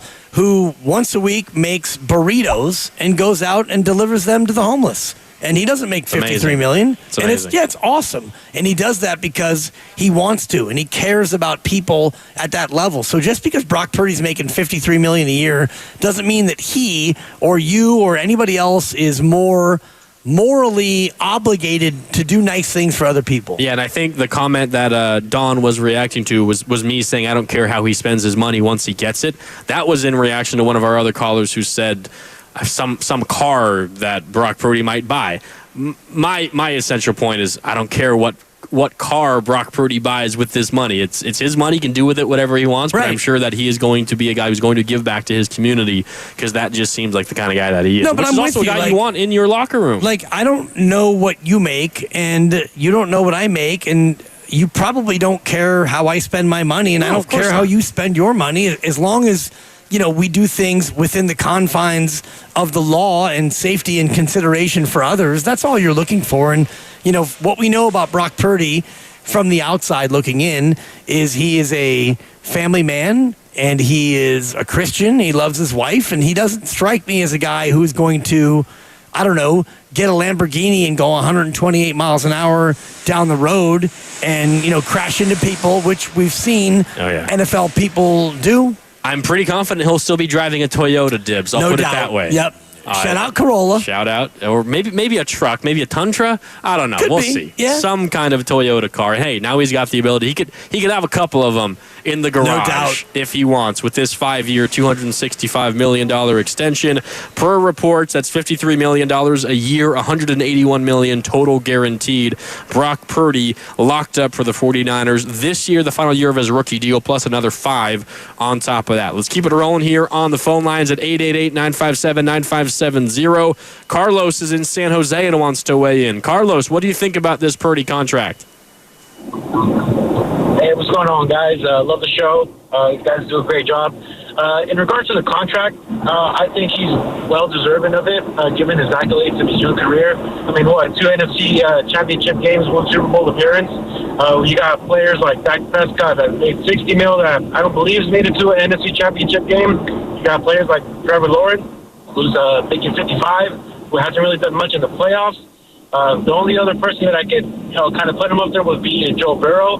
So to me, Brock Purdy's a, great player. $53 million seems great. I feel like he could have dragged this on and just kind of made a spectacle of it to hinder the team. So I love having just that stability of a quarterback as a Niner fan, and just been enjoying what he's done with the team. And just I think he's very well deserving of this contract. Yeah, appreciate the call, Carlos.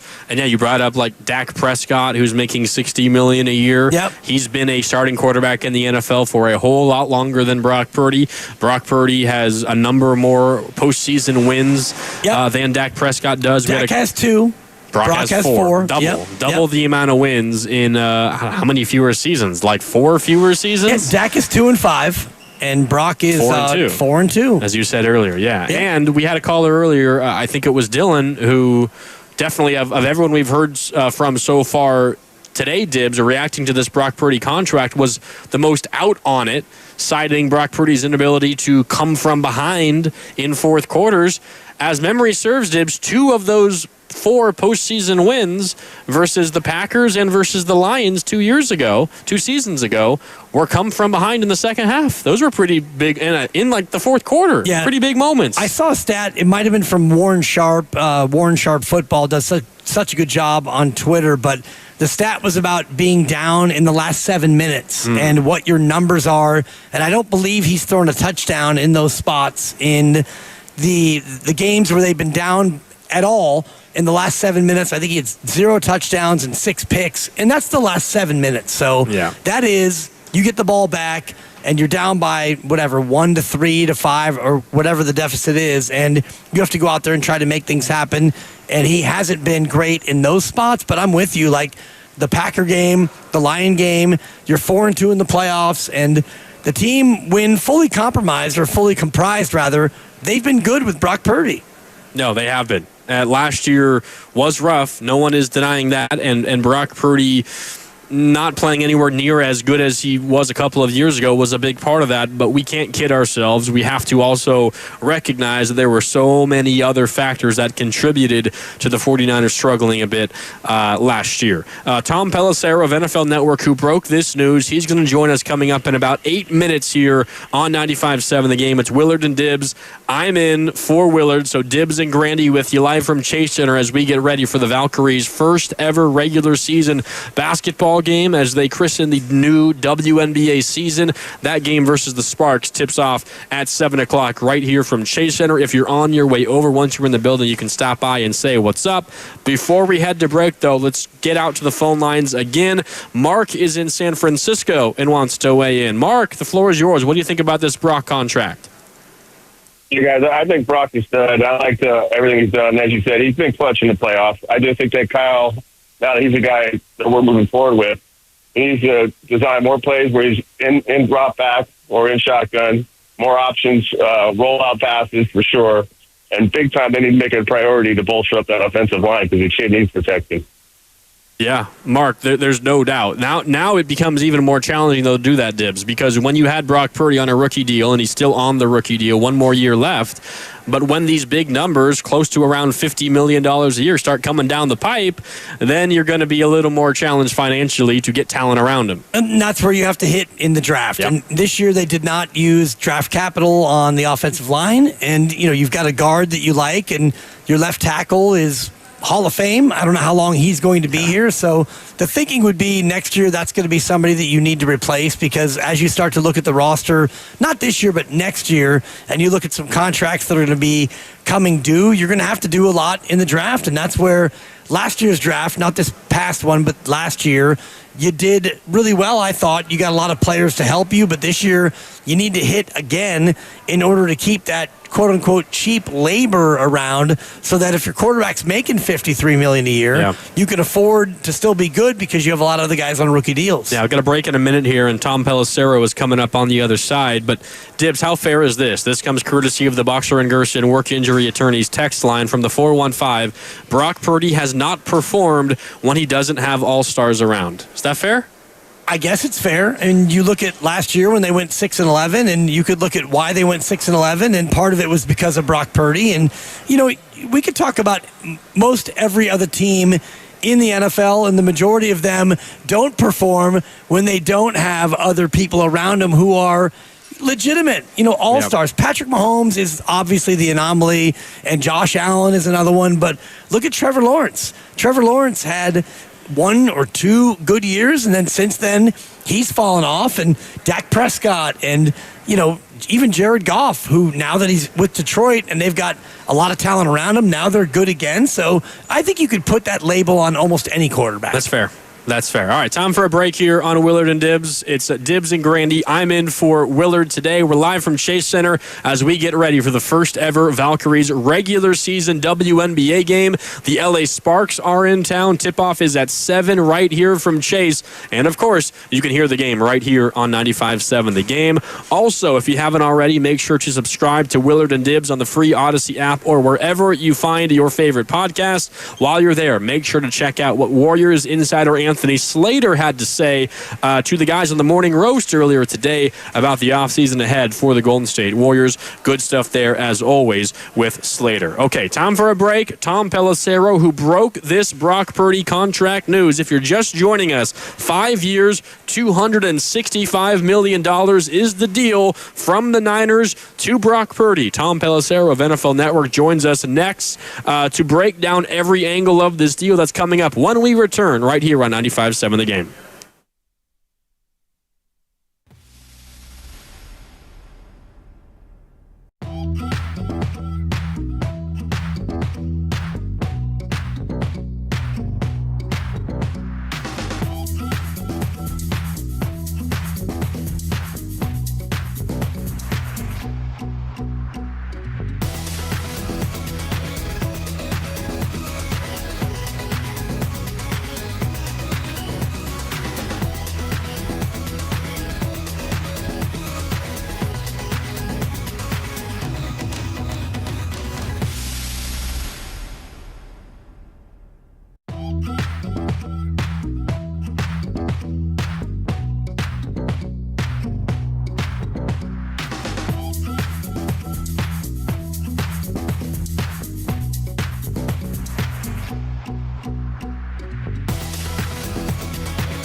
missed. Debo off in the end zone. Touchdown 49ers. Purdy, deep drop. Sideline open. Kittle down the sideline. He goes bouncing look. The Seahawks. And another big play with Kayvon Wallace making the stop there. 3rd and 4. Purdy. Shoulder shake. Throws into traffic. Kittle. Touchdown. His second. So Kittle went back to the locker room, comes back. Now he's going to celebrate. Now, back to Willard and Dibbs on 95.7 The Game. That was the legendary Al Michaels on Amazon. Thursday Night Football, Week 6. Niners beat the Seahawks Week 6 up in Seattle in that one. Brock Purdy with those touchdown passes, a couple to George Kittle. And Niner fans probably going to hear a whole lot more of that over the next handful of years because, according to reports, and the first to report it was our next guest, Tom Pelissero of NFL Network. According to those reports, 5 years, $265 million is the contract extension 49ers and Brock Purdy have agreed upon. And now let's go out to the River Islands guest line and welcome in Tom Pelissero, again, of NFL Network, who joins us. Tom, thanks for taking some time out of your day. Hell of a news-breaking day in the NFL. This Brock Purdy contract, what are your first thoughts? It came in right about, guys, where it seemed this was tracking, which was Brock Purdy was not going to reset the market. It was not going to be $60 million a year, the Dak Prescott number. And there's a variety of different reasons for that, but it was going to make him, depending how you slice the numbers, one of the top paid quarterbacks in the NFL. So 5 years and $265 million, that's the new money average. Obviously, he was only due like 5.4 this year. So from a budgeting perspective, the 49ers have him locked up for 6 years and $270 million. That's $45 million per. You can, especially with a rising salary cap, absolutely put a championship caliber team around Brock Purdy. And for Purdy, whose signing bonus, when I looked it up right after putting out the contract today, his signing bonus on his rookie deal was $77,012. That's a little bit of a come up for Brock Purdy to 5 years and $265 million. It's life-changing money for Brock Purdy, and it's evidence of the faith and the belief that the 49ers have had in Brock Purdy, and that they made abundantly clear over and over. Sometimes teams shy away from saying things during the course of negotiations, but how many times do we hear Kyle Shanahan or John Lynch say, that's our guy, we're going to pay him, and that's exactly what they got done on the deal today. They did, and nationally, I wonder what the impression is, because even here locally, Tom, there are some fans who think that $53 million per is an overpay. My partner and I both kind of pushed back at that, but you're out there nationally. What is the impression you get about Brock Purdy making this kind of money? I would just say, set aside, I think, the fact that when you're Mr. Irrelevant and you're a 7th-round pick, and there's reasons for that, right? Like, physically, there's no traits that are off the charts with Brock Purdy, but there was something that Kyle Shanahan saw in him back at Iowa State that he really believed in. You're always going to be fighting with that. He can't move like Lamar Jackson. He's not a freaky thrower of the football like Patrick Mahomes, but Brock Purdy is a really, really good quarterback, particularly in Kyle Shanahan's system. Even last year, in a down year for Brock Purdy, and there was a lot going on, as you guys and the fans know well. Christian McCaffrey barely playing. Debo was banged up. Ayuk obviously missed time. He still, if you look at the advanced metrics, the advanced statistics, he was one of the most efficient quarterbacks in the NFL. There's going to be a transition phase. There's no doubt about it, just based upon some of the veterans that the 49ers have moved on from. But this is a move, not just for the future, but for the right now, with locking up Brock Purdy on this contract. They believe that they've got their guy. And what I would just say to anybody having the doubts about it is, this is the going rate for quarterbacks. It's not at the top of the market. It is a very, very good, solid deal. And again, life-changing money for Brock Purdy. But the 49ers are not overextended here. The salary cap will be $300 million per club in the next year or two. When you, again, from a budgeting perspective, are budgeting 45 per for Brock Purdy over the next 6 years, you got plenty of wiggle room to continue to never rebuild in San Francisco, but certainly retool some things and get a little bit younger and get this thing going the right direction. Tom Pelissero of NFL Network, who broke this Brock Purdy contract extension news, 5 years, $265 million, joins us here on Willard and Dibs. Grandy in for Willard, so Dibs and Grandy with you. Tom, was this contract one where, like, say there was another team negotiating this, say Brock hit the open market, would this be the number you think most teams would come to? I know you talked about maybe perspective around the entire league, but is this the case? I know there's a lot of Niner fans out there who say, well, Brock's only Brock because he's in the Shanahan system or because he has all this talent around him.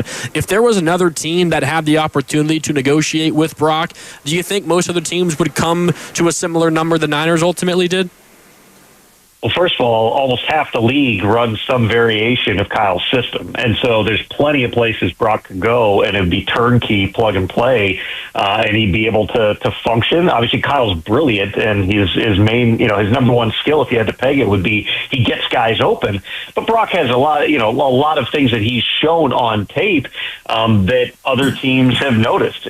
Brock Purdy were to hit the open market, we're talking about the same league in which Kirk Cousins, made NFL history back in 2018, which at the time was a mind-blowing type of contract. Although now, if you looked at, I think it was 3 years and $84 million, that would be like not even in the top 15 guys. But he played out his leverage and he got to the market. He ended up getting a really big contract.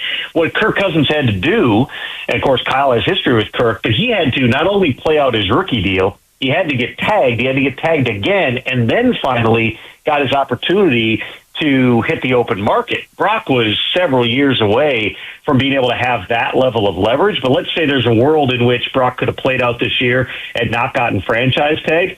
Absolutely. I'd be surprised if he wasn't in the $50+ million per year range, if not in the $60 million per year range. But obviously, there's a lot of people who would argue Dak Prescott is the best quarterback in the NFL.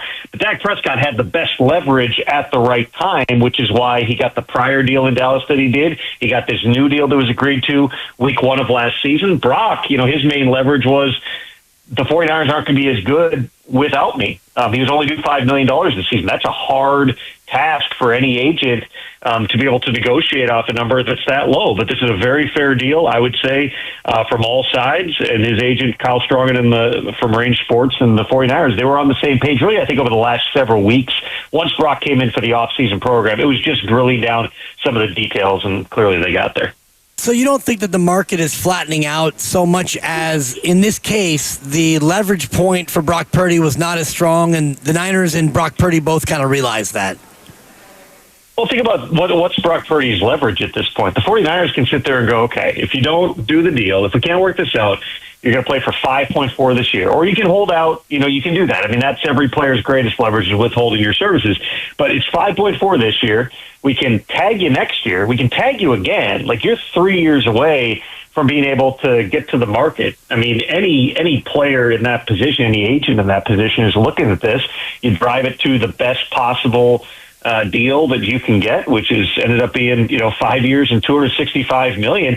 Cash flow is strong on this deal too. I mean, all things considered, when you think about the starting point here, he's going to make over $55 million per year over the first 3 new years, meaning 26, 27, 28. It's really good money. It's the type of money that you couldn't turn down. But no, I don't think this is any evidence of a flattening of the market or anything else. There's different players have different amounts of leverage. All those other guys, if you look at the other ones on that list of the top paid quarterbacks, Dak, again, I just said that's his own animal. But Trevor Lawrence was on a first round contract and had a 5th-year option still hanging out there.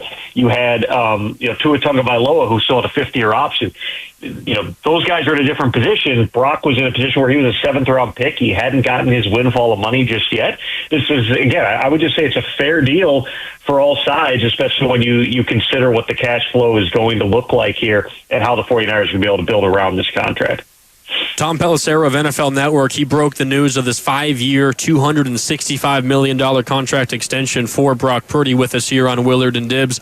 Tom, one of the main sources of frustration for the 49er fans out here is, well, a couple of years ago, they might have missed their window to win a Super Bowl when they lost in overtime to the Kansas City Chiefs. That's not generally the way I think a fan base feels when you tie up your franchise quarterback for years to come. Is there any similar feeling around the rest of the NFL, in whether it's among front offices or among the national media, that the Niners might have missed their Super Bowl window? I think the windows are probably overstated at times. You're talking about how long is your core of talent going to be in their prime and playing at a high level. But, I mean, look no further than the Chiefs to see how you can kind of have a shifting type of a window that's perpetual. It helps, obviously, to have maybe the greatest quarterback we've ever seen in Patrick Mahomes, but at a time where Travis Kelce's getting older and Chris Jones is not as young as he used to be, you've got this up-and-coming group of the Trent McDuffies and Creed Humphreys and Trey Smith, who's on the franchise tag right now, and they've gotten younger at the wide receiver position. In other words, what they had to do was make difficult choices on guys like Tyreek Hill. Everybody went, all right, they lost the playoff game, they trade away Tyreek Hill. What are they doing?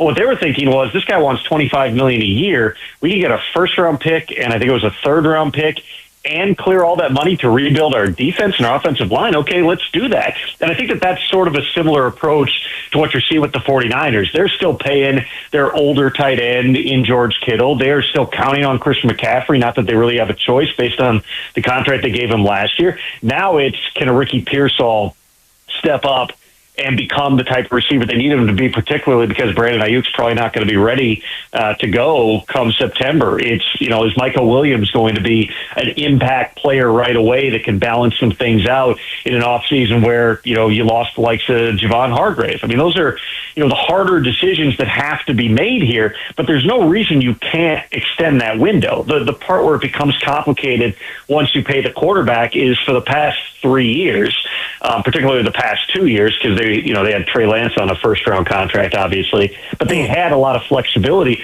to go and pay those guys, right? To pay everybody and bring in the Hargraves, which is like a luxury type of an item here. Once you're paying the quarterback, that becomes a little bit more difficult. But think about it from the flip side of this as well.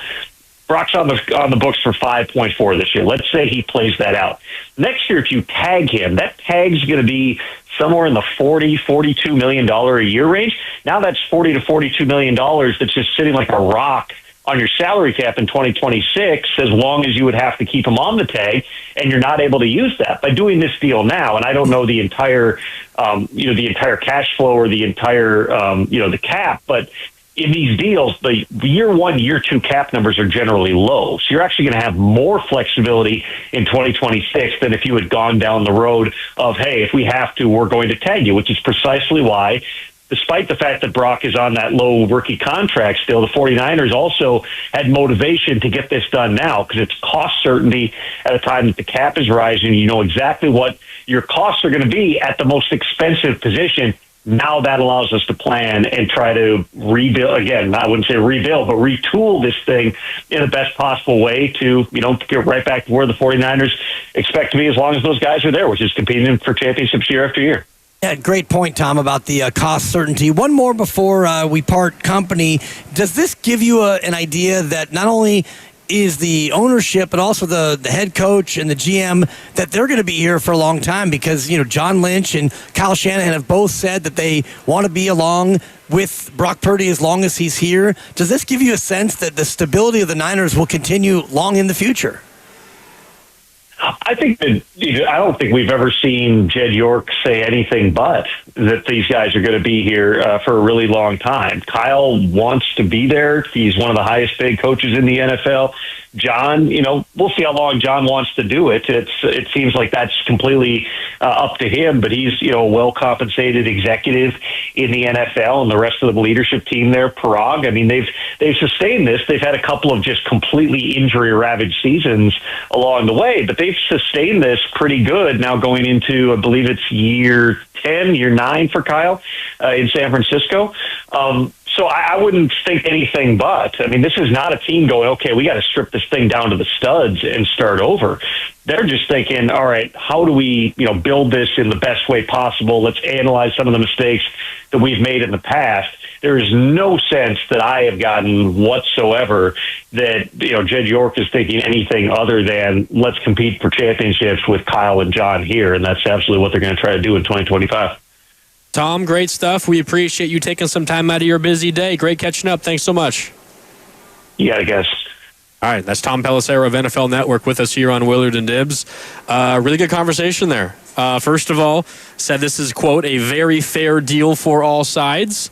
I think that's how we felt as well. Tom Pelissero also giving us the national perspective. I thought it was interesting that he said if this was a free agent negotiation, he would have been surprised if it wasn't in the $50 million range or even the $60 million range. So this is not just a case of the 49ers valuing Brock Purdy more than others might.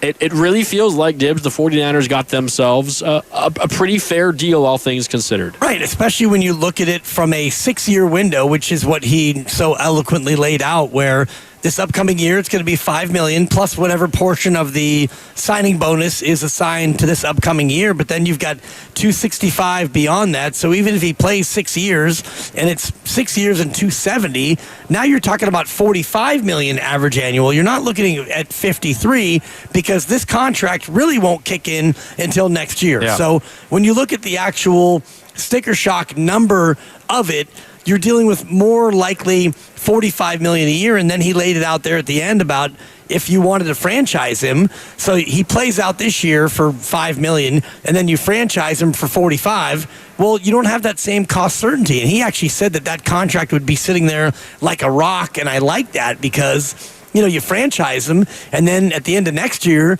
you either do it again for 48 or so million, and then you're kind of done, or you let him go at that point. So now you sign him to this deal, which kicks in next year, and you've got that cost certainty for a player that you actually like. Yeah.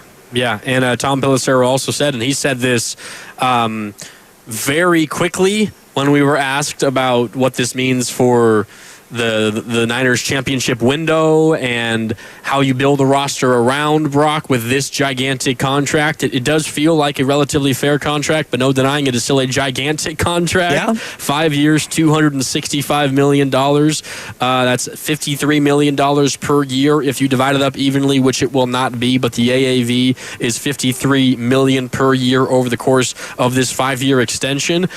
He, without hesitation, Tom Pelissero, who's obviously very plugged in and was the first to report this news, he said, quote, "You absolutely can put a championship roster around him." He cited the growing cap number, which is going to continue to grow, and every year other than the COVID year it grew. It will continue to grow.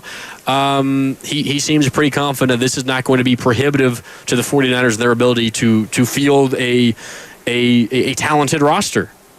Nor should it be. Yeah. I mean, when you look at the future of what he talked about, like Trent Williams is going to be aging out, and George Kittle is going to get to a point where he's not going to be around forever, and Christian McCaffrey, same thing. So, like with any other NFL roster, you got to start to churn it over. And I think the Niners have done a good job of drafting younger replacements, whether it's been Ricky Pearsall or Isaac Guerrero, and they're starting to find people, Dominic Pooney, younger people to come in and replace higher-priced veterans that, you've gotten rid of. And I know Mooney Ward is a guy who left this year, and you've got, Renardo Green, who has stepped in and why they felt comfortable letting Mooney leave. And He might have left anyway, but at least they have a stopgap there. And so I do think that for any team, that's the way you have to go about it. And you look at Baltimore, and that's the way they've always done it, is they've replaced older, more expensive talent with younger players. And when you pay your quarterback this much money, when this contract eventually kicks in, that's the way you have to go about it.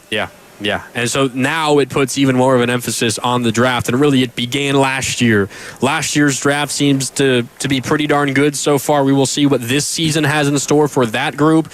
You mentioned Renardo Green, also on the defensive back side of things. You've got Malik Mustafa, who's, I would imagine, going to start at safety as long as he is healthy for years to come for the 49ers.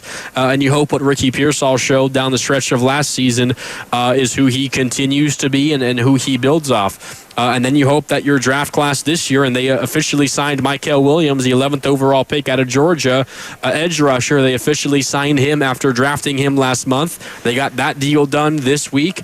So things are coming together for the 49ers, and we shall see what the season ahead will hold for them.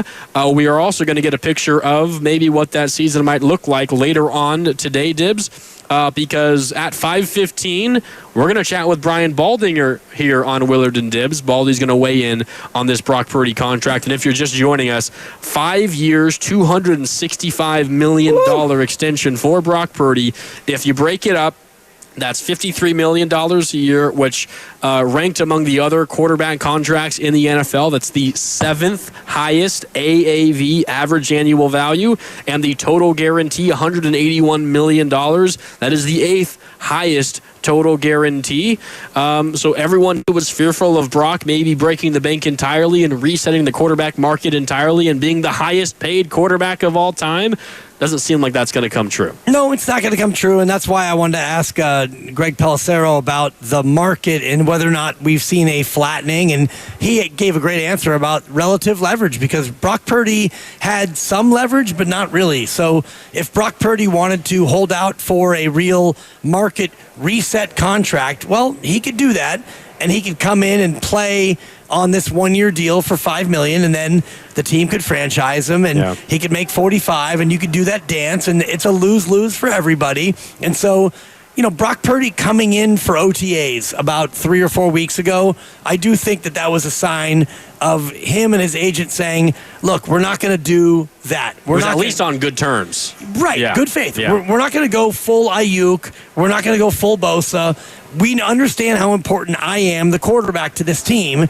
And you also understand that I need to get something this year. And so you came in good faith. Negotiations continued. And I do think that the number that they settled on is honestly fair for both sides. You're Brock Purdy, and you get maybe the biggest raise in the history of American employee, right? You go from, and he actually said it, Tom, I said Greg Pelissero, it's Tom Pelissero, but he said that his signing bonus was $77,002. 77 grand and two. I'll take it. I will too. But compared to like all these other numbers, and this signing bonus is probably going to be $100 million.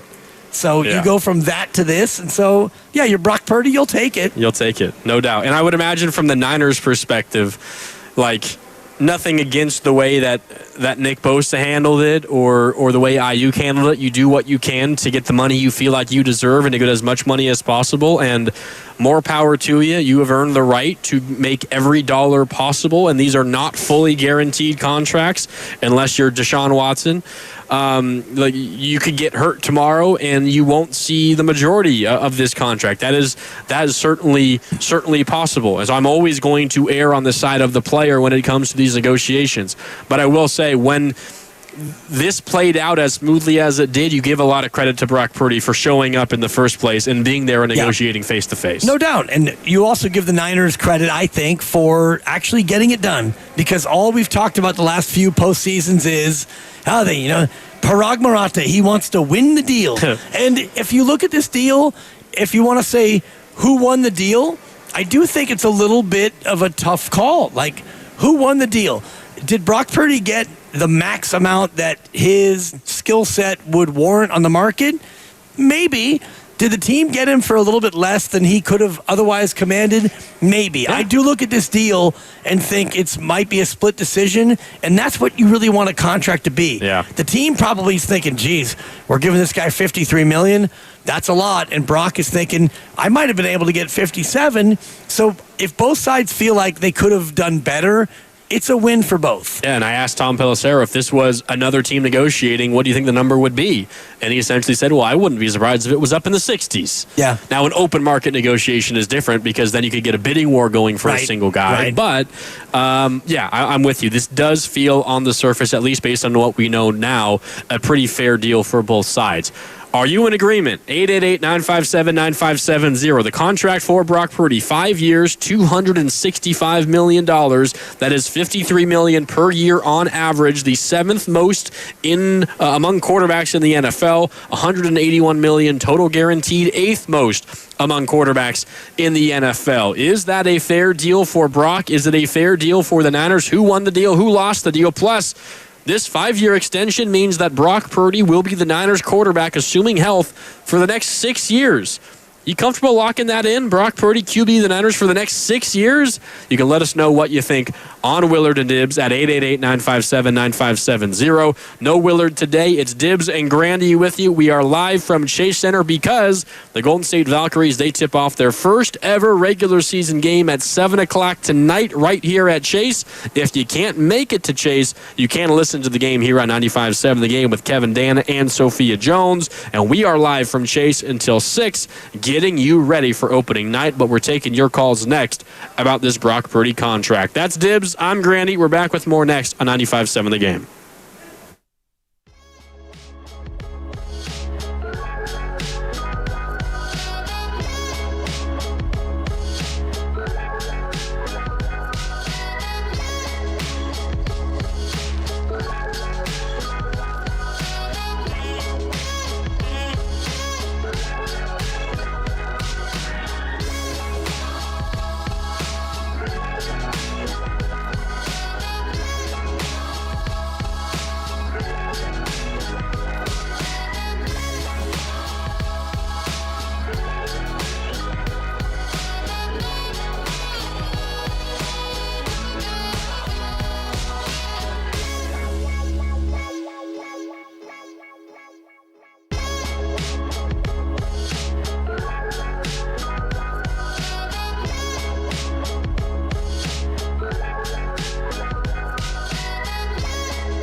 look, you've seen it before, but the first time seeing Brock Purdy live, what do you think? Yeah, just impressed. And again, he's been in a lot of big games in the last couple of years that I love, but he's very impressive. And I think what I notice is just this maturity about him. And I think we always want to talk about arm strength. We want to talk about how fast his 40 is. To me, can you process lots of information in a short period of time? Can you play with anticipation? Can you be a great leader and dependable for the organization? He's all those things. So, to be honest with you, Vandy, I think my opinion's pretty good. Now, back to Willard and Dibbs on 95.7 The Game. Why are you shaking your head, Dibbs? Oh, just the GOAT giving Brock Purdy props. Well, he's an elite processor, Dibbs. I was shaking my head at the caller. I got to say, Mr. Grandy, I got to tell you that my opinion's pretty good. I mean, all of our opinions You were shaking your head before, So, to be honest with you, Vandy, I think my opinion's pretty good. It is, yeah. Gotta put respect on your own opinion. That was Kevin Burkhardt, Tom Brady on Fox. That was the Niners game on Week 5 versus the Arizona Cardinals. A Brock Purdy to George Kittle touchdown. Last 3 weeks for the Niners, Dibbs, they negotiated a contract extension with George Kittle. 4 years, $76.4 million for George Kittle. And then today, 5 years, $265 million for Brock Purdy. So not too bad for about 3 weeks' work. Not too bad. And if you look at the last 3 weeks in totality, in terms of the York family, they came out smelling like a rose because they sold 6% of the franchise. And if it was valued at, I think I saw $8 billion. So if you sell off $8 billion. And what's that math? Well, 1% would be $80 million. So 6% would be $480 million.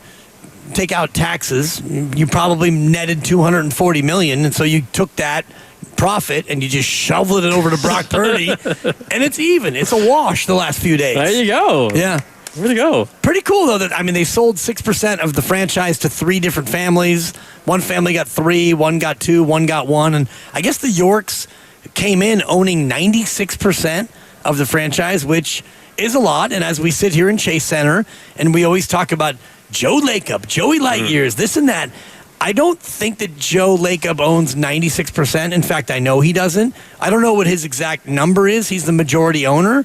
But shout out the Yorks for 96% going in. And I know that there's Joe Lacob and Peter Guber, and there are, I think, between 16 and 22 other owners who all have slivers here and there. And the Giants, I think, are largely the same, where it's an ownership group.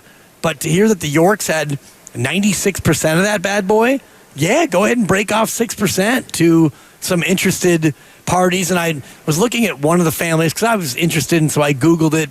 And one of the family members, I think, was a co-founder of Sun Microsystems. So billionaire. I'm sure they're all billionaires to where, you need $100 million? Here you go, petty cash. I'm a Niner owner. But to your point, they took care of George. They took care of Brock. They sold off part of the team, so don't cry for the Yorks in terms of their relative cash flow issues. They're doing just fine. What do you think of the Niners offseason as a whole now, though? And I'm sure there'll be, a couple more moves here and there. In fact, they did make another move today. It's going to take me a sec to go back and find it, but they did. Is it Greg Joseph? Yes, they signed a veteran kicker who has kind of just jumped around the NFL, specifically lately. He kicked for 3 different teams last year, played in 8 games, but they did sign Greg Joseph. So a busy day for the Niners. They agreed to a deal, 5 years, $265 with Brock, and they signed Greg Joseph, veteran journeyman kicker as well. Yeah. Those deals probably, equally important, no doubt about it.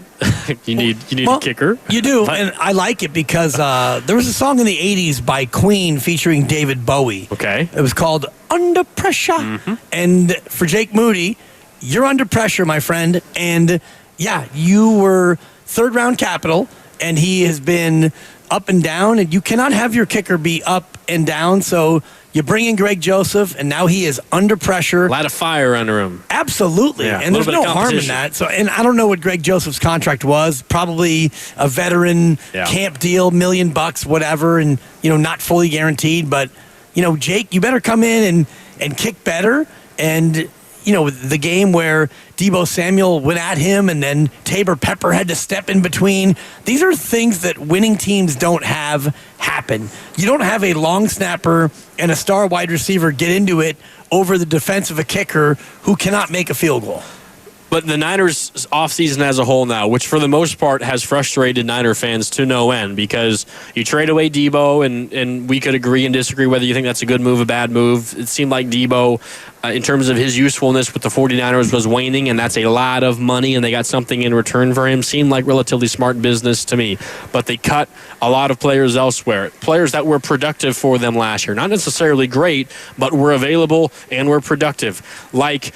Leonard Floyd, edge rusher, who they had just signed the previous offseason to a multi-year deal. They cut him. They move on from him. And this is a team that's not like they have, a surplus of defensive linemen. Like, they desperately need a defensive lineman, even with Leonard Floyd on the roster. And they move on from a guy like that. It happened elsewhere on the defensive line as well. It kind of felt like all of that was likely in preparation for a Brock Purdy contract.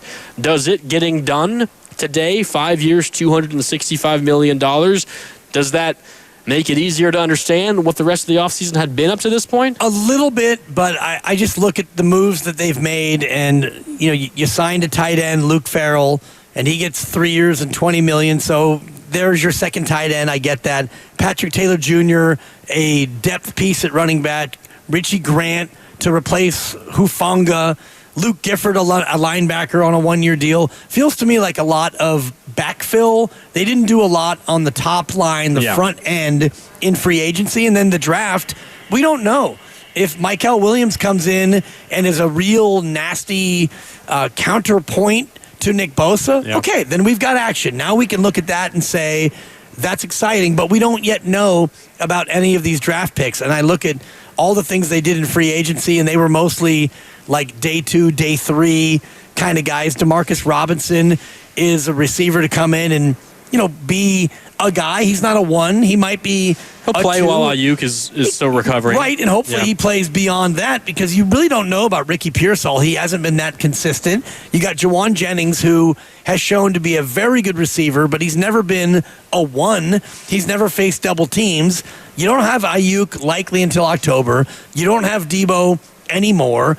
Cowing we haven't really seen ever, so I just look at what they've done, and it feels to me more back end than front end. So, the Brock Purdy thing, it's exciting. It was very predictable that they'd get it done, but now it's done, so they get credit for that. Yeah, no doubt they get credit for it. And again, the number 5 years, $265 million from the 49ers to Brock Purdy. That is $53 million a year, which is 7th most among NFL quarterbacks, and $181 million total guaranteed, 8th most among NFL quarterbacks. There are 14 quarterbacks that make $45 million or more a year, and you can go through each and every one of them, and you can pick and choose a bunch that are not as accomplished, and I feel pretty good about saying are not as good as Brock Purdy. So Dibbs and I seem to be in lockstep here. This feels like a pretty fair deal for both sides. If I had to guess, I would have guessed that a Brock Purdy AAV, average annual value, would have been a little bit closer to 60 than to 50, but it gets done at $53 million a year. Do you agree? You can let us know at 888-957-9570. That is the number to call. It is also our Boxer and Gerson work injury attorneys text line. Let me see if I can go back and find this text. It happened earlier. Let's see if I can find it here. Here it is from the 916, about an hour ago. So his average annual value isn't even top 5 in the league. This is a good deal. He was not being paid in the elite tier. He's not being paid in the elite tier of quarterbacks. We all knew he was going to get paid. It could have been a lot more. That's essentially how I feel. The 916 and I in agreement there. I felt like this was going to be a whole lot more. And we don't yet know the structure of it, and we don't know where the potential out will be. And that, for me, tells a lot about what the contract is, because I think a lot, going back to Daniel Jones with the Giants a few years back, maybe 3 or 4 years now, when he signed 4 years and $160 million, $40 million per year, and it felt like, whoa, that's a little bit of an overpay, and it was, but it was structured to where after 2 years, they could get out without much of an additional cap hit. Yeah. And then you think about Kyler Murray and the contract he signed about 3 years ago, and there's still so much dead money on that they're hoping that he stays upright and continues to play like he did last year, where he had a better year. He had a bit of a bounce-back year, and that's what you need when you sign a quarterback to a long-term deal. The thing that strikes me about this deal, Grandy, is the 5 years. And that tells me two things. One, they really, really believe in Brock Purdy. And two, they believe in Kyle Shanahan and John Lynch. And maybe more so Kyle than John. But Kyle said as long as he's going to be here, he wants Brock Purdy to be his quarterback. He said that a couple of times this offseason. And so you don't sign Brock Purdy to 5 years, in my opinion, unless you also believe in Kyle Shanahan. Because in, let's just say, 2 more years that are like last year, bad years, you don't make the playoffs. 6-11, yeah. Right. So then what do? If you've got Brock Purdy at that point with 4 more years on his deal, and Kyle Shanahan, if he's on the hot seat, if you want to get rid of Kyle Shanahan, you can, but you better bring in a coach who believes in your quarterback, because your quarterback's going to be signed to a longer term. So for me, this is as much a vote of confidence in Kyle as it is in Brock. I wonder if the general feeling among Niner fans, and we got Brian Baldinger coming up at about 5:15. He's traveling. Whenever he lands, we will catch up with him, estimated at about an hour from now at 5:15. But until we talk to Baldy, we got plenty of time for your calls and your text at 888-957-9570. Do you feel like the general thought as a result of this contract is the Niners got a bargain, they a fair contract, or is it just relief that the contract got done? You don't have to deal with the drama of the offseason, because that's certainly that's probably worth some amount of money, just not having to deal with that drama for a 3rd or 4th consecutive offseason once again. And drama related to a quarterback is like 10 times as drama filled, I'm sure, as it relates to a wide receiver like last year, or an edge rusher from a couple of years ago in Nick Bosa, and even another wide receiver in Debo the year prior to that. Is your main feeling the Niners got themselves a hell of a deal, or just exhale, this actually got done early and now we can go about a normal offseason? For me, it's more an exhale, but I wonder what the fans think at 888-957-9570. Is it an overpay? Is it an exhale like you're describing? What are you feeling now that you know on May 16th that the deal is done? For me, put aside the money, because for me the money is fair market rate. And, you go to get gas somewhere, and you look at the price as you pull in, and it's $4.59 a gallon for regular, and it's like, $4.59? I mean, Tim Jordan, you and I are a little bit older. I remember when gas was, he looked at you like, I'm way older than Tim Jordan. Him. But, Tim and I remember the days when gas was not even $1 a gallon. It was 89.9 cents, and you got gas, and that's what it was. So now, when I pull up and I see $4.59, 99% of me is like, $4.59? That's not that bad. I mean, it's not terrible, but there's that 1% of me that's like, my God, it's the same gas that we got in 1978, although we didn't have to wait in like a 3-hour line. Shout out 1976 for those of you who recall. But so for me, it's a little bit like that, like $53 million a year. 1% of me is like, you got to be Casey Schmitting me that this is what you have to pay the 14th best quarterback in football, or whatever he is. But the majority of me is like, that's the going rate, and you need gas in your car. So, yeah, thank God you got this done before you ran out of gas on the Bay Bridge and you had to wait for a tow truck. One very famous, or not maybe super famous, but one quote from Kyle Shanahan that I know gets referenced a lot on this show is when he was talking about I think it was with Tim Kawakami on the TK show last offseason, I think about a potential, it might have actually been about the wide receiver market as it relates to Ayuk. It might have been about a future question about Brock Purdy's contract. Regardless what position group it was about, the point still holds. The price of whatever it is the price of what it is. Like the price of a house in the Bay Area. It's really expensive, but that's what the market dictates. Same thing for gas. Market dictate. We're going to pay however much for gas. We need gas to get around. And that's what the price of a quarterback is.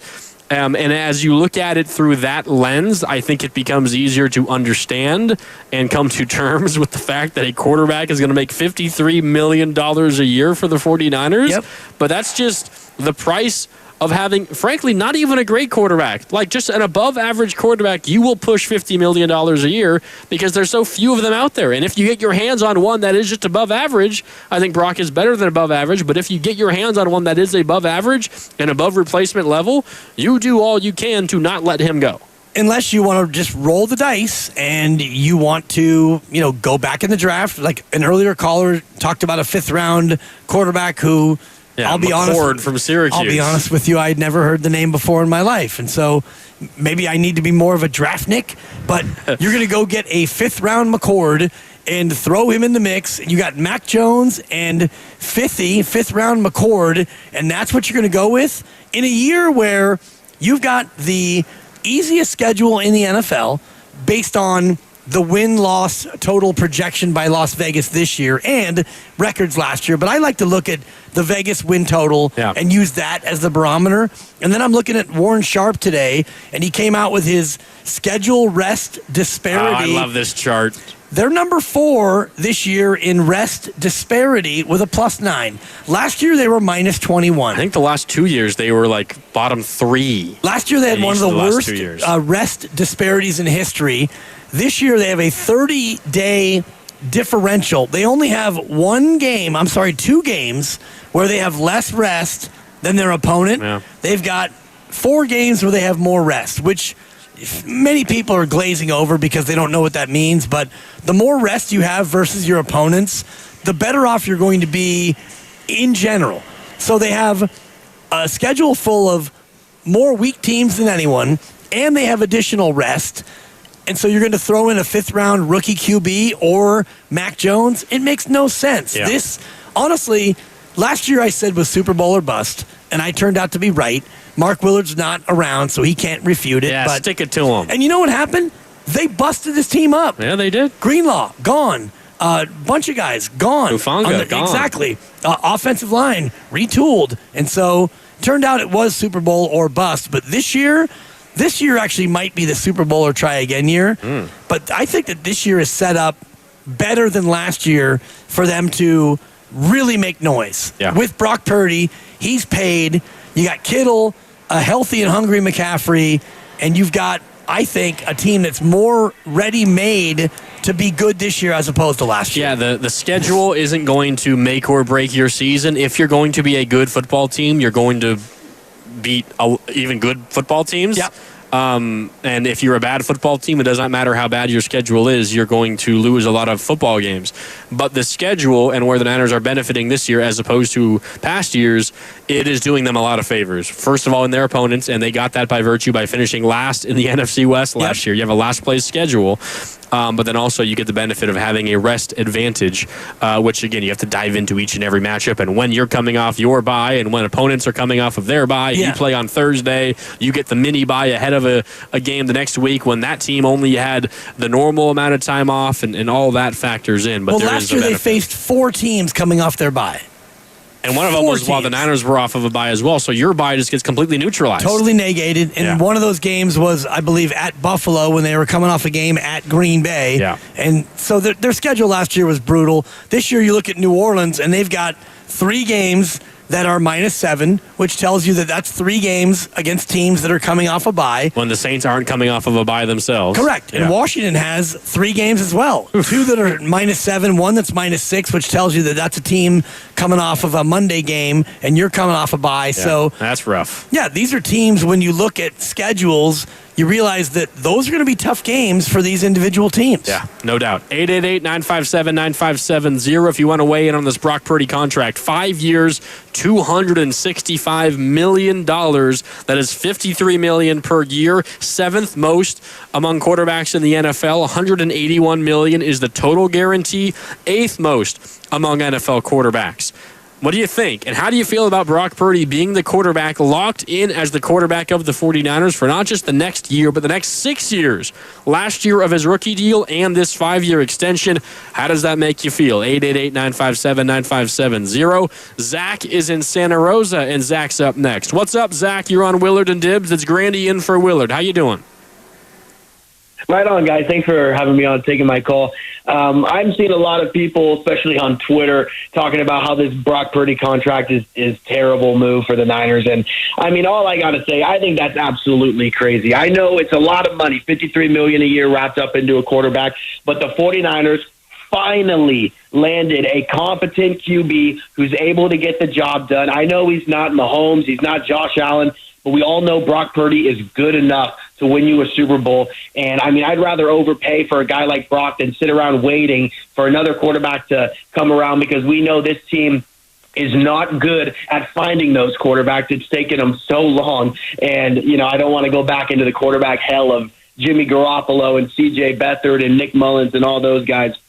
Don't want to go back there. I think this move is phenomenal. Every contending team in the NFL right now is paying their guy top dollar. Our window was wide open when Brock was making $900,000. Obviously, it was so open, and you know that just Kyle Shanahan being the most overrated coach in the NFL, blowing the Super Bowl twice. I mean, that's just that's a topic for a different day. But I mean, the Super Bowl window is not completely closed. It's still open with Brock making this money. It might be a little tougher now. It's obviously really tough with Shanahan running the helm, but ultimately, great move. Love that Brock's here to stay.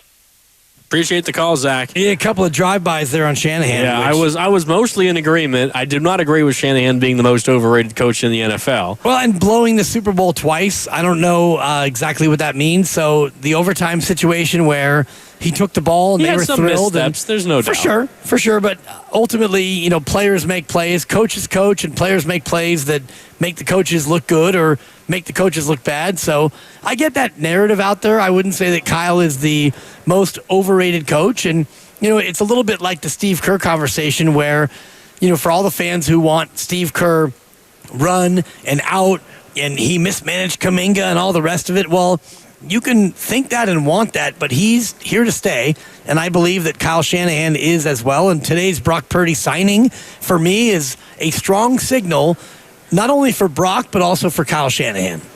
Yeah, no doubt. Yeah, those two seem to be in lockstep together, and everything that they have ever said is very complimentary of each other.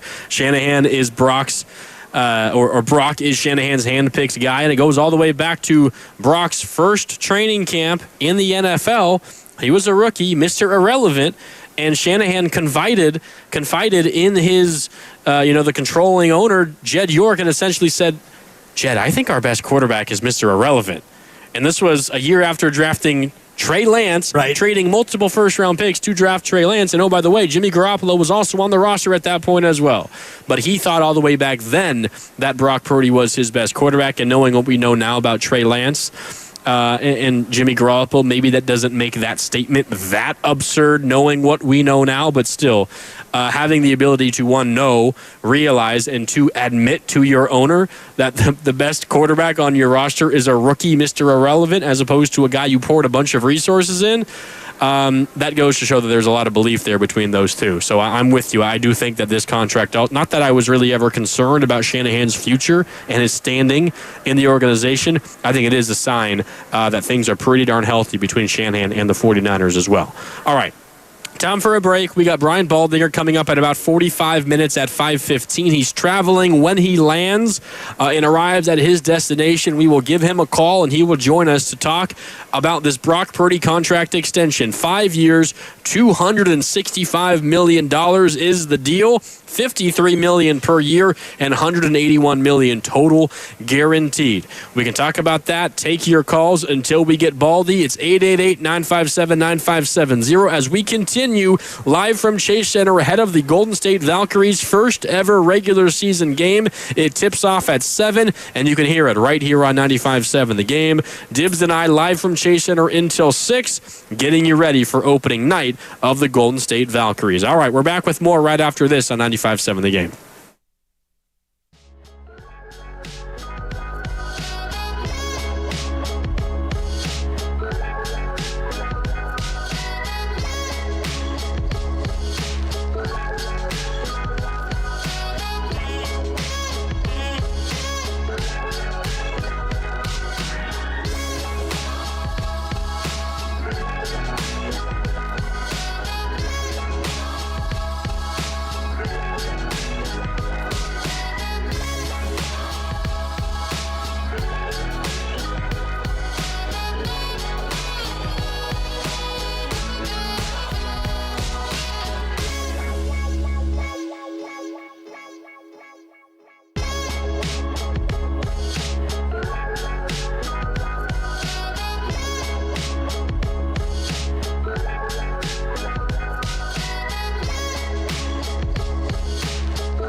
motion. The blitz comes. Purdy gets it up. It's a touchdown for Kittle. However, the contact brings the flag. There was no foul for offensive pass interference. And George Kittle, on his day, gets a touchdown. Third and goal. Purdy trying to sneak it inside. In for the touchdown. On a drive where he did a lot with his legs, Brock Purdy runs it in. Now, back to Willard and Dibbs on 95.7 The Game. That was Mike Tirico calling some Brock Purdy touchdowns from earlier this year. Welcome back, Willard and Dibbs here on 95.7 The Game. No Willard, it's Grandy in for Willard, so Dibbs and Grandy with you, and we're coming to you live from Chase Center as we get ready for the first ever regular season Golden State Valkyries basketball game, newest franchise in the WNBA. Tip-off versus the LA Sparks coming up in 2.5 hours at 7 o'clock. If you can't make it to Chase, you can hear all the action right here on 95.7 The Game. That's coming up again at 7 o'clock, but we've had some major breaking news, Dibbs, out of the NFL. Brock Purdy has agreed to a 5-year, $265 million contract extension to extend his stay with the 49ers. And we just got a little bit of added news on top of that. We did not yet know the fully guaranteed number. We knew the total guarantee, $181 million. That is what he's going to get as long as he does not get cut at any point of the contract. But really the most important number is the fully guaranteed money, and we just learned that as well. Yeah, Matt Mayoko tweeting out that it's a whopping $100 million fully guaranteed at signing. According to a source, that means when he signs his name on the contract, it's $100 million, no matter what. If you get cut, if you get injured, if you get cut while being injured, if you get injured from a paper cut, whatever it is. If you get injured as early as the day after you put pen to paper, correct, you're still getting $100 million. And the majority of that is in signing bonuses and also, the guaranteed number in usually the first couple of years of a contract, and then you get to the back end of these deals and it becomes the, quote, funny money, and that's why you see the Niners so many times take the last couple of years of a contract and rip it up and then, put a lot of that money into the signing bonus again in a new deal. That way the player gets the guaranteed money, but Brock Purdy gets $100 million fully guaranteed at signing, so he's all set now. He's all good. You don't have to worry about making whatever it was last year, $1.08 million or whatever.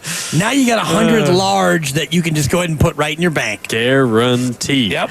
All right, so now we don't know exactly like how it's split up, like how much is this year, and really it begins next year. But for the sake of making it easy to understand, how much he's getting paid this year and how much is next year, and what about year 3 and so on and so forth, and the void years and potential out after this, how much are you eating? We don't know all of those details yet, but we know the important figures, and we know all of the important figures now. First of all, the full contract, 5 years, $265 million.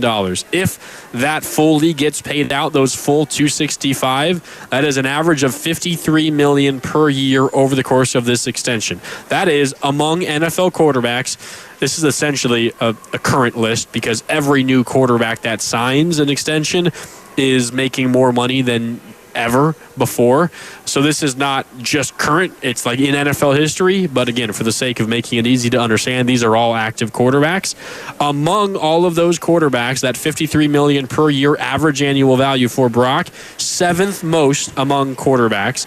The $181 million total guarantee is 8th most among quarterbacks. And the newest piece of info that you just told me about, Dibbs, the $100 million fully guaranteed number, which again he gets if he doesn't play a single snap the rest of his career. He still gets those $100 million. That is the 12th most among quarterbacks in the NFL, just a tick behind Jordan Love, who's fully guaranteed is $100 million and $800,000.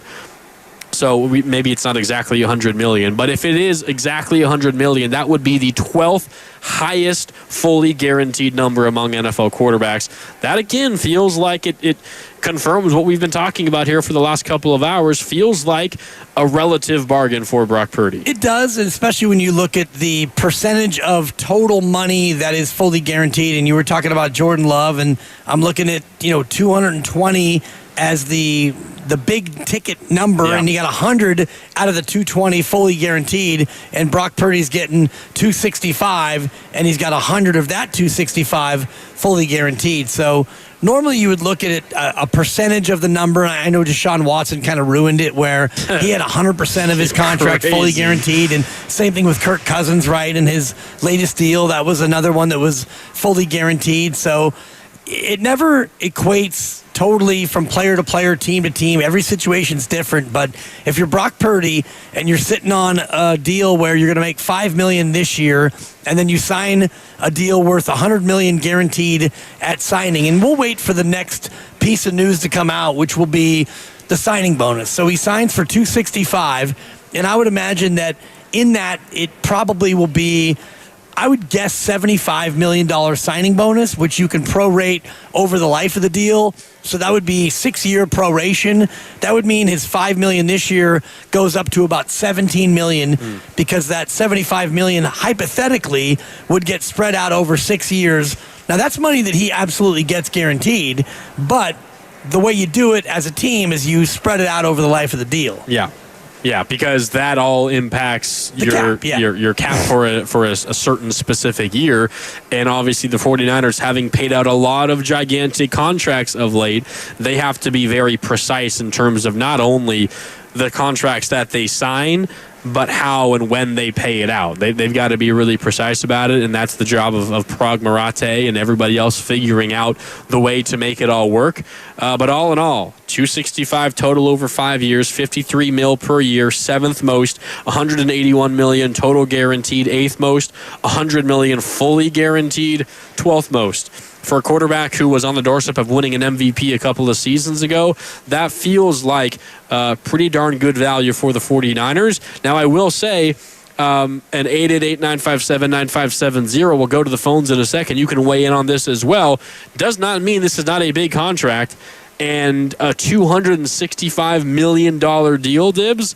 It feels like it might be difficult for anyone to say that contract was worth it if it doesn't result in a Super Bowl at some point. It feels like a contract of this magnitude, you might have to win a Super Bowl in order for everyone to feel good about it when it comes to an end. I guess, but if you want to run through that list of contracts again for quarterbacks and you want to go down and talk to me about the names, and Deshaun Watson, no. Josh Allen still waiting. Joe Burrow got there. So did Brock. Joe didn't win it.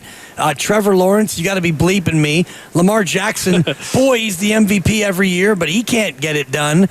Justin Herbert, maybe now with Harbaugh, they can beat a team 9-7. Dak Prescott, don't make me throw up on myself. Jared Goff got there before he got the deal.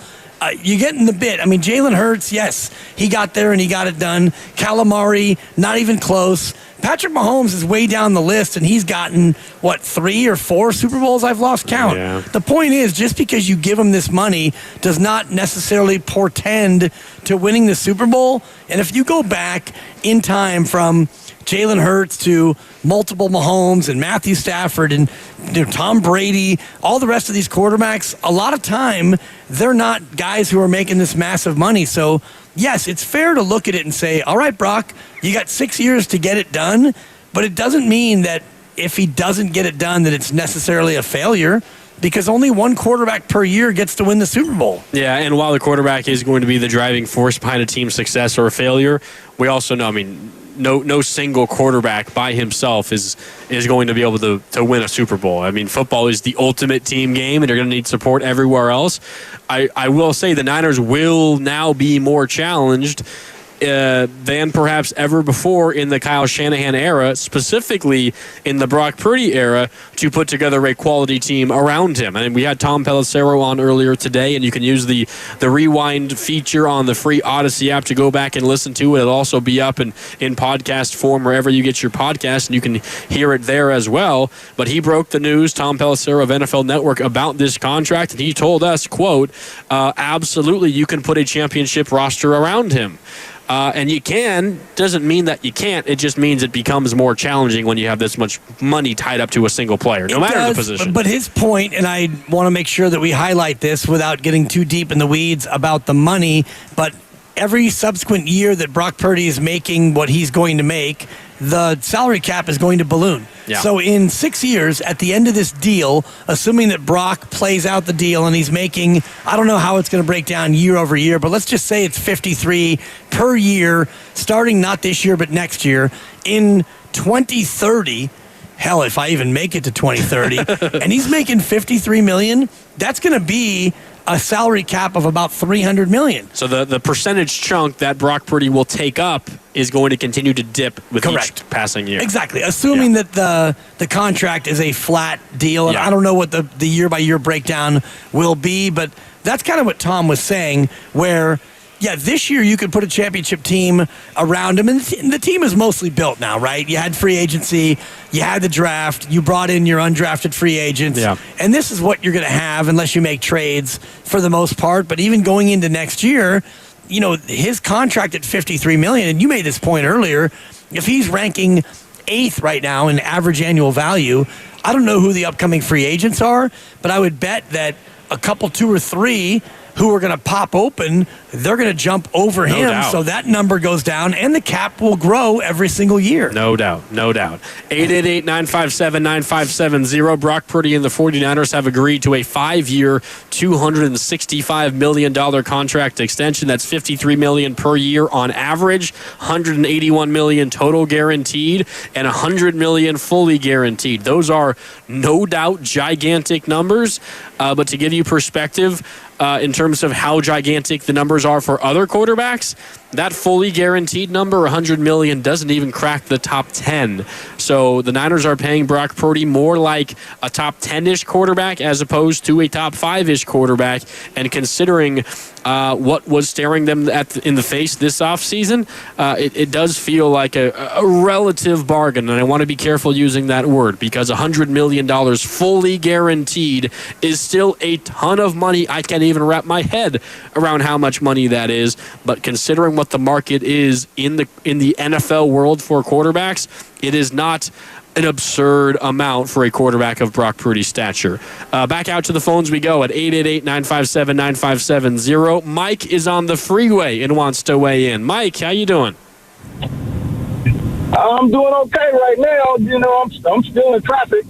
But, you know, Brock Purdy played under a pedestrian contract since forever. You know what I mean? And he left meat on the bone for him to get some lime, and he needs some backside protection. Trent Williams ain't going to be there forever. And they need to get some deep. They get somebody on the D line. I hope Miles is what we want him to be. And let's go. Yeah, appreciate it, Mike. Yeah. You might be referring to Mikel Williams, Yes, he was. the 11th overall draft pick out of Georgia, who they got to hopefully bookend Nick Bosa on the opposite end of the D line. And yeah, no doubt. I mean, his plug and play ability immediately as a rookie is going to be big in terms of the Niners' defense ability to keep them in football games. I think what Mike brought up in terms of the Niners' offensive line is really valuable. I have been begging them for years to draft more offensive linemen, and they essentially are going to go back into this coming season with the same O-line from last year, which one was pretty injury prone. Yeah. You had a lot of, I guess not even the same. You lost Aaron Banks and you lost your swing tackle and Jalen Moore, so you don't have one of your starters and you don't have your main stopgap if there was an injury. But you're going to have your same starter at 4 of your 5 positions other than left guard, or maybe you're going to see Ben Barch or whoever slide in and be your new starter at left guard. But I have been begging for the Niners to draft more offensive linemen because the one thing that you can't afford, Dibs, Tom Pelissero of NFL Network telling us that you can absolutely build a championship roster around this contract. The one thing you can't afford is if you're paying your quarterback this much for him to miss extended period of time with an injury. Yeah. And one of the quickest ways to do that is trot him out there behind a suspect offensive line. And your offensive line, I think, if healthy, can be good enough. And I worry about, Trent Williams. And we talked a lot about Steph Curry and his age. And now your left tackle is one of the older players, not only at his position, but in football, and a guy coming off a year where he was injured. I know he had personal tragedy, and I will not ever hold that against anybody, but he also did have a pretty severe ankle injury. So if he's not able to go, you're right about losing your swing tackle and your overall depth at the offensive line. But a lot of this, I think, is what Mike was saying from traffic is, you bring in a better defense, and that's going to help your offense. You get a defense that allows the offense to not be playing from behind, and a defense that allows the offense to do what the Shanahan offense is built to do, which is front run, possess the ball, and run the ball. I don't think that Shanahan wants, even though now he has a highly paid quarterback and it's a quarterback he loves, you don't want your guy back there throwing it 35 times a game.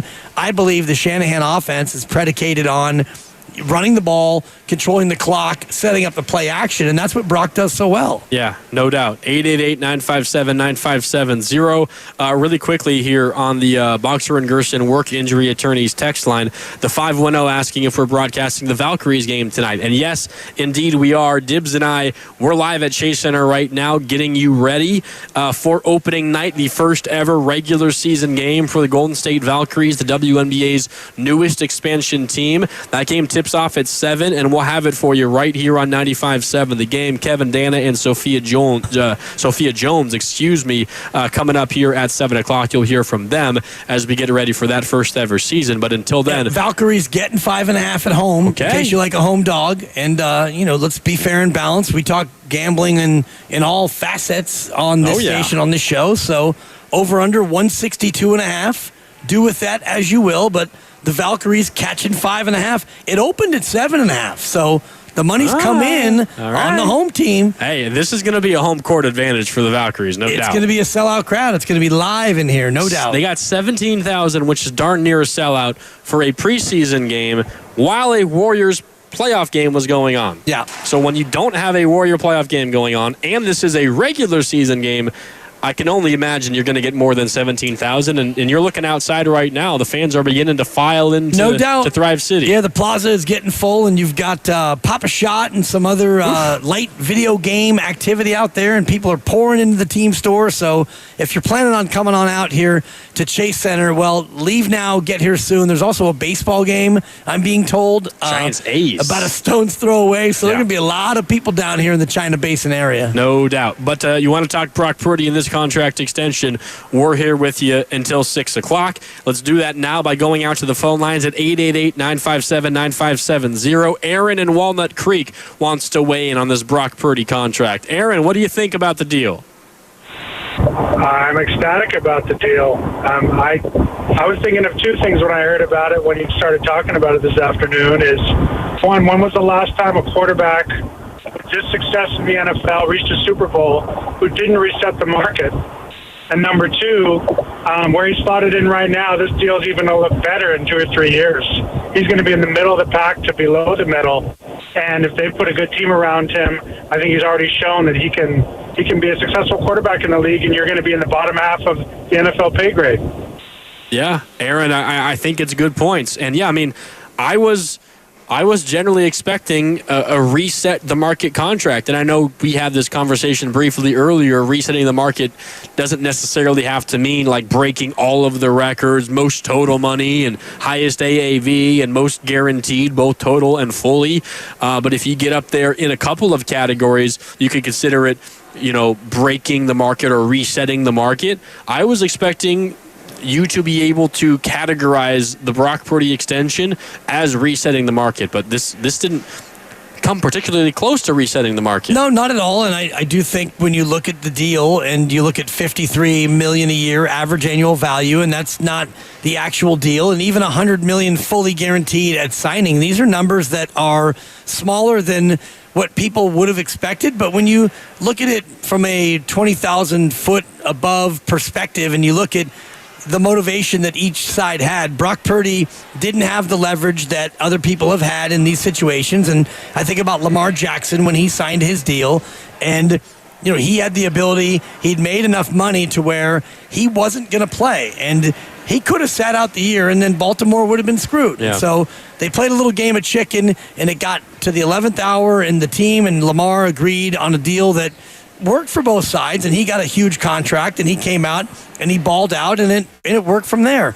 Brock Purdy was making $1 million. So if he is looking at it from his side, and the team is offering $53 million a year, and I know it's funny money, it's average annual, but they're offering him $100 million guaranteed. Hold this pen, write your name on a piece of paper, and we're going to give you $100 million. No questions asked. Right. So from his standpoint, are you going to draw a line in the sand and say, you know what, I want 120, darn it, and I want $58 million a year, there are fully people guaranteed. that do that, and maybe they did, and the negotiation found its way to this point. And if you're Brock Purdy, your motivation is get it done early and get something fully guaranteed in your pocket. And so he gets $100 million, which from his side, awesome, $100 million fully guaranteed, and for the team, yeah, you got this done below the market now, and honestly, in 4 and 5 years, if Brock Purdy's as good as he has been, this deal's going to be a bargain in 2030. Yeah, and if you want me to sell you on what Brock Purdy was last year, and you're just going to go in one ear and out the other, okay, I hear you. It was not a great year for Brock Purdy last year, but the advanced metrics, the advanced numbers tell you that Brock was still pretty darn good last year, even though the numbers that we look at a lot in terms of passing yards and touchdowns and interceptions rating and stuff, all that. And rating, that wasn't nearly as good as it was a couple of years ago. The more advanced analytics suggest that he was still pretty darn good last year, and you threw out the rest disadvantage versus advantage that Warren Sharp puts out every year. And we had a texter earlier. I apologize, I can't remember the area code, but if you're still listening, you can find all those numbers on Warren Sharp's website. Easiest way to do it is to find him on Twitter first, @SharpFootball. He also put this out. Brock Purdy's first year, Niners were 13-4, lost in the NFC Championship game when he tore his UCL. Second year, Niners were 12-5. They lost in overtime in the Super Bowl. In his third year, they were 6-11, yes, but third in yards per attempt, fourth in success rate, and fifth in EPA per attempt, expected points added per attempt. So you got to dive into the analytics a little bit more, which I know is maybe an immediate no for some people, and I hear you.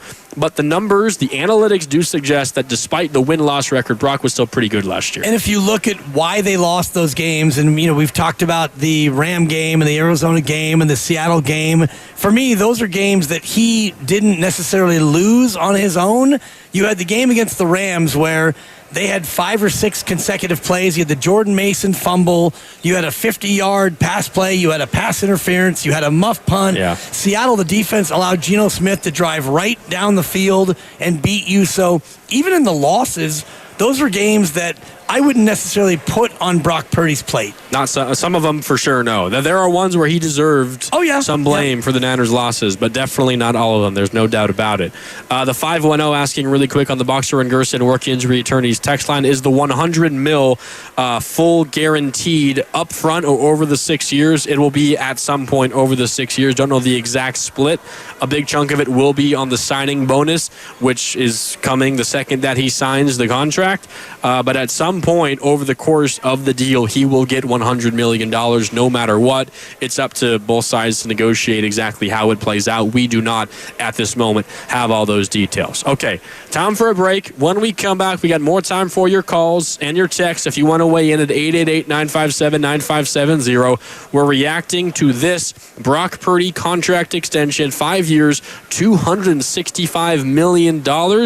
Plus, we're chatting with Brian Baldinger coming up in about 20 minutes at 5:15. Until then, though, time for your calls again at 888-957-9570. We're brought to you by Fremont Bank. Here for you, here for good. It's Willard and Dibbs. Grandy in for Willard. Dibbs and Grandy with you. We're back with more next on 95.7 The Game. And it's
his feet. Rolling end zone for Kittle. Oh, he come down!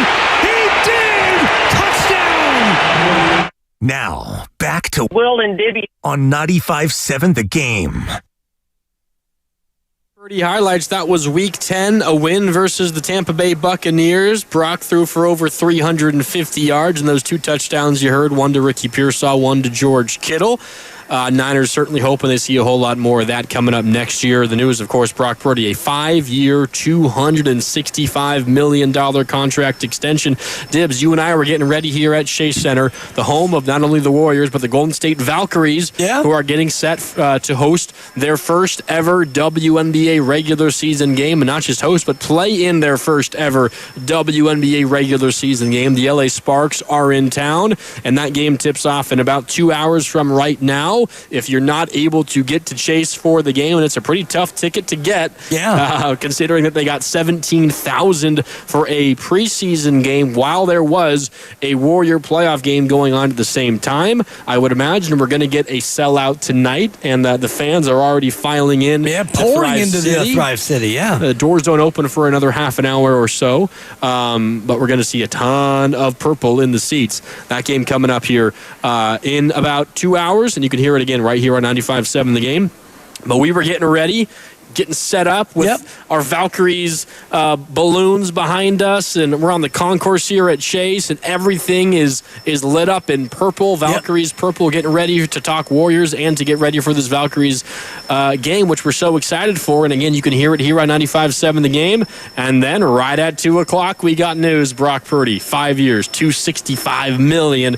And that's just what happens in live radio sometimes. It is, but I'm a little bit bummed at both sides because I had this slotted for more of a Monday story, because we had a lot of Valkyries to talk today. You've got the Giants and the whoever Athletics playing just down the road a piece. And it should be noted that Willie Adames walked into Oracle Park today in a Kate Martin Valkyries jersey. He knows how to get on the fan base's good side, and doesn't he also, I think, understands pitch perfect that this is a big deal tonight. And, huge deal. We're hyping it up, and we're here because it is a huge deal, and I got the shirt on. First of a lifetime. It's the first ever game here, and this is the shirt that we'll be giving out today, and yet the Niners kind of jumped to the head of the line, and I feel like you could have waited till Monday to actually get this thing done, because then we could have spent 3 or 4 hours talking about Jonathan Kuminga, and we had guests booked, and so we had to shuffle things around. But the news is where we go, and we follow the story. And today the story is Brock Purdy, 5 years and $265 million. Yeah, $53 million per year on average, 7th highest. $181 million total guaranteed, 8th highest, $100 million fully guaranteed, and that is probably the most important number. That and the number of years probably are the two most important numbers. That $100 million fully guaranteed number, 12th most among quarterbacks in the NFL. And we've had, a variance of opinions, whether you're a fan of the deal or you're not. I think most people have fallen to the side of this feels like a good deal for the 49ers, but we've had also a good chunk, specifically on our Boxer and Gerson work injury attorneys text line. I feel like the 49ers have overpaid for Brock Purdy. I think maybe to put this into perspective a little bit, and we can ask Baldy about this coming up in a couple of minutes, Dibbs, I wonder if you had to venture a guess, how many other NFL teams out there do you think would have signed Brock Purdy to this contract? If he was a free agent right now. And they had the ability to, we'll lock up Brock for 5 years, $265 million. I don't know how many teams. You have to look at the quarterback-hungry teams and look at whether or not they're in a spot where... Maybe the better way to put it is swap their highest-paid quarterback with this deal and this quarterback. Like the Browns would do that with Deshaun Watson, for example. Right, no doubt. Because that's the worst contract in the NFL. Would Jacksonville do it with Trevor Lawrence? Becomes interesting to me. And, Trevor Lawrence he was number 1 overall, and Brock Purdy was last overall. Yep. So there's that contrast. But when you look at who's done more so far in their career, and Trevor's played more football, and Brock's more accomplished in the postseason, but I don't know if they would do that because they are somewhat of an incompetent organization. Now, should they do that? That's a different question. Yeah, they probably should. The Chicago Bears, who are still, I think, chasing their quarterback, would they do that? Probably not. It's only the second year, Caleb. They probably feel like they're going to give Caleb a shot. But like, okay, I mean, Chicago hasn't had a good quarterback in more than 40 years. So, I mean, would they make that move? They probably should. And Minnesota's another one where, okay, now you're going to turn the keys over to a guy who's never played before. Do you want to do that, or do you want to pay Brock Purdy $53 million? That's a good question. Like the Browns would, I would imagine the Cowboys would with Dak Prescott. The Cardinals might with Kyler Murray. The Dolphins probably would with Tua Tagovailoa. It's a very similar contract, the one that Tua has, the one that Brock Purdy has. So it's interesting. I think over the when you look at the way that quarterback contracts have been negotiated and have been signed for recently, this feels like a pretty good number for Brock Purdy, and that number, again, is 5 years, $265 million. Okay, let's go back out to the River Islands guest line because one of our favorites, Brian Baldinger of NFL Network, joins us here on 95.7 The Game. You hear Baldy every week during the NFL season on with the roast. We look forward to those conversations every week, but we also look forward to these breaking news conversations. We have the opportunity to catch up with Baldy. We always love it. Baldy, good evening wherever you are. I know you were traveling. Thanks for taking some time out of your day. This Brock Purdy contract, first of all, it's Dibs and Grandy with you, Baldy, but this Brock Purdy contract, 5 years, $265 million. What's your first thought, Baldy? Well, it'd be a 49er through 2030. I remember talking to Jed York. Let's see. It was this year before the Tampa game, so like midseason maybe. And I was just talking about a bunch of different things, but Brock's name came up. And I remember Tom Brady was doing the game that day. He was down the field. Everybody was talking to Tom. But honestly, like Jed York said, that we're going to get the deal done. It was never going to put him on the market. He was never going to trade him. He was never not going to pay him. He was never not going to pay him what the going freight is. But, that's what the rate is for a franchise quarterback or a quarterback that you think is a franchise player. What he got today was what franchise quarterbacks are getting. Justin Herbert, Tua Tagovailoa. They're all in the same price range right now. And so they got the deal done. Congratulations. And when you look at him as that guy, that franchise quarterback in a piece where the 49ers are going to now lean on him for the next 5, maybe 6 years, do you think he belongs in that class of franchise quarterbacks? I do. He's taken them to a championship game. He took them to a Super Bowl, went into overtime, had a chance to win the game. That's what you want. You want a guy that can, get you to the playoffs and win in the playoffs, and he has done that. Obviously, the team was injured. He was injured this year. It was a bad year. That's going to happen. But that's what you want. You want a guy that can lead you, that can make the plays, that can make those better around him, and he has done that for the most of 3 years. So, yes. I commend the 49ers on, figuring things out. They had to cut some good players or at least not bring some good players back, but that's just the price of doing business in this business right now. Brian Baldinger of NFL Network with us here on Willard and Dibs and Grandy with you. Baldy, there's obviously split opinions, I think, in the Niner fan base about whether this contract was worth it. I know you just said it's the price of doing business, but what is the perception around Brock Purdy as a quarterback, and then by extension, Brock Purdy with this contract around the NFL? Do you get the feeling that most NFL teams, had they been in the Niners' position, would have also been willing to agree to a deal like this for Brock Purdy? Yes, I do. The Giants extended Daniel Jones and gave him $40 million. He's not nearly nothing the player that Brock Purdy has shown. You go around you look at Kyler Murray, you can look at other guys that have gotten paid a lot of money or similar money, and you go, who would you rather have? You can play that game, and you're going to basically take Brock Purdy over most of the quarterbacks in this league. There's Joe Burrow out there, and there's a couple of guys right now, but obviously Patrick Mahomes, Josh Allen. There's a few guys out there that are kind of standalone, but look at the Steelers where they're at right now, that franchise. I'm not saying they're being held hostage, but they don't know who the day one starter is going to be. The Giants don't really know. You just go through this league right now, and outside of Philly and Washington and some teams, that are really set at their guys, not many teams have what Brock Purdy has shown thus far early in his career, and he's still very, very young. There's a lot of football to be played. How would you assess his year last year? Is it a case where the O-line wasn't as good and they had injured players at the skill spots? Did he regress? When you assess Brock Purdy last year, what's your assessment? Well, anybody that thinks that these guys, that these elite quarterbacks just to do it in a vacuum, regardless of what's around them, are crazy. I mean, you look at Tom Brady's last year in Tampa; he was awful. You look at Ben Roethlisberger's final couple of years in Pittsburgh; he was awful. I mean, you're only as good as the people around you. And whether it was McCaffrey or Garendo, all the running backs got hurt last year. Trent missed a bunch of games. They had the holdouts. They had the injuries at receiver. Not to mention the defense was almost non-existent during times last year where they couldn't keep the score down. They couldn't take the ball away and get the ball back to the offense. So, you identify your franchise quarterback, then you never stop building around him the way the Eagles did, and they won a Super Bowl. Nobody could have thought Jalen Hurts was ever going to be a Super Bowl MVP, could ever be the player he was. But the Eagles recognized his talent, they recognized his leadership ability, and they gave him the best supporting cast of anybody in the league, and he won a Super Bowl. I think if you do the same thing to Brock Purdy, he can win you a Super Bowl.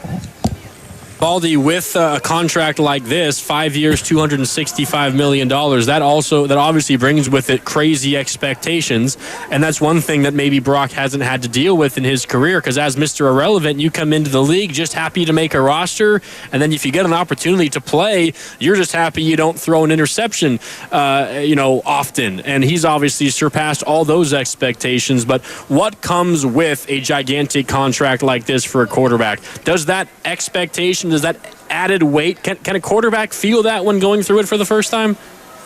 No, I think they can. I think the money changes things for sure. And to say that it doesn't, I don't think that's realistic. The franchise is in his hands now.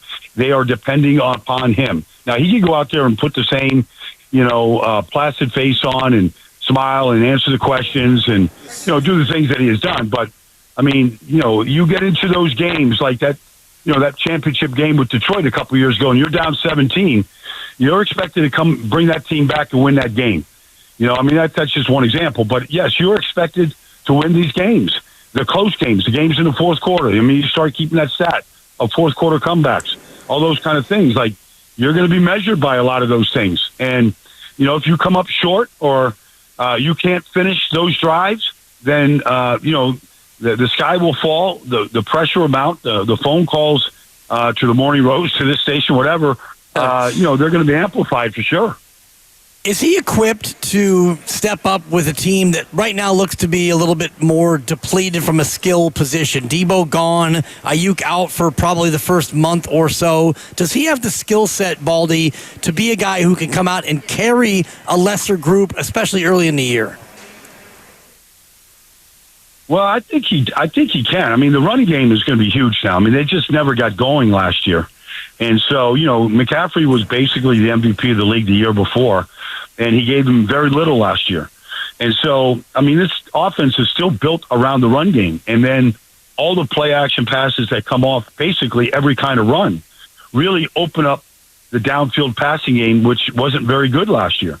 But I do think they got to get back to the run game. McCaffrey, hopefully this offseason, he can look a lot like he did in 2023 or better. If he's that version, then I do think that this offense, regardless of when Ayuk gets out there, look, they drafted Ricky Pearsall to be the replacement for one of these guys, whether it's Debo or Ayuk, when they drafted him in the first round. So, he's got to step up. He's got the offseason right now. They don't have any of the issues that they had at this time of the year a year ago. It should be full speed ahead. And defensively, they've restocked the defense line a little bit. They should be better than they were a year ago, but offensively, he's got to carry this team. But I don't think defensively they're still a top 5 defense, maybe not a top 10 defense. So the offense has to carry it. So there's a lot on him right now to convert third downs, fourth quarter drives, the big throws down the field that can win games for you. It's on him right now.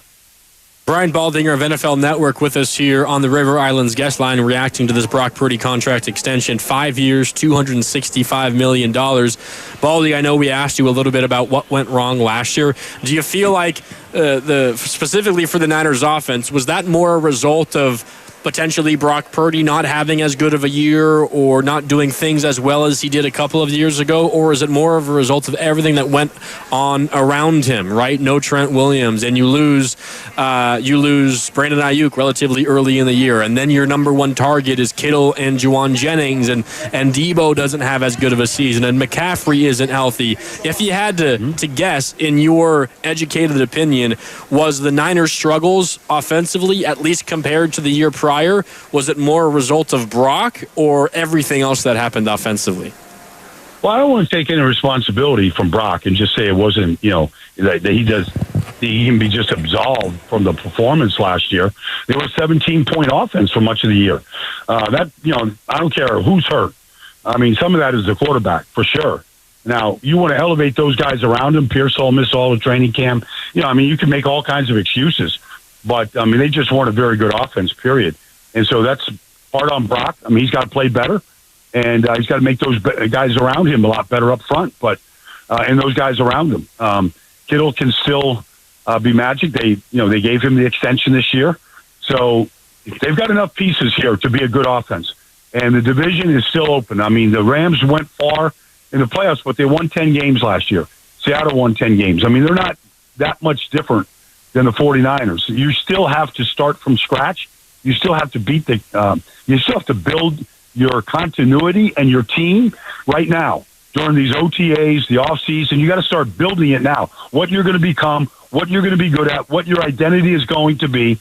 I don't think you can look at the Super Bowl run from 2 years ago and say, well, this is what the 49ers can be. That was a very good year. They came up a tad short, but I think you got to build your own identity this year. You got to play tougher. You got to be better in the trenches than they were. I think that's why John Lynch was at the Senior Bowl watching those offensive and defensive linemen go at it every single day for those 3 or 4 days down there. Hopefully this draft, they can get some kids that can step in and, not just be redshirted this year. Like step in and help this team right now. Well, I don't care. I've watched Jordan Watkins at Ole Miss. Some of these guys, I think they need some contributions from this rookie class. No doubt, and I just wonder how important it is, Baldy, that this got done now here in mid-May so he can be ready for the last phase of OTAs coming up in a couple of weeks. Is it crucial that the Niners actually did one of these early as opposed to waiting until August? No, it's huge. I remember when Nick Bosa did his deal 2 years ago, 23, and they signed him literally Friday before the opening game against Pittsburgh, and he had no off season, no training camp, and he was okay, but he wasn't great. And he said he really missed the offseason and missed camp. I think they get this thing, the earlier they got this done, get it out of the way. People can talk about it right now, and they can talk about it for the next couple of weeks, but by the time they hit the training camp, it should be over, and they should be able to just concentrate on football. However, I'll say this. They did this last year in Jacksonville, to Trevor Lawrence, and he played horrible. And they got the deal done, and you said, okay, let's just concentrate on football. He didn't play well at all. Now, I'm not saying Brock is going to be Trevor, but just because you got the deal done early doesn't mean that it's still not, it's still not going to be some level of pressure, and it can still affect him. He's got to play better, whether they got the deal done now or in training camp. But my guess is he's relieved. That's usually what happens. Bosa was like that. Trevor Lawrence was like that. I'll bet he's as relieved as he is happy right now, just to get it behind him. Yeah, Baldy, I'm curious now that we have a larger picture of the Niners offseason. There's still obviously some business here and there to get done, and I know they also signed, a free agent kicker earlier today, and I'm sure there will be some minor moves here and there. But you have the draft, you have what happened in free agency. Not a ton for the Niners in free agency. You had, cutting some players. You had trading Debo. Dre Greenlaw leaves. Talanoa Hufanga leaves. You cut Leonard Floyd, all of that. You extend George Kittle, and now you get this contract for Brock Purdy. All in all, how do you kind of evaluate what the Niners offseason has been? It feels like a lot of it was related to this coming contract for Brock Purdy. It was. They had to clear a bunch of space. there was a good stretch now for the last 5 years where they paid every great player for the 49ers top dollar, whether, it was Fred or Nick or, Trent or Christian. They paid every top guy. If you looked around the roster and you compared rosters in the league, their top 7 or 8 guys, including Kittle and Ayuk and Debo, their top 7 or 8 players rivaled any 7 or 8 players on any team in the league. Now they and partly was because they had Brock on a 7th round draft pick contract for 3 years, and that helped them do that. They're not able to do that now. That's every team has to struggle with that a little bit. But you go to camp, you're all 0-0. You got to build your team from the trenches up, and they got to figure out a way to get the explosive plays back in the offense. And quite frankly, their special teams stunk. They were the worst of any team in the league last year. They changed coaches. They had to improve. They lost games because of their special teams. Their kicking game was horrible. So, that's a big part of it. The fact that they just went backwards last year in so many different ways. It was the injuries, yeah, but the special teams was a disaster. That can't be this year. That has to be a strength of this team. Baldy, we'll get you out of here on this one. You touched a little bit about expectations for the coming year, and we're just talking about the offseason and all the moves that they made. I know you've seen the schedule now that's officially out, and they've got what looks like a pretty favorable schedule. What do you feel like are fair expectations for this team? Now, you talked about the division being wide open. Do you feel pretty confident this is a team that, assuming they're not as banged up health-wise as they were last year, that they should find themselves right back in the postseason again? I do. I think the division is wide open. They can anoint the Rams right now. They've drafted really well. They got a lot of good young players. Matt Stafford is a proven Super Bowl winning quarterback. But everybody is going to have to deal with whatever level of injuries they have, whenever they have a dip in the schedule and things aren't going well, whatever, losing a game that you shouldn't lose, all those things can happen. It's about finishing strong in this business. And that's what the Rams have done 2 years in a row to get to the postseason. They have finished strong. They played their best football at the end of the season. So everybody wants to be able to do that. Not everybody can start fast and get out of the blocks fast, but you got to figure out who you're going to be and if you're going to finish strong. I remember 2 years ago on the way to the Super Bowl, they lost 3 games in a row in the middle of the season, and it was ugly. And they had a bye week. They didn't win a game in a month, but they came back against Tampa. They buried them. They buried Jacksonville, and they got on a run and went all the way to the Super Bowl. So you got to be a strong second-half team in this business right now. That's what the 49ers have a chance to do.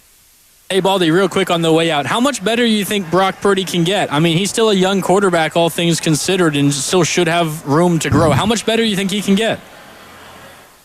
Well, I'm anxious to see, a full offseason and a season with Ricky Pearsall, and what he can do, what he can become. You think about, he was drafted right there with Ladd McConkey. You saw what McConkey did with Justin Herbert. Why can't Pearsall be that guy? They were pretty similar coming out of school, Florida and Georgia. Why can't, if Pearsall can be McConkey in this offense, and what other guys, we know what Juwan is and how he can contribute. And if McCaffrey comes back, there's no reason why he can't put up, quarterback ratings of 100 and win double-digit games next year. Love it. Hey, Baldy, we appreciate you taking some time out of your day on your travel day. Great to hear from you, and we look forward to your weekly appearances with the Roast coming up this year. Oh, we lost him. But that's Brian Baldinger. Great stuff from Baldy. That's Don't take that personal, Grandy. I did. In the middle of your sentence, you got walked off by Baldy. That's our 95.7 The Game NFL insider, Brian Baldinger. For all intents and purposes, we were done with him. We were. Just saying bye. And apparently he was done with you as well. He was done as well. That's the way that goes, yeah. That was Baldy on the River Islands guest line. Always love hearing from Baldy, but yeah, I feel like we got confirmation from Baldy as well. This feels like a pretty smart deal. Well, when you have a quarterback that you want to keep, this is what it costs in order to keep him. So that is basically the assessment. And everybody who wanted to try to pay him 25 and 30, and we heard this toward the end of the year, late January when they didn't make the playoffs and all the talk turned to the offseason, and it was Brock Purdy, should they keep him? And many people wanted to just bring in Aaron Rodgers or let's go out there and get Kirk Cousins and all the rest of it. It's all nonsense. And the other people who wanted to just pay Brock Purdy $25 million, or let's give him a 1-year deal for $25 million. That was never going to happen. So you want to keep him, you want to sign him. This is what it costs, and they got it done. They got it done indeed. We are a minute away from the Chase Center doors opening up, Dibs. and this is the first time the doors will open for a Valkyries regular season game. We're an hour and a half away from tip-off. Yep. Valkyries hosting the LA Sparks at 7 o'clock. If you're not in the crowd at Thrive City right now, which is packed shoulder to shoulder. A lot of lavender out there, Grandy. And if you're not on your way over, you can't hear the game right here on 95.7 The Game, but those doors are about to open up, Dibs, and we are about to see a stream of Valkyries fans make their way into this building. And what's so great is as you look out there to Thrive City in the plaza, you do see a sea of the lavender, which is the official color of the Valkyries. And great color, great logo. You look good in it, Dibs. Oh, thank you, Grandy. I appreciate it. My wife actually was saying to me last time I wore this, she's like, "You look washed out." I was like, "What's wrong with you?" I mean, I'm fairly light-skinned, and I guess lavender is not a color that she feels like works for me, but I like it. But I'll have to throw on the black shirt that you have before I get home, before I get the wrath. And there it is. You can hear it. The doors are officially open at 5:30. Brace yourselves. Well, and the first ever Valkyries fans, you might have been the first fan to just burst through the doors. Amazing. And I know our boss is out there capturing video of this historic night because it is history. And I guess you do have to go back to the San Jose Sharks when they had their home opener, which was at the Cow Palace. I guess you were alive then. I think it was 24 years ago, 1991, I want to say. But 91 was more than 24 years ago. I was not alive in 91. Oh, boy, that was 34 years ago. Man, these years are flying by, Tim. You might not have been alive when the Sharks debuted, because I thought it was the 90s. Yeah, 91. Yeah, I was not alive. Yeah, you were still just a gleam in various Grandy's eyes. Indeed, I was. And that opener was at the Cow Palace. They didn't yet have HP Pavilion, SAP Center, whatever they call it now.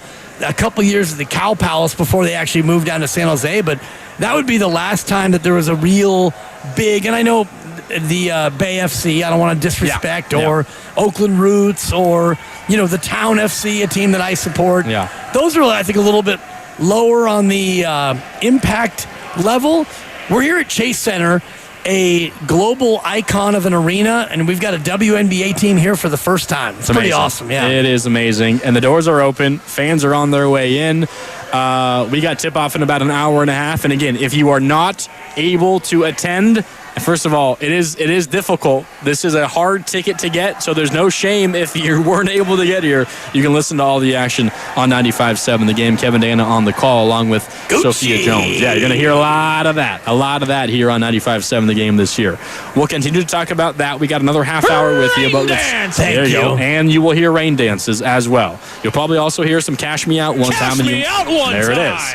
Kate Martin.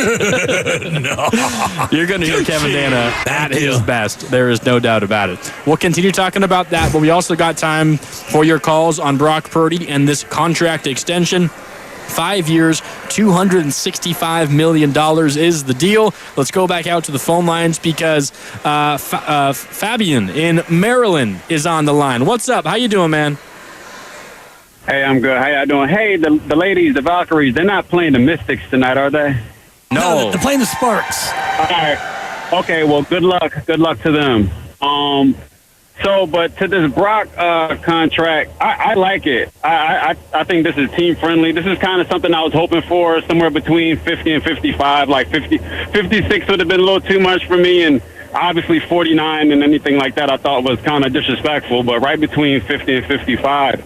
But to me, the next thing we need to work on now is extending Juan Jennings. I think this kind of sets us up perfectly to be able to extend other guys. Fred Warner, maybe not this year, but next year, or they could do it this year. But I think next for me, we definitely got to get Juan Jennings locked up for another couple of years. And a contract like this allows them to do that. Yeah, appreciate it. He signed his $2 million or 2-year extension, about $12 million with the Niners last offseason. So he does have a little bit more time with the 49ers under contract this year, and then that is it. Currently, he becomes an unrestricted free agent. So, especially without Deebo Samuel, and who knows how Brandon Ayuk is going to look when he comes back from his injury, a very, very severe knee injury, not just as simple as an ACL. It was an ACL and the MCL. Yeah. So 2 ligaments, which makes it a little bit tougher to rebound. And I wonder about Juwan Jennings because, you keep drafting wide receivers. And Juwan has been great, but if he plays as well this year as he did last year, they probably can't afford him. Because you already are going to have Jacob Cowing and Ricky Pearsall on rookie deals. Yep. And depending on what you do with Brandon Ayuk, that's going to be a contract that will be tough to move. And if you decide to just cut him, I don't know what exactly the dead cap number would be, but it would be a lot. So Juwan, he's in a little bit of a tough spot because if he plays well, he might play his way into a tax bracket they can't afford, and if he doesn't play well, then he's just going to be gone anyway. Yeah, that contract that the Niners signed him to last offseason, the little 2-year extension that they gave him, a hell of a discount because then Juwan came out and put together the best season of his career by a pretty wide margin. You go all the way back to the Super Bowl when he was maybe the Niners' best offensive player in the Super Bowl as well. And then he added on top of that what he did this past season. He's had himself a really good run of play of late. But there's no doubt that his value is going to continue to rise, especially as there's some questions around the rest of the Niners wide receivers. Let's go back out to the phones. 888-957-9570. Gene in Oakland is on the line, and he joins us now. It's Willard and Dibbs live from Chase as we get ready for the first ever Valkyries regular season game. Gene, welcome. How you doing? Doing good. Hey, go Valkyries. Yeah, my wife is really, she sold me on them, man. I watched that second exhibition game, and it was a lot of fun. I think everybody should keep an eye on, what's her name, Julie Van Loo, a little blonde guard. She's going to be a fan favorite. That's my prediction. Anyways, so turning to this contract, listen, it seems to me it's a fair contract, but let me ask you a couple of questions. Do we have a breakdown how much he's going to get paid per year? Not yet, Gene. We do know that it's $100 million GTD guaranteed at signing, and we would imagine that a lot of that's going to be in the signing bonus, which, as you know, will be a proration sensation, Gene. It'll be prorated throughout the life of the deal, but we don't exactly know the full breakdown of signing bonus and what the yearly salary will be just yet. Yeah. So here's what I'm getting at. So I think, generally speaking, the fan base seemed to be comfortable with somewhere between 35 to 45 million, at least to start. And it seems to me if the average is 53, then he's going to be starting probably in the low 40s. And that seems fine. So I would guess in 3 years, and correct me if I'm wrong, they will have fulfilled the the 100 million, guaranteed. Is that correct? Most likely, but Gene, as you well know, if the salary, let's just say the signing bonus is 80, that would be roughly 14 million per year. So some of that would still be outstanding in the years remaining on the deal. So it wouldn't be a clean out after 3 or 4 years. And also this first year, remember, it's only $5 million plus whatever the signing bonus portion will be. So the real 53 doesn't kick in until next year. Yeah. I guess what I'm getting at is within 3 years, we ought to know whether this guy is a keeper for the long term or not. And it sounds to me like while we may not have paid off the full 100 million, we'll be close enough to, and I'm saying worst case scenario, we could let him go, and we're not mortgaging the entire future by paying him this salary. So you're absolutely right, Gene. That's a great breakdown. I like it. Thanks, Gene. Yeah, I mean, he's not wrong. Yeah. This is not a Deshaun Watson where it's all fully guaranteed, and now Cleveland wants to say bye-bye. But you can't. Well, you can, but you got to pay him all the money. I don't even know what the remaining is. It's probably $100 million-ish. Yeah, but signed $230 million, fully guaranteed. And a handful he of years played 3 of those years. I mean, played in air quotes, right? He appeared in a game in 3 of those years. Perhaps, but not sure. Exactly. Yeah. Either way, Gene's not wrong about the structure, and until we see the actual structure, and I was just looking at the Brandon Ayuk one, for example, and if he plays this year and he doesn't play great, and you want to release him before June 1st, $55 million is the dead cap. Yeah, that's a lot. So, you kind of made your bed with Ayuk, and you can do that at the end of the year, but it's a big eat to get out of that contract. We've got to hit a break here in just a minute, but we did field this question, Dibs, on the Boxer and Gerson Work Injury Attorneys text line. The 415 asks, and we're kind of in the Q&A portion. Ask the Dibber portion of the show. Okay. No one better to answer this question than you. What's the difference between the $181 million total guaranteed and the $100 million fully guaranteed? Well, the $100 million means once that contract is signed, he gets it. The 181, he has to go through the life of the contract, and I think some of that is injury guarantees where, if he makes it through 3 years and gets hurt, he gets a portion of that is fully guaranteed. Even if he doesn't go through the life of the contract, there are guarantees and check boxes that he gets throughout the life of the deal. The very minimum that he's going to get is the $100 million. At least. That is guaranteed. No matter what happens, he's getting that money. And he doesn't get it all now. It'd be cool if he did, but he could he could go full Andrew Luck right now and say, I want to go be a podiatrist, and he still gets the 100. Yeah, 180. Essentially, I think the best way to think about it is, as long as he doesn't get cut and as long as he survives the length of the contract, he's getting at least $101 million. Yeah. And I'm looking at Ayuk, and Ayuk's was 4 years and $120 million, and his guarantee was $76 million. So he's going to get the 76. He probably won't recoup the whole 120. Yeah. All right, time for a break here. It's Willard and Dibs. Dibs and Grandy. I'm in for Willard. We got one more segment left with you, and we are getting fired up for Valkyries' first ever regular season game. The Golden State Valkyries hosting the LA Sparks. Tip-off is in about an hour and 20 minutes, and you can hear all of the action right here on 95.7 The Game. That is coming up in just a little bit. Plus, if you haven't already, make sure to subscribe to Willard and Dibs on the free Odyssey app or wherever you find your favorite podcasts. While you're there, make sure to check out what Warriors insider Anthony Slater said on the Morning Roast earlier today about the offseason ahead for the Warriors. It's Dibs and Grandy with you on Willard and Dibs. More coming up next right here on 95.7 The Game.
So, to be honest with you, Vandy, I think my opinion's pretty good. Now, back to Will and Dibby on 95.7 The Game. Hey, there's nothing wrong with having an opinion. You got to have one. And you got to stand behind it. Stand on it, as Draymond Green would say. Stand on what you say. Stand on what you do. That's it. We're getting ready for tip-off. Valkyries hosting the Sparks for their first ever regular season WNBA game. The doors are open here at Chase Center. It's Dan Dibley, Mark Rennie with open, you. man. Doors open. On Willard and Dibs. Fans are pouring in as we speak. Not a ton of jerseys in the crowd right now because this is a relatively, you don't know a ton about the team just yet. Right. You obviously know some, but until you go out and see them play, you're going to develop fan favorites. There's a ton of Valkyries gear and swag, though. And if I had to guess who is the most popular jersey based on what I've seen so far, Dibs, it's probably number 20, Kate Martin. No doubt. That's who I've seen the most of. But give it a handful of home games, and then we're going to see a whole lot more jerseys, and you will kind of find out who the fan favorites become. No doubt, and it's just right now, it's gear. And if you are here, you're in gear. And that's where, you look at sweatshirts and T-shirts and not throwbacks just yet, but all kinds of different lavender renditions of the logo. And this is, Joe Lacob and company and the greater organization. They do such a good job of marketing and the rollout of this product. The logo is fantastic. The name itself, wonderful. The designs and everything around it was done so top shelf and so professionally that you just want to get the gear, And I went and visited my wife at her grammar school where she teaches, and I was wearing my Valkyries shirt.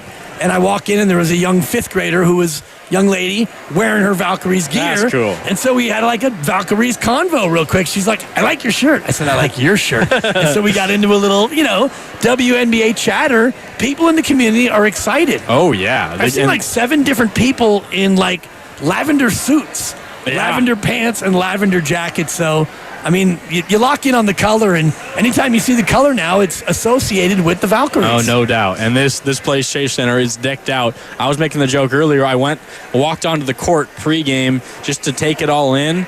It's not quite like Boston Celtics, the Boston Garden, the TD Garden, the parquet floor, but it's got a little bit of Boston parquet in it, a little bit. Yep. And the logo on mid-court is awesome. The lavender shirt's the one that you're wearing if you're watching on Twitch or YouTube right now. It's on every seat in there right now.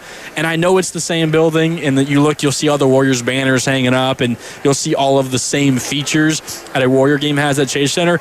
But this building has been completely transformed. Yep. And it looks like it was never the home of the Warriors. It looks like it's the home of the Valkyries. Right. It's amazing. Every light as you look into the corridors and up into the eaves, resplendent in lavender lighting. It's amazing. And so they just don't leave any stone unturned. And it seems pretty obvious and on the nose, but even when you look at these columns, it's Golden State, it's Valkyries, all in lavender. And so, of course, they're going to do it first class and top shelf. But just when you see it, like you were describing, you go out there into the Chase Center Arena, and it feels like this is their home. And, of course, it is their home, but it makes you forget that, God, there was another team that just played here, right?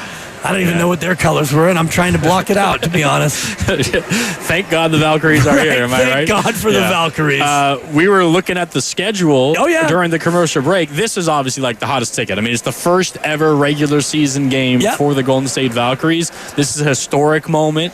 Don't worry, if you were not able to get out to Chase Center, you can listen to all the action right here on 95.7 The Game. Kevin Dana, Sophia Jones, they'll join you right at 7 o'clock for a quick little pregame and then for tip-off, and they'll take you throughout the entire game here on 95.7 The Game. But if you can't make it tonight and you want to make sure to get out here for a game, you have a ton of options, of course. Yep. But, Dibs, what are the highlights? What are the other good matchups? Well, I highlighted 5 games, and I'll go through it quickly. June 7th, the Aces are in town. It's a Saturday game at noon, national TV. That's one you can't miss. Juneteenth, June 19th, Caitlin Clark, the Indiana Fever are in town. That's a Thursday night game, and I would bet that we'll be here on the concourse for that one. June 25th, defending champion New York Liberty in town. That's a Wednesday night game. And on the Liberty, Bay Area hero herself, Sabrina Ionescu. Shout out Miramani High School. And, I think she grew up in Walnut Creek but went to Miramani, if I'm not mistaken. That's neither here nor there. Many other games to highlight. A couple other fun ones that I saw just glancing at the schedule. You've got Sneakerhead Night, August 19th. The Phoenix Mercury in town, and when these two teams get together, you can throw the records out. And right now they're both 0-0. Oh, the boss came back to hear that one. That one's going to hurt in the morning. And then you do have the Fever a second time if you want to partake. August 31st, a bunch of home games, and it wraps up on September 6th with Fan Appreciation Night with the Minnesota Lynx in they're town. a pretty good team, too. And the WNBA's expanded the schedule over the last few years, so plenty of opportunities to come on out and get into the Lavender Love. That's awesome. We're really looking forward to it. Tip-off of this game is a little more than an hour away. Valkyries hosting the LA Sparks. First ever regular season game for the Golden State Valkyries, and it's coming up right here from Chase Center, and you can hear it on 95.7 The Game. We got to wrap up here in a couple of minutes, but before we do, let's go out to the phones. That guy is on Townsend Street and wants to talk about these Valkyries, and that guy, we're going to let you do that. What's up, that guy? How you doing? Hey guys, what's happening? Div, my neighbor, what's going on, brother? Hey, I got something that goes with the lavender. Remember the old school? We're living Lavy. I don't know if that. Sure. For Div, right? We're living Lavy, and then we got lavender rain instead of purple rain. How's that one? But I'm trying to get down here. I was kind of bummed that, like you, Dibs, you were saying earlier, we're not getting a Warriors game on Sunday, but just being down here, we got the A's in town, we got the Giants, and we got all the lavender rain coming out of everywhere, and it's exciting. I'm looking forward to this game, and it's a long season. I was looking at the tickets. It goes all the way to September. You guys are right. The WNBA, they're doing it big and they're doing it right, and I just can't wait for tip-off. Yeah, no doubt. That's a great call, and I appreciate the love and the enthusiasm. And if you're talking about like a palate cleanser, Grandy, after the end of that Warrior season, this is the ultimate palate cleanser, to be here and to see this enthusiasm. And yeah, we can all lament and be sad about the Warriors all the way up until mid-October, but to have this in its first year and this level of excitement and enthusiasm, it does make it a little bit easier. It's awesome. I can't put into words how cool it is to see just how many fans are already here. And it doesn't look like the plaza has really emptied out much at all. I mean, there's still countless fans rolling in. We mentioned it earlier, Dibs, but they got 17,000 fans in here for a preseason game.